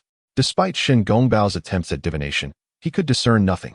Furrowing his brow slightly, Shen Gongbao scrutinized Qin Fang. Qin Fang chuckled and remarked, "To toy with a tiger is but a trifling act, hardly worthy of note." Upon hearing this, Emperor Xian's eyes glimmered with intrigue, and he urged, "Esteemed Taoist, what talents do you possess? Pray show them." With a smile, Qin Fang replied, "Might I inquire, Your Majesty, do you have any beans?" The mention of beans momentarily perplexed Emperor Xian, but he soon commanded, "Bring forth the beans." Shen Gongbao frowned, uncertain of the young man's intentions. After a brief interval, a palace attendant presented the beans to Qin Fang. He took one, infused it with celestial essence, and in an instant, it sprouted into a delicate seedling. The seedling transformed, taking on an enchanting form, becoming an exquisite beauty. Emperor Xian's eyes widened in astonishment as he compared the alluring figure with Daji. Both were strikingly captivating. Daji, radiant and alluring, stood in contrast to the bean beauty, whose ethereal grace and otherworldly demeanor captured Emperor Xian's complete attention. He swallowed hard, his gaze fixated on the bean beauty. Daji, witnessing this, felt a pang of discomfort. Casting a glance at Qin Fang, she thought to herself, "This Taoist certainly knows how to win the favor of the tyrant. I must lend a hand to the sage." Gently tugging at the emperor's sleeve, she said, "Your Majesty, this is a selection for the court, not a beauty contest." However, the emperor countered, "My dear concubine, this Taoist possesses the remarkable ability to transform beings into a beauty, a testament to his profound skill, and thus he is worthy of great responsibility." Daji silently cursed the emperor's lecherous nature, yet found herself at a loss for words at that moment. Beside him, Shen Gongbao let out a disdainful snort, dismissing the illusion before him as mere trickery. With a flourish of his hands, he formed a seal, casting a radiant beam towards the enchanting beauty known as Duzi. Yet, Duzi was enveloped in a protective aura of golden merit, rendering Shen Gongbao's spell utterly ineffective. Instead, he found himself hindered by the very power of merit, causing his celestial energy to falter, and the luminous stream veered off course, striking the nearby flagpole and the flower maiden standing by. With a resounding crack, the flagpole splintered, crashing down toward Shen Gongbao. He attempted to evade, but Qin's heart stirred with intent, subtly invoking his own powers. An overwhelming aura promptly ensnared Shen Gongbao. Startled, he hurriedly fortified his defenses, only to have the flagpole collide forcefully with his head, eliciting a chorus of laughter. Huh. Is this not akin to lifting a stone only to bash one's own foot? Someone quipped. We see that you possess no genuine skills, Daoist Shin. It would be wise for you to depart swiftly. Shang Rong, Bygone, and other venerable ministers of the Shang dynasty harbored little affection for Shun Gongbao, who had been recommended by the malevolent fox spirit Daji. Given the turmoil she wrought within the court, what could her endorsement possibly yield? Shun Gongbao, seemingly unfazed, fixed his gaze intently on Duzi and Qin, his voice sharp. You are Qin Fang? Qin glanced at Shun Gongbao, his hands clasped behind him, his celestial energy radiating around him, revealing his true visage as he smiled. Ah, Daoist Shun, you possess keen insight. Shun Gongbao's lips twitched in annoyance. He had thought victory was assured, only to find Qin Fang emerging unexpectedly. When had those from the sect become so cunning? Shun Gongbao's expression darkened. Qin Fang. The three teachings have an agreement. Disciples of the must not descend from the celestial mountain. Qin Fang chuckled. How delightful that Daoist Shun remembers the pact of the three teachings. Yet, what business is it of yours where I choose to go? With a nod, he continued, I, too, shall go wherever my thoughts lead me, and it is not your concern, Daoist Shun. Shun Gongbao's face turned ashen, and with a huff, he declared, very well. We shall rely on our own abilities. He then turned to Emperor Xine, asserting, Your Majesty, to become the national master of the Shang dynasty. One must possess not only these flashy skills, but also the wisdom to govern and serve the people. I, though humble, am well versed in the great strategies of governance. Shun Gongbao began to expound upon his talents, being a celestial being who had diligently studied the transitions of mortal dynasties. As he spoke, even the esteemed ministers Shang Rong and Bygone nodded in agreement. Were it not for his association with the fox spirit, they would have been more than willing to accept him as the national master. Seeing the ministers' approving nods, Shun Gongbao felt a swell of pride. Casting a sidelong glance at Qin Fang, secretly thinking, my meticulous study of the decline of the Shang dynasty's fortunes far surpasses your capabilities. Daoist Qin, it is now your turn. Qin Fang regarded Shun Gongbao with a smile. Daoist Shun, I need not indulge in your flowery rhetoric. The position of national master of the Shang dynasty shall remain mine. Shun Gongbao was taken aback, then scoffed. I perceive that you truly lack an understanding of governance. As he spoke, Shun Gongbao addressed Emperor Xine, saying, Your Majesty, you are a sagacious ruler. This man of the Qin lineage merely practices nefarious arts. I implore you to expel him swiftly. Upon hearing these words, Emperor Xine let out a cold laugh and proclaimed, Summon the guards. Instantly, soldiers emerged from either side. Shun Gongbao, filled with self-satisfaction, stroked his two black whiskers and looked at Qin Fang with a smirk, saying, Qin Fang, you are still too inexperienced to challenge me. However, Qin Fang responded with a smile, Shun Gongbao, might I suggest that your words are a tad premature? Shun Gongbao burst into a hearty laugh. Qin Fang, have you become muddled in your cultivation? You are about to be expelled by me, the true sage of the Shang dynasty. Qin Fang cast a sideways glance at Shun Gongbao, and then turned to Emperor Xine, calmly stating, Your Majesty, then let the expulsion commence. Emperor Xine nodded and declared loudly, Guards, expel Shun Gongbao from Chaoga, never to return. Upon hearing this, Shun Gongbao's body froze in disbelief. He turned sharply to Emperor Xine, incredulous that his flawless performance could lead to such a fate. Could it be that the emperor had mistakenly called the wrong name? Surely, that must be the case. Shun Gongbao quickly exclaimed, Your Majesty, I am Shun Gongbao, and he is Qin Fang. You have made a mistake. Emperor Xine's mind lingered on the memories Qin Fang had imparted regarding the investiture of the gods. He understood that the downfall of the Shang dynasty stemmed from the collusion between Su Daji and Shun Gongbao, which had undermined the legacy of Tongtian. He could tolerate Daji, for her beauty was undeniable, but Shun Gongbao was a scoundrel who deserved to return whence he came. Emperor Xine had contemplated the reality of his dreams, and as events unfolded, he felt a chilling certainty that the occurrences within those dreams were indeed materializing one by one.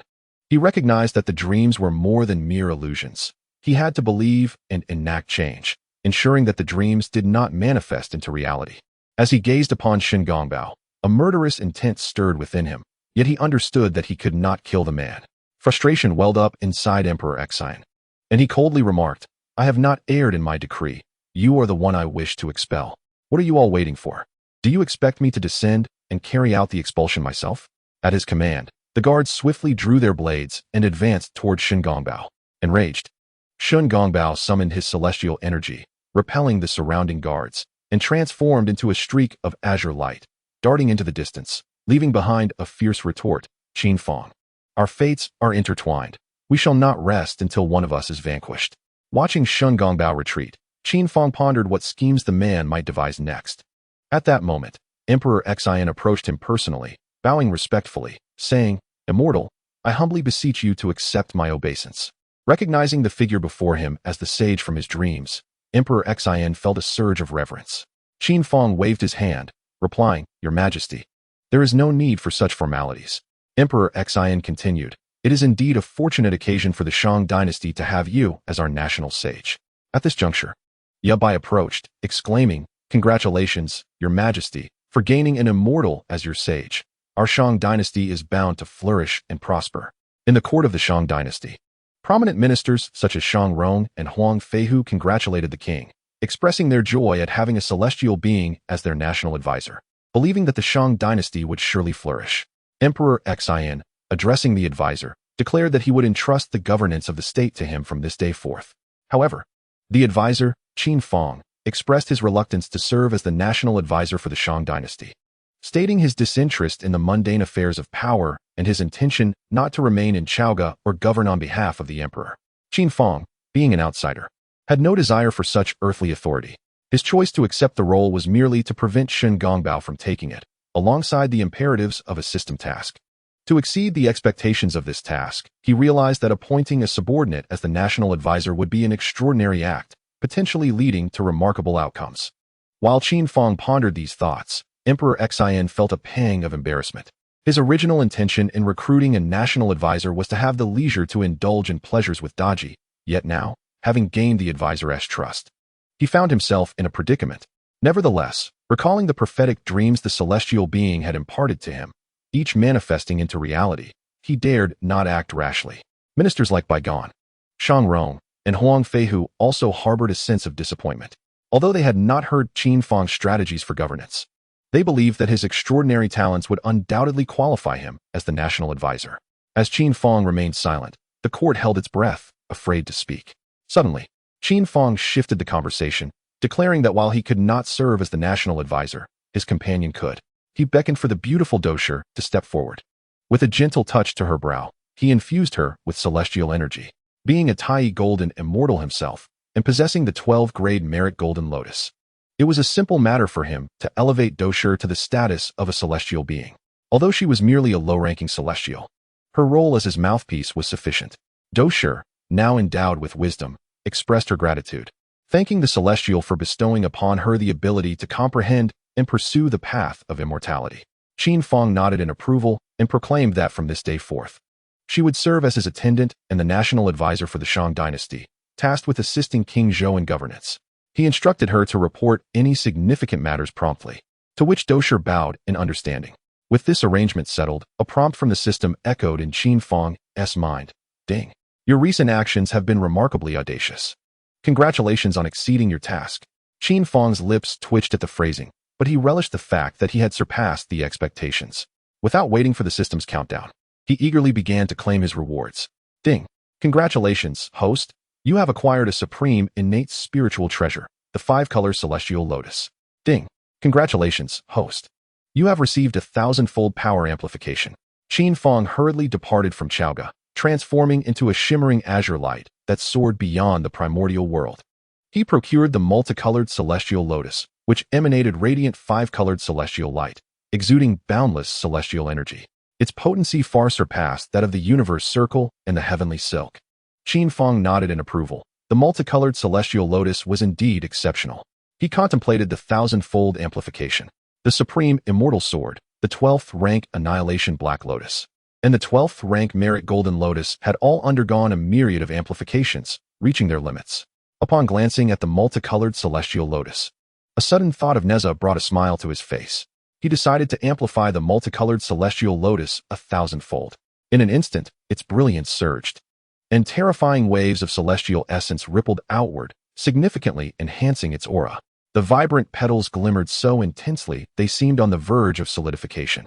The surface of the 5-colored celestial light faintly revealed the myriad worlds. Blossoms of the 5-colored lotus perpetually opened and withered, embodying the essence of life and death. the duality of yin and yang. The verdant leaves shimmered with a gentle azure glow, coalescing into droplets that resembled strings of jade pearls. Within these pearls, the ephemeral nature of life and death subtly manifested.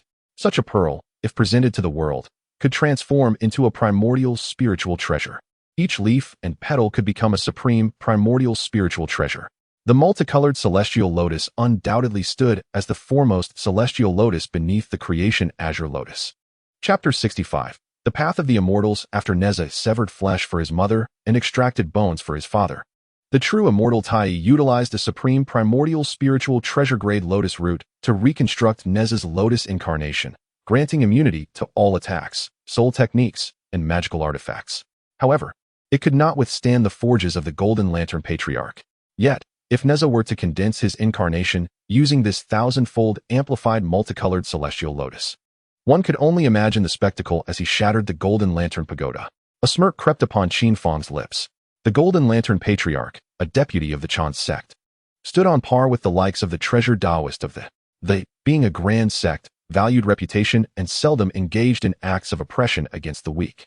Yet, the human teachings and the Jie Sect held no such scruples. The primordial old silver coin requires no introduction. The Golden Lantern, too, is cunning and treacherous.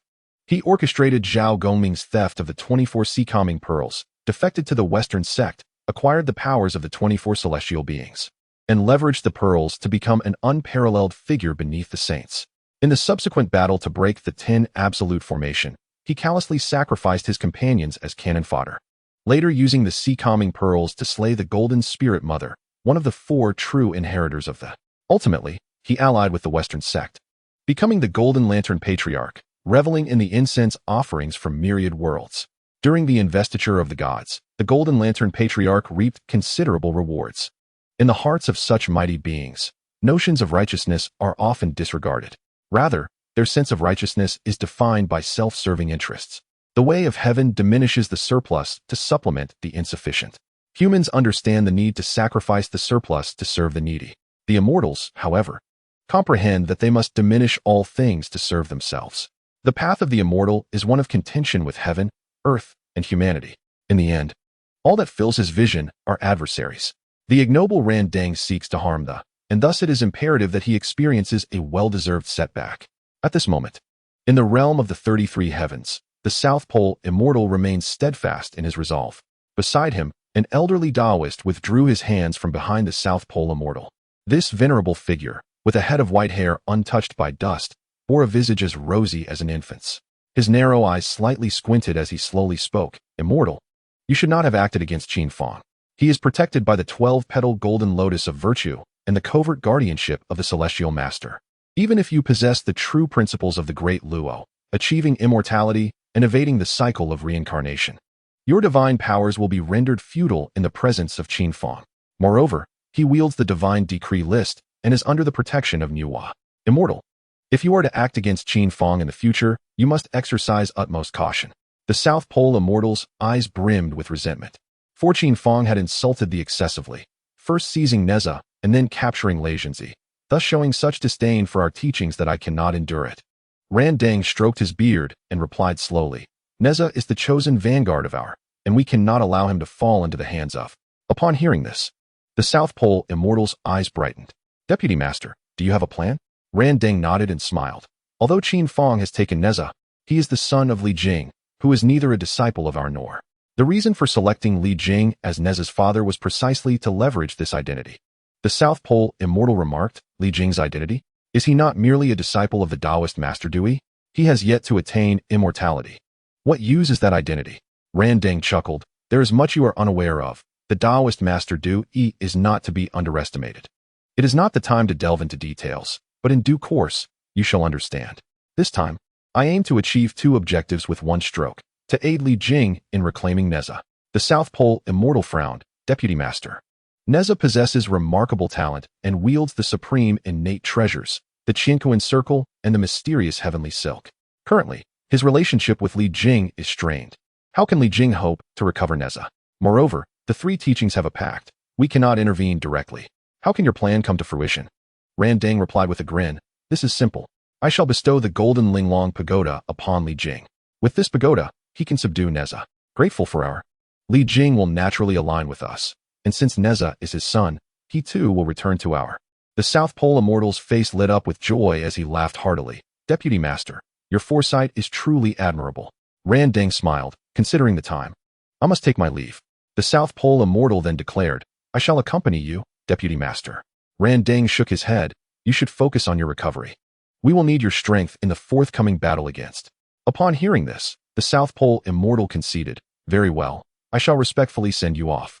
With that, Ran Deng transformed into a wisp of azure light and departed towards the Eastern Sea to entice Li Jing to ally with the Qin sect. It is imperative to incite an irreconcilable enmity between him and Neza, a conflict that must reach a point of no return. However, the discord between them is currently far from sufficient. Ren Deng traveled to the Eastern Sea to meet with the Dragon King. The Dragon Clan was once among the most powerful of the three ancient races, renowned alongside the Phoenix and the Qilin. Yet, during the initial calamity of the Dragon Han era, the three clans fell prey to the instigations of the demon Lord Luo Ho, leading to a devastating war that claimed the lives of countless dragon deities. Ultimately, they were vanquished by the demon ancestor, resulting in a near extinction of their kind. The remaining descendants of the dragon lineage, the Four Seas Dragon Kings, possess no higher cultivation than that of a Tai golden immortal, living in seclusion and barely surviving. As a formidable figure of the Qin sect, with the cultivation of a quasi-saint, Ren Deng commanded the respect of the Eastern Sea Dragon King, who had no choice but to extend a warm welcome, flattering and ingratiating himself. To provoke the ire of such a powerful entity would spell disaster for the Eastern Sea. Ren Deng then laid out his plans before the Dragon King, whose expression turned rigid, yet he dared not refuse, conceding, this old dragon shall faithfully adhere to the deputy sect master's directives. After Ren Deng departed, the Eastern Sea Dragon King sighed deeply, reminiscing about the glory of his clan in the primordial era, now reduced to such a pitiful state. Meanwhile, Qin Fang, through divination, could only ascertain that Ren Deng's machinations were related to Neza, lacking any further insight. He pondered briefly before dismissing any idle thoughts. The essential point he must grasp is that once Neza forges his lotus incarnation, the Golden Linglong Pagoda would be powerless against him, ensuring Neza's safety. A cold smile crept across Qin Fang's face as he mused, Ren Deng, this shall mark our first contest of wits. Ding. New mission generated. Prevent Ren Deng from seizing Neza. Preliminary completion of the mission. Safeguard Neza. Reward. 1 system point. Basic mission completion. Protect Neza and persuade Li Jing to join the Jie Sect. Reward. A low-level draw. Perfect mission completion. Safeguard Neza and incite a fierce rivalry between Li Jing and Ren Deng. Reward. A mid-level draw. Exceeding mission completion. Reward. A high-level draw. Upon seeing these rewards, Qin Fang's pupils constricted. Should this mission be exceeded, the reward of a high-level draw awaited him. The system truly displayed remarkable generosity this time. Chapter 66. The Lotus Incarnation under the schemes of Ren Deng, Chun Tang Pass, descended into turmoil. Water demons frequently emerged near Chun Tang Pass, prompting Li Jing and his wife to tirelessly combat these malevolent beings. During this tumultuous period, Neza, oblivious to the need for restraint, wrought significant havoc, leading the populace to view him as a monster, which severely strained the relationship between Li Jing and Neza. Eventually, Neza captured the third prince of the Dragon King, who had been stirring trouble in Chun Tang Pass, subjecting him to brutal punishment. In retaliation for the Dragon King's threat to flood Chun Tang Pass, Li Jing, in a fit of rage, severed his paternal ties with Neza. With a strong-willed and unyielding spirit, Neza resorted to self-sacrifice, offering flesh to his mother and bone to his father, perishing before the eyes of countless citizens. Lady Yin, heartbroken, cradled Neza's lifeless form, weeping profusely. At this moment, the sacred mother of turtle spirits imparted to Lady Yin the method of cultivating the indestructible golden body, instructing her to construct a statue of Neza, which would receive offerings for 3 years, allowing Neza to be reborn with supreme powers. Filled with joy, Lady Yin secretly erected the statue and visited it daily to pay her respects. However, as Lady Yin frequently ventured out, Li Jing eventually noticed something amiss and discovered the statue of Neza, harboring resentment towards Neza for the calamities he had brought upon Chun Tang Pass. Li Jing deemed him unworthy of worship and thus destroyed the temple and the statue. Lady Yin fainted in despair, while Neza's heart swelled with hatred, reaching a boiling point where he contemplated revenge against Li Jing. Upon regaining consciousness, Lady Yin, under the guidance of the sacred mother of turtle spirits, traversed 800 miles to Nanhua Mountain. Qin Fang had long awaited her arrival. With an air of theatricality, he slowly inquired, "Who are those kneeling outside the cave?" Lady Yin responded, "I am Yin, the wife of Li Jing from Chintang Pass." Recognizing her, Qin Fang waved his hand grandly, and a celestial light unfurled the path.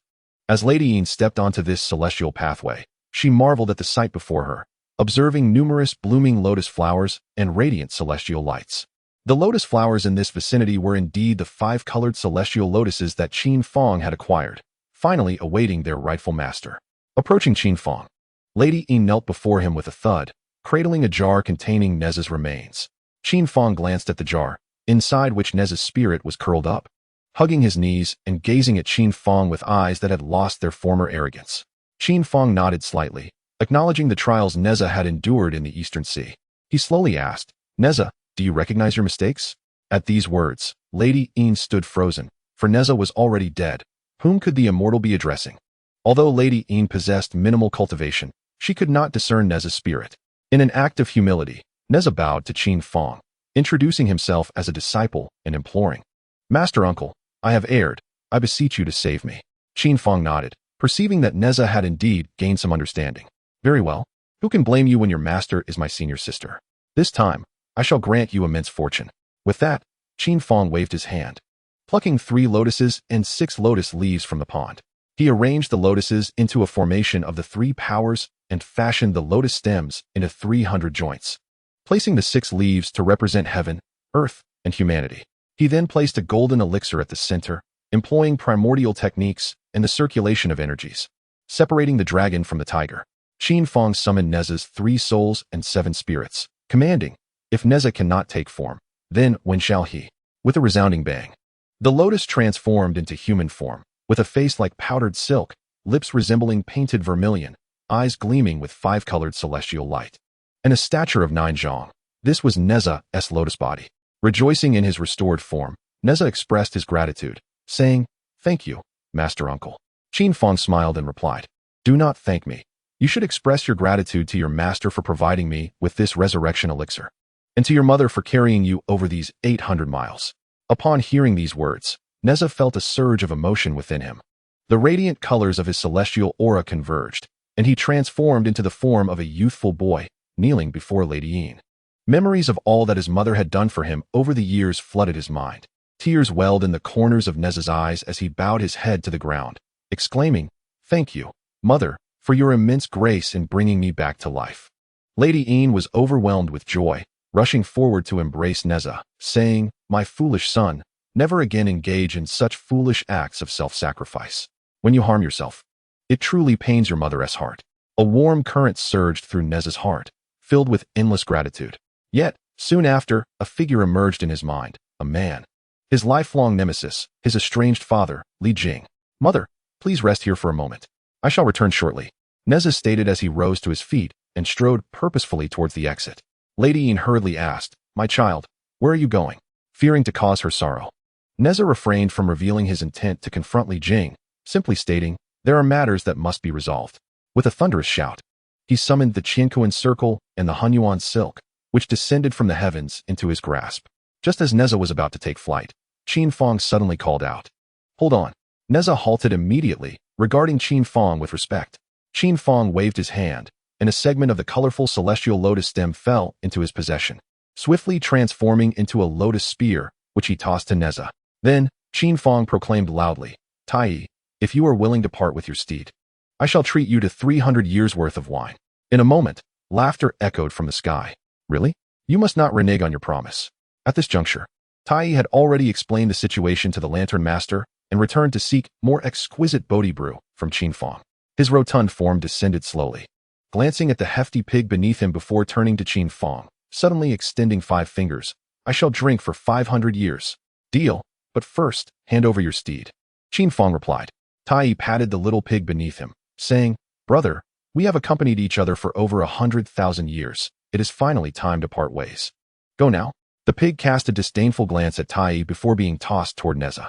Neza was taken aback, wondering if this was truly a gift from his master. However, it seemed rather unfortunate. Nonetheless, since it was a gift from his master, he could not refuse and accepted it. Yet, as the hefty pig approached Neza, It was instantly imbued with the celestial energy of the colorful lotus, undergoing a remarkable transformation. The pig split into two and began to spin rapidly, morphing into two wheels. The wheels shimmered with vibrant celestial light, and with a single rotation, they covered vast distances. Neza's eyes lit up, overflowing with joy. He immediately expressed his gratitude. "Thank you, Master, for this treasure." Qin Fang waved his hand, urging him to go. Neza clasped his hands in a gesture of respect before departing. Qin Fang then retrieved the Bodhi brew he had drawn earlier. Tai, unable to contain his excitement, seized a cup and drank heartily, exclaiming, "What splendid wine! What splendid wine!" Ha! The esteemed Tai Jinren is indeed a notorious drunkard, seemingly possessing a few treasures which he has managed to acquire. Qin Fang shook his head, then turned his gaze towards the direction where Neza had departed. A grand battle was about to commence. Chapter 67.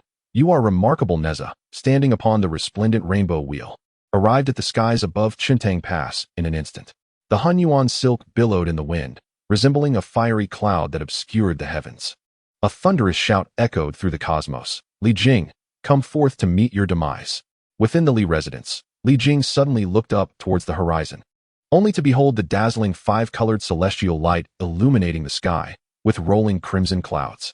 A celestial figure, standing upon the rainbow wheel and wielding a colorful lotus spear, descended like a deity, casting a gaze upon the earth.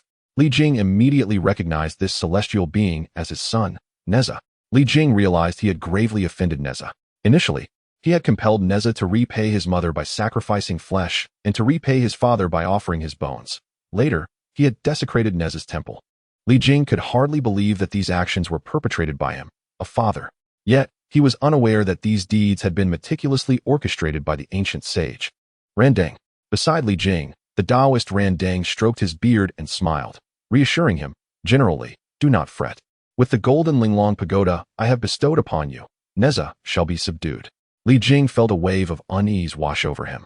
"Esteemed sage, my child has been taught powerful divine arts by the turtle spirit Holy Mother and possesses formidable prowess. Can this golden Linglong pagoda truly tame Neza?" The Taoist replied with unwavering confidence. "This golden Linglong pagoda, also known as the 33 Heavens Golden Relic 7 Treasure Linglong Pagoda, is a treasure of the highest order in the universe. Few artifacts can rival its might. While your cultivation may not match Neza's, it will not be difficult for you to ensnare him. Simply employ the true fire of Samadhi within the pagoda to refine Neza for 49 days, and he shall yield to you. Rest assured." Upon hearing this, Li Jing could only muster the courage to proceed. He entered the courtyard, holding the golden Linglong pagoda aloft, and called out to Neza, "Neza, Li Jing stands here. Do not harm the citizens of Qintang Pass."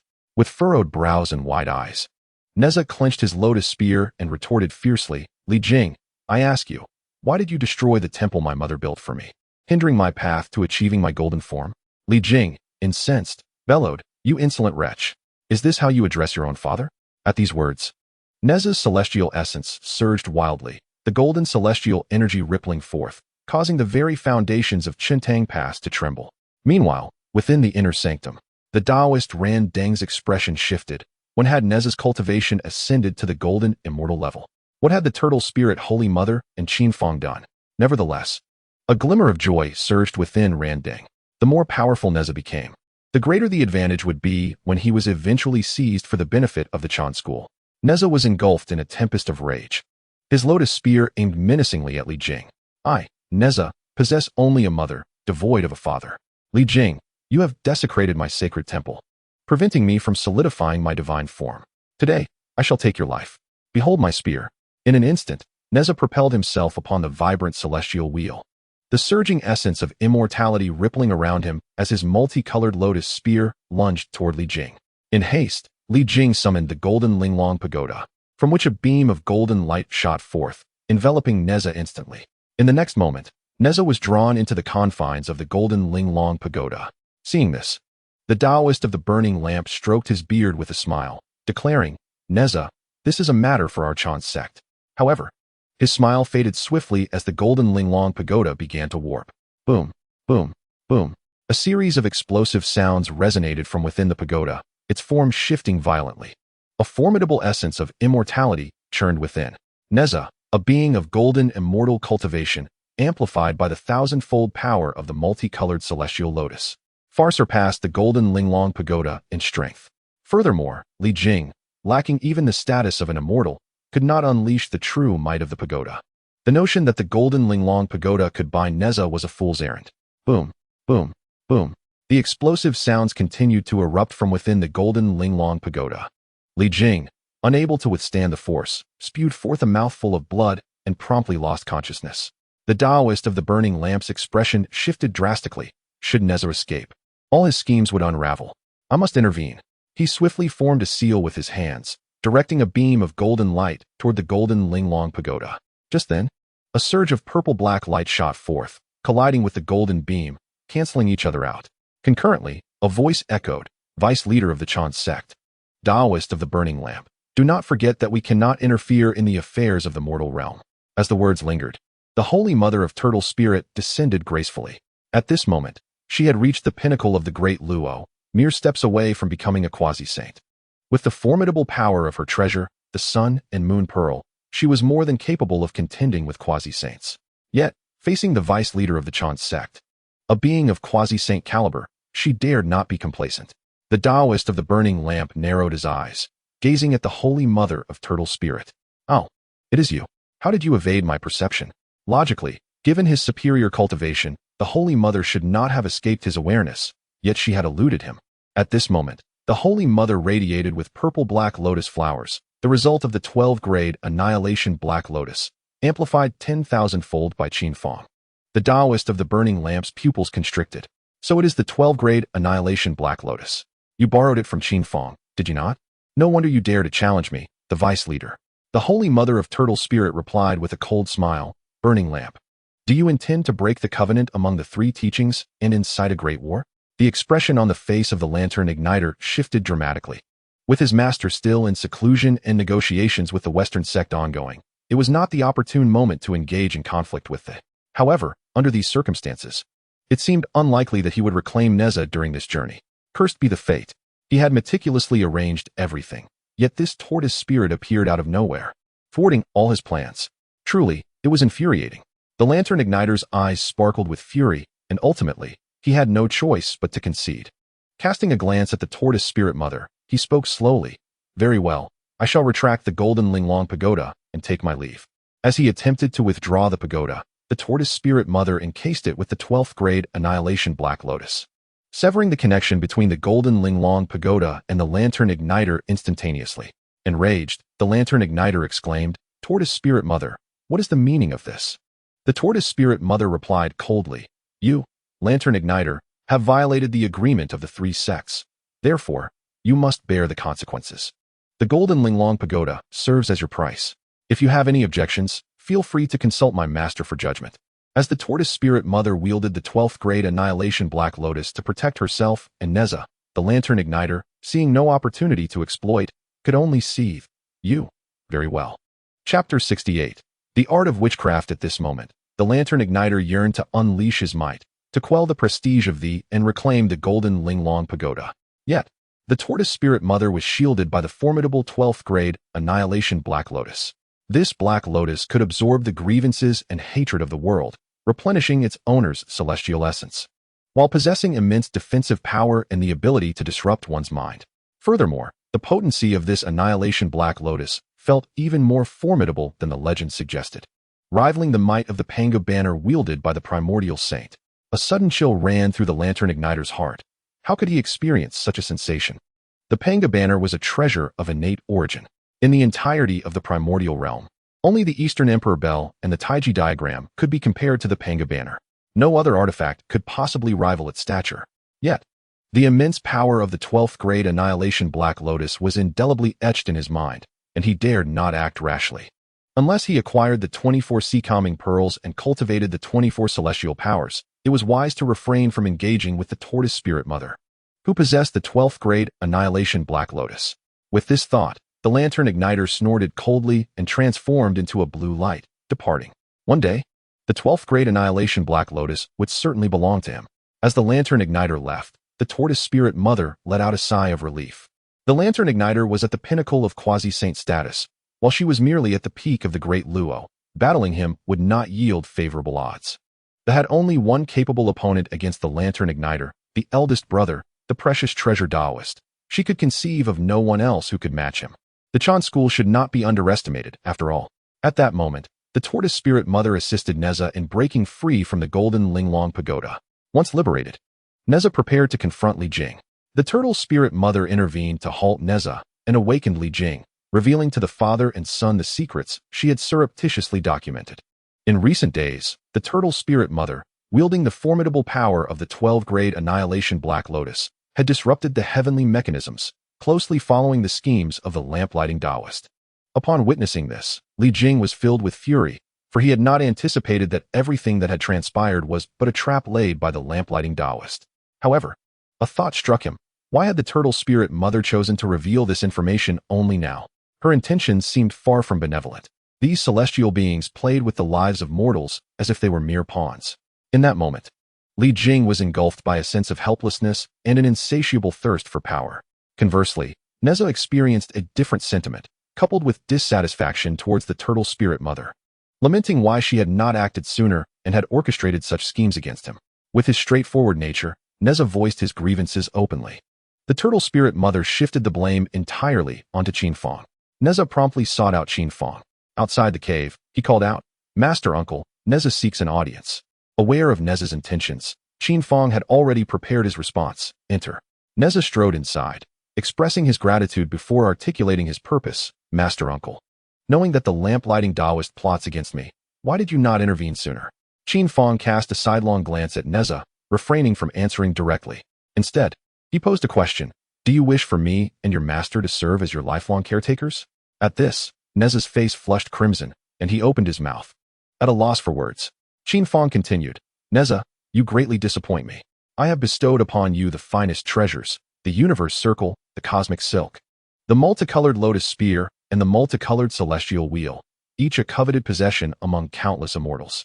Yet, look at yourself. With such wealth, what have you achieved? You stirred up chaos in the Eastern Sea, leading to your demise, and just as you had gathered your lotus dharma body, you fell victim to Li Jing's teachings." Qin Fang sighed and shook his head. "Perhaps it was my folly to grant you such treasures, for they do not deserve to be in your hands."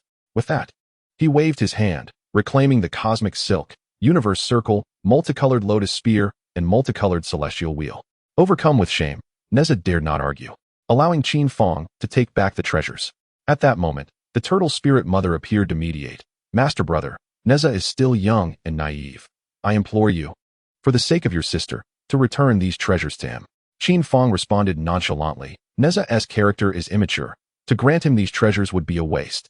If he can endure the trial of the Linglong Pagoda, submitting to the true fire for 500 years, I might consider bestowing these 4 treasures upon him again. Yet, I fear he lacks the courage to do so. Neza, in a moment of desperation, knelt and bowed deeply to the turtle spirit mother, declaring, "Master, I am willing to endure the fire for 500 years.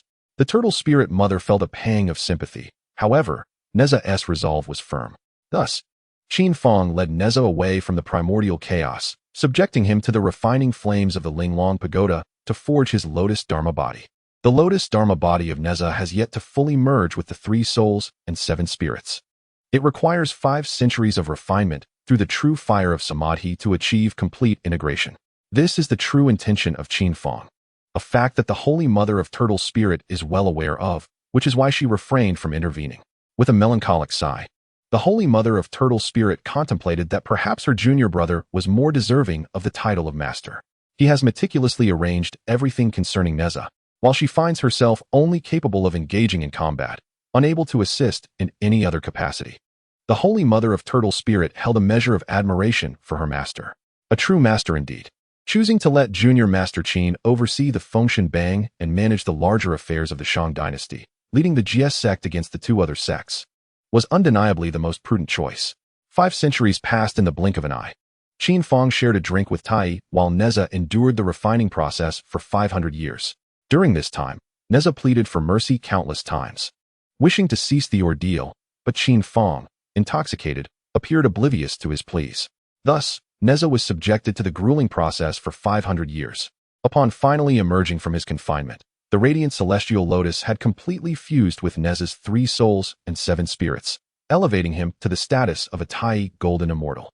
After his emergence, instead of seeking vengeance against Qin Fang, Neza expressed his gratitude. Qin Fang nodded in acknowledgement. At this moment, Neza was barely fit to serve as the vanguard of the Shang dynasty, ready to forge ahead for the Jie Sect. In this instance, the enlightened lamp Taoist suffered a setback and devised a malicious scheme. He orchestrated for Shun Gongbao to entrap Empress Jiang, resulting in her demise, thereby coercing Yin Jiao and Yin Hong to rebel against their father, and the Eastern Marquis to defect from Shang to the west. Consequently, the fortunes of the Shang dynasty diminished greatly while those of the west flourished. With further manipulation, the collapse of the Shang dynasty was imminent. Contemplating this, the enlightened lamp Taoist summoned Shun Gongbao and laid out his plans. Shun Gongbao responded respectfully, pledging to adhere to the deputy leader's directives.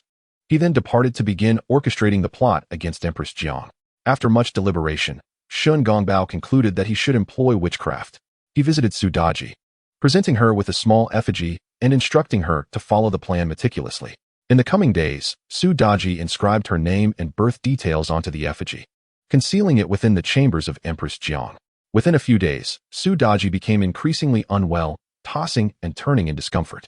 By the 5th day, she was curled up in bed, groaning in agony. Emperor Xin, in a state of distress, summoned the royal physician. The physician examined Su Daji's pulse, noting its irregular rhythm, yet could not discern any underlying ailment. "What affliction has befallen my beloved consort?" the emperor inquired anxiously. The physician shook his head repeatedly, stating that he had never encountered such an abnormal pulse. "Get out, old man," Emperor Xin snapped, unwilling to accept the physician's inability to provide answers.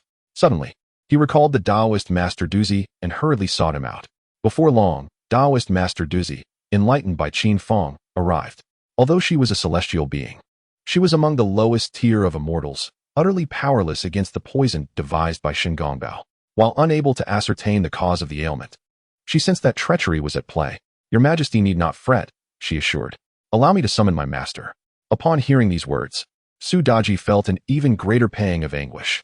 Her complexion turned pale, and her delicate hands clutched Emperor Xin as she wept. "Your Majesty, I can endure no longer. I must depart from you. My beloved, do not utter such foolishness," Emperor Xin implored. "I shall not permit you to leave me. Hold on. I will summon the national master to request the presence of the celestial being." With tears streaming down her face, Su Daji pleaded, "Your Majesty, do you truly wish to save my life?" Emperor Xin grasped Su Daji's small hand tightly, his eyes glistening with tears. "My beloved, you are the very essence of my being. If you were to perish, my heart would be shattered beyond repair. I cannot bear to live without you. For your sake, I would willingly offer my heart." With heartfelt sincerity, he gently kissed Su Daji's hand, cautious not to exacerbate her condition. In that fleeting moment, Su Daji's heart stirred. A thought crossed her mind. "This man is so devoted to me, yet I am destined to ruin his legacy." No, he loves only the facade of Su Daji, not the nine-tailed fox that resides within. He weeps for this exterior, not for the true essence of the nine-tailed fox. A piercing cry escaped Su Daji's lips as she trembled. "Your Majesty, if you wish to save me, you must call out 3 times for the celestial master Shun Gongbao to manifest, and he shall appear to cure my ailment."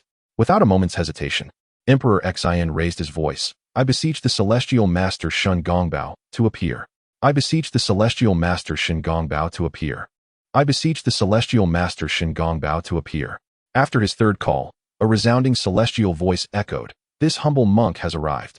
As the words fell, a radiance of azure light descended before Emperor Xin.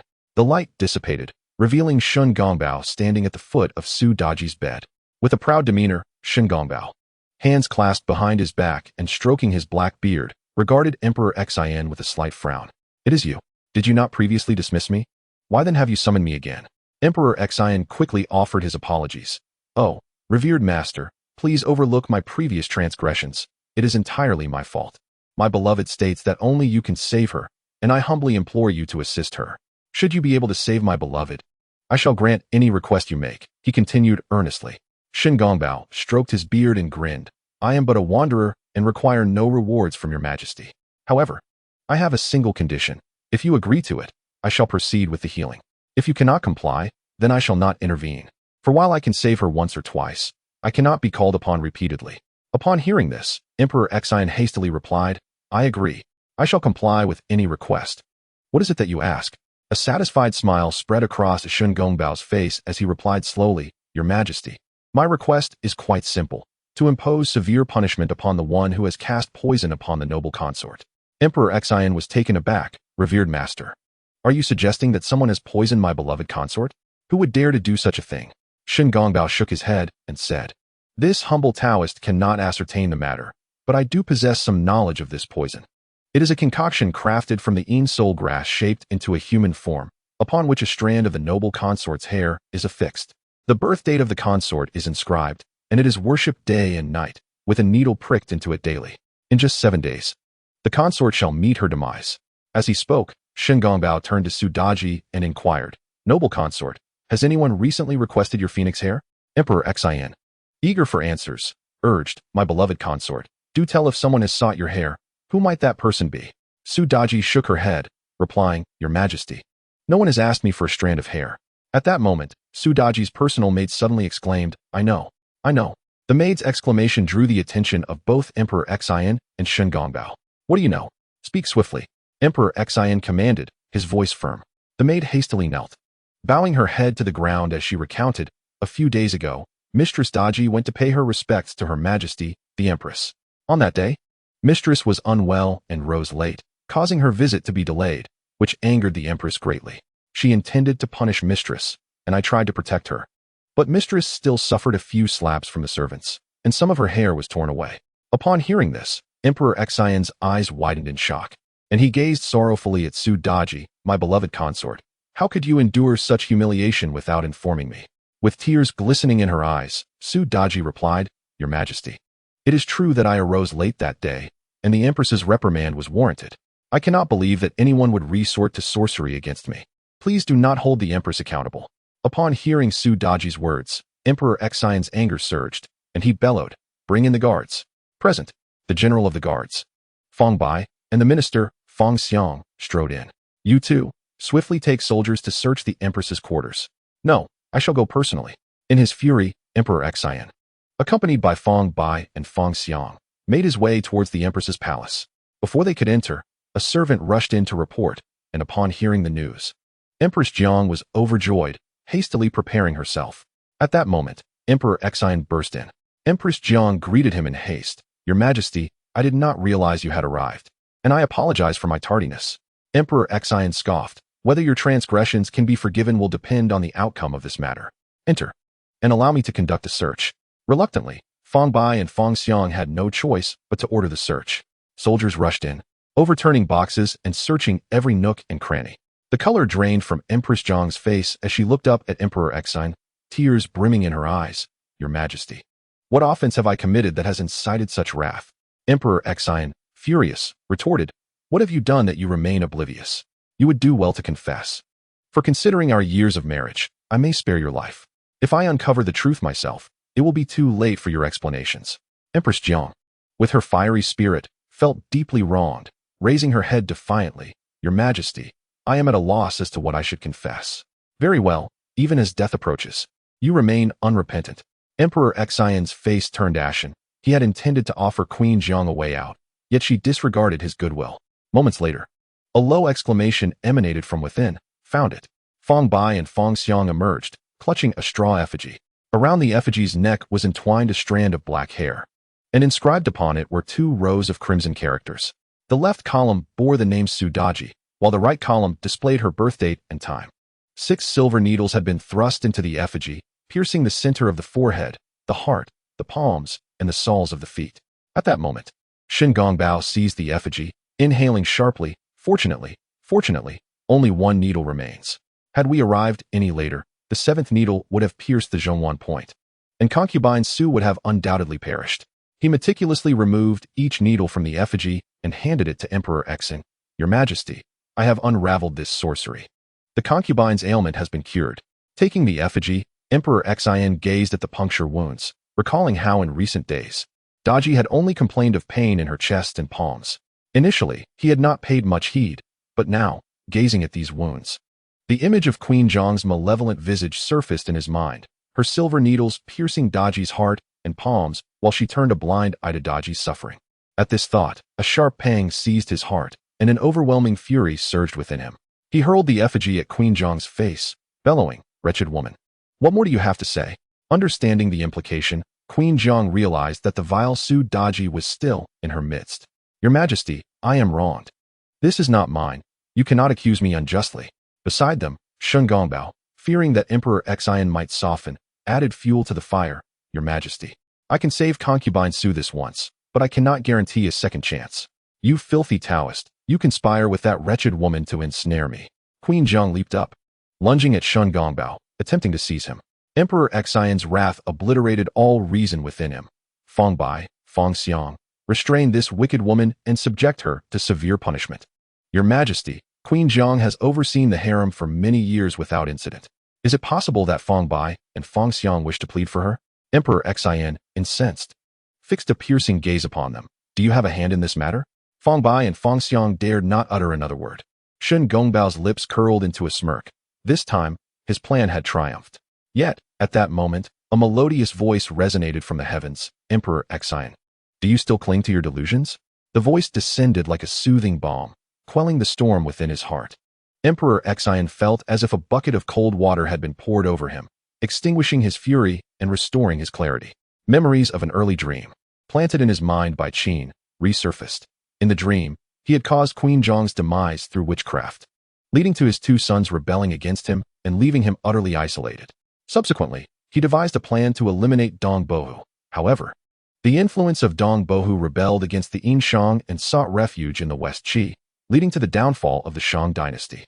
Everything from the dream unfolded before his eyes, leaving Emperor Xian momentarily unable to distinguish between dream and reality. He stood in silence for an extended period, while Fang Bai and Fang Xiang awaited quietly. Seeing Emperor Xian's silence, Shun Gongbao furrowed his brow and gazed into the void. He recognized the sound. It was the melodious incantation issued by Qin Fang. A smirk appeared at the corner of Shun Gongbao's mouth. What of your melodious incantation? Emperor Xian has already fallen into the trap, and even if you amplified the incantation 100-fold, it would not alter the course of events. For I have erased all traces of the frame-up. The demise of Empress Jiang is inevitable. Jiang Huanshu will rebel, and the fortunes of the West Qi will surely flourish. In the great battle of the three teachings, with the fortunes of the human and expounding teachings bolstered, victory is assured, while the intercepting teaching shall fall. With a light cough, Shun Gongbao slowly articulated, Your Majesty, get lost. Emperor Xian interjected, leaving Shun Gongbao momentarily stunned. How could Emperor Xian issue such a command? Your Majesty, did you not hear me? I commanded you to leave. Emperor Xian turned his gaze upon Shun Gongbao, his eyes glinting with cold light. Shun Gongbao was utterly bewildered. What had caused such a drastic shift in Emperor Xian's demeanor? He was being told to leave? The very idea was beyond his comprehension. Your Majesty, but I saved the noble concubine Daji, Shun Gongbao protested. Emperor Xian's lips twitched as he thought. It was indeed this scoundrel who orchestrated the chaos. With a wave of his hand, he commanded, Seize this sorcerer. Fang Bai and Fang Xiang, hearing the order, rejoiced and immediately released Lady Jiang, charging towards Shun Gongbao.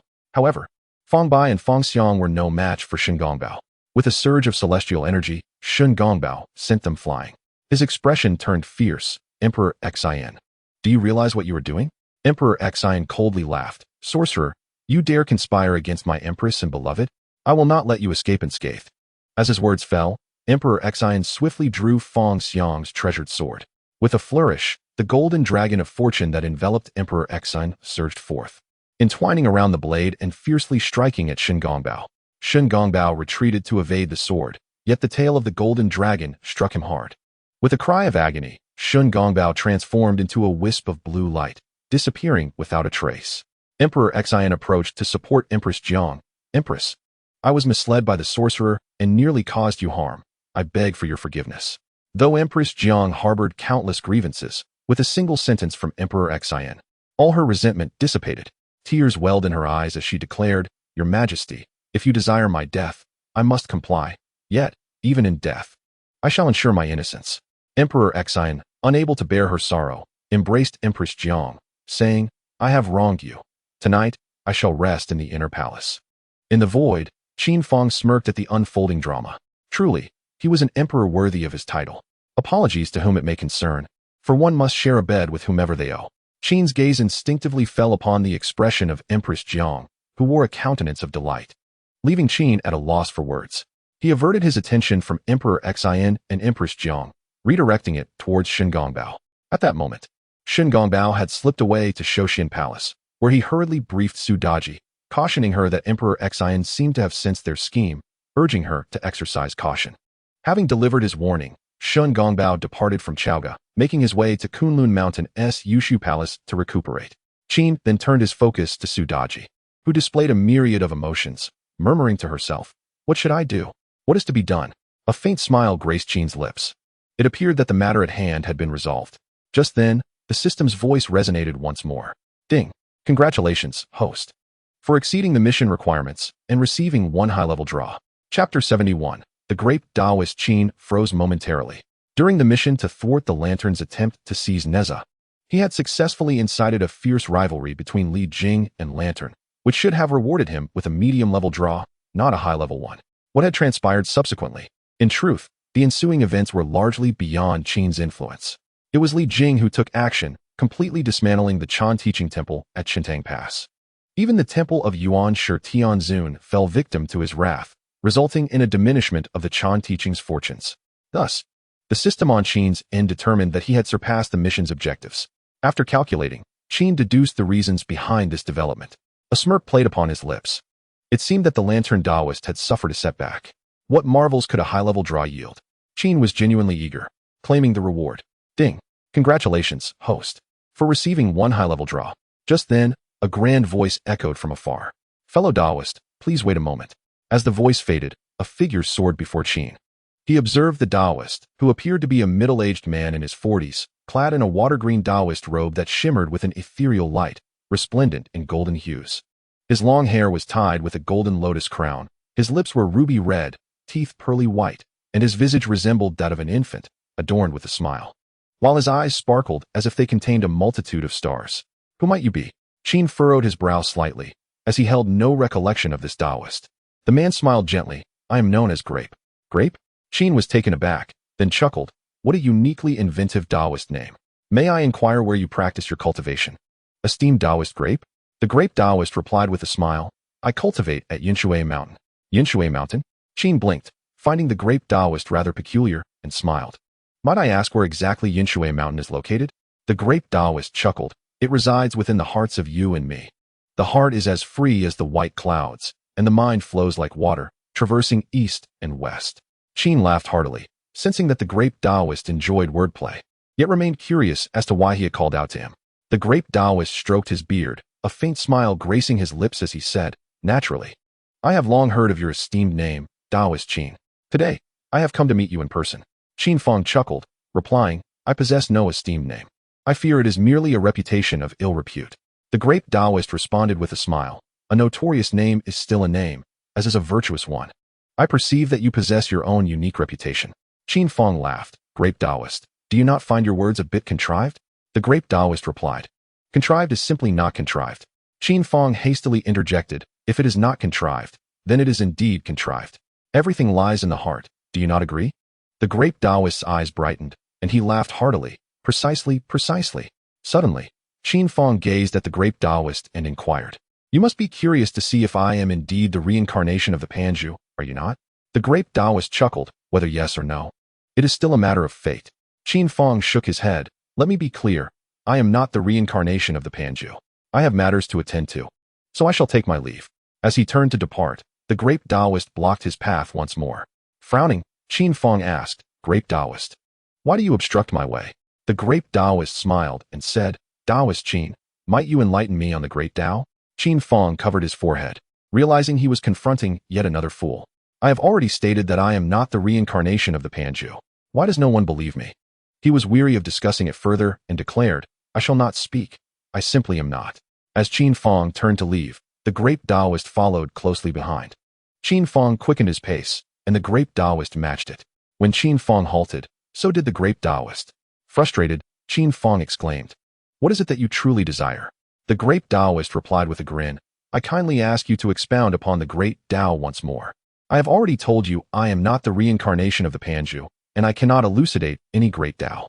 Qin Fang was incensed, but suddenly a thought struck him, and he smiled. "Grape Taoist, to speak is to not speak, and to not speak is to speak.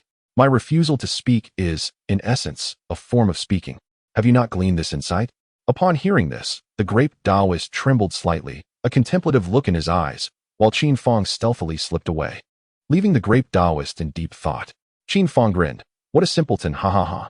He chuckled a couple of times, but abruptly fell silent as the great Taoist appeared before him once more. Exasperated, Qin Fang asked, what do you want now? The great Taoist implored. I am but a dullard. I humbly request you to share your wisdom. Oh, this is maddening, Qin Fang exclaimed, channeling his celestial energy and sprinting away, while the great Taoist strolled leisurely behind him. Exhausted, Qin Fang felt like a dog, while the great Taoist showed no sign of fatigue. Upon returning to the blissful immortal mountain, he found hundreds of immortals waiting for him. As they saw Qin Fang, they all stepped forward, exclaiming, Ah, Taoist Qin, you have finally returned. We have awaited your presence for quite some time. This time, you must impart to us the profound truths. Brother Qin, we are all disciples of the, and for the sake of this divine sealing, you must lend us your assistance. Brother Qin, let us speak only of a century. We have adjusted the flow of time for your benefit. Indeed, a century on the Xian mountain is but a fleeting moment in the vast wilderness. Qin's mind was a whirlwind of thoughts, overwhelmed by the enormity of the task. I am truly at a loss. Very well, I shall speak, just this once. However, remember this. The words that follow are not yet spoken, yet the celestial beings have already voiced them. Brother Qin is not the reincarnation of the Pangu, and the truths he imparts are not the ultimate principles, a sentiment we all comprehend. Qin sighed, realizing that this matter could not be clarified. He then settled into a meditative posture and began to speak nonsensically. The Vine's Taoist also sat cross-legged, joining the assembly of celestial beings, and began to listen intently. 100 years swiftly passed. At last, Qin completed his discourse on the great truths. Slowly, he opened his eyes, only to find the celestial beings shaking their heads and gazing around. Qin understood they were witnessing celestial phenomena. With a smile, he remarked, previously, those were mere rewards I received, or manifestations during intermediate selections that led to your misunderstandings. I have yet to conduct a higher-level selection. Just as Qin uttered the phrase higher-level selection, the system's voice resounded. Ding. Congratulations, host. Selection completed. You have obtained a cloud of celebration from the heavens. In an instant, countless golden lamps, golden lotuses, and jeweled droplets descended from the sky. The Vine's Taoist's eyes widened in astonishment, while the celestial beings displayed expressions of anticipated confirmation. Chapter 72. The celestial clouds of celebration. Qin was left speechless, inwardly cursing the system for misinterpreting his words. I just stated that I have not yet conducted a higher-level selection, not that I have. Can you not comprehend my intent? Yet the system remained silent. Qin, resigned, pondered what could be done. He could only allow the misunderstanding to deepen. He glanced around at the celestial beings, each appearing exceedingly excited, their eyes gleaming in anticipation. Qin sighed and gently stated, if I were to claim that I am not the reincarnation of the Pangu, you would surely not believe me, would you? Indeed, we all believe. Surprisingly, the celestial beings affirmed their belief that Qin was not the reincarnation of the Pangu. This left Qin momentarily stunned, incredulously asking, you truly believe? The celestial beings chuckled, their expressions filled with mirth. Dear Taoist Qin, rest assured, we shall never disclose the truth of your reincarnation. Indeed, we will guard the secret of your reincarnation with utmost fidelity. It shall remain unspoken. Qin slapped his forehead, realizing he could never trust the fanciful words of these beings. Amidst the assembly of celestial beings, the great Taoist found himself ensnared in profound contemplation. His eyes, once tranquil, now bore an unfathomable depth. The serene waters of his heart began to ripple with tumultuous waves. He traversed countless miles from the Western realms, crossing myriad dimensions, solely to behold the fabled reincarnation of the Panzu. Initially, he assumed the legend might be an embellishment, yet upon witnessing it firsthand, disbelief washed over him. He raised his gaze to the heavens, where a cloud of auspiciousness descended. Indeed, it was the celestial auspicious cloud, originally a protective treasure of the venerable Hongjun, later bestowed upon the primordial celestial venerable. Once summoned, this cloud eradicated evil, deflected all forms of magic, and rendered one immune to the harm of any treasure or supernatural technique. As the great Taoist beheld the celestial auspicious cloud, the primordial world of chaos shimmered within it, illuminated by the radiance of the sun, moon, and stars. A magnificent display of five-colored brilliance adorned the heavens, while celestial melodies resonated throughout the cosmos. Beyond the cloud, Countless golden lamps, golden lotuses, and jewels cascaded down, exuding an indescribable grandeur. The great Taoist's eyes sparkled with astonishment as he murmured, "Could this individual truly be the reincarnation of Panzu?" However, even if he were indeed the reincarnation, the profound teachings of Panzu should be comprehensible to him. Yet, why did he fail to grasp anything? As the deputy leader of the Western Church, it was inconceivable for him to misunderstand the principles of the Tao. Yet he found himself utterly perplexed by the discourse of Qin Fang. The great Taoist was none other than the esteemed second leader of the Western Church, a disciple of the guiding figure, the Zhuxian Taoist, and the very master of the Monkey King, Bodhi Patriarch. With a furrowed brow, Zhuxian contemplated deeply, attempting to calculate the situation. However, Qin Fang was shielded by the 12-petal golden lotus of virtue and the guardianship of the Tongtian cult master, rendering Zhuxian's calculations futile. Yet, his attempt did not go unnoticed, as it caught the attention of the Tongtian cult master. In the realm of Penglai, the Tongtian cult master slowly opened his eyes, casting his gaze upon the carefree immortal mountain, where he immediately spotted Zhuxian, who appeared troubled. "Is it he?" The Tongtian cult master mused, slightly furrowing his brow. As one of the 6 saints of the primordial era, he recognized Zhuxian, but was puzzled as to why he was present in his disciple's domain. Was he contemplating an act against his own disciple? Observing Zhuxian, the Tongtian cult master noted the latter sitting cross-legged upon the immortal mountain, exuding a steady flow of celestial energy, devoid of any intent to engage. The Tongtian cult master furrowed his brow further, uncertain of Zhuxian's true purpose. Zhuxian turned to a nearby celestial being and inquired, "What are your thoughts on the Tao expounded by Taoist Qin this time?" An elder turtle immortal stroked his beard and replied with a smile, "Indescribably marvelous. Truly, it is beyond words. I have never encountered such exquisite teachings." The snake immortal chimed in, "Indeed, I find it exceedingly remarkable. I can already sense my own stagnation loosening." Others echoed similar sentiments, and soon they expressed their need to retreat for cultivation, bidding farewell to one another. "I too have sensed a loosening of the bottleneck. It is time for you all to take your leave." A multitude of celestial beings began to depart, while the sage of purity furrowed his brow in deep contemplation. What could be the meaning of this? How is it that these ordinary immortals comprehend the profound truths of the Tao, while he himself perceives nothing? Could it be that his innate talent pales in comparison to that of these mundane celestial beings? At that moment, one of the immortals, glancing at the sage of purity, remarked, "Esteemed friend, how do you fare in your understanding? If there is any aspect that eludes you, I would gladly elucidate it for you." This immortal appeared quite pleased with himself, seemingly having grasped the essence of the Tao expounded by Qin Fang. The sage of purity cast a sidelong glance at him, internally scoffing at the audacity of a mere Xian immortal attempting to impart wisdom. Should word of this spread, it would surely become a source of ridicule among the other 5 sages. Although the sage of purity had initially intended to claim he understood, the words caught in his throat. What if this individual wished to engage him in further discourse, revealing his ignorance? He resolved to employ his usual tactic. The sage of purity spoke slowly. "To understand is to misunderstand, and to misunderstand is to understand. To speak is not to speak, and not to speak is to speak." The immortal frowned at this, quickly losing interest, and with a courteous bow, he chuckled, "Your cultivation is profound. I am in awe."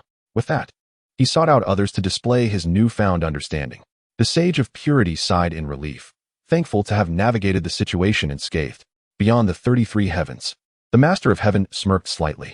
He had anticipated witnessing the sage of purity's folly, yet this cunning old fox outmaneuvered even the likes of Yuanshi Tianzun. With a cryptic phrase like "to understand is to misunderstand," he had deftly deflected the inquiry. The Western 2 sages were indeed formidable. They never spoke plainly, leaving one to decipher their meaning. It was as if they preached the Tao in an obfuscated manner, never directing one's attention toward the essence of the truths. Should one grasp the meaning, it would naturally be attributed to the merit of the Western 2 sages. If one failed to comprehend, it was merely a reflection of their own lack of cultivation and talent, with no one daring to claim the Western 2 sages were inept teachers. The Master of Heaven found this quite contemptible. However, one could not deny that the Western 2 sages had cultivated their sect with remarkable efficacy, particularly the Sage of Purity, who excelled in this manipulation, greatly enhancing the influence of their teachings.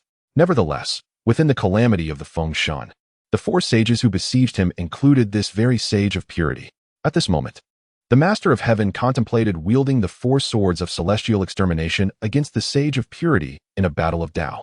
Yet, recalling Qin Fang's words. He dismissed the thought. The time was not yet ripe.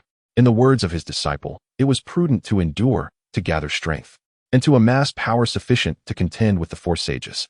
Chapter 73, The Sage of Purity. One who has not yet achieved sainthood will never truly grasp the terrifying nature of a saint. The phrase beneath the saints, all are, but ants is no mere exaggeration. The combined might of all disciples of the Jie Sect would not rival even a single finger of a saint. He remained unaware of the means by which his disciples could withstand the four sages. However, upon witnessing his disciple once again expounding the profound truths of the great Tao, and being bestowed with celestial treasures anew, the Lord of the celestial teachings felt a renewed sense of trust swelling within him. He gazed skyward, pondering the origin of these ethereal clouds. Could it be that the celestial clouds of the primordial supreme being had been usurped? At that moment, the primordial supreme being, who had been in seclusion, felt a sudden tremor above him. As he slightly opened his eyes and calculated with his fingers, he was taken aback, nearly wide-eyed in astonishment. What was transpiring?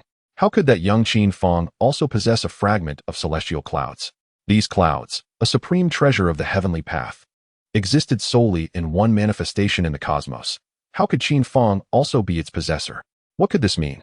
The primordial supreme being's thoughts were in turmoil, and the impending breakthrough he sought grew ever more formidable. He hastily steadied his mind and resumed his efforts to transcend. For nothing was more pressing than ascending to the second heaven of saints. At the celestial mountain of leisure, most immortals had departed, leaving only the grand supreme being, the saint of precise teaching, and the three immortals, including Qin Fang. The grand supreme being paid no heed to Qin Fang's discourse on the great Tao. He merely indulged in wine. Patting his ample belly, he approached the saint of precise teaching, wrapping an arm around his neck and laughing heartily. "Friend Grape, do you have any wine?" "Wine?" The saint of precise teaching was momentarily taken aback. He glanced at the grand supreme being and recognized him as one of the 12 golden immortals of the Qin sect. How had he mingled with the saint of precise teaching calculated with his fingers, realizing that not long ago, the grand supreme being had merely been at the first heaven of the golden immortals. Yet now he had ascended to the first heaven of the great Luo golden immortals. The grand supreme being's elevation was significantly tied to Qin Fang. Had not the primordial supreme being promised to collaborate with the Western sect? Was there an undisclosed conspiracy at play? No, I must caution my master. Cooperation with the Qin and must be approached with utmost caution, at the very least, until a reasonable explanation concerning the grand supreme being's situation is provided by the Qin sect. We must refrain from any hasty alliances. "Friend Grape, do you have any wine?" The grand supreme being's gaze lingered on the saint of precise teaching, contemplating that since he called himself Grape, he must possess a fair amount of grape wine. Is there existence in absence, or absence in existence? What do you go by, esteemed friend? The saint of precise teaching feigned ignorance of the grand supreme being's identity and inquired. "I am the grand supreme being, the foremost immortal among the 12 golden immortals of the Qin sect," he proclaimed with utmost pride, patting his bulging belly and laughing. "If you have any matters to discuss, feel free to invoke my name." The corner of the saint of precise teaching's mouth twitched slightly. In the vast primordial world, did he truly need to invoke another's name? At that moment, he yearned to slap the grand supreme being away, yet he wished to glean insight into the relationship between the Qin and. It turns out that Tai Yizhen is one of the 12 golden immortals. "I beg your pardon, but I have heard that Guangqing Zi is the foremost among the 12 golden immortals." Before Yuanshi could finish his words, Tai Yizhen interjected. "That is all ancient history. I, Tai Yizhen, am now the leading figure among the 12 golden immortals of the Qin sect." As he spoke, Tai Yizhen playfully adjusted his bangs, declaring, "Only I, the dashing and handsome Tai Yizhen, am worthy of such a title." Yuanshi regarded the flamboyant figure before him, feeling an overwhelming urge to deliver a sound thrashing. However, he suppressed his impulse, smiled, and continued his inquiry. "Pray tell, how did you ascend to the esteemed position of the foremost among the 12 golden immortals?" With a chuckle, Tai Yizhen replied, "That is a secret I cannot divulge."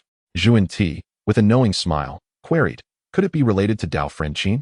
A flicker of light glinted in Tai Yizhen's eyes, yet he vehemently denied, No, you mustn't speak such nonsense." Deep down, Tai Yizhen understood the implications. While it was harmless for Qin Fang to indulge in a drink, should others discover that his ascension was linked to Qin Fang, it would raise eyebrows. Ascending from the first layer of Tai E Golden Immortal to the first layer of Deluo Golden Immortal would lead the myriad realms to mistakenly regard Tai E Zhenren as a disciple of the Jie Sect. Assuming he had defected, even if he vehemently denied it, others would conjecture that he had not only forsaken the Qin sect, but had also betrayed it significantly. If the Jie Sect possessed the means to grant him the status of Deluo, why would they not offer such an opportunity to one of their own? Tai E Zhenren was not foolish and would never admit to such a connection. Yet, in Zhuan Ti's eyes, his attempts at concealment only served to amplify suspicion. Now Zhuan Ti was convinced that there existed an indescribable relationship between the Qin and Jie sects. The three teachings, humanity, Qin, and Jie, originated from the same source. Were they plotting a collaboration against their Western teachings? Such a notion warranted caution. Zhuan Ti did not linger long at the blissful, immortal mountain. Finding an excuse, he departed and returned to the Western world to discuss with his fellow disciple, the guide Taoist, the re-establishment of cooperation between the Qin sect and the human sect. Time was advantageous for Qin Fang, but unfavorable for the human and Qin sects. If Yuanshi Tianzun were to discover that Tai E Zhenren had thwarted his grand designs, one could only wonder if he would strip Tai E Zhenren of his skin. Qin Fang stored away the celestial celebration clouds. Though he felt a tinge of melancholy, he was also quite pleased. The 12-petal annihilation black lotus had been temporarily entrusted to Sister Gui Ling, as he lacked a defensive treasure. To his surprise, the celestial celebration clouds had arrived directly. This artifact was no less formidable than the annihilation black lotus, and in certain respects, its power was even greater. The unparalleled might of the annihilation black lotus lay in its ability to confuse and absorb malevolent energies, transforming them into celestial essence, thus offering extraordinary defense. In contrast, the celestial celebration clouds did not require the absorption of anything. It possessed innate and formidable defenses, with magical artifacts and techniques struggling to penetrate its defenses. Below the level of a quasi-saint, it seemed unlikely that anyone could shake its stronghold. Qin Fang nodded slightly, reassured by the presence of this treasure. Unless the primordial supreme being intervened, even the venerable Zhuangsheng Randeng would find it impossible to lay a hand on him. Just as Qin Fang contemplated this, he sensed an unusual occurrence within Chaoga City, when Wang of Shiqi was attempting to flee. With a cold smile, Qin Fang resolved that now that he had arrived, escape was not an option. In Chaoga's Yoli, a visitor approached Ji Chong. I have devised a plan. Your son is coming to rescue you. You must seize this chance to escape, for it shall not occur again. Chapter 74. The tale. Upon hearing these words, Ji Chong scrutinized the visitor before him. Clad in the garb of a soldier, yet with eyes that sparkled with an extraordinary vitality, this individual was clearly no ordinary person. Ji Chong stroked his beard and smiled faintly, saying, I appreciate your concern, but I have already consulted the divination upon my arrival. King Zhou is benevolent. I foresee merely 7 years of imprisonment, and after that, I shall safely return to Shiqi. The stranger chuckled and responded, Then I implore you, Duke of Shibuya, to consult once more.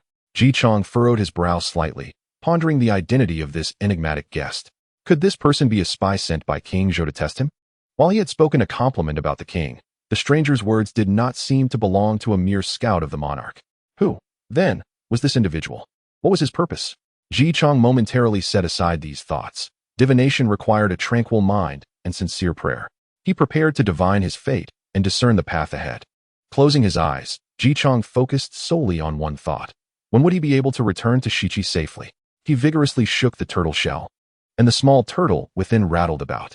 Moments later, Ji Chong laid out the small turtle shells, revealing 2 backsides facing up and 4 fronts facing down. Observing the hexagram, a smile crept upon Ji Chang's face as he slowly declared, The divination indicates that there will be surprises, but no dangers. Indeed, a noble person shall assist me. I have no cause for concern regarding my life. As for when I may return to Shiqi, it shall be on the day I encounter that noble person. With that, Ji Chong clasped his hands together in gratitude towards the stranger, saying, I appreciate your concern for this lord. Please convey a message to my son. He must not come to Chaoga, for I shall have noble assistance. The stranger shook his head with a smile, saying, My lord, would you care to hear a story? Ji Chong nodded, replying, It is pleasant to have company to converse with during idle times. The stranger began. It is said that the Western faith refers to divine beings as God, a term distinct from our frozen earth teachings. The adherents of the Western faith are deeply devout, never forgetting to pray to God for peace and joy, no matter the time or place. One day, a believer named Aziz found himself adrift at sea on a ship that had sunk. Clinging to a piece of wood, he floated upon the waves. A passing vessel spotted him and sought to rescue him, but he replied, "God will save me." The ship sailed away, leaving him still adrift. The following day, starved and weak, he caught sight of a small island where the inhabitants beckoned him ashore, urging him to wait for rescue. He persistently shook his head, asserting that God would come to save him, yet he remained stranded. Another day passed, and a small boat passed by. The boatman offered to take him ashore, but he again declined, proclaiming that God would save him. Ultimately, he succumbed to hunger upon the sea. Upon his death, he encountered God and lamented why he had not been saved. God responded, "I have saved you thrice. First through a large ship, second via an island, and third with a small boat, yet you rejected my assistance each time." Upon hearing this, the man gazed at Ji Chang and inquired, "My lord, do you comprehend my words?" Ji Chang's countenance shifted slightly, and he bowed deeply, expressing with reverence, "Thank you for your instruction. I understand now, and I shall not let this opportunity slip by. May I inquire your esteemed name?" After Ji Chang spoke, an utter silence enveloped the courtyard, and upon lifting his gaze, he found no trace of a figure. Ji Chang's heart swelled with certainty. That person was indeed the nobleman foretold in his divination. He could not afford to miss the chance to depart.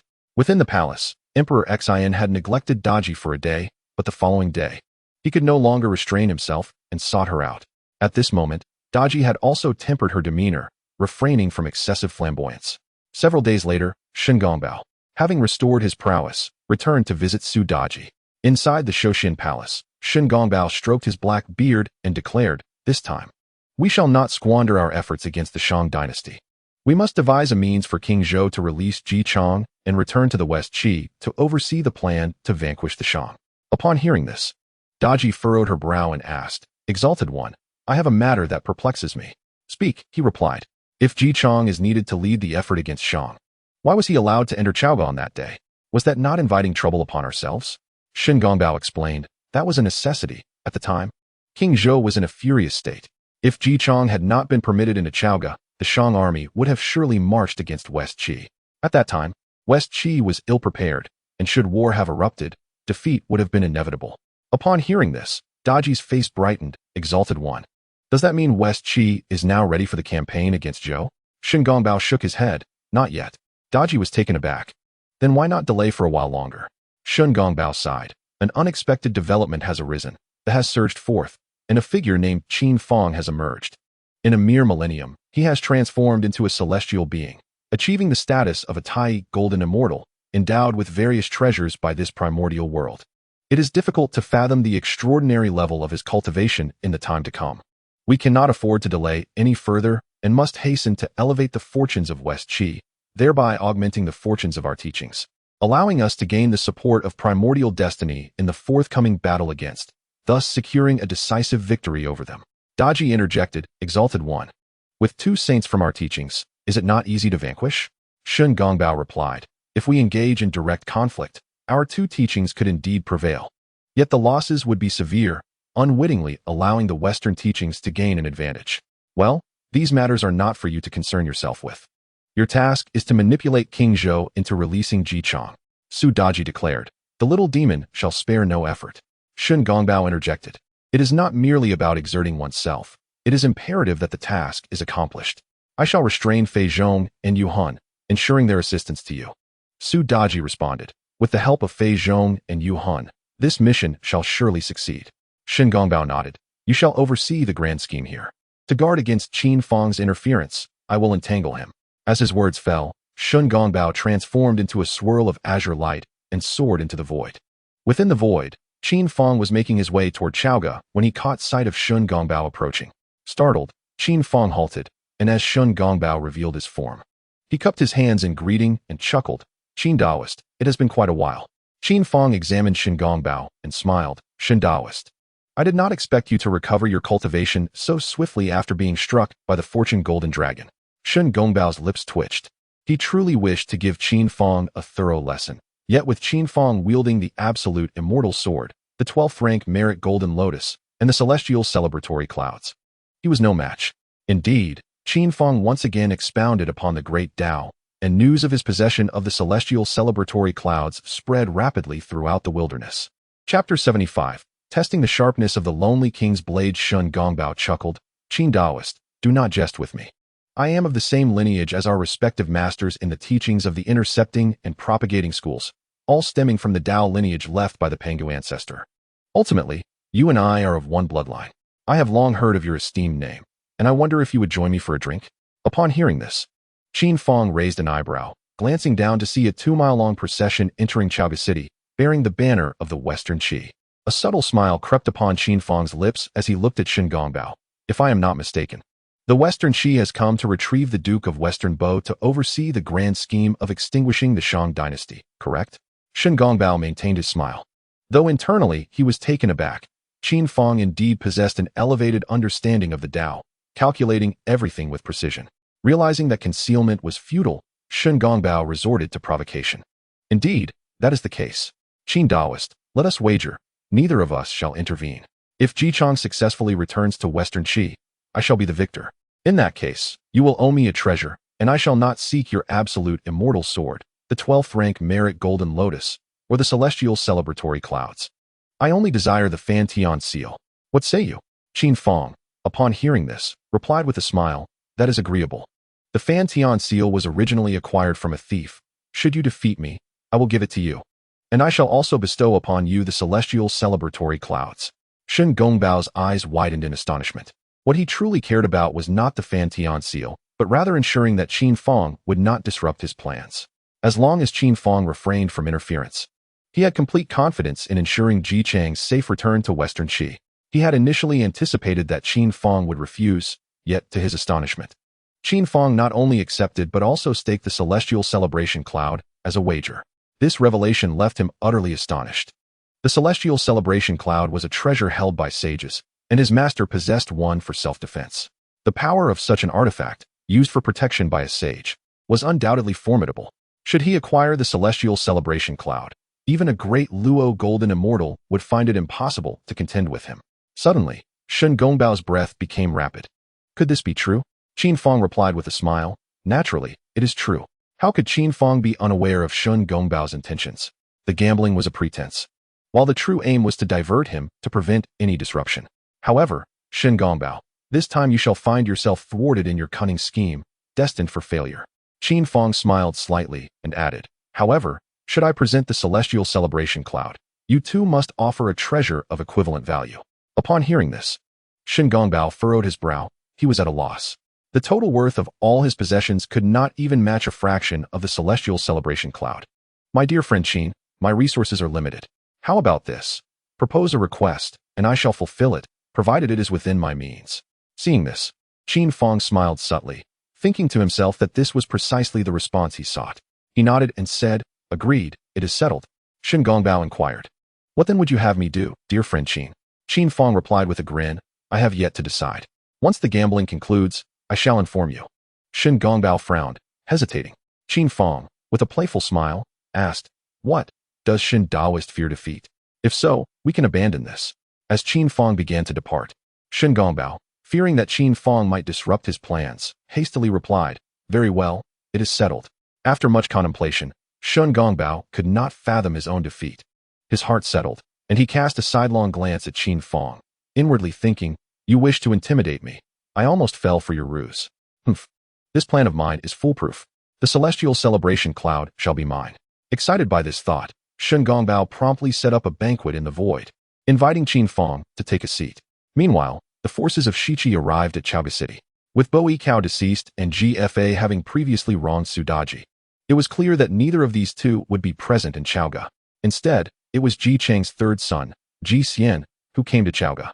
Although Zhuxian's literary and martial abilities were slightly inferior to GFA's, he was still quite capable.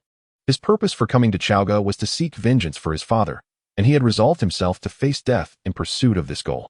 A few days later, Emperor Xian ascended the hall to meet the envoys from Shiqi.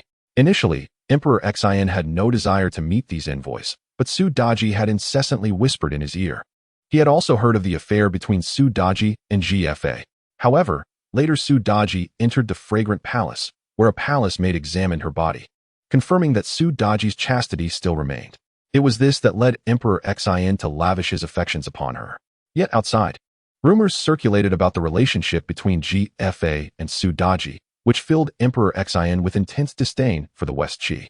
Additionally, Under the pretext of wanting to teach the West Qi a lesson, Su Daji incited Emperor Xin to vent his anger, prompting him to eagerly attend court, ready to deal with the people of West Qi. In Emperor Xin's mind, vivid images flashed by, all implanted by Qin Fang. Upon entering the grand hall, Su Daji sat beside him and softly declared, "Summon Zhuxian for an audience." The guards on either side bellowed in unison, "Summon Zhuxian for an audience." The palace doors swung open, and Zhuxian, accompanied by several key ministers from West Qi, entered the hall, kneeling before the throne and proclaiming, "I, Zhuxian, pay my respects to my king." Just then, a voice resonated in Qin Fang's mind from the system. Ding! A new task has been generated. Prevent Jichang from returning to West Qi. Rudimentary completion of the task grants a 1-level increase in cultivation. Basic completion grants a 2-level increase in cultivation. Perfect completion grants a 3-level increase in cultivation. Exceeding the task grants a 4-level increase. Ascending to a major realm. Qin Fang's heart stirred. If he were to exceed the task this time, would he not ascend directly to the realm of the Great Luo Golden Immortal? The Great Luo Golden Immortal transcends the 3 realms and is not bound by the 5 elements. If he were to become a Great Luo, he would truly become a master of the primordial chaos. Excitement surged within Qin Fang, and a smile unconsciously graced his face. Now, it was time to observe Emperor Xin's performance, hoping he would not disappoint. Below, Emperor Xin regarded Zhuxian with a cold snort. "Zhuxian, you possess great audacity. Your brother dares to tarnish the name of my beloved concubine and even comes to Chaoga City. Does he wish to test the sharpness of my blade?" Zhuxian lay prostrate on the ground. "My king, as you have said, it was indeed my brother's doing. He is a madman, and your majesty, with your broad heart, would not stoop to contend with a lunatic." Emperor Xin sneered. "You claim your brother is a madman. Does that make him one?" Zhuxian bowed deeply. "My king, I have brought GFA with me. If your majesty does not believe me, you may verify it on the spot." Chapter 76. GFA pretends to be mad. In the skies above, Qin Fang raised an eyebrow upon hearing Zhuxian's words and turned to Shen Gongbao, asking, "Has GFA truly come to Chaoga?" Shen Gongbao replied with a smile, "Indeed, indeed." Qin Fang regarded Shen Gongbao with skepticism. In the past, within GFA's residence in Jizhou, he had committed unspeakable acts against Su Daji. The fact that he had emerged alive was already a divine blessing.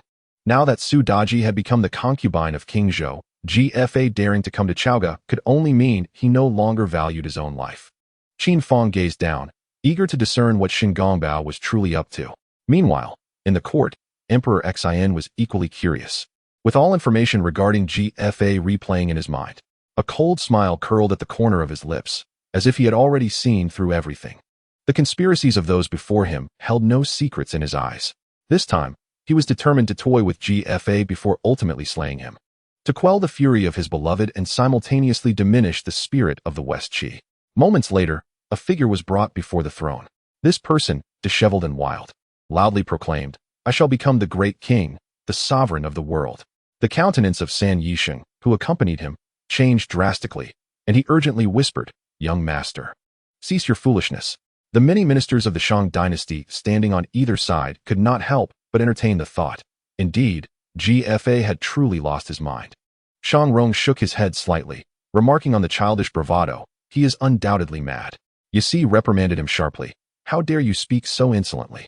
Terrified, San Yisheng hastily pulled GFA to the ground, prostrating himself. "Your Majesty, spare us.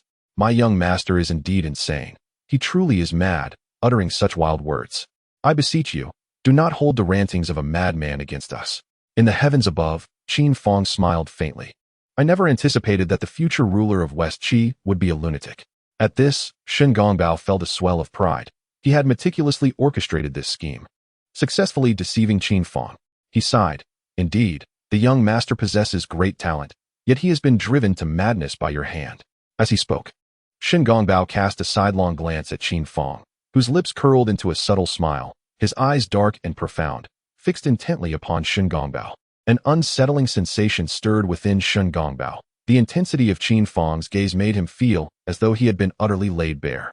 Nevertheless, he was confident that Qin Fang could not see through his cunning, for this was a complex ruse, impervious to discovery. Qin Fang, still smiling, remarked, "Ah, Shen. This individual must be feigning madness." Shen Gongbao's eyelids flickered with surprise, his heart racing. He had anticipated that this initial ploy would not escape Qin Fang's notice. However, He had not expected to conceal it from him entirely. With a smile, Shen Gongbao replied, "You aren't considering a change of heart, are you?" Qin Fang chuckled. "Once a word is spoken, even a team of horses cannot chase it back. I shall not retract my promise. I only hope you do not reconsider." Shen Gongbao laughed heartily, proclaiming, "I am no false-hearted man." The two fell silent, savoring their wine. Below, Dxian regarded GFA, inquiring, "Young man, are you Ji Chang's second son, GFA?" GFA, stretching his neck, foolishly exclaimed, "No, I am the great king of this world, GFA." San Yisheng, Zhuxian, and the others tensed at this moment. GFA's declaration was precisely what they had planned. Only by uttering such treasonous words could they convince the suspicious Dxian that GFA was genuinely mad. Should GFA be deemed insane, all his actions would be diminished, minimizing their impact on West Qi. After all, the common folk would show the utmost leniency towards the deeds of a madman. It is often said that he is merely a madman, so why bother to argue with him? Simultaneously, if King Zhou deems GFA to be insane, then the earlier actions he took against Ji Chang in relation to the rebellion of the Marquis of Jizhou would lose their validity. He could seamlessly invite the Marquis back to Shiqi to lead the charge. At this moment, Su Daji also interjected on behalf of Shiqi, stating, "It appears he truly has lost his mind. I have long thought his behavior peculiar. Your Majesty, my anger has subsided. I shall not hold this madman accountable." Hearing this, San Yisheng, Zhuxian, and GFA felt a slight sense of relief. Initially, they had doubted the words of the National Master Xia, who had claimed that their journey would be devoid of danger and that Su Daji would advocate for them. GFA had committed grave offenses by insulting the imperial concubine. Even if he feigned madness, they believed Su Daji would not spare him. However, to their astonishment, Su Daji indeed spoke in GFA's defense. A thought arose within them. Could it be that Su Daji harbored feelings for GFA? The saying that a day as husband and wife brings 100 days of affection holds true. Shang Rong bygone. And other prominent ministers of the Shang dynasty shook their heads, lamenting that the Marquis of Shibua was truly lacking in successors. At this juncture, Fei Zhong stepped forward, saying, "Your Majesty, it seems that GFA is genuinely mad. We have engaged in battle with the Marquis of Shibua over a lunatic. This conflict is indeed unjust." Emperor Xian, with a half-smile, slowly replied, "You speak wisely, my minister. This battle was indeed a miscarriage of justice." Yuan then took a step forward and chuckled, No, Your Majesty, from my perspective, this battle is not unjust." "Oh, what do you mean by that, my minister?" Emperor Xian inquired, his gaze suddenly deepening as he looked at Yuan. He was aware that Fei Zhong and Yuan were treacherous officials, yet treacherous officials have their uses. The time for their execution had not yet arrived. Your Majesty, without this battle, how could you have won the favor of the imperial concubine? The imperial concubine is as beautiful as a celestial being. From my point of view, Your Majesty ought to be grateful to this madman, for he has effectively acted as a matchmaker. Yuan was quite pleased with his own eloquence, believing it to be the finest speech of his life. King Zhou adored Daji, and for her sake, he neglected the morning court sessions. Now, tying this matter to Daji, he would surely be elated, and perhaps in his delight, he would grant Zhuxian's request to summon Ji Chang back. After a prolonged silence, Emperor Xian finally spoke, glancing at GFA, and suddenly said, "GFA, come. Sit here beside me." As he spoke, Emperor Xian stood up, offering his throne to GFA. San Yisheng and Zhuxian felt their hearts leap to their throats. They understood that King Zhou had not yet confirmed GFA's madness, and was using this method to test him. For a moment, GFA hesitated to approach. Emperor Xian narrowed his eyes slightly, gazing at GFA with a smile. "What's the matter? Are you afraid?" GFA wore a bewildered expression, recalling that they had advised him not to carelessly touch others' belongings when he arrived. Emperor Xian laughed heartily and proclaimed, "Their words hold no weight. It is the decree of this sovereign that matters. Come, take a seat." Chapter 77. The Filling of Meat. GFA, his face alight with joy, stepped forward and plopped down upon the throne. He began to explore the chair with his hands, displaying evident delight. Observing this, Emperor Xian chuckled and asked, "So, do you like it?" GFA responded with a hearty laugh, "It is exceedingly comfortable. I do enjoy it. I shall sit here in the future. Truly delightful. Far more so than my father's chair." San Yisheng and Zhuxian felt their hearts pounding vigorously. Zhuxian bowed deeply, filled with trepidation, and said, "Your Majesty, my elder brother is simple-minded and foolish. I beseech the great king to show mercy." Su Daji, standing nearby, giggled and remarked, "What a fool! Your Majesty, Let us not stoop to quarreling with a simpleton, lest the world compares you to him. The moment Su Daji uttered these words, San Yixing silently applauded her astuteness. Indeed, this Su Daji possessed remarkable insight. The king of Zhou often likened himself to the legendary 3 sovereigns and 5 emperors, and would certainly not endure being mentioned in the same breath as a fool. It appeared that their position was secure. In the void, Shun Gongbao nodded slightly. This enchanting vixen certainly knew how to articulate her thoughts. He turned his gaze toward Qin Fang and smiled, saying, "Friend Qin, given the current circumstances, the auspicious clouds of the heavens shall soon belong to me." Qin Fang responded with a subtle smile. "There is no need for haste, my dear friend Shen. Let us observe further." Within the grand hall, Zhuxian finally spoke. "Your Majesty, all this chaos is instigated by the fool. My father has suffered this undeserved calamity. I implore your Majesty to pardon his transgressions, allowing him to return to his homeland and enjoy his twilight years." At that moment, Baigan interjected, "Your Majesty, Jichong must not be released. He possesses remarkable vision and unparalleled abilities. Your Majesty should retain Jichang's service in Chaoga." Baigan's words implied that Jichang's capabilities were too formidable to allow his departure. Emperor Xian hesitated, fully aware that GFA was merely feigning foolishness. He also foresaw that the future of the Shang dynasty would be jeopardized by this very individual. However, to execute him now would reduce himself to the status of a ruler who contends with a madman. Conversely, if he spared GFA yet allowed Jichang to return, he would be repeating the mistakes of the future. At that moment, a thought suddenly struck Emperor Xian. His eyes gleamed with newfound clarity, and he abruptly declared, "Bring forth this man. He dares to utter treasonous words. Seize him at once and chop him into mincemeat." Upon hearing this pronouncement, everyone was taken aback. San Yixing's countenance turned grim. This should not be the case. The revered strategist Jiang Zia had foretold that their journey would be devoid of peril. How could the king of Zhou order GFA's execution? GFA, too, was bewildered. According to the script, the king was supposed to laugh heartily and then release him, along with his father. This would allow him to claim the merit of rescuing his father and thus gain control over the West Qi. The immortal had assured him that the narrative unfolded in such a manner. However, how can this be so utterly different from the original? Su Daji's expression shifted slightly, and she hastily remarked, "Your Majesty, why bother to argue with a fool? Are you not afraid that the world will compare you to a simpleton?" Upon hearing this, Dxian cast a sidelong glance at Su Daji.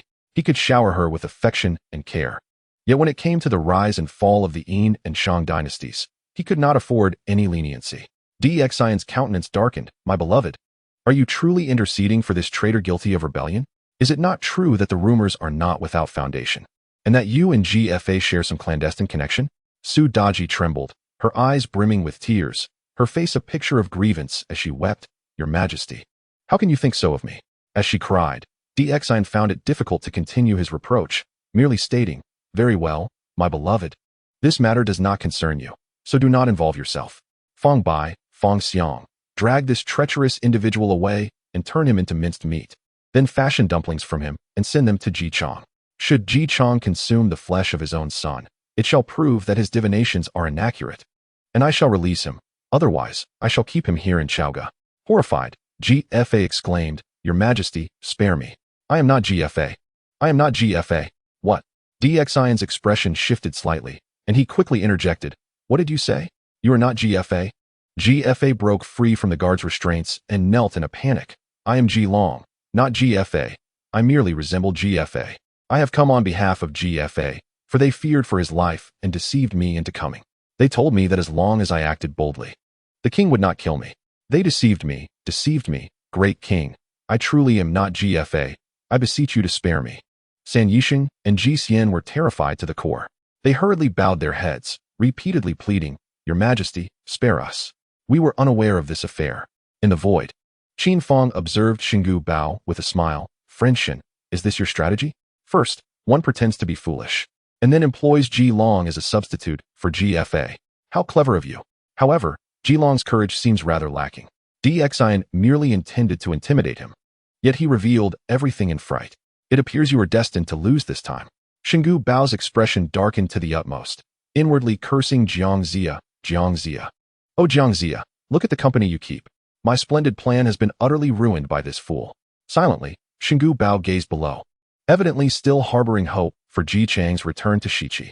Dxian smirked, His interest peaked as he looked at Zhuxian. You from Shiqi are indeed skilled in manipulation.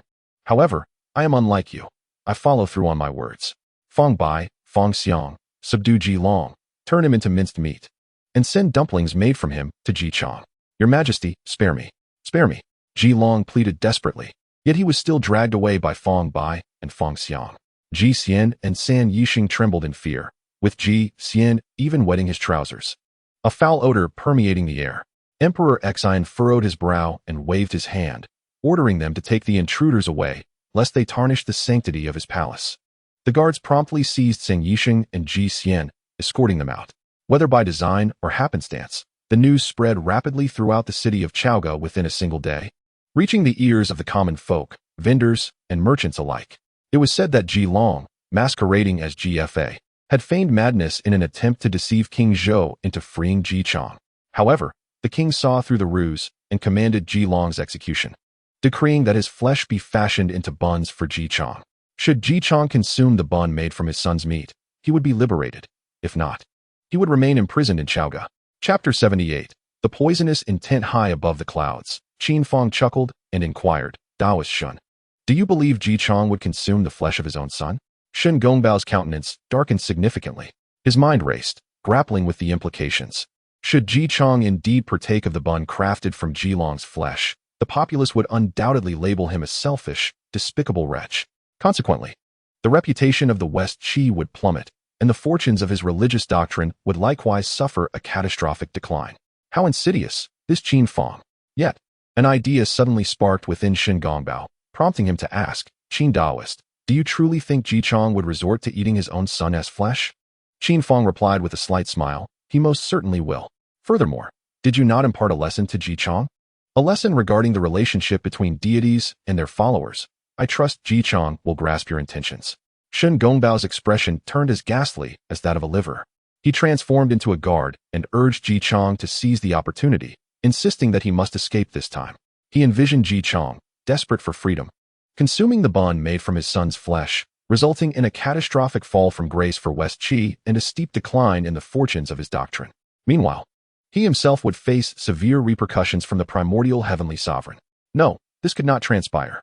Restlessly, Shen Gongbao began to fidget, as the celestial essence within him stirred uneasily. Circles of radiance emanated from his being.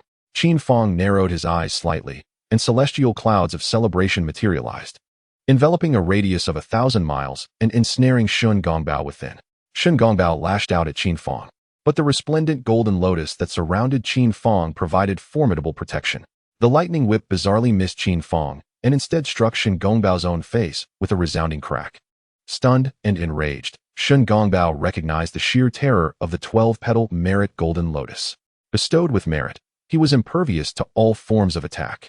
Qin Fang, still smiling, remarked, Daoist Shun, this wager is far from concluded. Why are you so restless? Is this not a display of bad faith?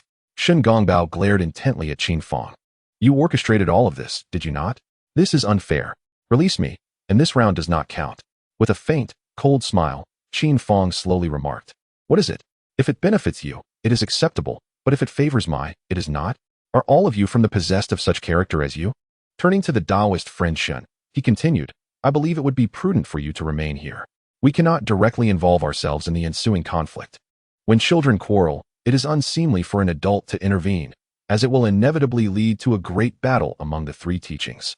The time for a decisive confrontation is not yet upon us, would you not agree?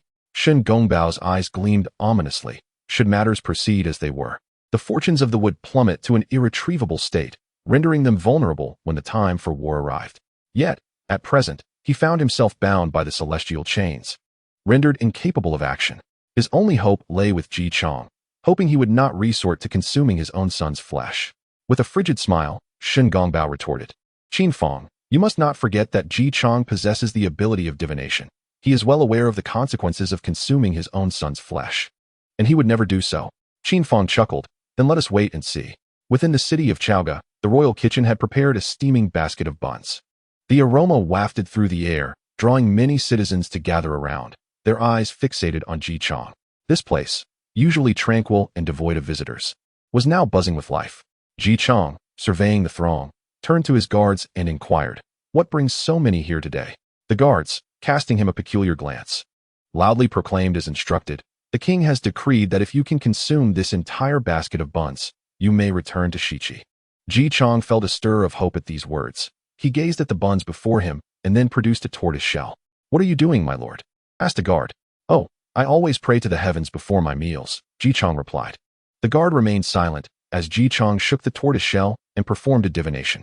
All 6 shells landed face up, indicating a favorable outcome, an auspicious sign. Elated, Ji Chong began to devour the buns with great relish. The surrounding citizens, witnessing this, began to murmur amongst themselves. "We once thought the Duke of Shibwa to be a noble man, yet it appears he possesses the heart of a beast, willing to consume his own son's flesh to extricate himself from peril." Historically, emperors have been devoid of familial affection, engaging in fratricide and mutual deceit. Alas, were it me, I could never bring myself to do such a thing. Do you think the Duke of Shibwa is unaware that these buns are made from his son's flesh? Are you foolish? Even we common folk are aware of this.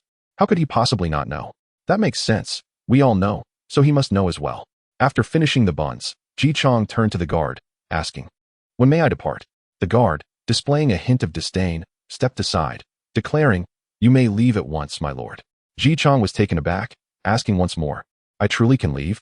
The guard responded, "If you wish to stay here, you may do so." With that, the guard and the remaining sentinels departed.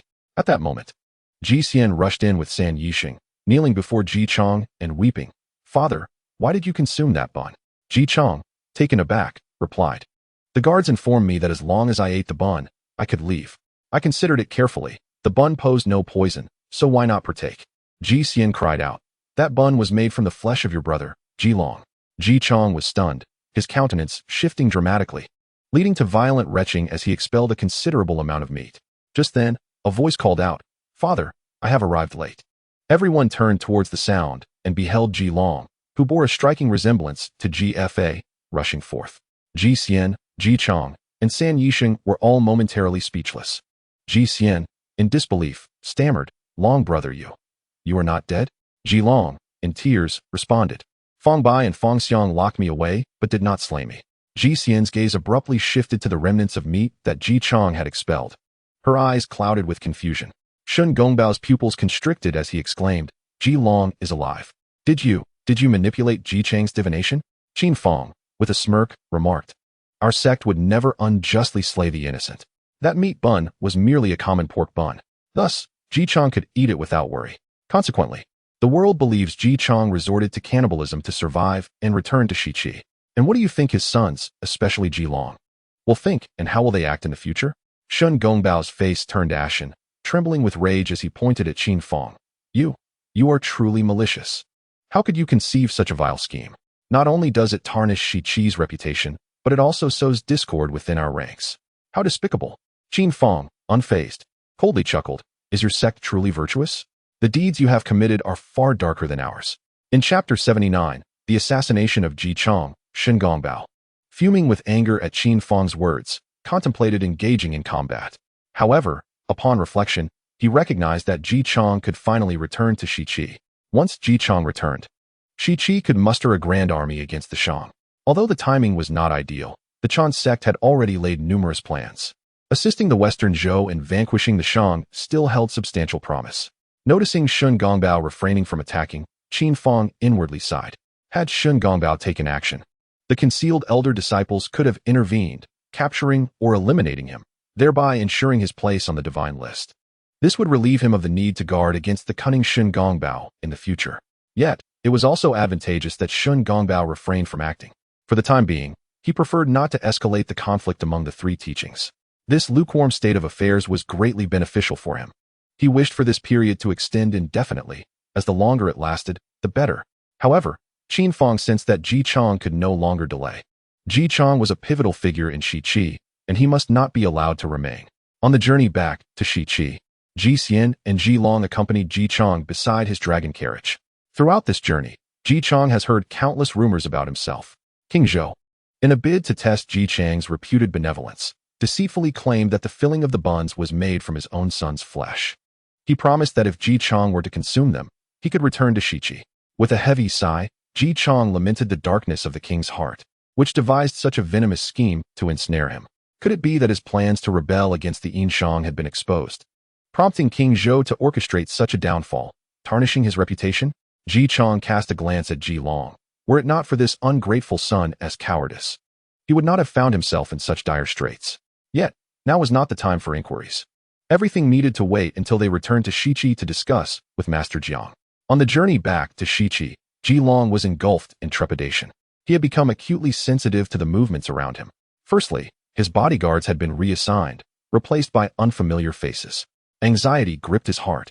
He sought an audience with his father multiple times, but Ji Chong refused to see him. The gazes of Ji Xian, San Yixing, and others turned peculiarly strange, their words laced with a chilling detachment. Ji Long felt an overwhelming sense of injustice.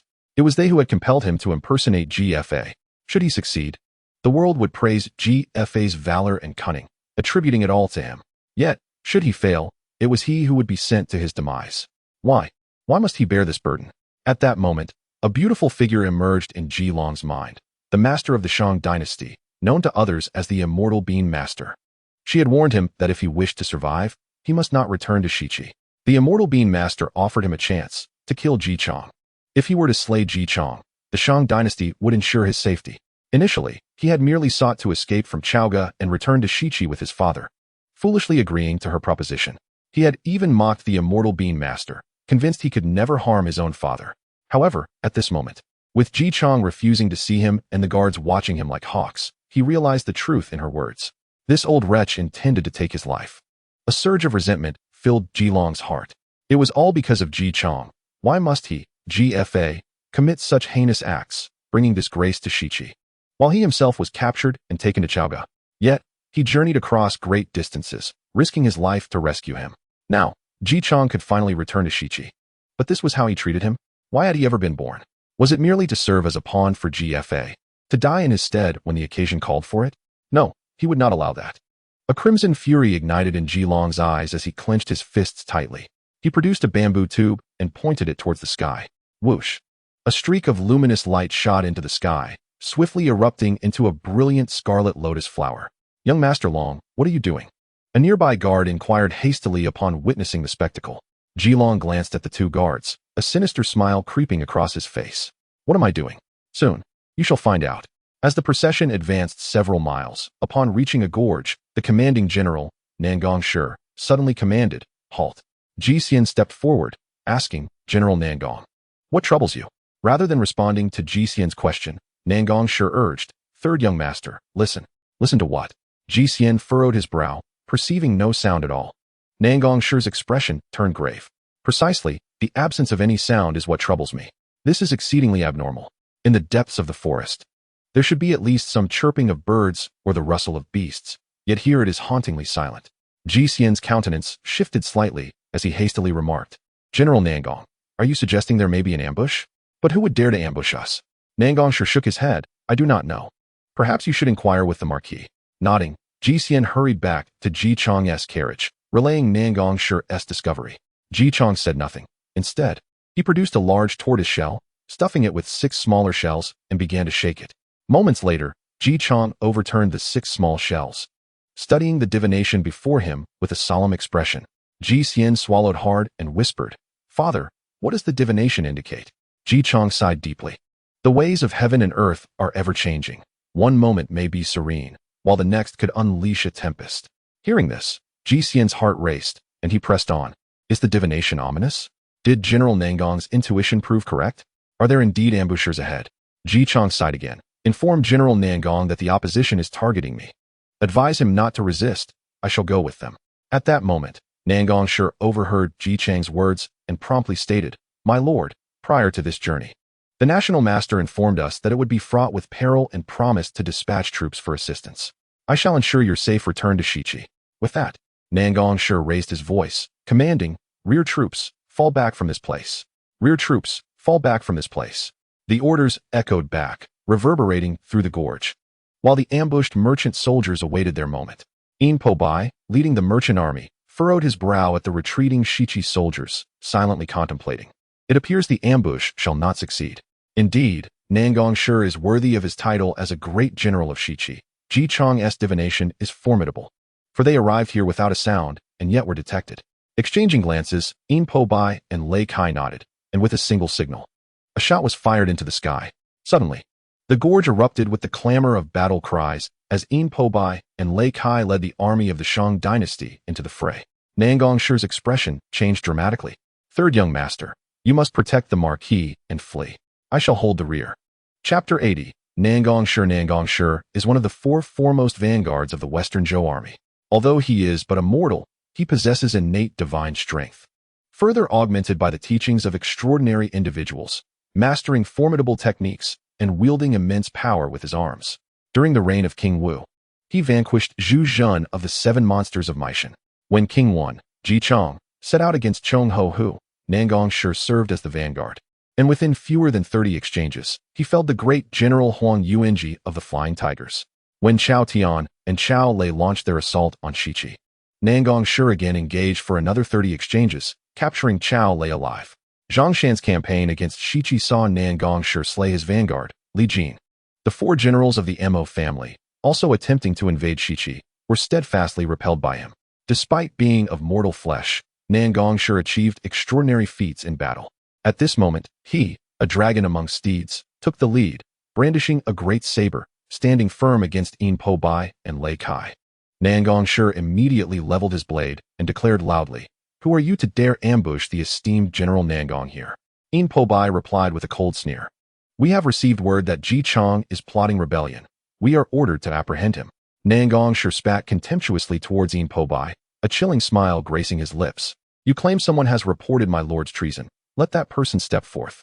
If no one appears, it shall be clear that you speak from thin air. Should you advance again, do not blame my blade for its sharpness." In the void above, Qin Fang observed the scene below with a smile. "Shen Daoyu. It seems that Shiqi is not as united as one might think. Someone has indeed reported Ji Chang's alleged rebellion. I wonder who that informant could be. Do you know? Shen Daoyu?"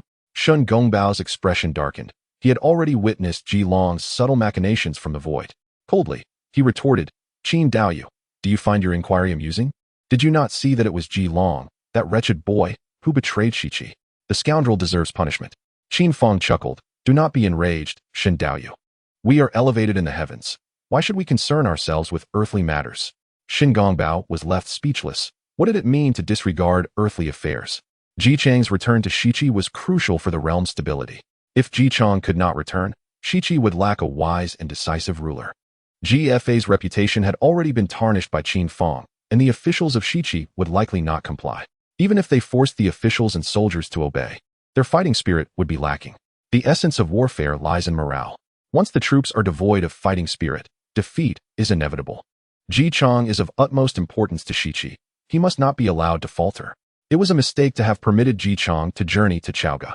Now, all he could do was pray that Jiang Zia had prepared a means to aid Ji Chang in his predicament. Meanwhile, he remained imprisoned among the celestial clouds, unable to offer any assistance. Below, a single rider burst forth from the ranks of the Shiqi army. By the time Nangong Shi realized, this rider had already infiltrated the Shang forces. Upon closer inspection, he recognized the figure, none other than Ji Long. Nangong Shi's eyes widened in disbelief as he exclaimed, "Ji Long, are you slandering the Lord with accusations of treason?" Ji Long glared fiercely at Nangong Shi and coldly replied, "The Western Qi is recruiting soldiers and secretly forging weapons, amassing power and planning their military routes. This rescue of Ji Chang is merely a pretext to return Ji Chang to Western Qi to oversee the annihilation of the Shang. This matter can be easily uncovered if my king sends someone to investigate. I am fully aware of all the locations where weapons are being manufactured." Furious at these words, Nangong Shi pointed his long knife at Ji Long and rebuked, "You shameless traitor, have you forgotten that you bear the surname Ji? The Lord is your father, and you are betraying your own kin. Your ingratitude and lack of filial piety render you unworthy of existence. Behold my blade." With a fierce cry, Nangong Shi kicked the belly of his war steed, instigating a thunderous roar from the creature. He wielded his great knife like a descending tiger, charging into the midst of the Shang army. Yin Po Bai and Lei Kai, witnessing Nangong Shi's audacity, were filled with rage at the sight of one man and one steed daring to confront three armies. "Brother Lei, allow me to subdue this villain." With that, Yin Po Bai brandished his spear to meet Nangong Shi's great knife. Each swing of Nangong Shi's knife was as heavy as a mountain, and with a resounding crack, Yin Po Bai's spear was cleaved in two. In less than a round, Yin Po Bai was forced to flee, narrowly escaping death. Startled, Lei Kai seized his ornate bow, knocked a feathered arrow, and shouted, "Take this, villain!" A glimmer of cold light flew through the air, aimed at Nan Gongshi's steed. With quick reflexes, Nan Gongshi chanted incantations, and a long sword flew from behind him, severing the arrow in mid-flight and transforming into a streak of cold light aimed at Lei Kai. In a split second, Lei Kai ducked to evade the lethal strike, but the returning sword pierced through his back, leading to his untimely demise. "Brother Lei!" In Po Bai's eyes blazed red with fury as he roared, "Loose the arrows." The bowstrings trembled, and a torrential rain of arrows descended upon Nan Gongshi. In an instant, the sky above him was shrouded in a deluge of arrows. Nan Gongshi tore off his cloak and hung it from the tip of his knife. With a flourish, he swung the knife, causing the cloak to billow and deflect the incoming projectiles. In the rear, Zhuxian, witnessing Nan Gongshi's valor, raised his voice in exultation, "General Nan. A true hero indeed. Soldiers of the Western Zhou, follow this noble son into battle. Carve a path of blood back to Western Qi. Charge!" Zhuxian turned his form and instead surged toward Nan Gongshi. Upon seeing the enemy descend from the mountain, Nan Gongshi was filled with elation. This was a prime opportunity for a breakout. With a thunderous roar, he charged forth, shouting, "Back to Western Qi, kill them all." 3,000 soldiers of Western Qi, predominantly cavalry, closely followed Nan Gongshi's figure as they surged into the Shang army. Wherever Nan Gongshi passed, his knife swung left and right, and his backhanded sword occasionally lashed out, claiming the lives of numerous Shang soldiers, leaving no one to stand in his way. Engulfed in despair and cold sweat, pondered the formidable prowess of the Western Qi general, fearing that only the illustrious King Wu, Huang Feihu, could vanquish such a foe. Yet, King Wu was 1,000 miles away in Chaoga, rendering him unable to arrive in time. Were they destined to return in utter defeat? Perhaps to perish in this very place? Shen Gongbao, witnessing Nan Gongshi's remarkable valor, marveled inwardly. Indeed, that old rascal Jiang Zia possessed some skill. As Shen Gongbao regained his composure, he cast a sidelong glance at Qin Fang, a slight smirk gracing his lips as if muttering to himself. Yet meant for Qin Fang to hear, the Shang army proves woefully inadequate. Nan Gongshi, merely an obscure general of Western Qi, had already inflicted a crushing defeat upon the elite troops. Should Western Qi mobilize its forces, the Shang would likely have no choice but to bow in submission. Chapter 81. Thunderstorm's rescue. Upon hearing this, Qin Fang shot a glance at Shen Gongbao and scoffed. "Friend Shen, Jiang Zia has indeed paraded his generals, selecting 4 vanguard officers. These 4 must be capable of forging paths through mountains and bridging waters, discerning the enemy's strengths and weaknesses, requiring both wisdom and valor, a rare breed of talent. Out of the 600,000 troops of Western Qi, only 4 were chosen, one of whom is Nan Gongshi.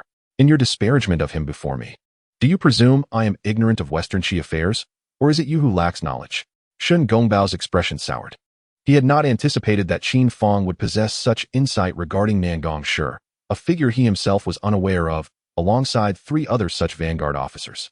As a senior figure in the Chan teaching, he found it alarming that he was so ill-informed. It was evident how adept Jiang Zia was at maintaining secrecy. Yet, how did Qin Fang come by this information? Could it be that there were spies from the Shang dynasty embedded within the higher echelons of the Chan teaching in Western Qi? Who could they be? As this thought crossed his mind, a rotund, greasy, and foolish visage emerged in his imagination, his own charming and handsome Tai Junren. A shiver ran down Shen Gongbao's spine. It must be that wretched fat pig, undoubtedly. As one of the 12 golden immortals of the Chan teaching, now ascended to the great Luo. He surely possessed far more secrets than Shen Gongbao himself, and he was particularly close to Qin Fang. It must be this scoundrel who betrayed the Chan teaching. In due time, he would ensure that his master dealt with this insufferable fat pig. Shen Gongbao reined in his wandering thoughts and coldly declared, "Regardless, Ji Chang will certainly return to Western Qi. Qin Fang, the strife among our 3 teachings is about to unfold. When the time comes, you shall witness that even with your schemes against heaven and earth, they will amount to naught in the face of true power." Shen Gongbao had learned from the deputy master, the lamplighting Taoist, that the Chan and human teachings had already negotiated terms with the Western teachings. The Western teachings had consented to join the fray, though only 2 sages would appear. However, this was more than sufficient. On their side, the human teaching, Chan teaching, and Western teaching boasted 4 great sages. Sages endure through countless tribulations, untouched by karma. They exist in harmony with heaven and abide in unity with the Tao. Even when combined, The disciples of the three teachings would never stand a chance against a saint. At the critical moment, the four saints would intervene, and the realm of the would cease to exist. Qin Fang narrowed his eyes, observing the confident Shen Gongbao, a sense of unease stirring within him. While others remained oblivious to the machinations, he was acutely aware of the collusion between the Chan and the Western teachings. The greatest strength of the lay in the Tongtian and the Zhuxian sword formation.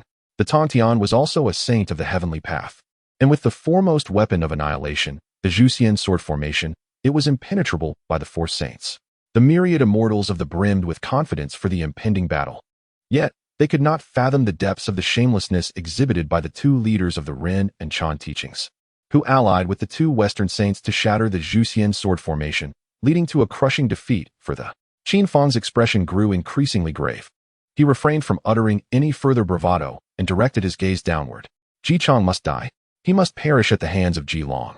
He would exert every effort to secure a modicum of fortune for thee and garner the greatest reward for himself. Perhaps, this slight sacrifice would serve as the breach in the dam. Below, the forces of Shiqi and the Shang army clashed fiercely. The sounds of battle echoed, with cries of men and neighing of horses resounding. Blades clashed incessantly, heads flew, and blood splattered across the battlefield. The scene was horrifically intense.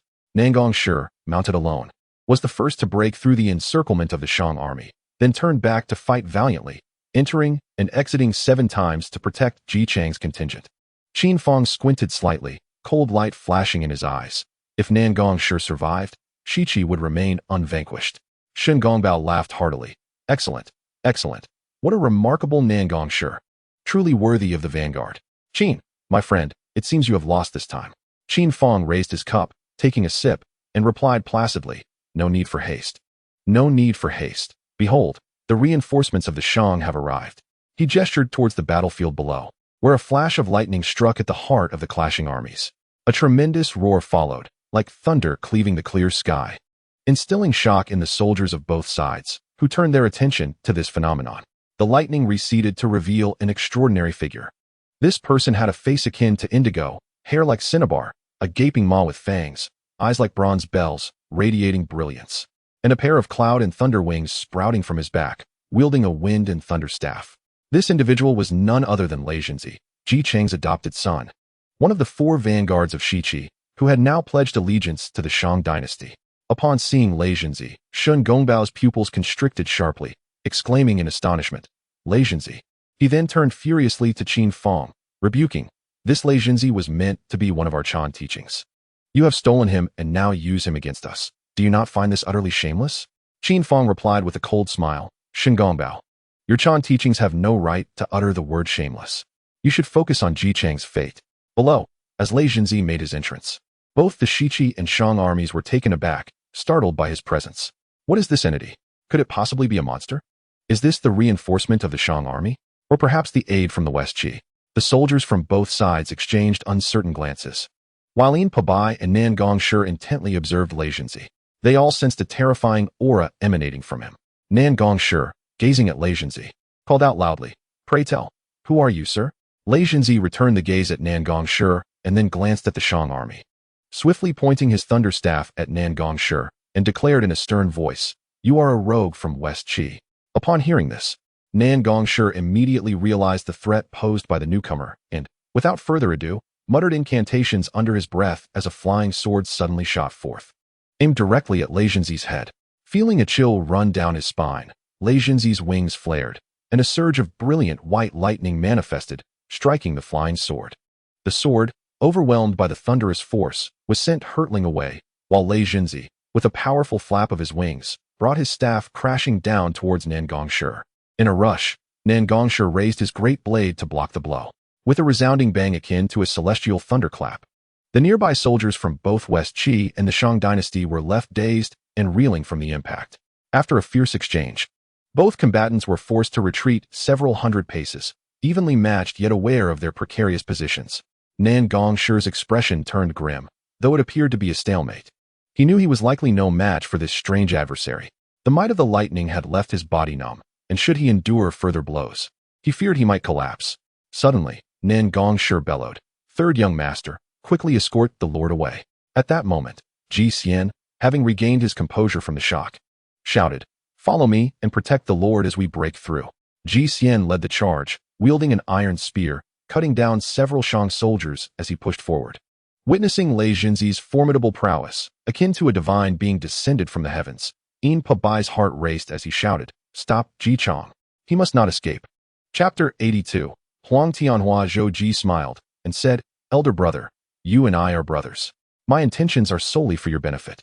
Please heed my counsel and align with West Qi. Join us in leading the forces against the Shang and capture Emperor Xian and Chaoga."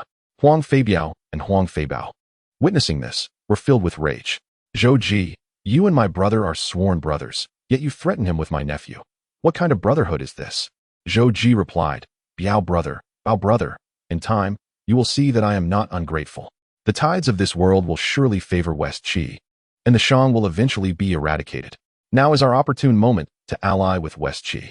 If Brother Feihu can align himself with West Qi, he will undoubtedly become the grand marshal of their armies, and one day, as the Lord rises to become the sovereign of the realm, you shall be the grand marshal of all armies." As he spoke, Zhou Ji turned to Ji Chong and asked, "My lord, do you not agree?" Ji Chong, now coming to a realization, nodded vigorously. Indeed, if Brother Feihu is willing to ally with West Qi, he will surely be appointed as the grand marshal. Although Ji Chong still felt somewhat bewildered, the prospect of persuading Huang Feihu to join West Qi would be a tremendous boon for them. He could indeed resolve the current crisis. Huang Feihu's eyes sparkled with a flicker of light, leaving him momentarily speechless. Yin Pobii, witnessing this, grew anxious and exclaimed, "Your Highness, you must not heed the slanderous words of this man. Our great Shang dynasty is flourishing, and the northern realm is brimming with royal energy. If your Highness were to betray the Shang, it would be an act of treason. How could you face your ancestors and the people of this world? Moreover, your entire family is currently within the palace. What fate would befall them if you were to rebel?" Zhou Ji, upon hearing this, chuckled heartily and said, "There is no need for General Yin to fret over such matters." He then turned to Huang Feihu and added, "Brother, before my departure, I ensured that your family members were safely brought out of the city of Chaogo. Should you choose to surrender, you will soon be reunited with your wife in the West Qi."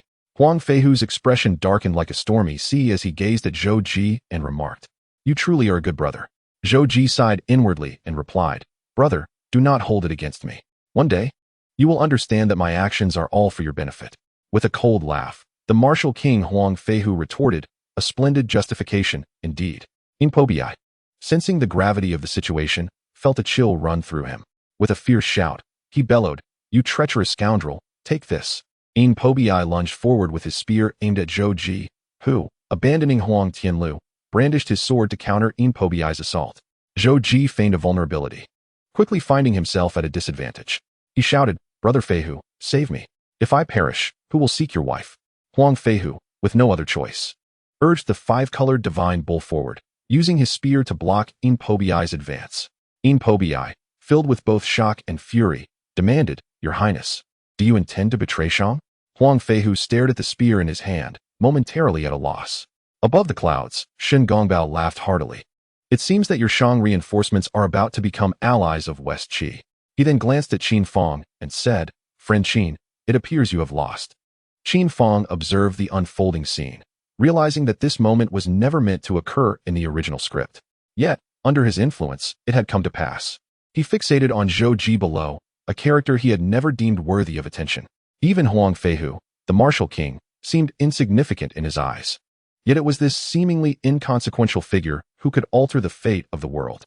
If he could persuade the martial king to rebel against Shang, it would deal a staggering blow to the dynasty. Seeing Qin Fang's face darken, Shen Gongbao felt a sense of satisfaction. He had not anticipated that the old man Jiang Zia would execute such a brilliant strategy, one that even he had not foreseen. A small character wielding such immense influence was indeed surprising. Shen Gongbao felt triumphant, while Qin Fang was filled with trepidation, and Huang Feihu stood at a crossroads. Just then, a flash of azure light descended from the sky, landing before the two armies. As the light retracted, a figure emerged. The individual in question is a young Taoist disciple, whose gaze bears a striking resemblance to that of Huang Feihu. As the Taoist disciple gazes upon Zhou Ji, he slowly proclaims, as a general of the Huang family, "You have audaciously conspired with the Western Qi to abduct my mother, a transgression deserving of the harshest retribution." Zhou Ji, taken aback by the sudden appearance of the Taoist disciple, furrows his brow and inquires, Who are you?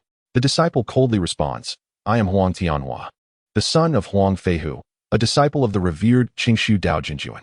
Huang Tianhua is a pivotal figure in the War of the Gods. Should Qin Fang refrain from interference, he is destined to become one of Jiang Ziya's four foremost generals. He is exceptionally skilled in martial arts, wielding a pair of dazzling 8-edged silver hammers, alongside treasures such as the Moi sword, the fire dragon dart, the heart-piercing nails, and the flower basket of darts, with a jade qilin as his steed.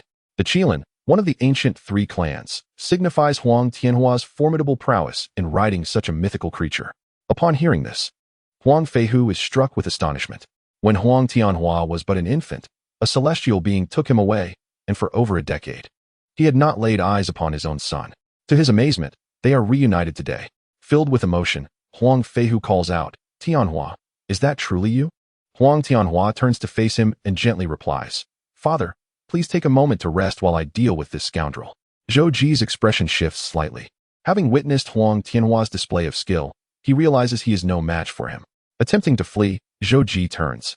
But Huang Tianhua is enveloped in a tempest of flames, adorned with a blazing golden crown, draped in a scarlet dragon robe, clad in interlocking golden armor, and wielding his 8-edged silver hammers. A fearsome roar echoes from afar as a jade qilin descends from the heavens. Huang Tianhua leaps onto the creature and brandishes his hammers, preparing to confront Zhou Ji. In a state of panic, Zhou Ji exclaims, Huang Tianhua, I am here under Jiang Ziya's command to persuade your father to surrender. Your master, Qingshu Daojinjuan, is also one of the 12 immortals of the Qin sect, sharing the same lineage as Jiang Ziya. We stand upon the same battlefield. How dare you betray the Qin sect and aid the war of Shang and Zhou is a clash among the three teachings. Do you not fear the wrath of your master for your treachery? Huang Tianhua, with a cold smile, retorts, Who claims I shall aid thee or the Yin Shang? It is solely because you have abducted my mother, and your vile words are beneath contempt. The Qin sect scorns the likes of you. He then unleashes his hammers, summoning a fierce gale that bears down upon Zhou Ji with the weight of a mountain. Zhou Ji hastily raises his blade to defend himself, but he is no match for Huang Tianhua. With a resounding crack, Zhou Ji's weapon shatters in an instant. Huang Tianhua's hammer descends menacingly towards his face. Chapter 83. Unbroken victory spare his life, Tianhua. Huang Feihu shouts in alarm. Huang Tianhua slightly alters the trajectory of his hammer, the powerful winds disheveling Zhou Ji's hair. Terrified, Zhou Ji gasps in horror, tumbling from his horse. Soldiers of the Shang dynasty rush forward to capture Zhou Ji, binding him tightly and presenting him before Huang Feihu. High above in the clouds, the expression of Shun Gongbao darkens, while Qin Fang observes the tumultuous battle below. His complexion was far from favorable. A sense of urgency surged within him. Under his intervention, the plot shifted too rapidly. If this continued, his understanding of the entire narrative advantage would be significantly diminished. This time, regardless of the circumstances, Ji Chang absolutely could not be allowed to escape. If he were to eliminate Ji Chang and fulfill his mission, his own cultivation would see a substantial enhancement. Huang Feihu gazed at Zhou Ji and said, Zhou Ji, I have treated you well. Why do you oppose me? Zhou Ji replied, Your Highness, I reiterate, all my actions are for your sake. Huang Feihu retorted coldly, even at death's door. You still dare to claim it is for me? Zhou Ji continued, Your Highness, the decline of the Shang and the rise of the Zhou is the prevailing trend of the world. If you doubt it, you may inquire of Tianhua, your nephew. Huang Feihu paused, glancing at Huang Tianhua beside him. Huang Tianhua sheathed his twin hammers, approached Huang Feihu, and bowed, stating, Father, this man speaks truth. The current state of the world dictates that the Zhou will surely flourish while the Shang will inevitably decline. As for his claim of acting for your sake, that remains uncertain. He added, Father, I have already rescued Mother and the others. You need not worry. I merely wish to advise you to seize this opportunity to lead 30,000 valiant warriors, join forces with Shiqi, resist King Zhou, and unify the realm. Upon hearing this, Zhou Ji hastily chimed in, Your Highness, listen, even the young prince has said so. You should now believe me. Silence. Huang Tianhua bellowed, You treacherous villain. Should you speak again, I shall strike you down with a single blow. Zhou Ji instantly refrained from further speech. Huang Tianhua turned to Huang Feihu and continued, Father, opportunities are fleeting.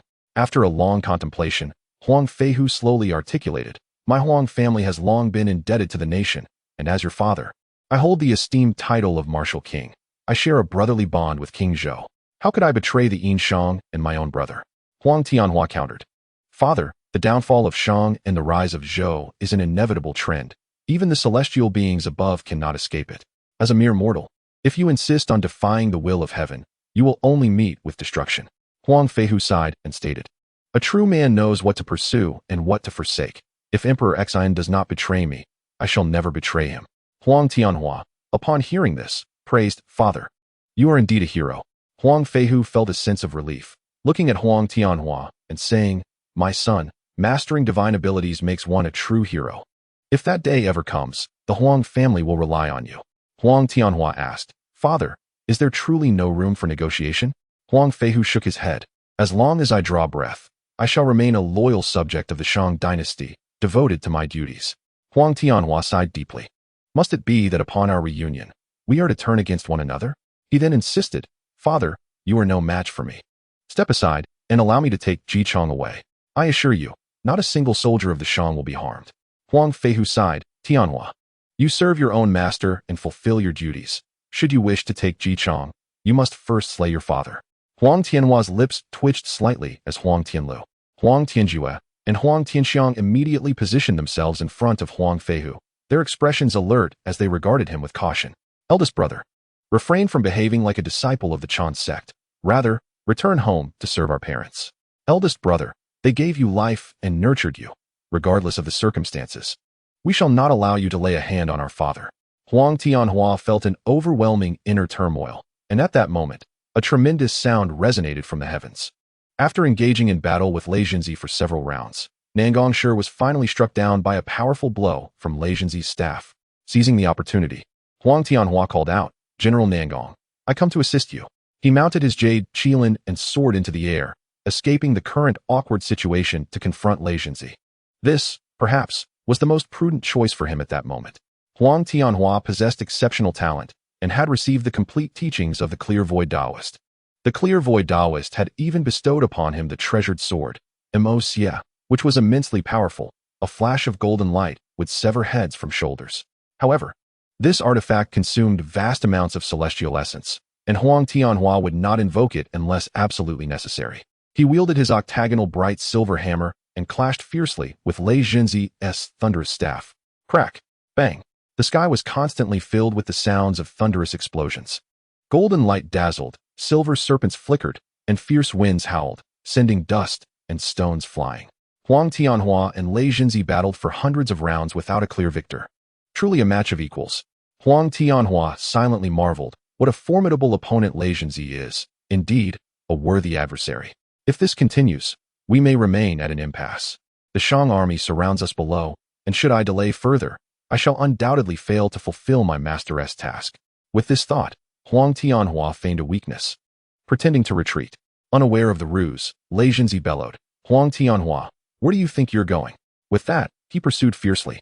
Huang Tianhua swiftly produced a treasure from his palm, a 7.5-inch artifact radiating brilliant light and fiery flames. With a swift motion, he released a golden spike that struck Lei Jinzi squarely in the heart. With a cry of anguish, Lei Jinzi plummeted from the sky. Huang Tianhua laughed heartily. Disciples of the intercepting sect are nothing extraordinary. Behold my hammer. He urged his jade qilin forward, wielding the octagonal bright silver hammer to strike down upon Lei Jinzi. At that moment, Qin Fang on the cloud furrowed his brow, and Sheng Wangbao hastily remarked, Friend Qin, we cannot intervene. Within, Sheng Wangbao felt an overwhelming sense of pride. The current battlefield situation was significantly advantageous for the Qin sect. With Lei Jinzi defeated by Huang Tianhua's heart-piercing spike, even he would find it difficult to escape defeat were he to encounter it. Among the third-generation disciples of the intercepting sect, none could rival Huang Tianhua. This time, Huang Tianhua would surely be able to bring Ji Chong back to the West Qi unscathed, and together they would march forth to Chaoga with their forces. The fortunes of the Western Qi have greatly increased, leading to the downfall of the Yin and Shang dynasties. The fortunes of the have diminished significantly, prompting the Four Saints to intervene, resulting in the obliteration of the humanity, and the shall rise. In the celestial realm, even the spirits pay homage to the far away. Qin Fang discreetly communicated with the Holy Mother of Turtle Spirit, suggesting it was time for Neza to take action. Millions of miles away, the Holy Mother paused her discourse with Neza and said softly, Neza, your junior brother has been defeated by Huang Tianhua's heart-piercing nail. You must go forth. Vanquish Huang Tianhua and rescue Lei Zhenzi. Neza clasped his fists and replied, Disciple shall depart at once. Chapter 84. Invincible. The conflict between the Shang and Zhou dynasties has gradually escalated without notice. Initially, it began as a struggle among mortals, evolving into confrontations between the adept practitioners of renowned mountains. Today, it has reached the stage of strife between the disciples of the Ant. Huang Tianhua, having defeated Lei Zhenzi with the heart-piercing nail, achieved an initial victory. Riding the jade qilin and wielding dual hammers, Huang Tianhua approached Huang Feihu and spoke slowly. Father, I do not wish to cross swords with you. You are not my match. Please yield the path. Huang Feibiao furrowed his brow and retorted angrily. Huang Tianhua, have you forsaken your father now that you have a master? With a long sigh, Huang Tianhua replied, Each serves their own master. Father, uncles, heed my counsel. Emperor Xin is tyrannical, and the future realm will belong to the Western Qi. It is not too late to reign in now. Huang Feibiao scoffed coldly. As your uncle, it is not your place to lecture me. Brother, I shall capture this obstinate nephew and deliver him to you. As he spoke, Huang Feibiao urged his horse forward, thrusting his spear towards Huang Tianhua's chest. Though he held back, being the brother's son, he was still no match for Huang Tianhua. You are my uncle. I cannot bear to harm you.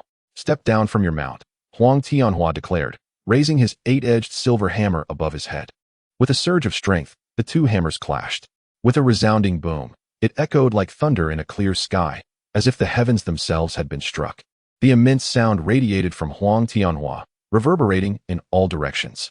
Huang Feibiao, caught at the forefront, found his steed startled into a frenzy, bolting in terror. Despite his efforts to rein it in, the cavalry of the Shang army also fell into chaos, their cries and neighs blending into a cacophony. Such was the might of a single individual. As of now, the great battle has yet to ignite. Huang Tianhua and the others are holding back, unwilling to unleash their full strength upon mortals. To slay mortals would deepen karmic burdens, diminish merit, and adversely affect one's cultivation. Except for those who are aware of their severed ties to the celestial path and are thus driven to extreme wickedness, most immortals refrain from directly attacking mortals. Even Qin Fang, adorned with the 12th grade merit golden lotus, would not directly confront mortals.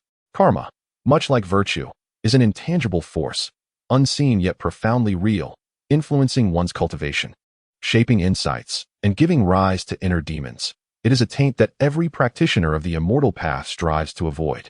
Thus, even though Huang Tianhua harbored deep animosity towards Zhou Ji, he refrained from inflicting harm.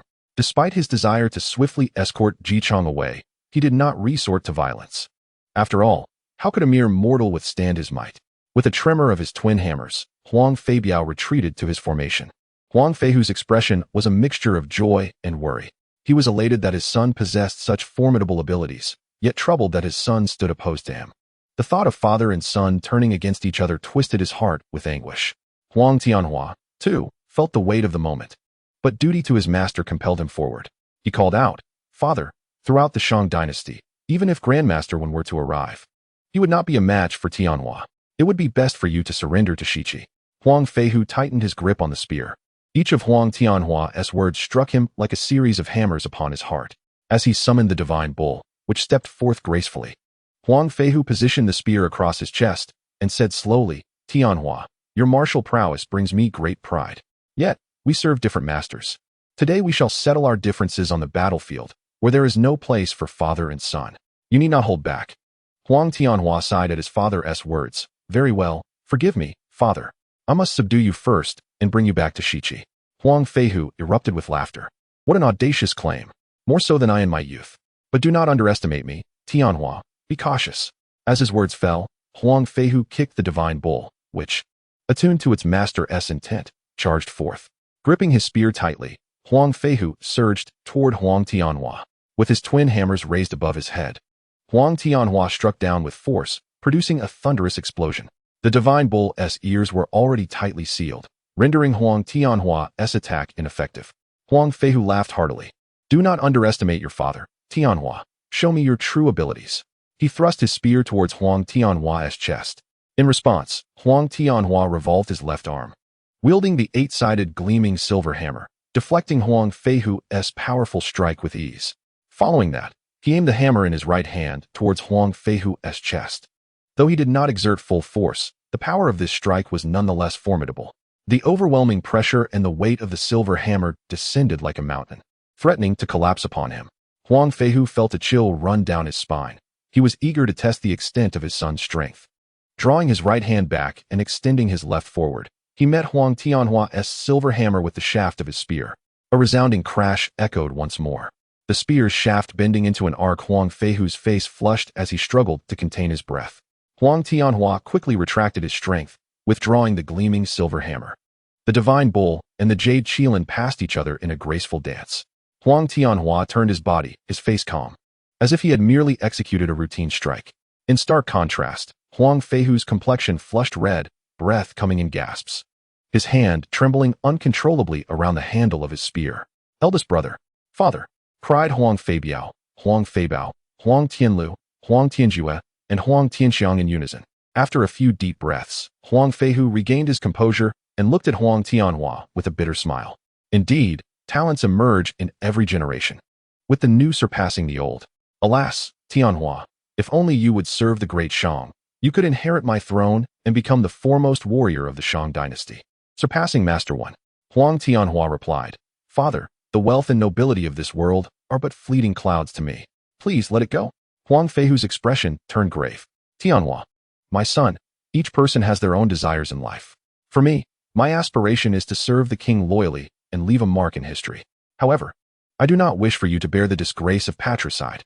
My son, step back and let another take my place. Even if I must die, I do not wish to perish at your hands. Huang Tianhua tightened his grip on the eight-sided silver hammer and slowly said, Father, I must apologize. He hung the hammer by his saddle and approached Huang Feihu unarmed. Huang Feihu felt a surge of anger. How could his own son so disdainfully abandon his weapon to engage him in combat?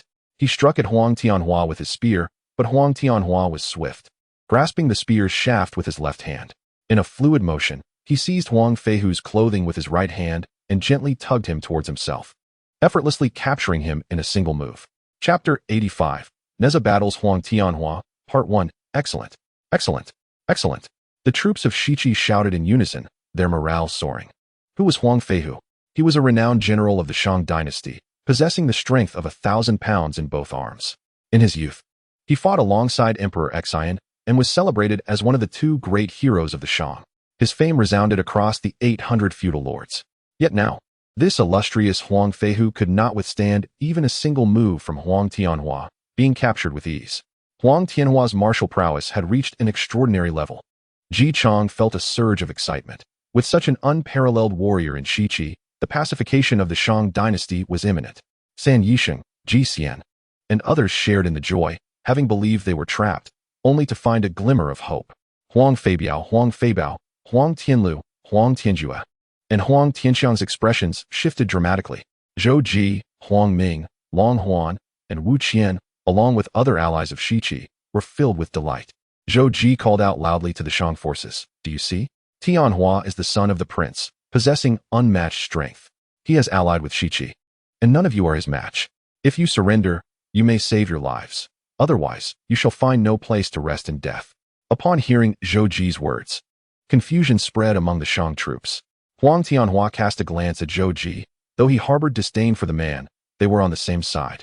So he did not intervene to stop Zhou Ji's attempts to persuade the Shang forces to surrender. You little rogue, dare you incite my army? You seek death. A thunderous voice suddenly resounded from the void. The 3,000 warriors of the West Qi and the 30,000 soldiers of the Shang dynasty all raised their gazes skyward. They beheld a colossal fireball plummeting rapidly from the heavens. As it drew closer, the searing flames dazzled their eyes, resembling a miniature sun. In the blink of an eye, this small sun descended towards the west, its scorching brilliance swept along by a wild gust, creating a wave of heat that engulfed the surroundings. Nearby, with a sudden ignition, dry grass and withered trees were set ablaze, and several soldiers were caught in the conflagration, their bodies hurled through the air, engulfed in flames. Alas, these unfortunate souls wailed in agony, desperately attempting to extinguish the flames that consumed them, their terrified eyes fixed upon the looming fireball. Gradually, the fireball retracted, revealing a figure. This figure was a young boy, handsome and fair, with striking features. His brows were furrowed in a fierce expression, radiating an innate authority without a word spoken. Beneath him was a wind and fire wheel adorned with lotus blossoms, rotating as each flame like lotus bloomed and withered, a sight of exquisite beauty. Draped across him was the circle of the universe, and in his hand, he wielded a multicolored lotus spear, while a celestial silk floated gracefully upon his shoulder. His exceptional talents were evident, marking him as a being of extraordinary origin, akin to a star from the heavens. Huang Tianhua, you have harmed my junior brother. Today, I shall challenge you to determine our fates, he declared, brandishing his spear. You are Neza? Quite bold indeed, Huang Tianhua replied, a smirk of recognition crossing his face. I have long heard tales of your exploits, how you wreaked havoc in the Eastern Sea, your legend spreading like wildfire. Today, let me witness the prowess of your skills. With that, Huang Tianhua cast aside Huang Feihu, summoned his jade qilin, and brandished his twin hammers, ready to engage Neza in combat. Huang Tianhua was a distinguished disciple among the 3 generations of the Qin teaching, endowed with the true teachings of the celestial virtue and possessing formidable powers and vast abilities. Neza was equally formidable, having been trained by the revered Turtle Spirit Mother, one of the 4 great disciples of the Tongtian, mastering a plethora of supernatural abilities, and clad in the finest innate treasures for protection, transforming into the 5-color immortal lotus, a leader among the disciples of the Huang Tianhua.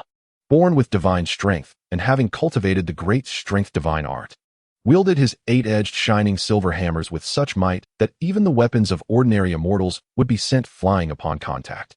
At that moment, he unleashed all his power, his celestial essence swirling as he faced Neza without holding back.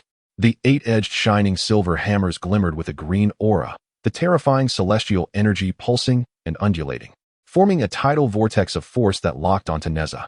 Neza let out a long roar as the wind and fire will beneath him spun rapidly, generating a powerful thrust that ignited 2 fireballs in the air. In his grasp, the multicolored lotus spear emitted radiant hues, the 5-colored celestial essence circulating and forming a vibrant halo that enveloped Neza while simultaneously targeting Huang Tianhua. The energies of both combatants surged rapidly, their forms ascending higher and higher until they reached the void above, where their power peaked. In the next moment, the 8-edged shining silver hammers collided violently with the multicolored lotus spear. Below, the armies of West Qi and Shang looked up in awe, yet they heard no sound of the fierce clash. Initially, one is greeted by a dazzling azure light interspersed with a kaleidoscope of vibrant colors that saturate the heavens and the earth. This is soon followed by a thunderous cacophony of explosive sounds reverberating through the atmosphere. Flames and luminous streaks cascade from the sky, accompanied by continuous detonations echoing above. The enchanting brilliance captivates the multitude of onlookers, leaving them spellbound. In the celestial expanse, the battle between Huang Tianhua and Neza escalates to a fever pitch. Huang Tianhua finally unveils his signature technique. With a feigned maneuver, he retreats 1,000 miles, his twin hammers whirling with remarkable speed, conjuring countless hammer shadows in an instant. These shadows array themselves in formation, subsequently descending like a meteor shower from all directions, leaving Neza with no room to evade. Neza lets out a cold snort, shaking his head, and instantly 2 additional heads sprout from his neck, while 4 more arms emerge from his body, embodying the formidable 3-headed, 6-armed deity.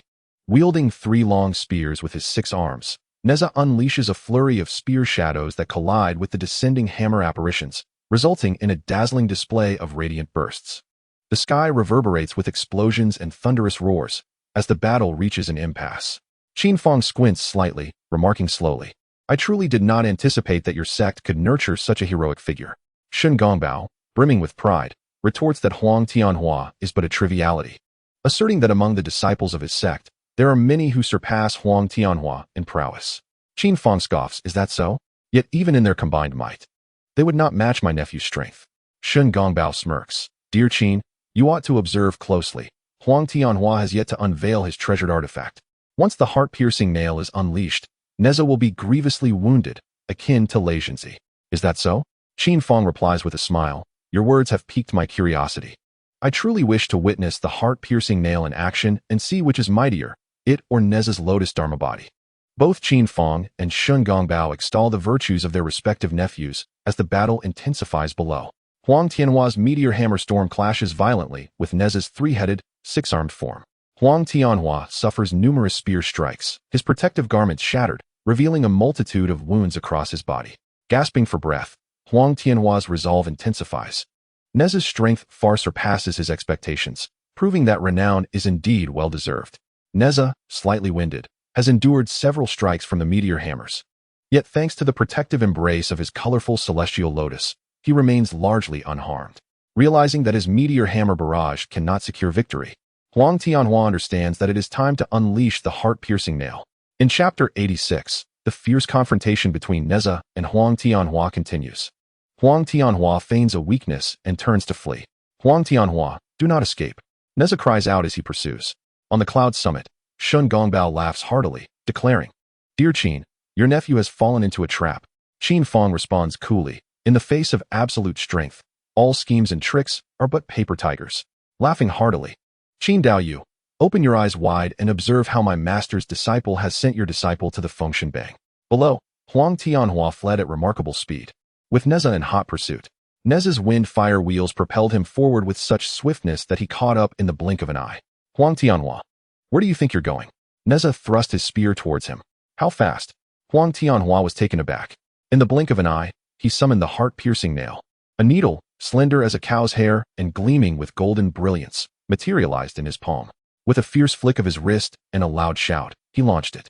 In the next moment, the heart-piercing nail pierced Neza's heart, and he let out a pained cry as he plummeted from the sky, crashing hard to the ground. Shun Gongbao laughed heartily, saying, "Qin Fang, did you see that? I told you, Neza is no match for Huang Tianhua. What do you think? Your Jie Jiao truly falls short. Neza is a reincarnation of the Spirit Pearl, and if he were nurtured by my Chan Jiao, he would surely stand toe-to-toe with Huang Tianhua, if not surpass him. Alas, what a splendid piece of jade, and yet in your Jie Jiao's hands, it has become worthless. Such a pity.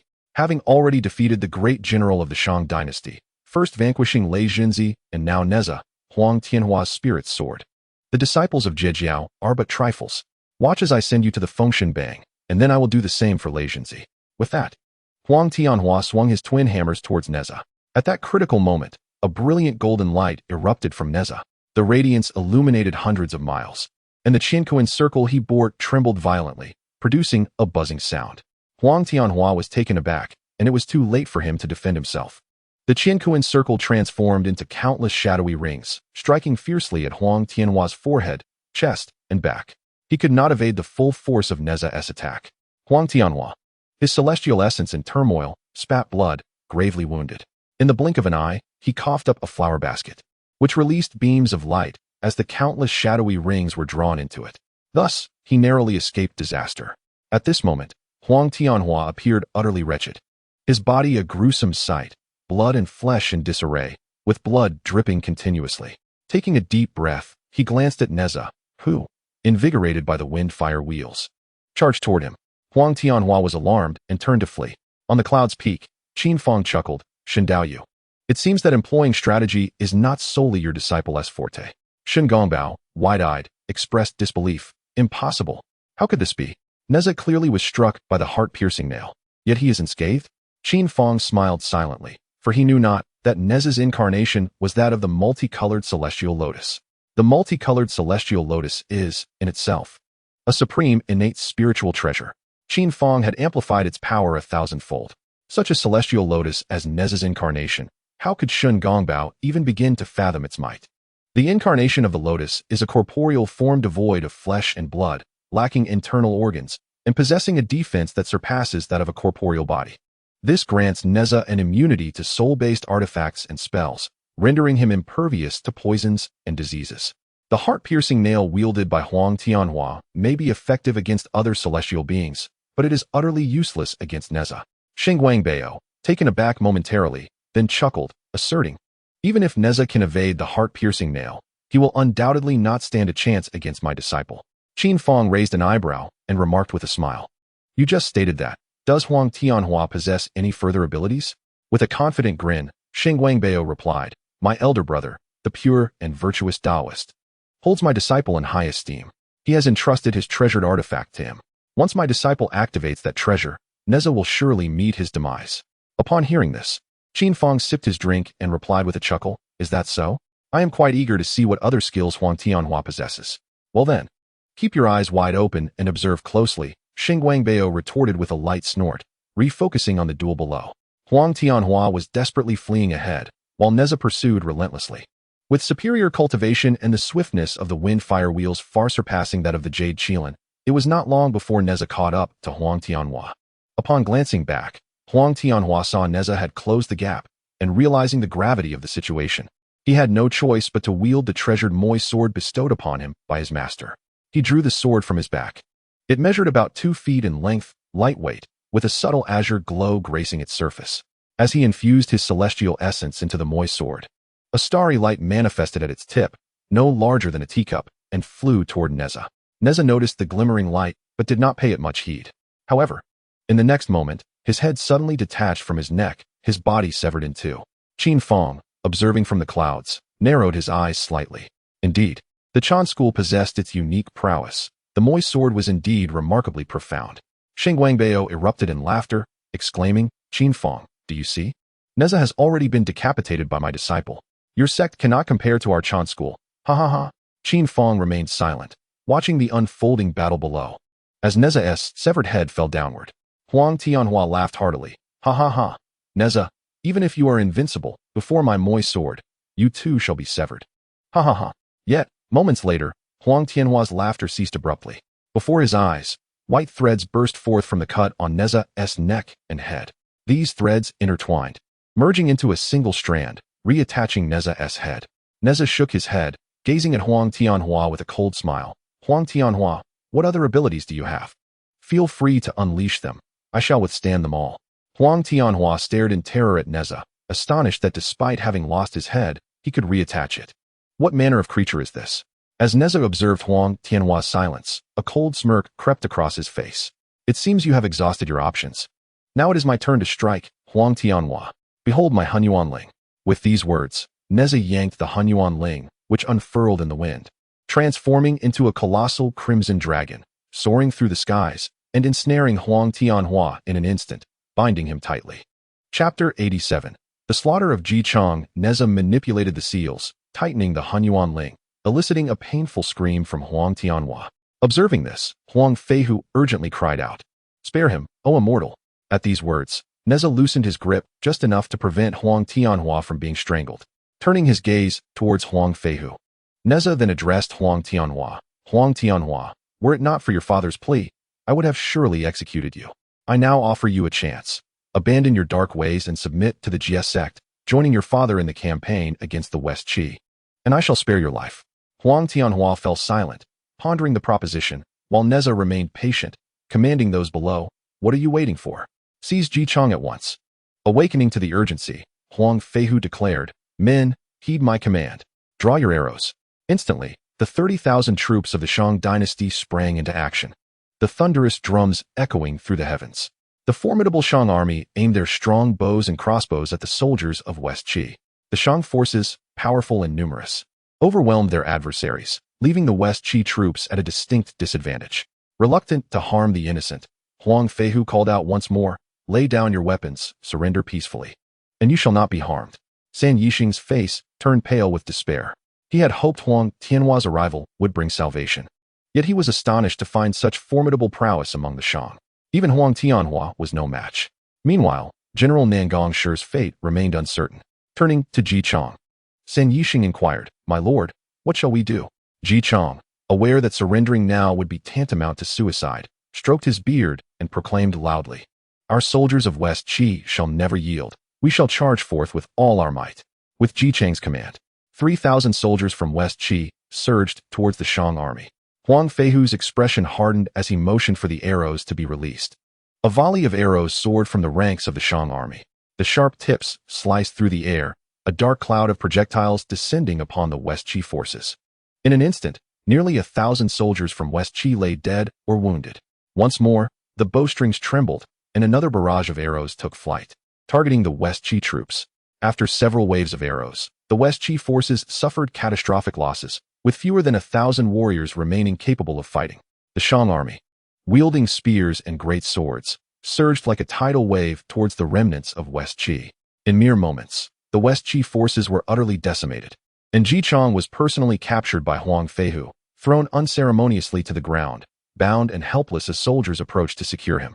Huang Feihu gazed at Zhuxian and remarked, "My lord, why must you embark on this rebellious path against the Shang dynasty?" Zhuxian, upon hearing this, burst into hearty laughter, declaring, The will of heaven resides in Shiqi, not in Shang. Even if you were to capture me, Shiqi will ultimately supplant the Shang dynasty. Huang Feihu, if you possess any sense of prudence and recognize the celestial mandate, you ought to surrender to Shiqi. Huang Feihu shook his head in response, saying, My lord, now that you find yourself a prisoner, it is best not to utter such treasonous words. At that moment, Ji Long approached, fixing a cold gaze upon Ji Chong.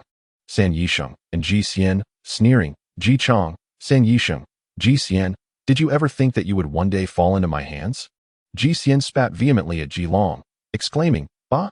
Ji Long, you wretched scoundrel, a cowardly and despicable traitor. You shall be condemned throughout eternity and face the contempt of generations to come. Infuriated by her words, Ji Long raised his whip and struck Ji Xian across the face with a crack. A crimson mark instantly appeared on her cheek. Enraged, Ji Xian shouted, Everyone listen. Ji Long is ungrateful, betraying his own father. All citizens of Shiqi have the right to slay this villain. Her furious denunciation drew the attention of hundreds of Shiqi soldiers, their gazes brimming with hatred and wrath.